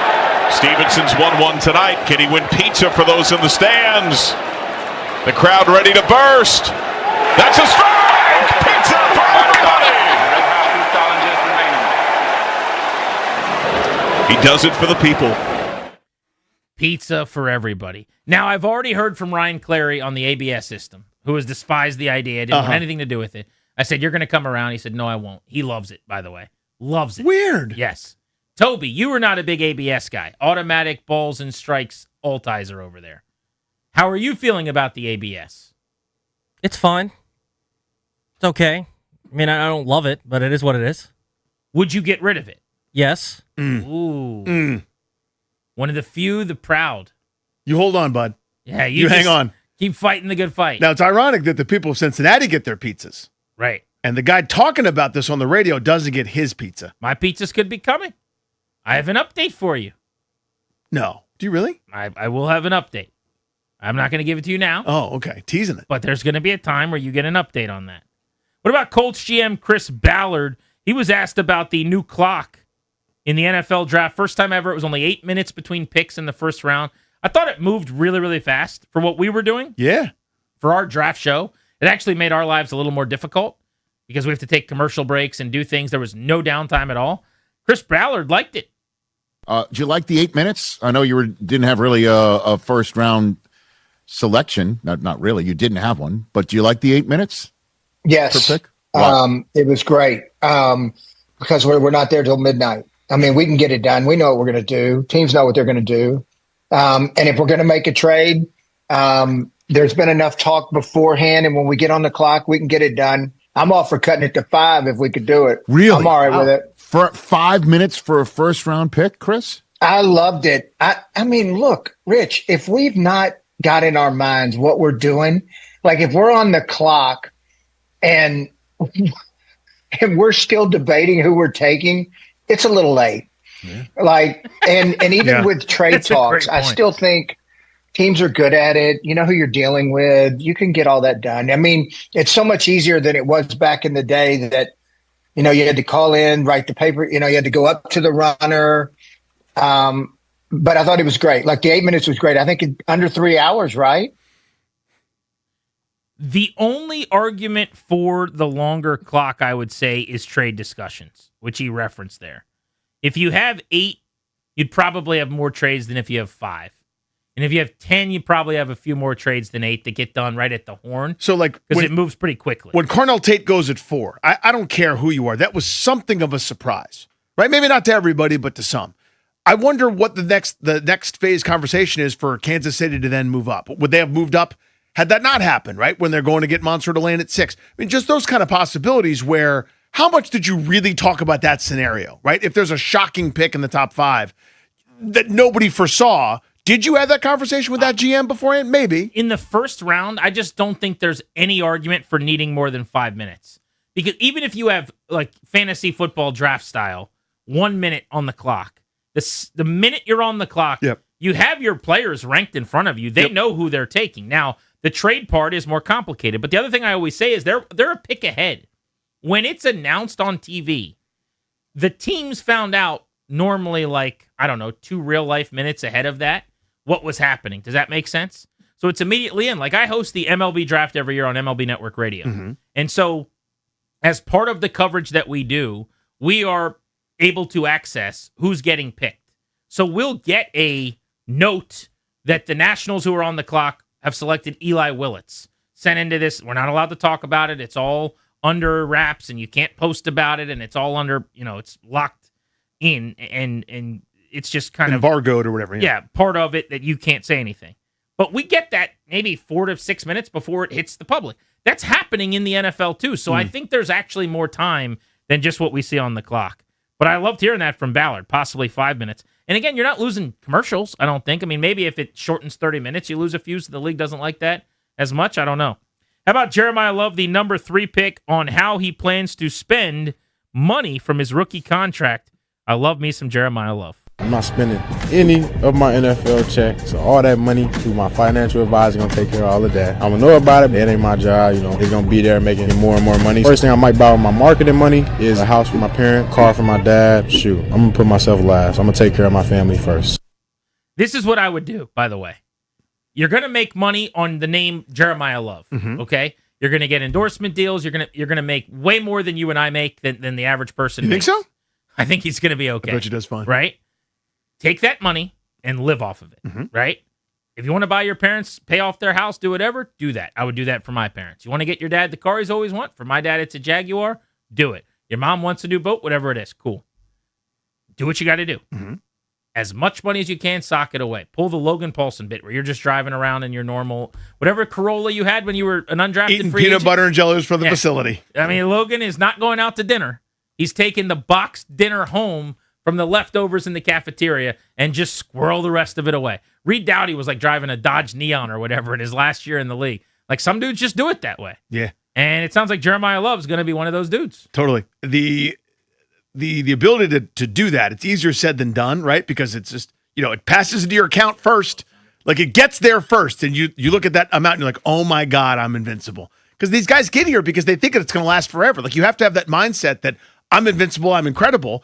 But they give you that financial that symposium where they talk to the rookies, the guys coming to the league, and they tell you the average career is 3.5 years, and they're all going, well, not mine. But if you can do that, my goodness, what an incredible thing. Now, what is the show ruling on the Jeremiah Love sounder? Because hearing this clip makes me think about how much I love Love. You give me love, love, love, love, crazy. Jeremiah Love! But the draft came and went, and he's not a Commander. And I know when I play the Ben Johnson sounder, everybody gets very upset, and it's a personal affront to anyone in the building who's a coach at any capacity. Or if I mention, I could mention 31 other teams, but God forbid it's the Patriots. If we talk about their quarterback, even though we talk about every quarterback almost every day throughout the NFL season, somehow it's some kind of shot at our quarterback. So I know how people are very in their feels around here. Sure. Should I stop using the Jeremiah Love sounder now because he's a Cardinal? I'm not allowed to talk about him anymore? Not yet, but when we're like in week 8, yeah, and it's like, even though like Washington's playing, like the season's going on, and it's like you're still doing it, right, then maybe we could tone it down some. But right now, nothing's happened. Everyone's fine. Yeah, it's fine now. He's not on my team, so I don't care about him anymore because I'm a grown adult. I get it. Yeah. I get a little Huey Lewis. I'm fine. Don't say anything nice about the Arizona Cardinal. I'm just a 40-year-old man who can't possibly hear that because it's mean. Because you're not saying something nice about Jerome Ford. He's our guy. Say something nice about Jerome Ford right now. Go. I liked the class with which he operated after the very serious injury to Nick Chubb. Good answer. Thank you. Good answer. Show me class. Jim Palmer had apparently never eaten a chicken wing. I thought this bit happened last year. Am I missing this? So Jim Palmer at some point last year said something about if we ever hit grand slams again in the same game or something, I'll eat a chicken wing for the first time ever. Then yesterday, the Baltimore Orioles hit a couple grand slams in the same game, and it came time for him to have to pay off the bet. And so they made the rounds around the ballpark. The Orioles PR staff went and found a chicken wing. And somehow, some way, Jim Palmer, who's 80 years old, which is crazy for two reasons. That's nuts. By the One, way. he looks unbelievable. Yeah. This guy is healthier than I am. I mean, that's not saying much, to be clear. But he looks younger than I do. Okay? He's 80. Yeah. He's underwear model. He could still be an underwear Looks model. like he could throw 90 right now. He does. So he's 80. That's wild. And he's still doing this, by the way, like 100 some games a year. That's also crazy. That's wild. But he's never eaten a chicken wing in his 80 years of life until yesterday. The people know that it is chicken wing time.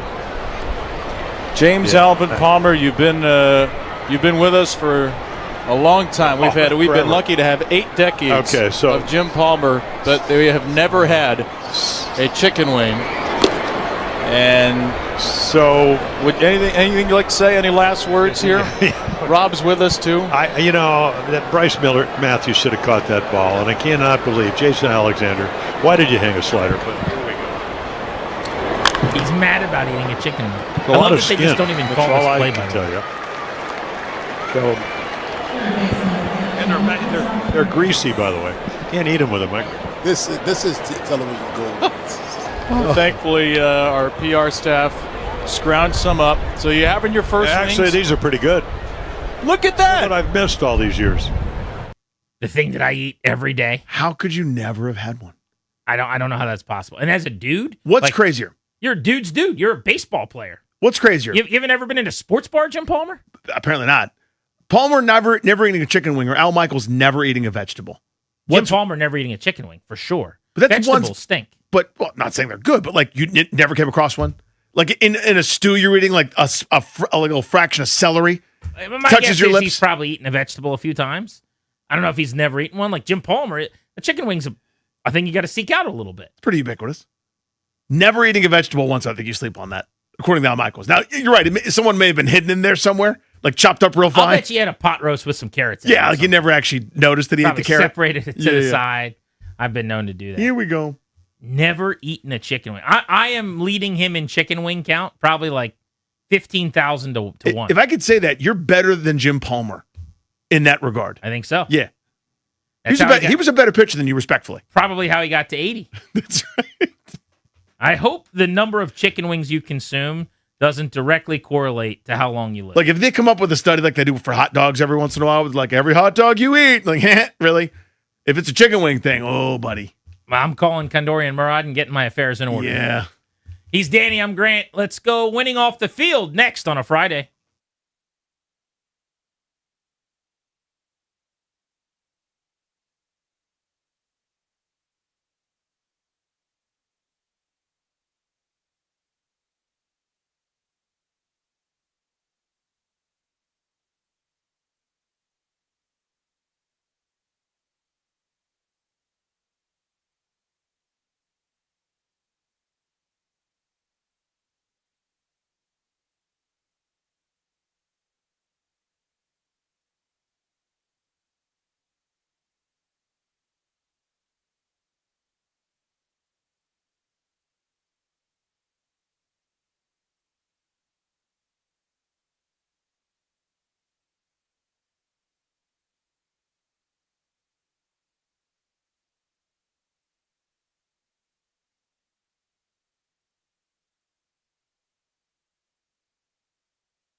G&D on the Fan. It is Friday, and it is time to figure out how you are winning off the field.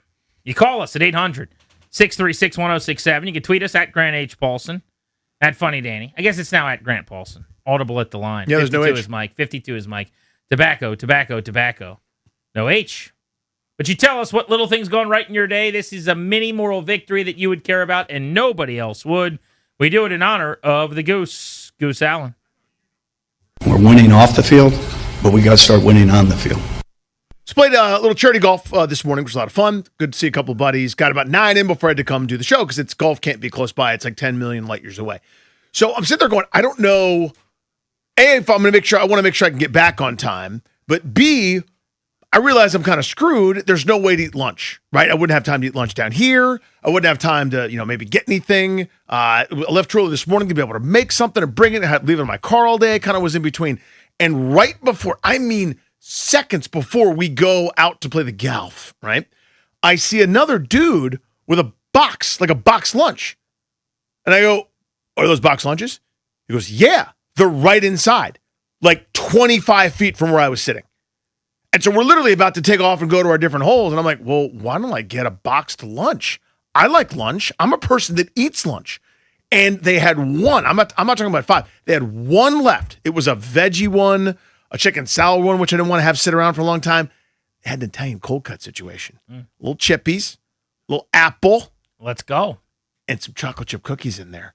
The boxed lunch and Italian cold cut was mine. And I ate it on the way to the station because I'm a great big fatty. Therefore, I am winning off the field. I love that. Mm-hmm. I work in a place where we've got an eclectic group, I would say. A lot of different personalities, a lot of people that like a lot of different things. Mm-hmm. But one of the good things about our little show marriage is we see eye to eye on a few things. One of which is both of us like to make fun of people who talk about the round of golf they played and talk about golf swings and practice their golf swings and things like that. And based on the consistency with which Danny and I see how ridiculous it is and make fun of all the people that work here that talk about golf constantly, because we see eye to eye on this, therefore I am. Winning off the field. There you go. Mm-hmm. Which brings me to this audio that I was able to grab during the break, ladies and gentlemen. You may recognize a couple of these voices, including the man who at about 2:05 said no one should ever talk about their round of golf. On the radio. On the radio. I don't know if that's true. On the radio. Golf talk on the radio is wrong. I caught Danny Rouillet discussing his golf game with Toby Altizer.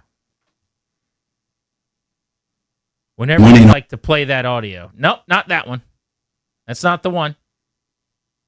Did you even catch it, though? There's sheer panic. I kind of try to have both of them on top so that you're kind of turning it over and through.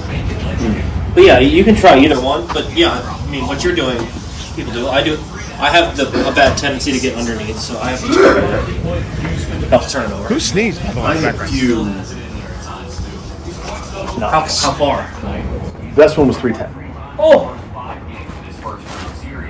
So we were 345, and then we had 445, and we had 131 yards left. So jealous. Not casual, not every time, but no, but I got that I really felt good when we went down to the Masters, and we got up to a hole. It was like that was me laughing when Danny realized what I was doing. Well, because you're trying to video me first. Well, the thinking was super video, funny. which I now can't post on my social, you started flicking me off. Right, to ruin the video. So then I had to just get the audio. Yeah. Because the video was a lot better. Toby and you were over there, then he was like grabbing your hips and showing you how to do the swing. Right, we were slow dancing. We're doing like the prom pose. By the way, Toby said he has a tendency to get underneath. I found that interesting.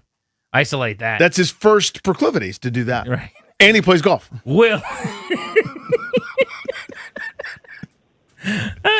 Sometimes he golfs too. A little bit golf too. Will in Virginia, what's hey, up? Will. What's going on, guys? Happy Friday. Hey, buddy. So my info right now is yesterday I got accepted to BCU to continue my education for my Master of Social Work degree, and I got a promotion today at my current job as a regional supervisor. Therefore, I am winning off the field, My guy's making plays. So those are huge on-field things. You should be congratulated for them. winning on the field. See what I'm saying? That's great.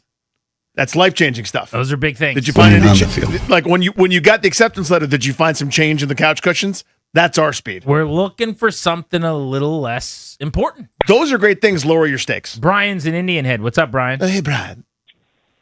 What's going on, fellas? Buddy. So I was driving through your old stomping grounds there, Grant, over Caroline County. And, right there home by of the Cavaliers. Naval, yes. Right there by the naval base, I got a speed trap. It goes from like 60 down to like 35, 40. So I'm blowing through there in my work van, and I get a speeding ticket. So I'm like, hey, $50 ticket. Why don't I go ahead and take this to court and try to get the fine lowered? So lo and behold, I did go to court. They actually did dismiss the charge. Then I had to go pay court costs, which was $100. So I'm winning off the field. Winning off the field. Let's go. Oh. He was smart enough to remember to pay off his ticket. And instead of being wanted. Not all of us remember to do It's that. a bench warrant for Grant's arrest at one point. John in Stafford, how are you? I'm great, Grant. How are you, sir? I'm very well. John. Thank you. Guys, I sneezed with my eyes open. Therefore, I am. Winning off the field. Wait. What? How did you do it? I've never seen that. How'd you do that? So, dude, my eyes did not pop out and land on my steering wheel. I was driving. Oh, your phone's No. breaking up. Is that even possible to No. sneeze with your eyes open? I don't know how that's possible. I think if you hold your eyelids open, maybe you could do it. That sneeze on my secret video of you and Toby talking about golf, I think someone closed their eyes when they did that. Of course they did. Everyone ever. That's impossible. The Beltway Blitz comes your way next. Foster Griffin of the Nationals at 5 o'clock. They're back home to take on the Brewers. Weekend series here on the Fan. Kicks off at 6:45 tonight. This segment brought to you by Golfdom. Winning off the field.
This update is brought to you by Melwood. In baseball, the Nationals getting set to take on the Brewers for the first of three at Nationals Park tonight. 6:45 first pitch right here on the Fan. Jake Irvin takes the hill for the Nationals. He's 1-3 with a 4.85 ERA, looking to replicate his really good start last time against the Chicago White Sox. Jacob Mizorowski starts for the Brewers. He's 1-2 with a 3.31 ERA. In hockey, playoffs continuing on tonight. Lightning and Canadiens, Game 6 at 7 o'clock. Montreal leads the series 3-2. Game 6 between the Sabres and the Bruins tonight. Buffalo up 3-2. And Game 6 for the Golden Knights and the Mammoth. Vegas looking to close it out tonight. They're up 3-2 as well. Donate your unwanted vehicle to Melwood and support people with disabilities in your local community. We can pick up as soon as tomorrow. Visit melwood.org or call 1-877-MELWOOD. From the Crop Metcalf 5-Star Sports Desk, I'm Toby Altizer on the Fan.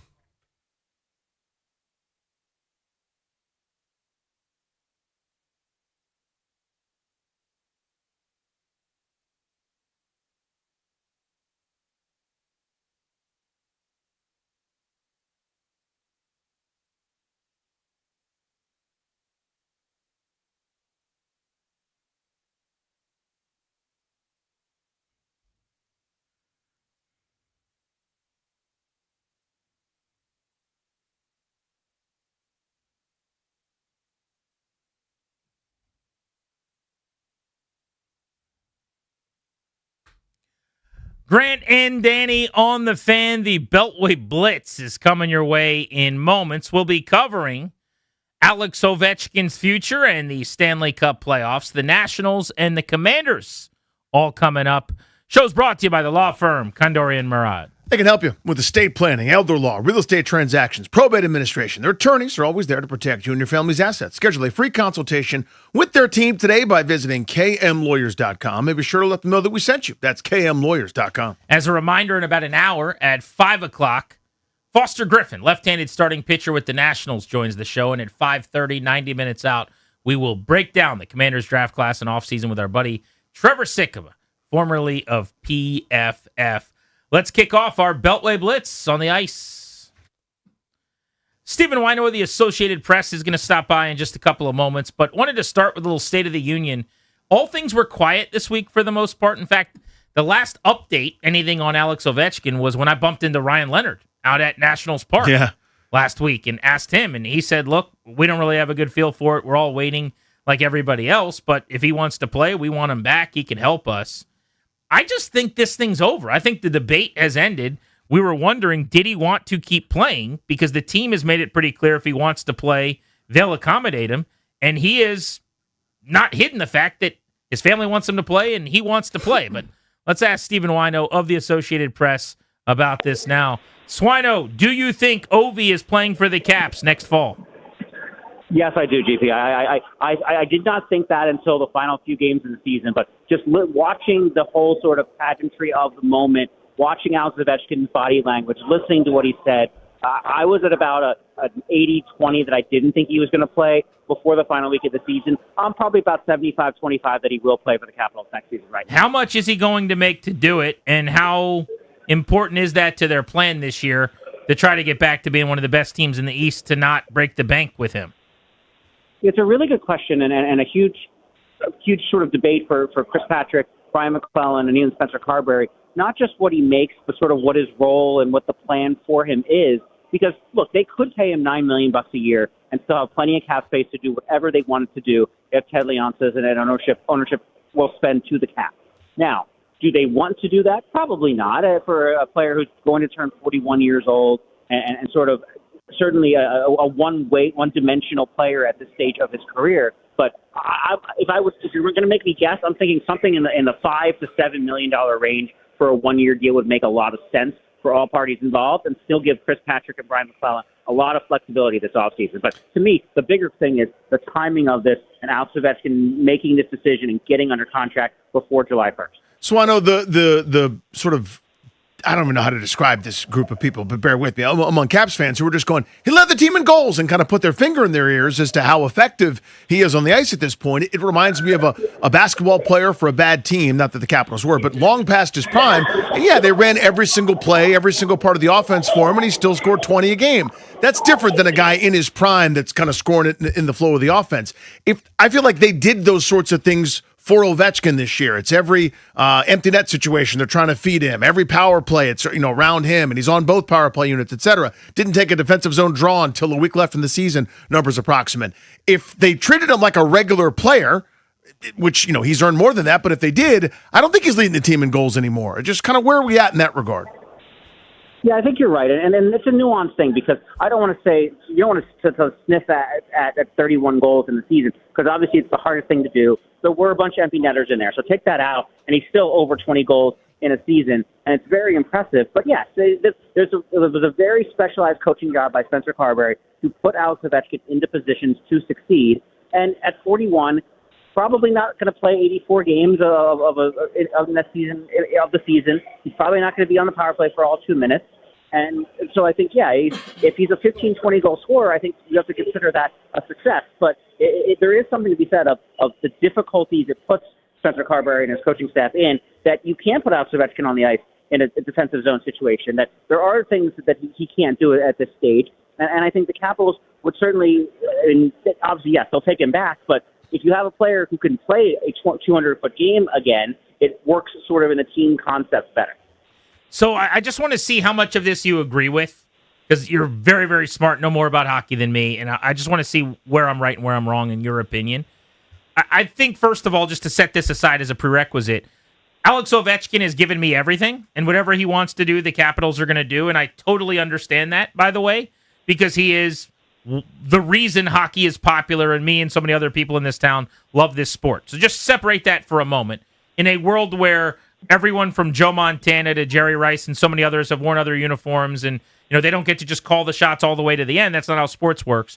I do think this team's path to being the best team in the East and being, a President's Trophy type team again is easier without him. Having money to, I'm just making up names, but like trade for Austin Matthews if they blow things up in Toronto, or bring in Nylander, or just they're available to do whatever they want. I know they have massive cap, but if you're not paying $9 million essentially for the legend and services already rendered, the world is your oyster. They've rebuilt on the fly so well with these kids. They've got more coming with Crystal and others. Now you've got a couple of 19-year-olds in the fold.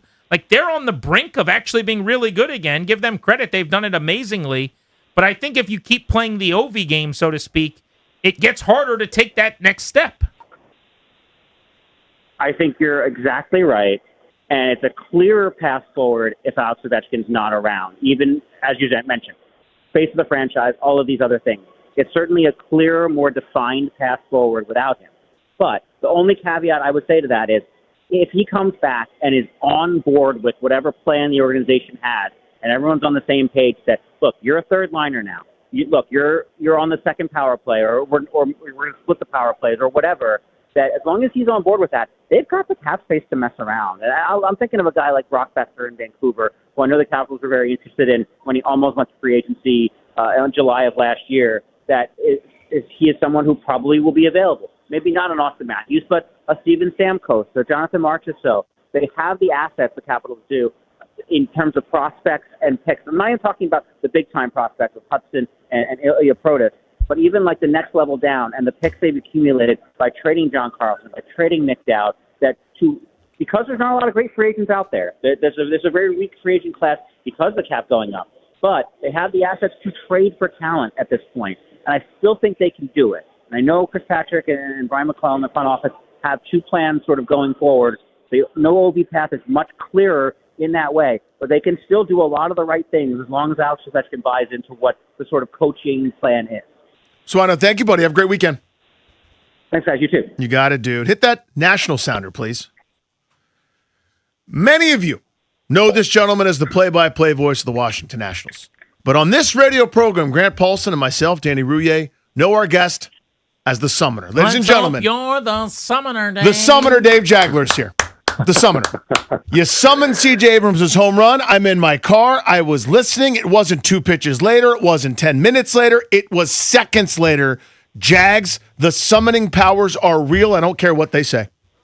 Well, it's good to have them back because they've been on the shelf for a little while. But, yeah, you had a fly ball pitcher and a guy looking pretty good at the plate. You just had a feeling something good was about to happen. And, the Nationals were playing on the road, and that's where good things happen. what I was saying today on the brand new episode of Bustin' Loose Baseball, available wherever you get your podcast. Hold on, where can I put that plug? Is the beauty of Dave Jagler's summoning skills is they're not overused. This is not a guy that's batting right. 047 because you could summon every pitch and be right sometimes. He could homer here, ground ball, second base, 2 hops. No. Well, because he was talking about fly ball pitching and the first 2 outs were ground outs. Jags is Babe Ruth. When he points that bat out to the bleacher seats, you better watch that ball's coming for your ass. You see what I'm saying? I do. It's going to land in the seats. So Jags, I'm not telling you to do it more often. I'm saying you got a batting average. You got to think about volume here. But I think you're hitting like 873 all time. Well, it's a feel. It's a feel and it's a vision. If you're not feeling it, you don't want to pull that trigger. That's all I'm saying. Do you know anything about mine and Danny's "Let's Hope You're the Summoner, Dave" bit? No. What's this? You shouldn't, by the way. Are we going to talk about it a second straight day? You're going to regret this. Yeah. I'll tell you that right now. But here we go. You don't want to know about this. So, all right, great. Here we go. All right, great. So before Jason, what was the original? So 2012, it's a 7,000 pitch at bat, right? You guys are going back and forth. Well, right. Well, the original was me summoning the Bryce Harper steal of home in that Sunday night game against the Phillies, and then later that year I summoned a walk-off wild pitch. Yep. So 2012, that was the height of my powers. Of the height of your powers. I was just a young man. Yeah, Lance Lynn. 7 innings work basically in 1 at bat against Jason Worth, fouling him off. And you guys are going back and forth talking about how nice this would be. And Charlie says to you right before it happens, let's hope you're the summoner, Dave. But he says it like Charlie says. He sounds like Charlie. There's a drive, left field, boom, there it is. It's a home run. So we do this weird bit that makes no sense at all. It's only me and Danny. We don't really even do it on the air. It's just a behind-the-scenes We did it yesterday thing. once. Yeah. But basically the bit is... You're still doing it? This is 2012. Yeah. Correct. I know. But this is what it's morphed into. So here's what it is. So we start with just a, let's hope you're the summoner, Dave. And then you escalate to, and then it becomes more guttural and less intelligible.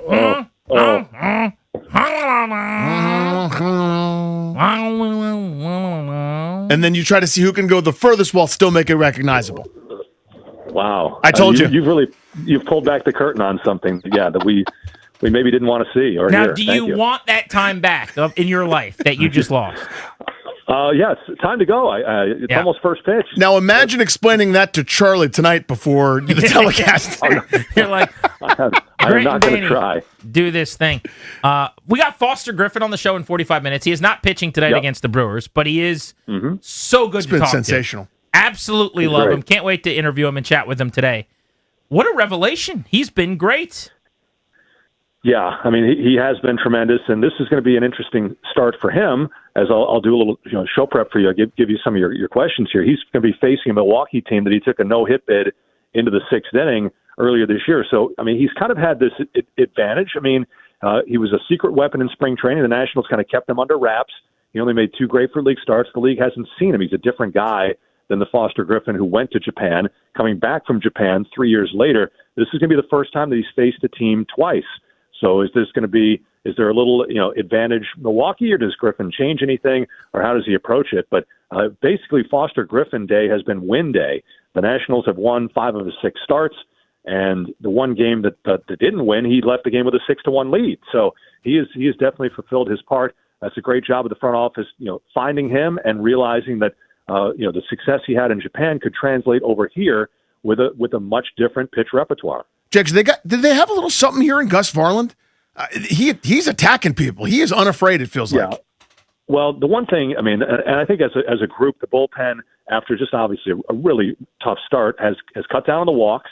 They're still giving up homers, but what you like about Varland is he attacks the strike zone. And if you're going to pitch in the 8th or the 9th inning, you can't be walking guys. And so Varland comes at you with what they like to call, and I know you didn't like this as a hitter, Danny, the upshoot fastball. Oh, it's the worst. That fastball, you don't like the upshoot. You want a little, downshoot. Upshoot, no good. It's going to be above your bat, and so he's got a little finish on that fastball. Pair that with a pretty good breaking ball, and the fact that he's throwing strikes.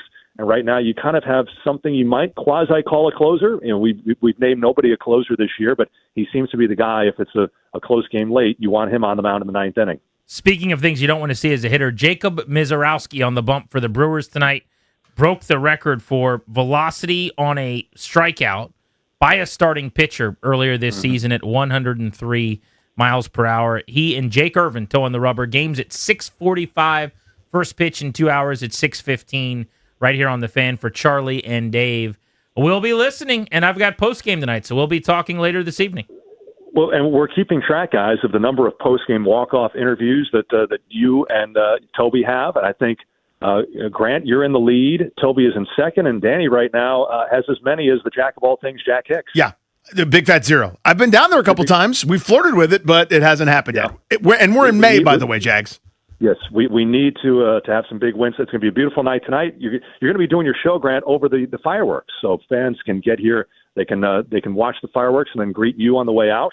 And we've got the Star Wars Day this weekend, so it should be it's a beautiful night here. It should be a fun time. I love that. I'll pull the Joe Angel, one of my favorite broadcasters as a kid growing up, who called Orioles games. One time was doing a post-game show, and they were doing all the fireworks behind him, and it was super loud. It was like, boom, boom, boom, and he's like, they're shooting at me. And I just remember being in my car with my dad, and I was like 12 years old. Belly laughed. Do you remember what Joe Angel said the first time he came to Nationals Park? I do not. I've not been this high since the 70s. That's a good line. That's a very good line. Sounds like Joe Angel. The Orioles are in the win column. Back then we were on the 7th floor. It was 7th heaven, and he said he hadn't been this high since the 70s. They've changed the number of the floor, but they haven't changed the height of the height's the same. We're still high. Exactly. Jags, thank you. And we'll try to steal some summoning from you tonight. Summon it. Let's do it. There's Dave Jagler. 6:45 first pitch. All right, let's keep the blitz moving. Eric Bickle, EB, Sonny Styles. Hey, I was listening to your draft program while I was on 66 driving out to carry the torch the rest of the night with Danny on our draft program. And basically the thing you didn't want is the thing that happened. Have you softened at all on old Sonny Styles? No, listen, I'm sure he's going to be fine. I just didn't want to risk it. And I guess I'm the only one that thinks it's a little risky because I just have these Mike Mamula memories in my brain of guys that just do so outstanding at the combine, but that they, that when you watched them, during the game, you thought they were pretty good, but you didn't think they were the greatest ever of all time. So it just scares me that I thought there was a disconnect, but I know guys like Logan Paulson, who knows 100 times more than me, thought that the film was just as good as the workout, and so he didn't have any issue. Most people liked it. I just wanted Caleb Downs. I thought it was a sure thing, couldn't miss. But how could you argue with someone that wants to gamble on such an elite athlete? Right? At least Caleb Downs didn't get taken by a division rival, though. You don't have to worry about Wasn't that. that so fun that Dallas traded up to get him? Isn't that fun? I mean, it is what it is. I think he's going to have an outstanding career. I think he's almost as close to a can't miss as you can get. But I think Styles has all the athleticism in the world. That why couldn't he be a superstar? I'll also be honest. I have a hard time wrapping my brain around a guy that looks like Calvin Johnson, and we're asking him to replace Bobby Wagner, right? Just body type wise. I'm not sophisticated enough. I know they do different things. It's just he just looks so tall and lean to me as a linebacker. But it's just a weird thing I have, I think. Eric, we had this debate on the show earlier. Interesting to get your take here. Have they done enough specifically to make things easier for Jaden Daniels with this offseason that was so focused on improving a terrible defense? I think so. I think the defense is going to be markedly better. I don't know how much better, but I think we're going to make stops. Like, I don't think we're just going to have to sit there and pray for 1 or 2 a game. I think we're going to make a few stops. I think we're markedly better there. And I have to tell you, I may be okay, let's see. I hope Sonny Styles is as good as they say. I think Antonio Williams is going to help Jaden Daniels a lot. I'm super excited about that guy. The more I leaned into it, the more I learned about him, the way I saw the way he runs his routes, the way he moves his body, that special wiggle that he has. And I got to tell you, Danny, I don't understand people that say 4.41 is not sort of like fast. Like, that's so fast. It is. It's absurd to me. If he runs a 4.39, 2/100ths of a second faster, people are going to be like, oh, he's fast? No. He's super fast, got great wiggle. I love what he could potentially do for this offense. So, yeah, I think we've done a lot for Jaden to help him. I wanted to let you know, EB, you know how Danny will sometimes give you a hard time about loving golf and talking about golf? Yeah. So Danny played in his annual once-a-year golf outing today. So much fun, Eric. And we started the show, and he was saying, on the air, no one should ever talk about golf, and it's the talking that bothers me. And then Darius, if you could play this audio for Eric Bickle. It's out of context. I walked out of the studio. It's out of context. And he and Toby were working on their swings together, and Danny was over talking about golf today everywhere I went. Listen to this. I kind of try to have both of them on top. I recorded this. So that you're kind of turning it over and through. But yeah, you can try either one. But yeah, I mean, what you're doing, people do. I do. I have a bad tendency to get underneath, so I have to turn it. Help turn it over. I have few. How far? Best one was 310. Oh! So Danny goes on to talk about some of his best hits. So just know, the next time Danny's busting your balls. Unreal. It's this dishonest journalism, Eric. You know what I'm talking about? One round of golf today, and he can't stop talking about his swings. That's not what happened. I tell you, though, that's what catches you, though. It's kind of like a math problem. It's just a big solve. You're trying to figure it out. It's a never-ending quest. But I feel like he's close. I feel like he's close to getting addicted. This is what Grant's accused me of for years, by the way, because you know this. Like, he gets into he's a biker for a little while. Now he's a pickleball guy.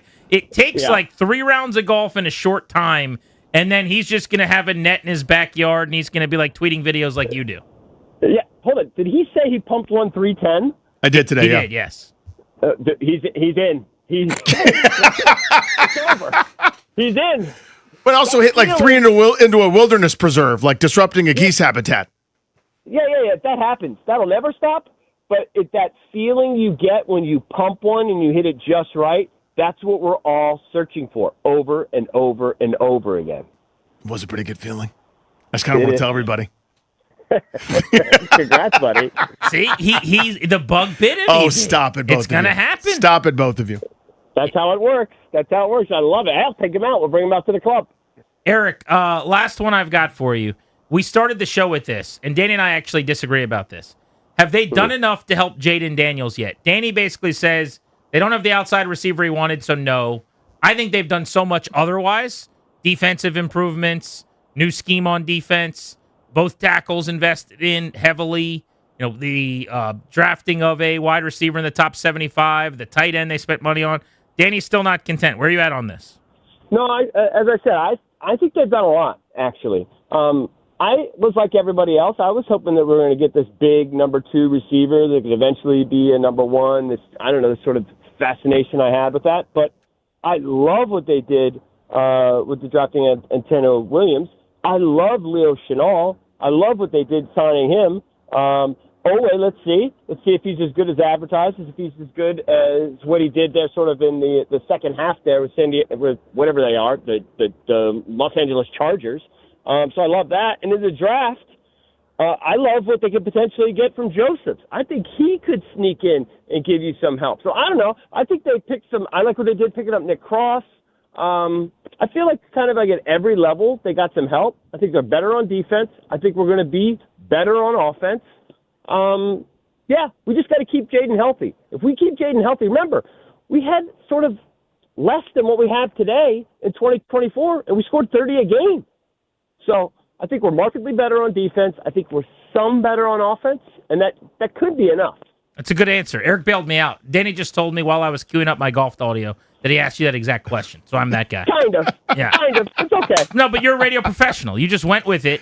I was so excited to just bust him on the private audio. You can see there's an agenda there. Yeah. This was all just a ruse. EB, thank you, buddy. Love you, buddy. You. No, thank you guys. Okay, love you guys. Yeah. See you, man. Be good. Are you going to golf with EB soon? Dude, I'm steamed to do that. Look, he's steamed to golf with EB. It's happening. I get to play with Eric Bickle.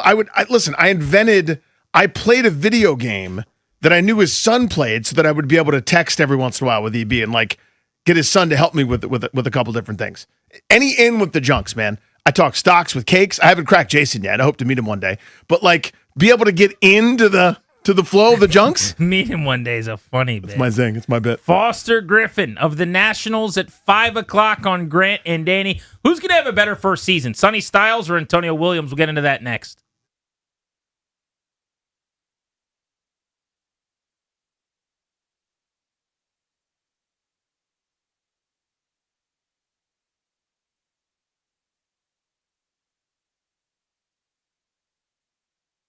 What's up, guys? Danny Rouillet from my pals at Ted Britt Ford. Spring adventures start in a new Ford, and yours awaits at Ted Britt. Slide into spring on a new 2025 F-150 from Ted Britt Ford, your F-150 HQ, up to $5,000 off the MSRP, plus 0 payments for 90 days. How about a 2025 Mustang Mach-E? We have a Mach-E, and I love it. $16,500 off the MSRP. 0% APR for 72 months, and you guessed it, 0 payments, 90 days. How about Explorer? $5,000 off the MSRP, 0 payments for 90 days. Or how about $6,000 off a 2025 Bronco Raptor? You know, the one that everybody wants? 0 payments for 90 days. A buddy of mine got himself a 2025 Bronco Raptor. That thing is awesome. It is so choice. Or how about a Bronco Sport, the Outer Banks edition, right? I think Valdez has himself one of those. $4,500 off the MSRP. And again, 0 payments for 90 days. It's the best buying experience I've ever had. Go see my pals at Ted Britt Ford in Fairfax and Chantilly. And when you go, please tell them Danny sent you.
This update is brought to you by Mervis Diamond Importers. Nobody pays retail anymore, so why should you?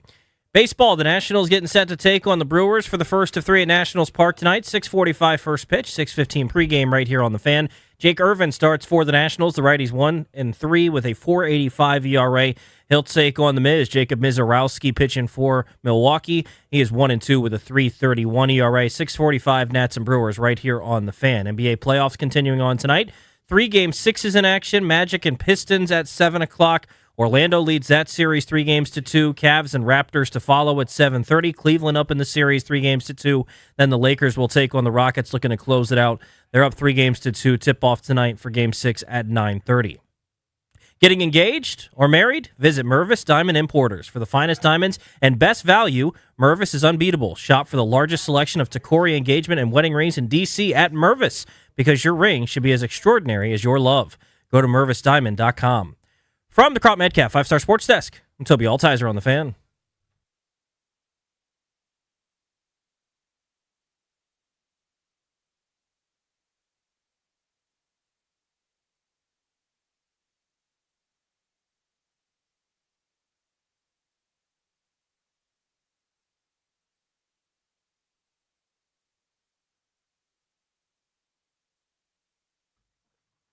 It's a Friday installment of Grant and Danny from our Half Street Studios. Thanks for making the show part of your day. Remember, the Nats are closing in on 500. They're just 2 games below 500. If and when they get over 500, we are going to do a parade. We're putting on a parade down Half Street as a show. It might just be our show. We're going to make some signs. We're going to walk down Half Street. We're going to invite our listeners and Nats fans to join us. I'm going to, I haven't thought about this at all, but now that I am, I'm going to try to get one of the sports bars from, I'm close with down there. Maybe they'll do like some kind of free drink for people when we get down there or whatever. We can workshop that. We can noodle that. But we actually did have one big development today. Yeah.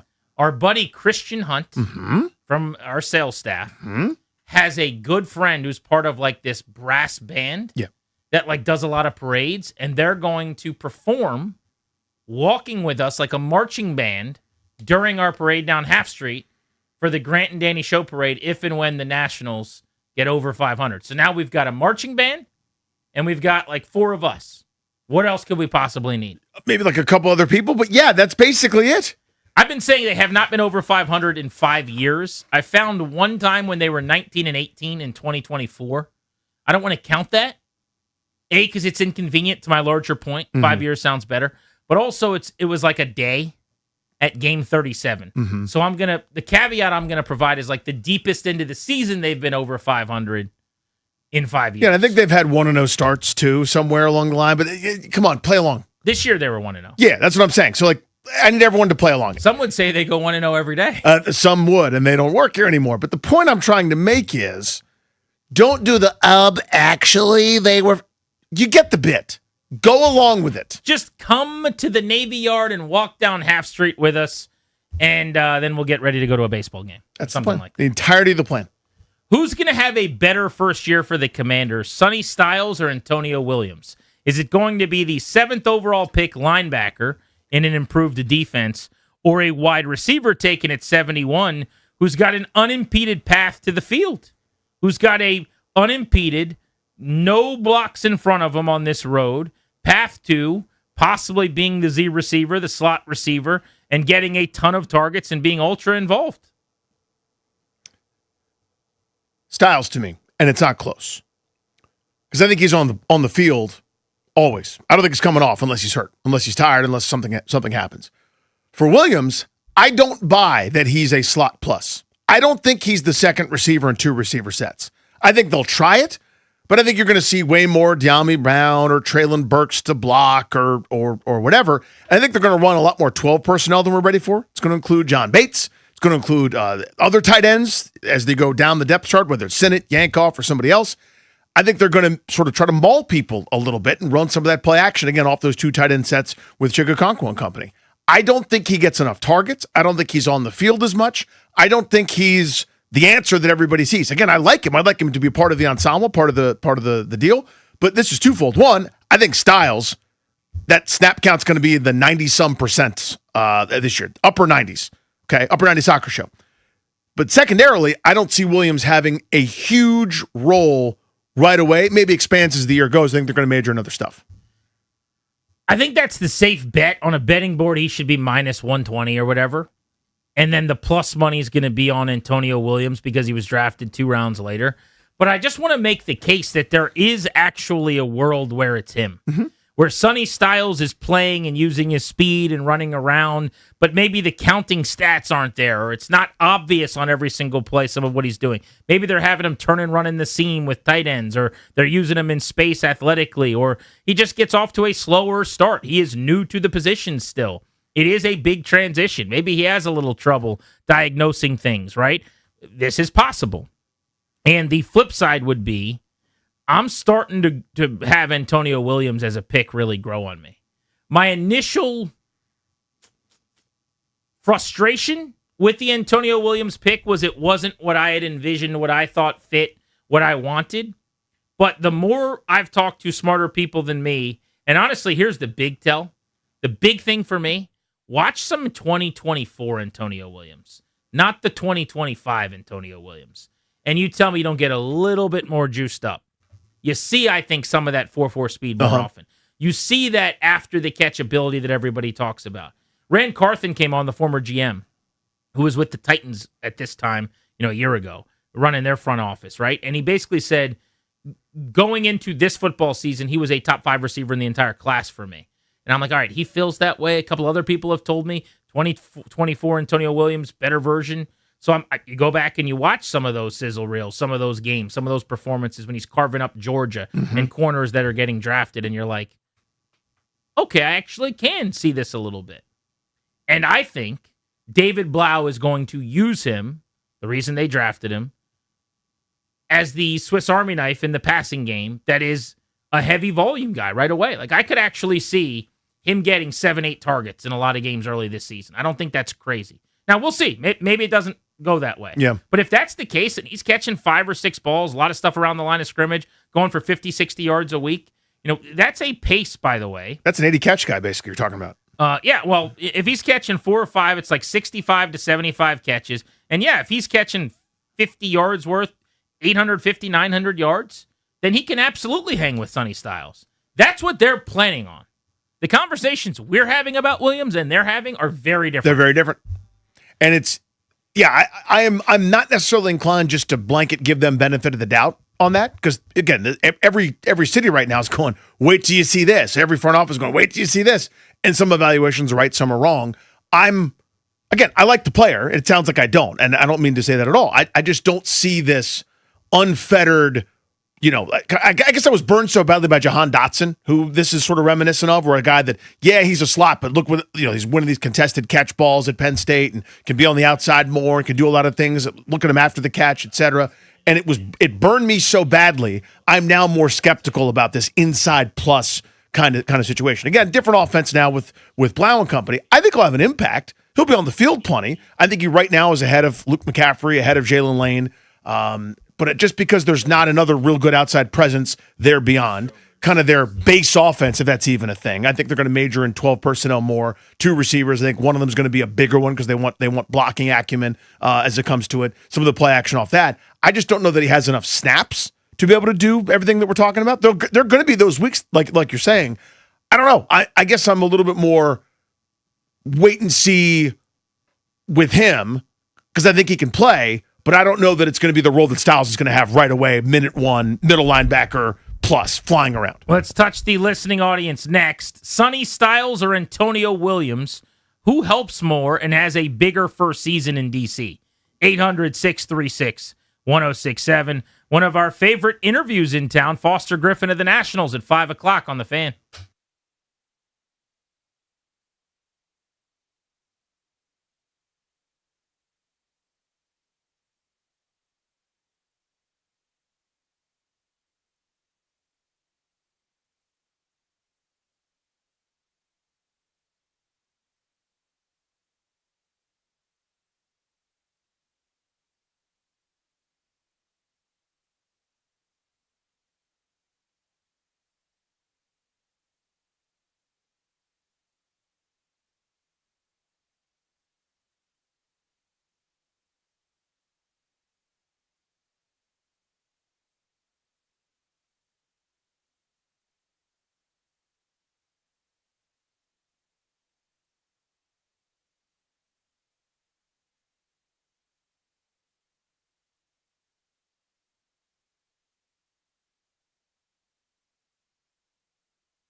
Danny, do you remember 4 years ago when somebody scaled the Frederick Douglass Bridge, which is this newly, beautifully redesigned bridge They over really here? redid it, by the way. It used to be the worst going over it driving. Gorgeous. Yeah, now it's amazing. It's Anacostia River, right by Nats Park, southeast D.C., right? 4 years ago, some guy scales it, wants to make a political statement. Vaguely, whatever. Yeah. Somebody has done it again today. Oh. Somebody's at the top of the Frederick Douglass Thank Bridge. goodness. And it's the exact same person that did it in June of 2022. Isn't that neat? Two things. I'm going to say the thing that needs to be said first, which is I hope he gets down safely. Safety. And, hopefully this ends very safely. Yep. And I want him to be safe. Why'd you wink when you said that? No, I didn't. I'm kidding. I want this to end. That's a terrible thing to say. Oh, come on. I want this to be safe, right? Number one. Let's get that out of the way. Also, I don't know what he's up there for. I might agree with him. I might not. I'm not going to click on it. I'm not going to look at it. I don't care. I don't know what he's protesting. I don't care what he's protesting. If you've done this twice, the punishment is not enough. The first time you did this... Yeah, if you did it once and you're like, this is as good a strategy as I got. It's Washington, D.C. Yep. He's got a clear view of the Washington Monument. He just posted a picture from up there that I just saw that someone sent me, where he is just looking at the monument from right where he's at. It's the most beautiful view of the city or whatever. I need the punishment to be so strong that this dude is not doing the same thing 4 years later. I'd like his view to be of a wall through some bars.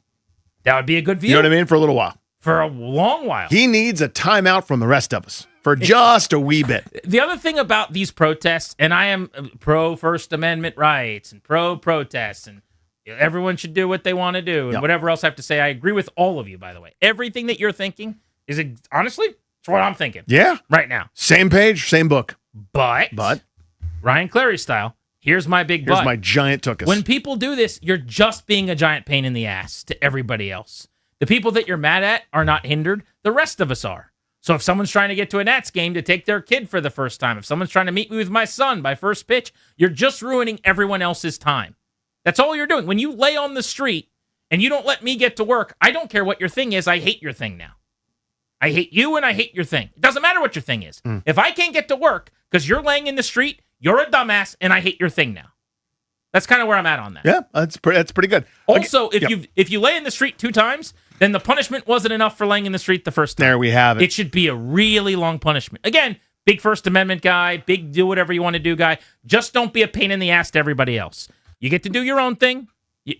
If you kneeling during the anthem, Colin Kaepernick or whatever, doesn't keep me from getting to work, God bless you. But if I can't get around you to get into the office, now we're going to have an issue. We're going to have a little issue there. I can't believe it.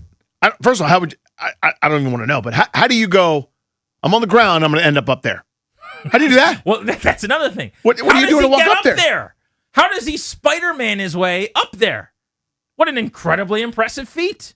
This guy should be he's wasting his time. He should be washing those windows or something. He should be on the Fear Akbar Baja Biamila show, where he's like Ninja Warrior. He could get to the top of the wall. He could do the thing. He should be doing that. I guarantee you there's so many things he should be doing, and he's not doing them. Now, somebody somewhere is mad at me thinking that I don't like what I don't know. He could be up there saying, I think fat radio hosts aren't paid enough. That is like his big thing could be like, if you have a fresh haircut from Floyd's and a good beard, but you're really fat, I think you're awesome. I disagree with you right now. Yeah. I think fat guys with good beards suck. Washed up athletes with red cheeks who put on a lot of weight every time they go out of town. Those guys are underpaid.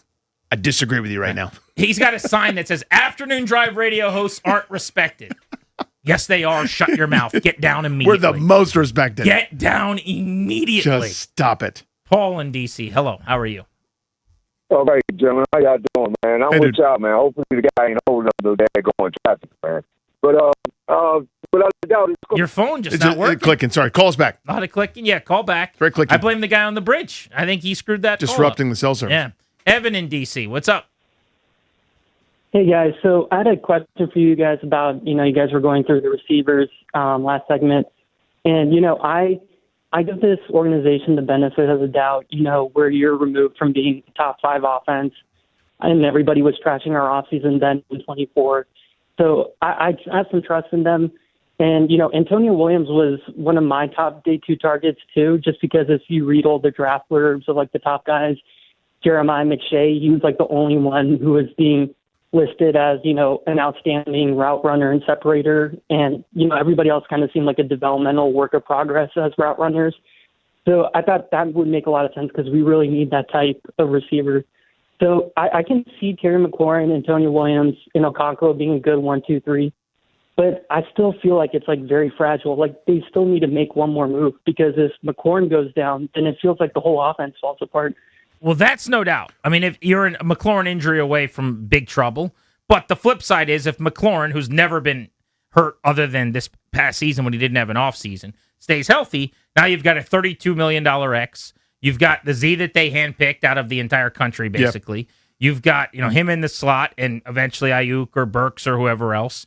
And if that's a little light wide receiver for you, let me introduce you to Chig Okonkwo and Ben Sinnott, who they handpicked and think will fit into this offense well. And then they decided this running back room was plenty good enough, including the addition of Katron Allen. So could they do more? Always. Should they do more? Absolutely. You got a number 2 pick who was a fringe MVP and a much improved defense.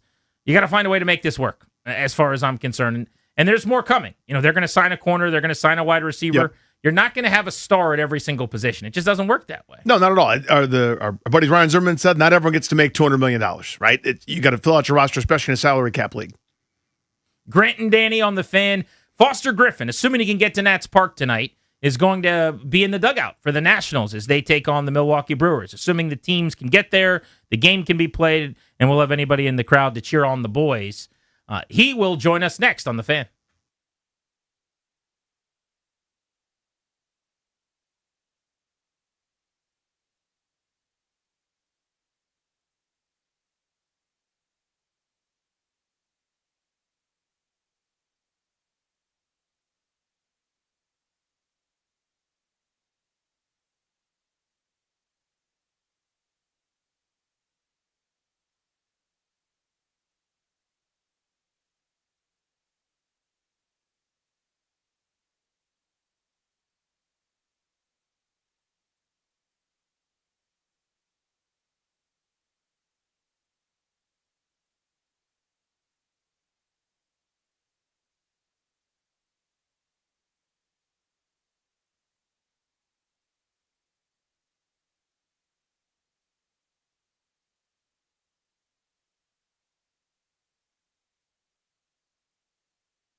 This update is brought to you by Melwood. In baseball, the Nationals begin a 3-game set against the Brewers at Nationals Park tonight. 6:45 first pitch. You can hear the game right here on the Fan. Jake Irving going to start for the Nationals. He's 1-3 with a 4.85 ERA. He'll take on the Miz, Jacob Mizorowski, who is 1-2 with a 3.31 ERA. Again, Nats and Brewers 6:45 right here on the Fan. Hockey playoffs continuing on tonight. 3 game sixes in action. Lightning and Canadiens at 7 o'clock. Montreal up in that series 3-2. Sabres and Bruins. 7:30 for that one. Buffalo looking to close it out. And the Golden Knights will take on the Mammoth at 10 o'clock. Vegas looking to close it out. They're up 3-2 in that series.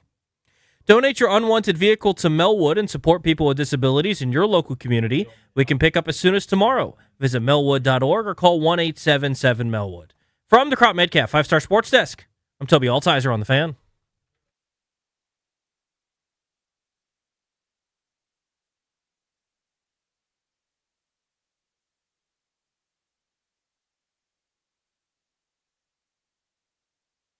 He would become the first Nationals pitcher to finish 6 innings twice. 0-2 the count. The hesitation leg kick and the pitch driven in the air to center field deep but playable. Jacob Young drifting back, shy of the warning track. He'll make the catch. And Foster Griffin has tossed 6 scoreless innings so far. Trevor Sikkema joins the show in about a half hour. We're going to talk NFL draft and the Commanders offseason with him. Show's brought to you by the law firm Kondori and Murad. Visit them at kmlawyers.com and mention us to get a discount. That's kmlawyers.com. If you need any important paperwork done to protect yourself, your family, that is what they do. Let's go to the Rude Guest Hotline. Welcome onto the show, Nationals left-handed pitcher Foster Griffin. He has been their best pitcher this year. He is 3-0. He's got a sub-3 ERA. And coming back from Japan after 3 years overseas, he has exceeded all expectations externally. Foster, congrats on all the success. I know this was a long time coming for you. You've got to be really, really excited about how things have gone. Thanks. Yeah, I appreciate it. Yeah, I mean, so far so good. You know, we've, six or so starts in. Long way to go, but been a pretty good start so far. When you were in Japan for the 3 years overseas, you know, before you came back to the States here, were you looking longingly at the big leagues as if eventually you'd be back and thinking, I can do that, I could pitch at a high level, or were you fairly content where your feet were and not really thinking about the future? Yeah, I mean, not necessarily. To be honest with you, where I was in 2022 was kind of just a 4A reliever, if you will, up and down, bouncing around a couple different teams, etc. So when I got the opportunity to go to Japan and they wanted me to start, I feel like I kind of got a little second chance in my career. So going into it, I didn't, have this mindset of, okay, I'm going to go over there and just come back. Or I feel like if you have that mentality, you kind of lose focus on, where your feet are and the job at hand that you have to do while you're there. So I kind of just, was grateful for the opportunity. And if that's where my career took me and I spent some time there and that was it, that was great. But, as time went on and the years went on there into year 3, I kind of got a little bit of a feeling that, an opportunity might arise. And if it does, I want to take advantage of it. We will get into this season in detail because I want to dive deep into these 6 starts and the 33 innings, striking out about a batter per, and the 2.6 ERA, and what's been a fantastic story for Foster Griffin. But just to give a little more background, you mentioned, that was pretty candid, like, hey, I was a 4A reliever when I left the United States. I mean, there was a time, too, though, where you're a first-round pick. I covered the draft for MLB Network Radio, and in 2014, the Royals took you in the top 30 at 28 overall.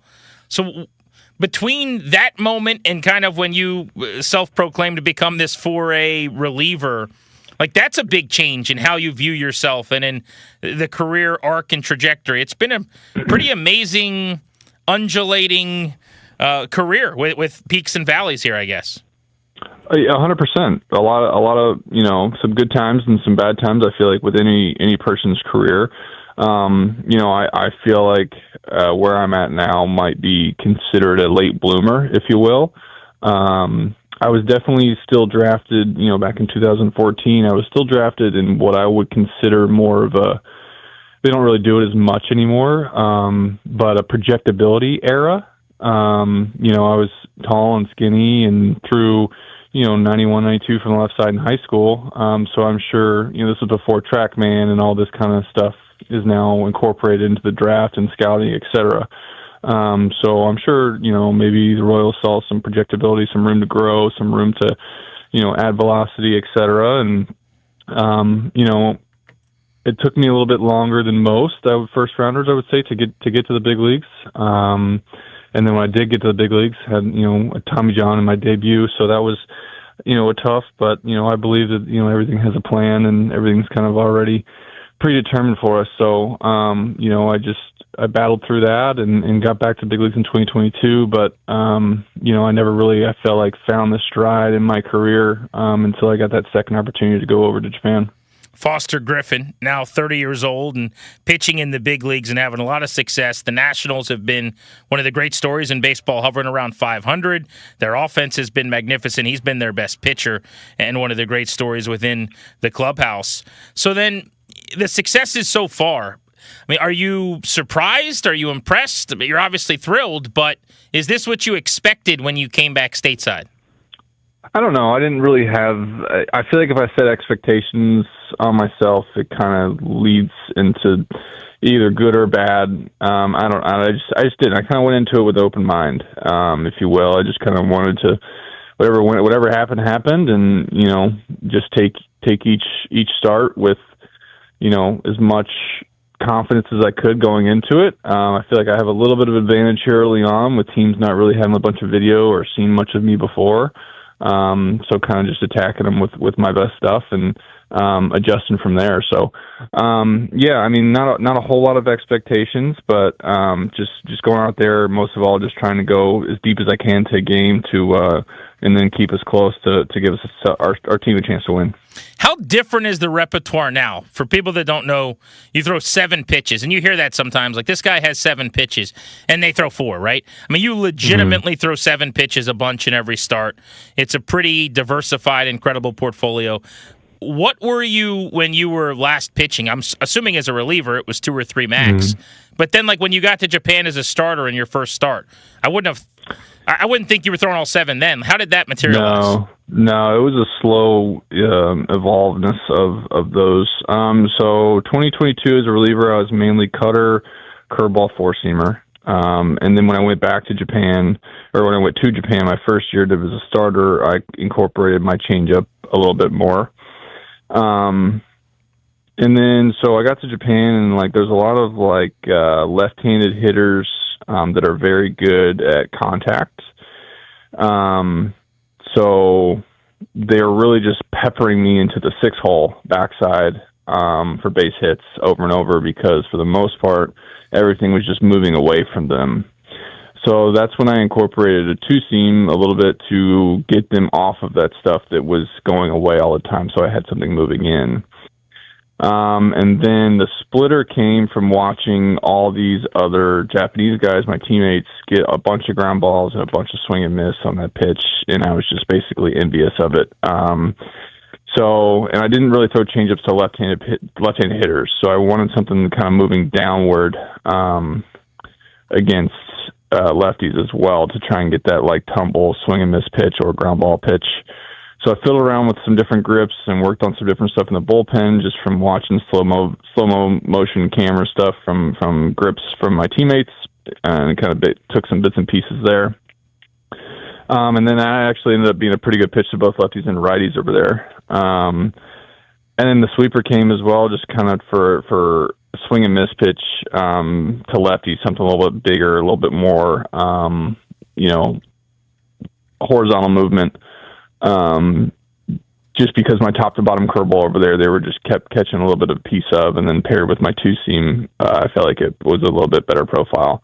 And that was an easy one to pick up on because when I got DFA traded over to Toronto from the Royals in 22, that was the year of the sweeper, that everyone was trying to learn the sweeper, and I think the Yankees started it. But the Blue Jays had a guy that I guess they hired from the Yankees to learn that specific pitch, and he was teaching everybody how to do it. So I remember the grip and kind of fiddled with it a little bit, and that was a pretty easy one to pick up on. You look at the repertoire now, it's 30% cutters, 15% four-seamers, 14% sweepers, 12% changeups, 11% sinkers, about 9% splitties, and then 8% curveballs from Foster Griffin, our guest here on Grant and Danny, who's been magnificent for the Nationals. I think about it in my line of work, like as a broadcaster doing interviews or something. If I have too many notes in front of me, I don't know where the thing is that I need. And I wonder, like, you're punching your own buttons on the PitchCom, but you've got these 7 offerings, and we've now expedited the process where you only have a little bit of time.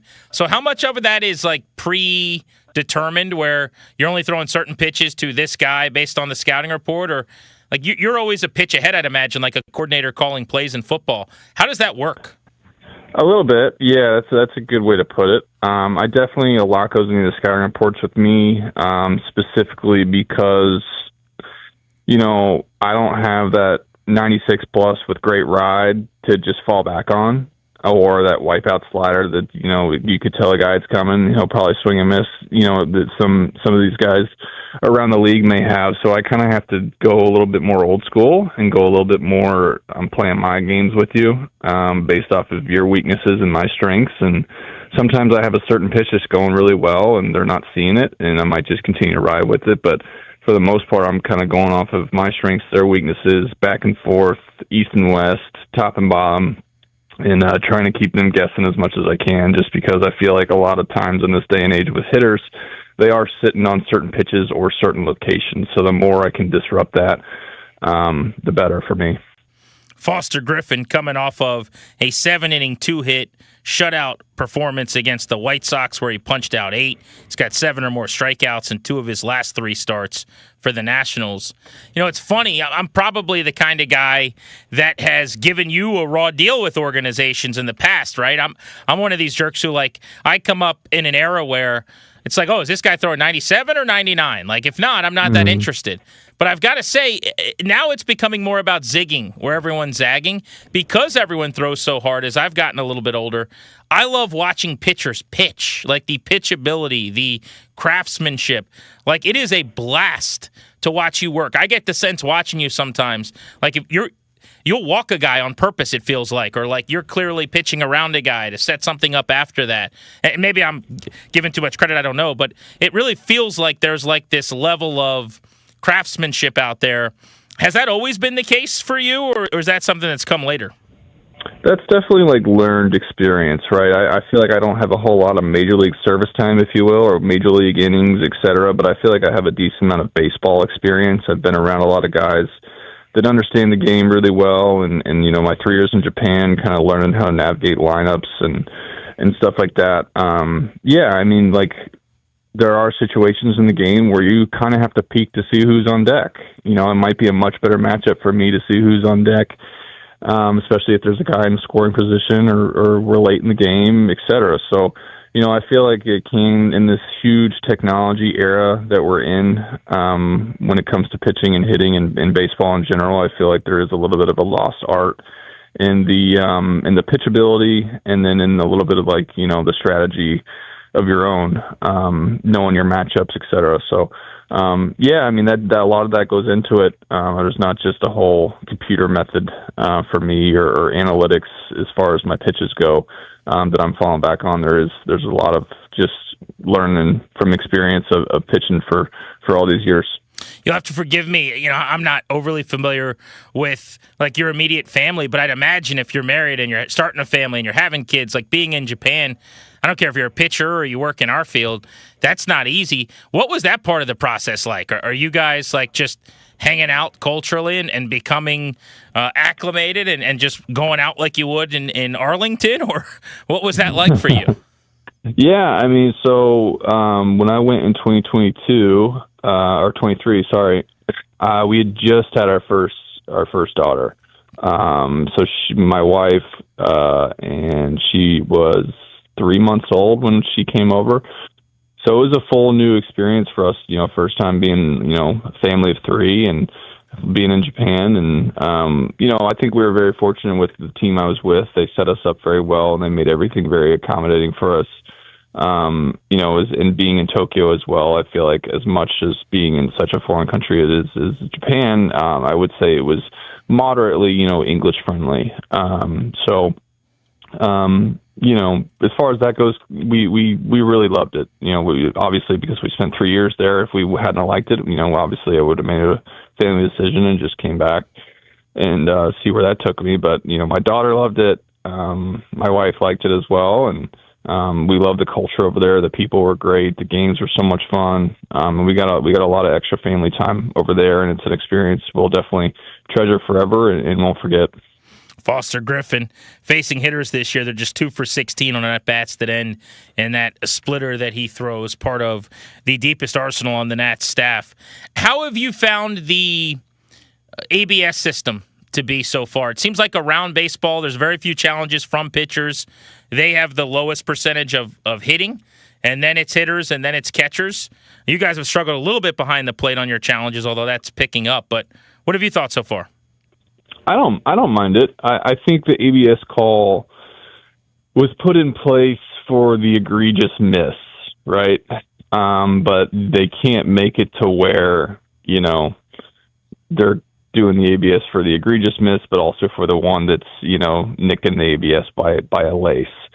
So I'm a fan of it. I think it holds us as players accountable as well as umpires accountable. I think it's great that they only have 2 per team, and I think there is some strategy to be used behind it, right? Because there are some times where I've seen either us or the other team lose both their challenges in the first 2 innings, and then there's a play or a call later in the game where you're going to wish you had that in your pocket. So I think it's a good system. I think it's going to still take some getting used to. We've only had a month and some change into it, so I think you'll see some more strategy implemented as the season goes on. The thing that's fun for us as consumers, fans, media, whatever, is the element where we're involved with the big screen, and seeing the pitch come in. And we haven't had it necessarily at Nats Park to this extent, but I've seen this crazy eruption at Great American Ballpark in Cincinnati when the game's on the line, basically. We had a game end that way at one point in the big leagues this year. I think that's cool. If the screen wasn't involved, it would feel a little bit more like your traditional challenge where you're not a part of the process. But I actually think it's additive in-house and at home. Agreed. Yeah. Anything I think to get the fans more involved and more butts and seats in stadiums, I'm all for. So I think it's a great thing for the fans and a great thing for baseball as well. Do you feel like when you got your shot, based on all of the learning and developing you'd done in Japan, this was inevitable, or is this a really good fit with this staff, philosophy, Simon Matthews, the analytics, all the stuff they're helping you with too?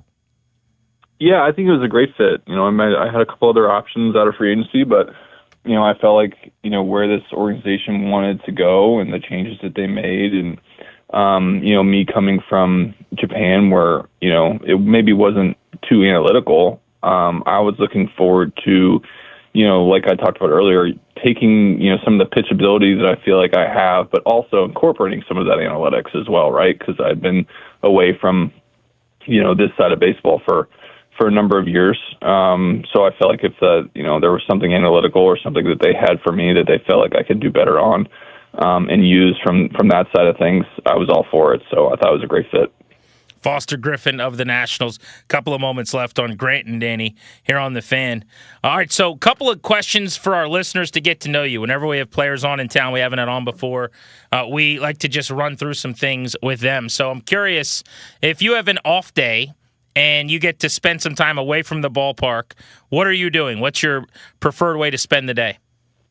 It's going to be centered around my kids, for sure. I mentioned earlier we had a lot of time as a family just based off how the schedule was in Japan. So this has been a little bit of adjustment for us as a family coming back here, with the travel schedule and the limited off days, and some of the off days are travel days, et cetera. So when we do get an off day, it's going to be with my kids. We'll go around. We've been having fun, discovering more of DC, some of the areas, and finding some local parks and taking the dog with us or whatever it may be. So it's just going to be just being a dad. That's the best part of my life for sure. So any chance I can do that on an off day, I'm going to do it. Are they sports interested, the kids already, or is it more like let's find a playground and watch K-pop Demon Hunters or something? I got two girls. One's 4 months and one's 3.5. So the 3.5-year-old loves coming to the baseball games, loves the mascots, loves the everything. So yeah, you're in it. She loves that. But when we can just go be away from work or away from sports or whatever, she's all for that as well. So our off days usually look like that. If she's like my soon-to-be 3-year-old, she'll enjoy seeing Screech from afar or like the racing presidents. But as soon as they get up close, the tone changes. Very, very much bigger than you think.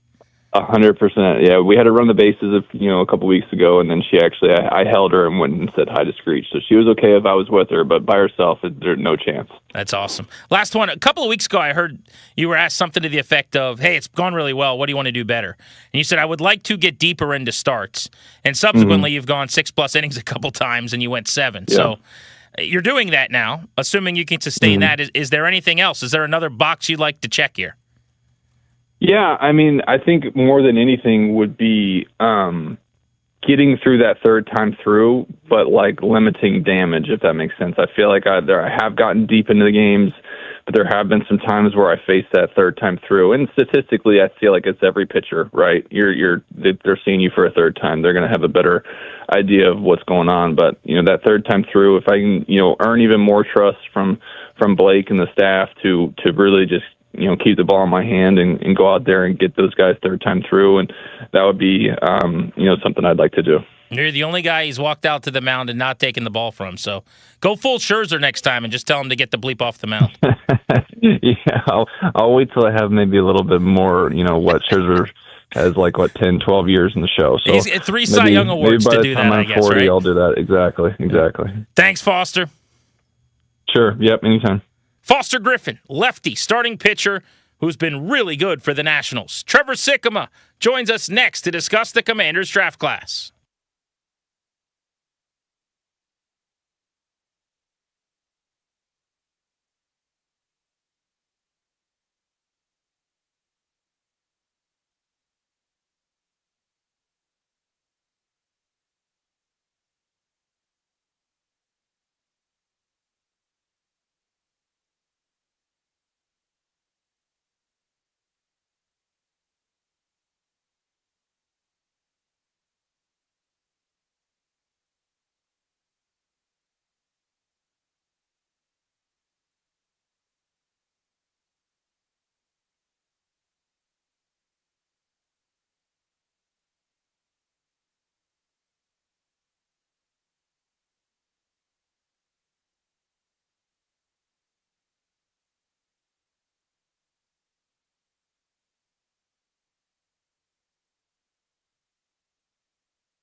This update is brought to you by Melwood. Playoff action continuing in the NHL tonight. Lightning and Canadiens, Game 6 of that series. 7 o'clock puck drop for that one. Montreal looking to close it out.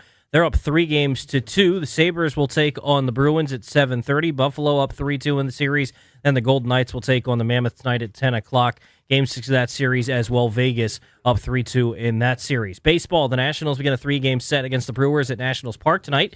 6:45 first pitch right here on the Fan. Pre-game beginning at 6:15 with Charlie and Dave. Jake Irvin takes the hill for the Nationals. The righty is 1-3 with a 4.85 ERA. He'll take on the lanky Jacob Mizorowski, who is 1-2 with a 3.31 ERA. Nats and Brewers 6:45 right here on the Fan. Donate your unwanted vehicle to Melwood and support people with disabilities in your local community. We can pick up as soon as tomorrow. Visit melwood.org or call 1-877-MELWOOD. From the Crop Metcalf 5-Star Sports Desk, I'm Toby Altizer on the Fan.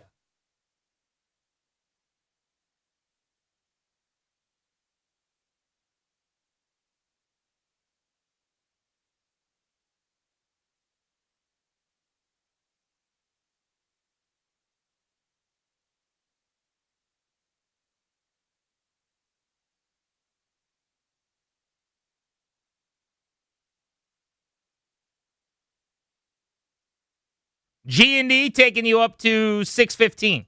Nats pregame, Charlie and Dave, 45 minutes out, and then at 6:30. We got a baseball game tonight. The Milwaukee Brewers in town to take on the Nationals. Good catching up with Foster Griffin. You see why we like chatting with him so much. Right now, though, we want to get back into the Commanders and their draft class. We've been having some of our favorite analysts on who cover the draft in the NFL this week to talk about what they got done. Trevor Sikkema, who joins us now on the Rude Guest Hotline via the NFL Stock Exchange show, is hopping aboard. Trevor, good to talk to you again. How you been? I've been great, guys. Appreciate you having me back. Always good, bud. You got it. I'll skip Sonny Styles for a second because I'm more interested in your take on Antonio Williams. Where did you have him among wide receivers, and what do you think of the fit with Blau? So I can't remember exactly where he was, like wide receiver, 7 or 8 or something like that. But he was a top 100 player for me. So to get him sort of around this range in the third round made a ton of sense for me. And I like the fact that they added speed in a different way. When you look at the first round, I think that if Carnell Tate made it to them at number 7, he's very firmly on their board because they would have liked another guy who could stretch the field. But with Williams, you're getting another player who's got that quickness, who gives you a little bit of more of a security blanket type of a player. I liked him a good amount coming into college football season this past year, and I think he was banged up a little bit, and that Clemson team just obviously didn't play as well as we thought they were going to. But to me, I think he fits right in. I think that he fits right in with this team, and you put him on the field, and Terry McLaurin's on the field. Terry, we know, can run anything for you, but he could certainly be a big vertical threat. I think it opens things up for Williams to give you those sort of plays where it's like, hey, it doesn't have to all be on Jaden, right? He doesn't have to have 30, 40 air yards for them to make a big play. Maybe he's got 5 air yards and the play still goes for 20, 25 yards if you got a guy who's got the quickness that Antonio Williams does. So I think he works really well from the slot. He creates that separation, really high single coverage separation type of a player. But I like the value that they got with him around the third round to help out that pass-catching group. So did you like him there for Washington when there were a couple other outside guys on the board? And I'm kind of going, I like Williams a lot. Kind of everything that you just said, Trevor, I second that, and let's rubber stamp it and slide it on for approval. But I'm looking at a couple outside guys that I go, damn, I really wish they had that because they don't really have that right now on their roster. Your thoughts there? Yeah, I mean, look, you take him at 71. Malachi Fields goes right after him. I think Caleb Douglas is way overdrafted at 75, so I don't even really consider him. But, Chris Brazel is 83rd, Ted Hurst 84th. So and that's kind of who I'm thinking of, Trevor, those guys, in that range. Yeah, right, exactly. So, I mean, those are the guys that kind of come to mind when you talk about, okay, is a guy like him? Because Antonio Williams versus sort of the rest of the guys that are of his build, I kind of prefer him. Maybe Zachariah Branch, but Williams is, I think, a different player. But when it comes to, okay, outside versus inside, it really is just a matter of what you think of these wide receivers. I don't think it's hey, I'd always opt for the outside receiver type of a player. Hey, I'd always opt for the inside. Because the truth of the matter is, you can get a lot of different types of receivers every offseason. Whether it's the trade market, whether it's free agency, whether it's the draft, wide receiver is typically a spot that's pretty plentiful, especially if it's somebody that you're putting into this lineup, behind a Terry McLaurin. So I would tell you that they were all kind of in that tier. They're all sort of in the same tier. And it really just comes down to, what you felt like you were missing on this team. I mean, if they felt like they were missing more of an X type of a vertical receiver, then yeah, I think that you probably should have gone with a Malachi Fields, a Chris Brazzell, a Ted Hurst, one of those guys. But if you feel pretty good about the players who could play on the line of scrimmage, then again, sort of like I was saying, Williams is a different type of wide receiver than they have. So maybe it's a little bit more of let's take things off of Jaden's plate and, not force him to be extremely accurate 30, 40 yards down the field to make a big play. You might be able to get a lot more yards after catch with a guy like Williams. We've seen a lot of people around the country debating this week if they have done enough to help Jaden Daniels. And Danny and I have, different views on this. We're on different sides of this, but I'm curious your thoughts on that. Yeah, look, I wish they would have done a little bit more, right, when it comes to wide receiver. Like, I like the Antonio Williams ad, but I just wish there was some way where this team, like, for example, they've been to Brandon Ayuk, in theory, destination, right, for months. And it's like, all right, well, now it feels like that Brandon Ayuk situation's a little stranger than what it was maybe a couple of months ago. There's a report today, the 49ers, are having trouble, getting him motivated and getting in touch with him and everything. And so maybe it's like, okay, well, maybe we don't want him on our team as well. So I think a lot of people have been operating this offseason as maybe penciling in a trade like Brandon Ayuk to them. But I think when you look at free agency, some of the free agents that they could have gotten at wide receiver, and for whatever reason they weren't able to get them, I wish they would have done a little bit more, but I'm okay with it, right? Yeah, I mean, you add a couple of nice guys like Rachaad White's going to be great for them on third down. Chigakonkwo is nice for them at the tight end spot. You're adding Williams. You're adding Diami Brown as well. Like, I know they added Van Jefferson too. So I think it's a situation where you would have liked a little bit bigger of a splash, but at least they've done something to where you can say, hey, it's going to be a little bit better than what it was last season. And so that's kind of where the conversation has gone different directions, where Danny's hyper-focused on just the receiver and what they've done. And my point is, their defense should be a lot better. They're running a better defensive scheme. They should allow fewer points. They've also, paid Laramie Tunsil record money after giving up a lot to get him, and spent a first-round pick at right tackle, and went and signed Chigakonkwo. Like, there are other ways that you can help a guy. They're going from the Kingsbury scheme to the Blau scheme, which is the Ben Johnson scheme, which theoretically elevates Daniels. Yeah, I think, like you said, like there's plenty of reason to be optimistic that this year is going to be better than last year. The defense, I like the talent on the defense a lot better. They clearly spent a lot of money on that side of the ball, and obviously premium draft picks there as well. And like I said, I would have liked a splash wide receiver because it felt like they were in the conversation and just didn't land one. But the offense and defense, this team should be a lot better than what it was last season. Trevor Sycamore with us here on G&D. So let's get to Sonny Styles. They're at 7. Grant and I are both excited about it. Maybe we're too close to it. Just kind of give me the national view. Pull back 30,000 feet. Did it make sense there? What else do you think was on the table? Just walk me through your thoughts with that pick.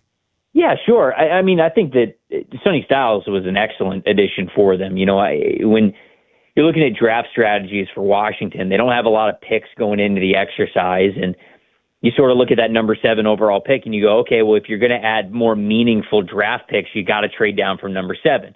Now, I would have told you that there were, I would have said 3 players. You obviously make the argument for 4, the 4th one being Jeremiah Love that you could throw in there, but Sonny Styles, Caleb Downs, and Ruben Bain Jr., I felt like even if it was Caleb Downs who you really wanted, you might have been able to trade down a little bit, and very clearly you could have gotten a couple of extra picks and still got him a little bit later. But Sonny Styles and Ruben Bain Jr., to me, being on the board at number 7, I wouldn't have overthought it. Like, it would have been one of those 2 players for me. I don't think they overthink it. They go with Sonny.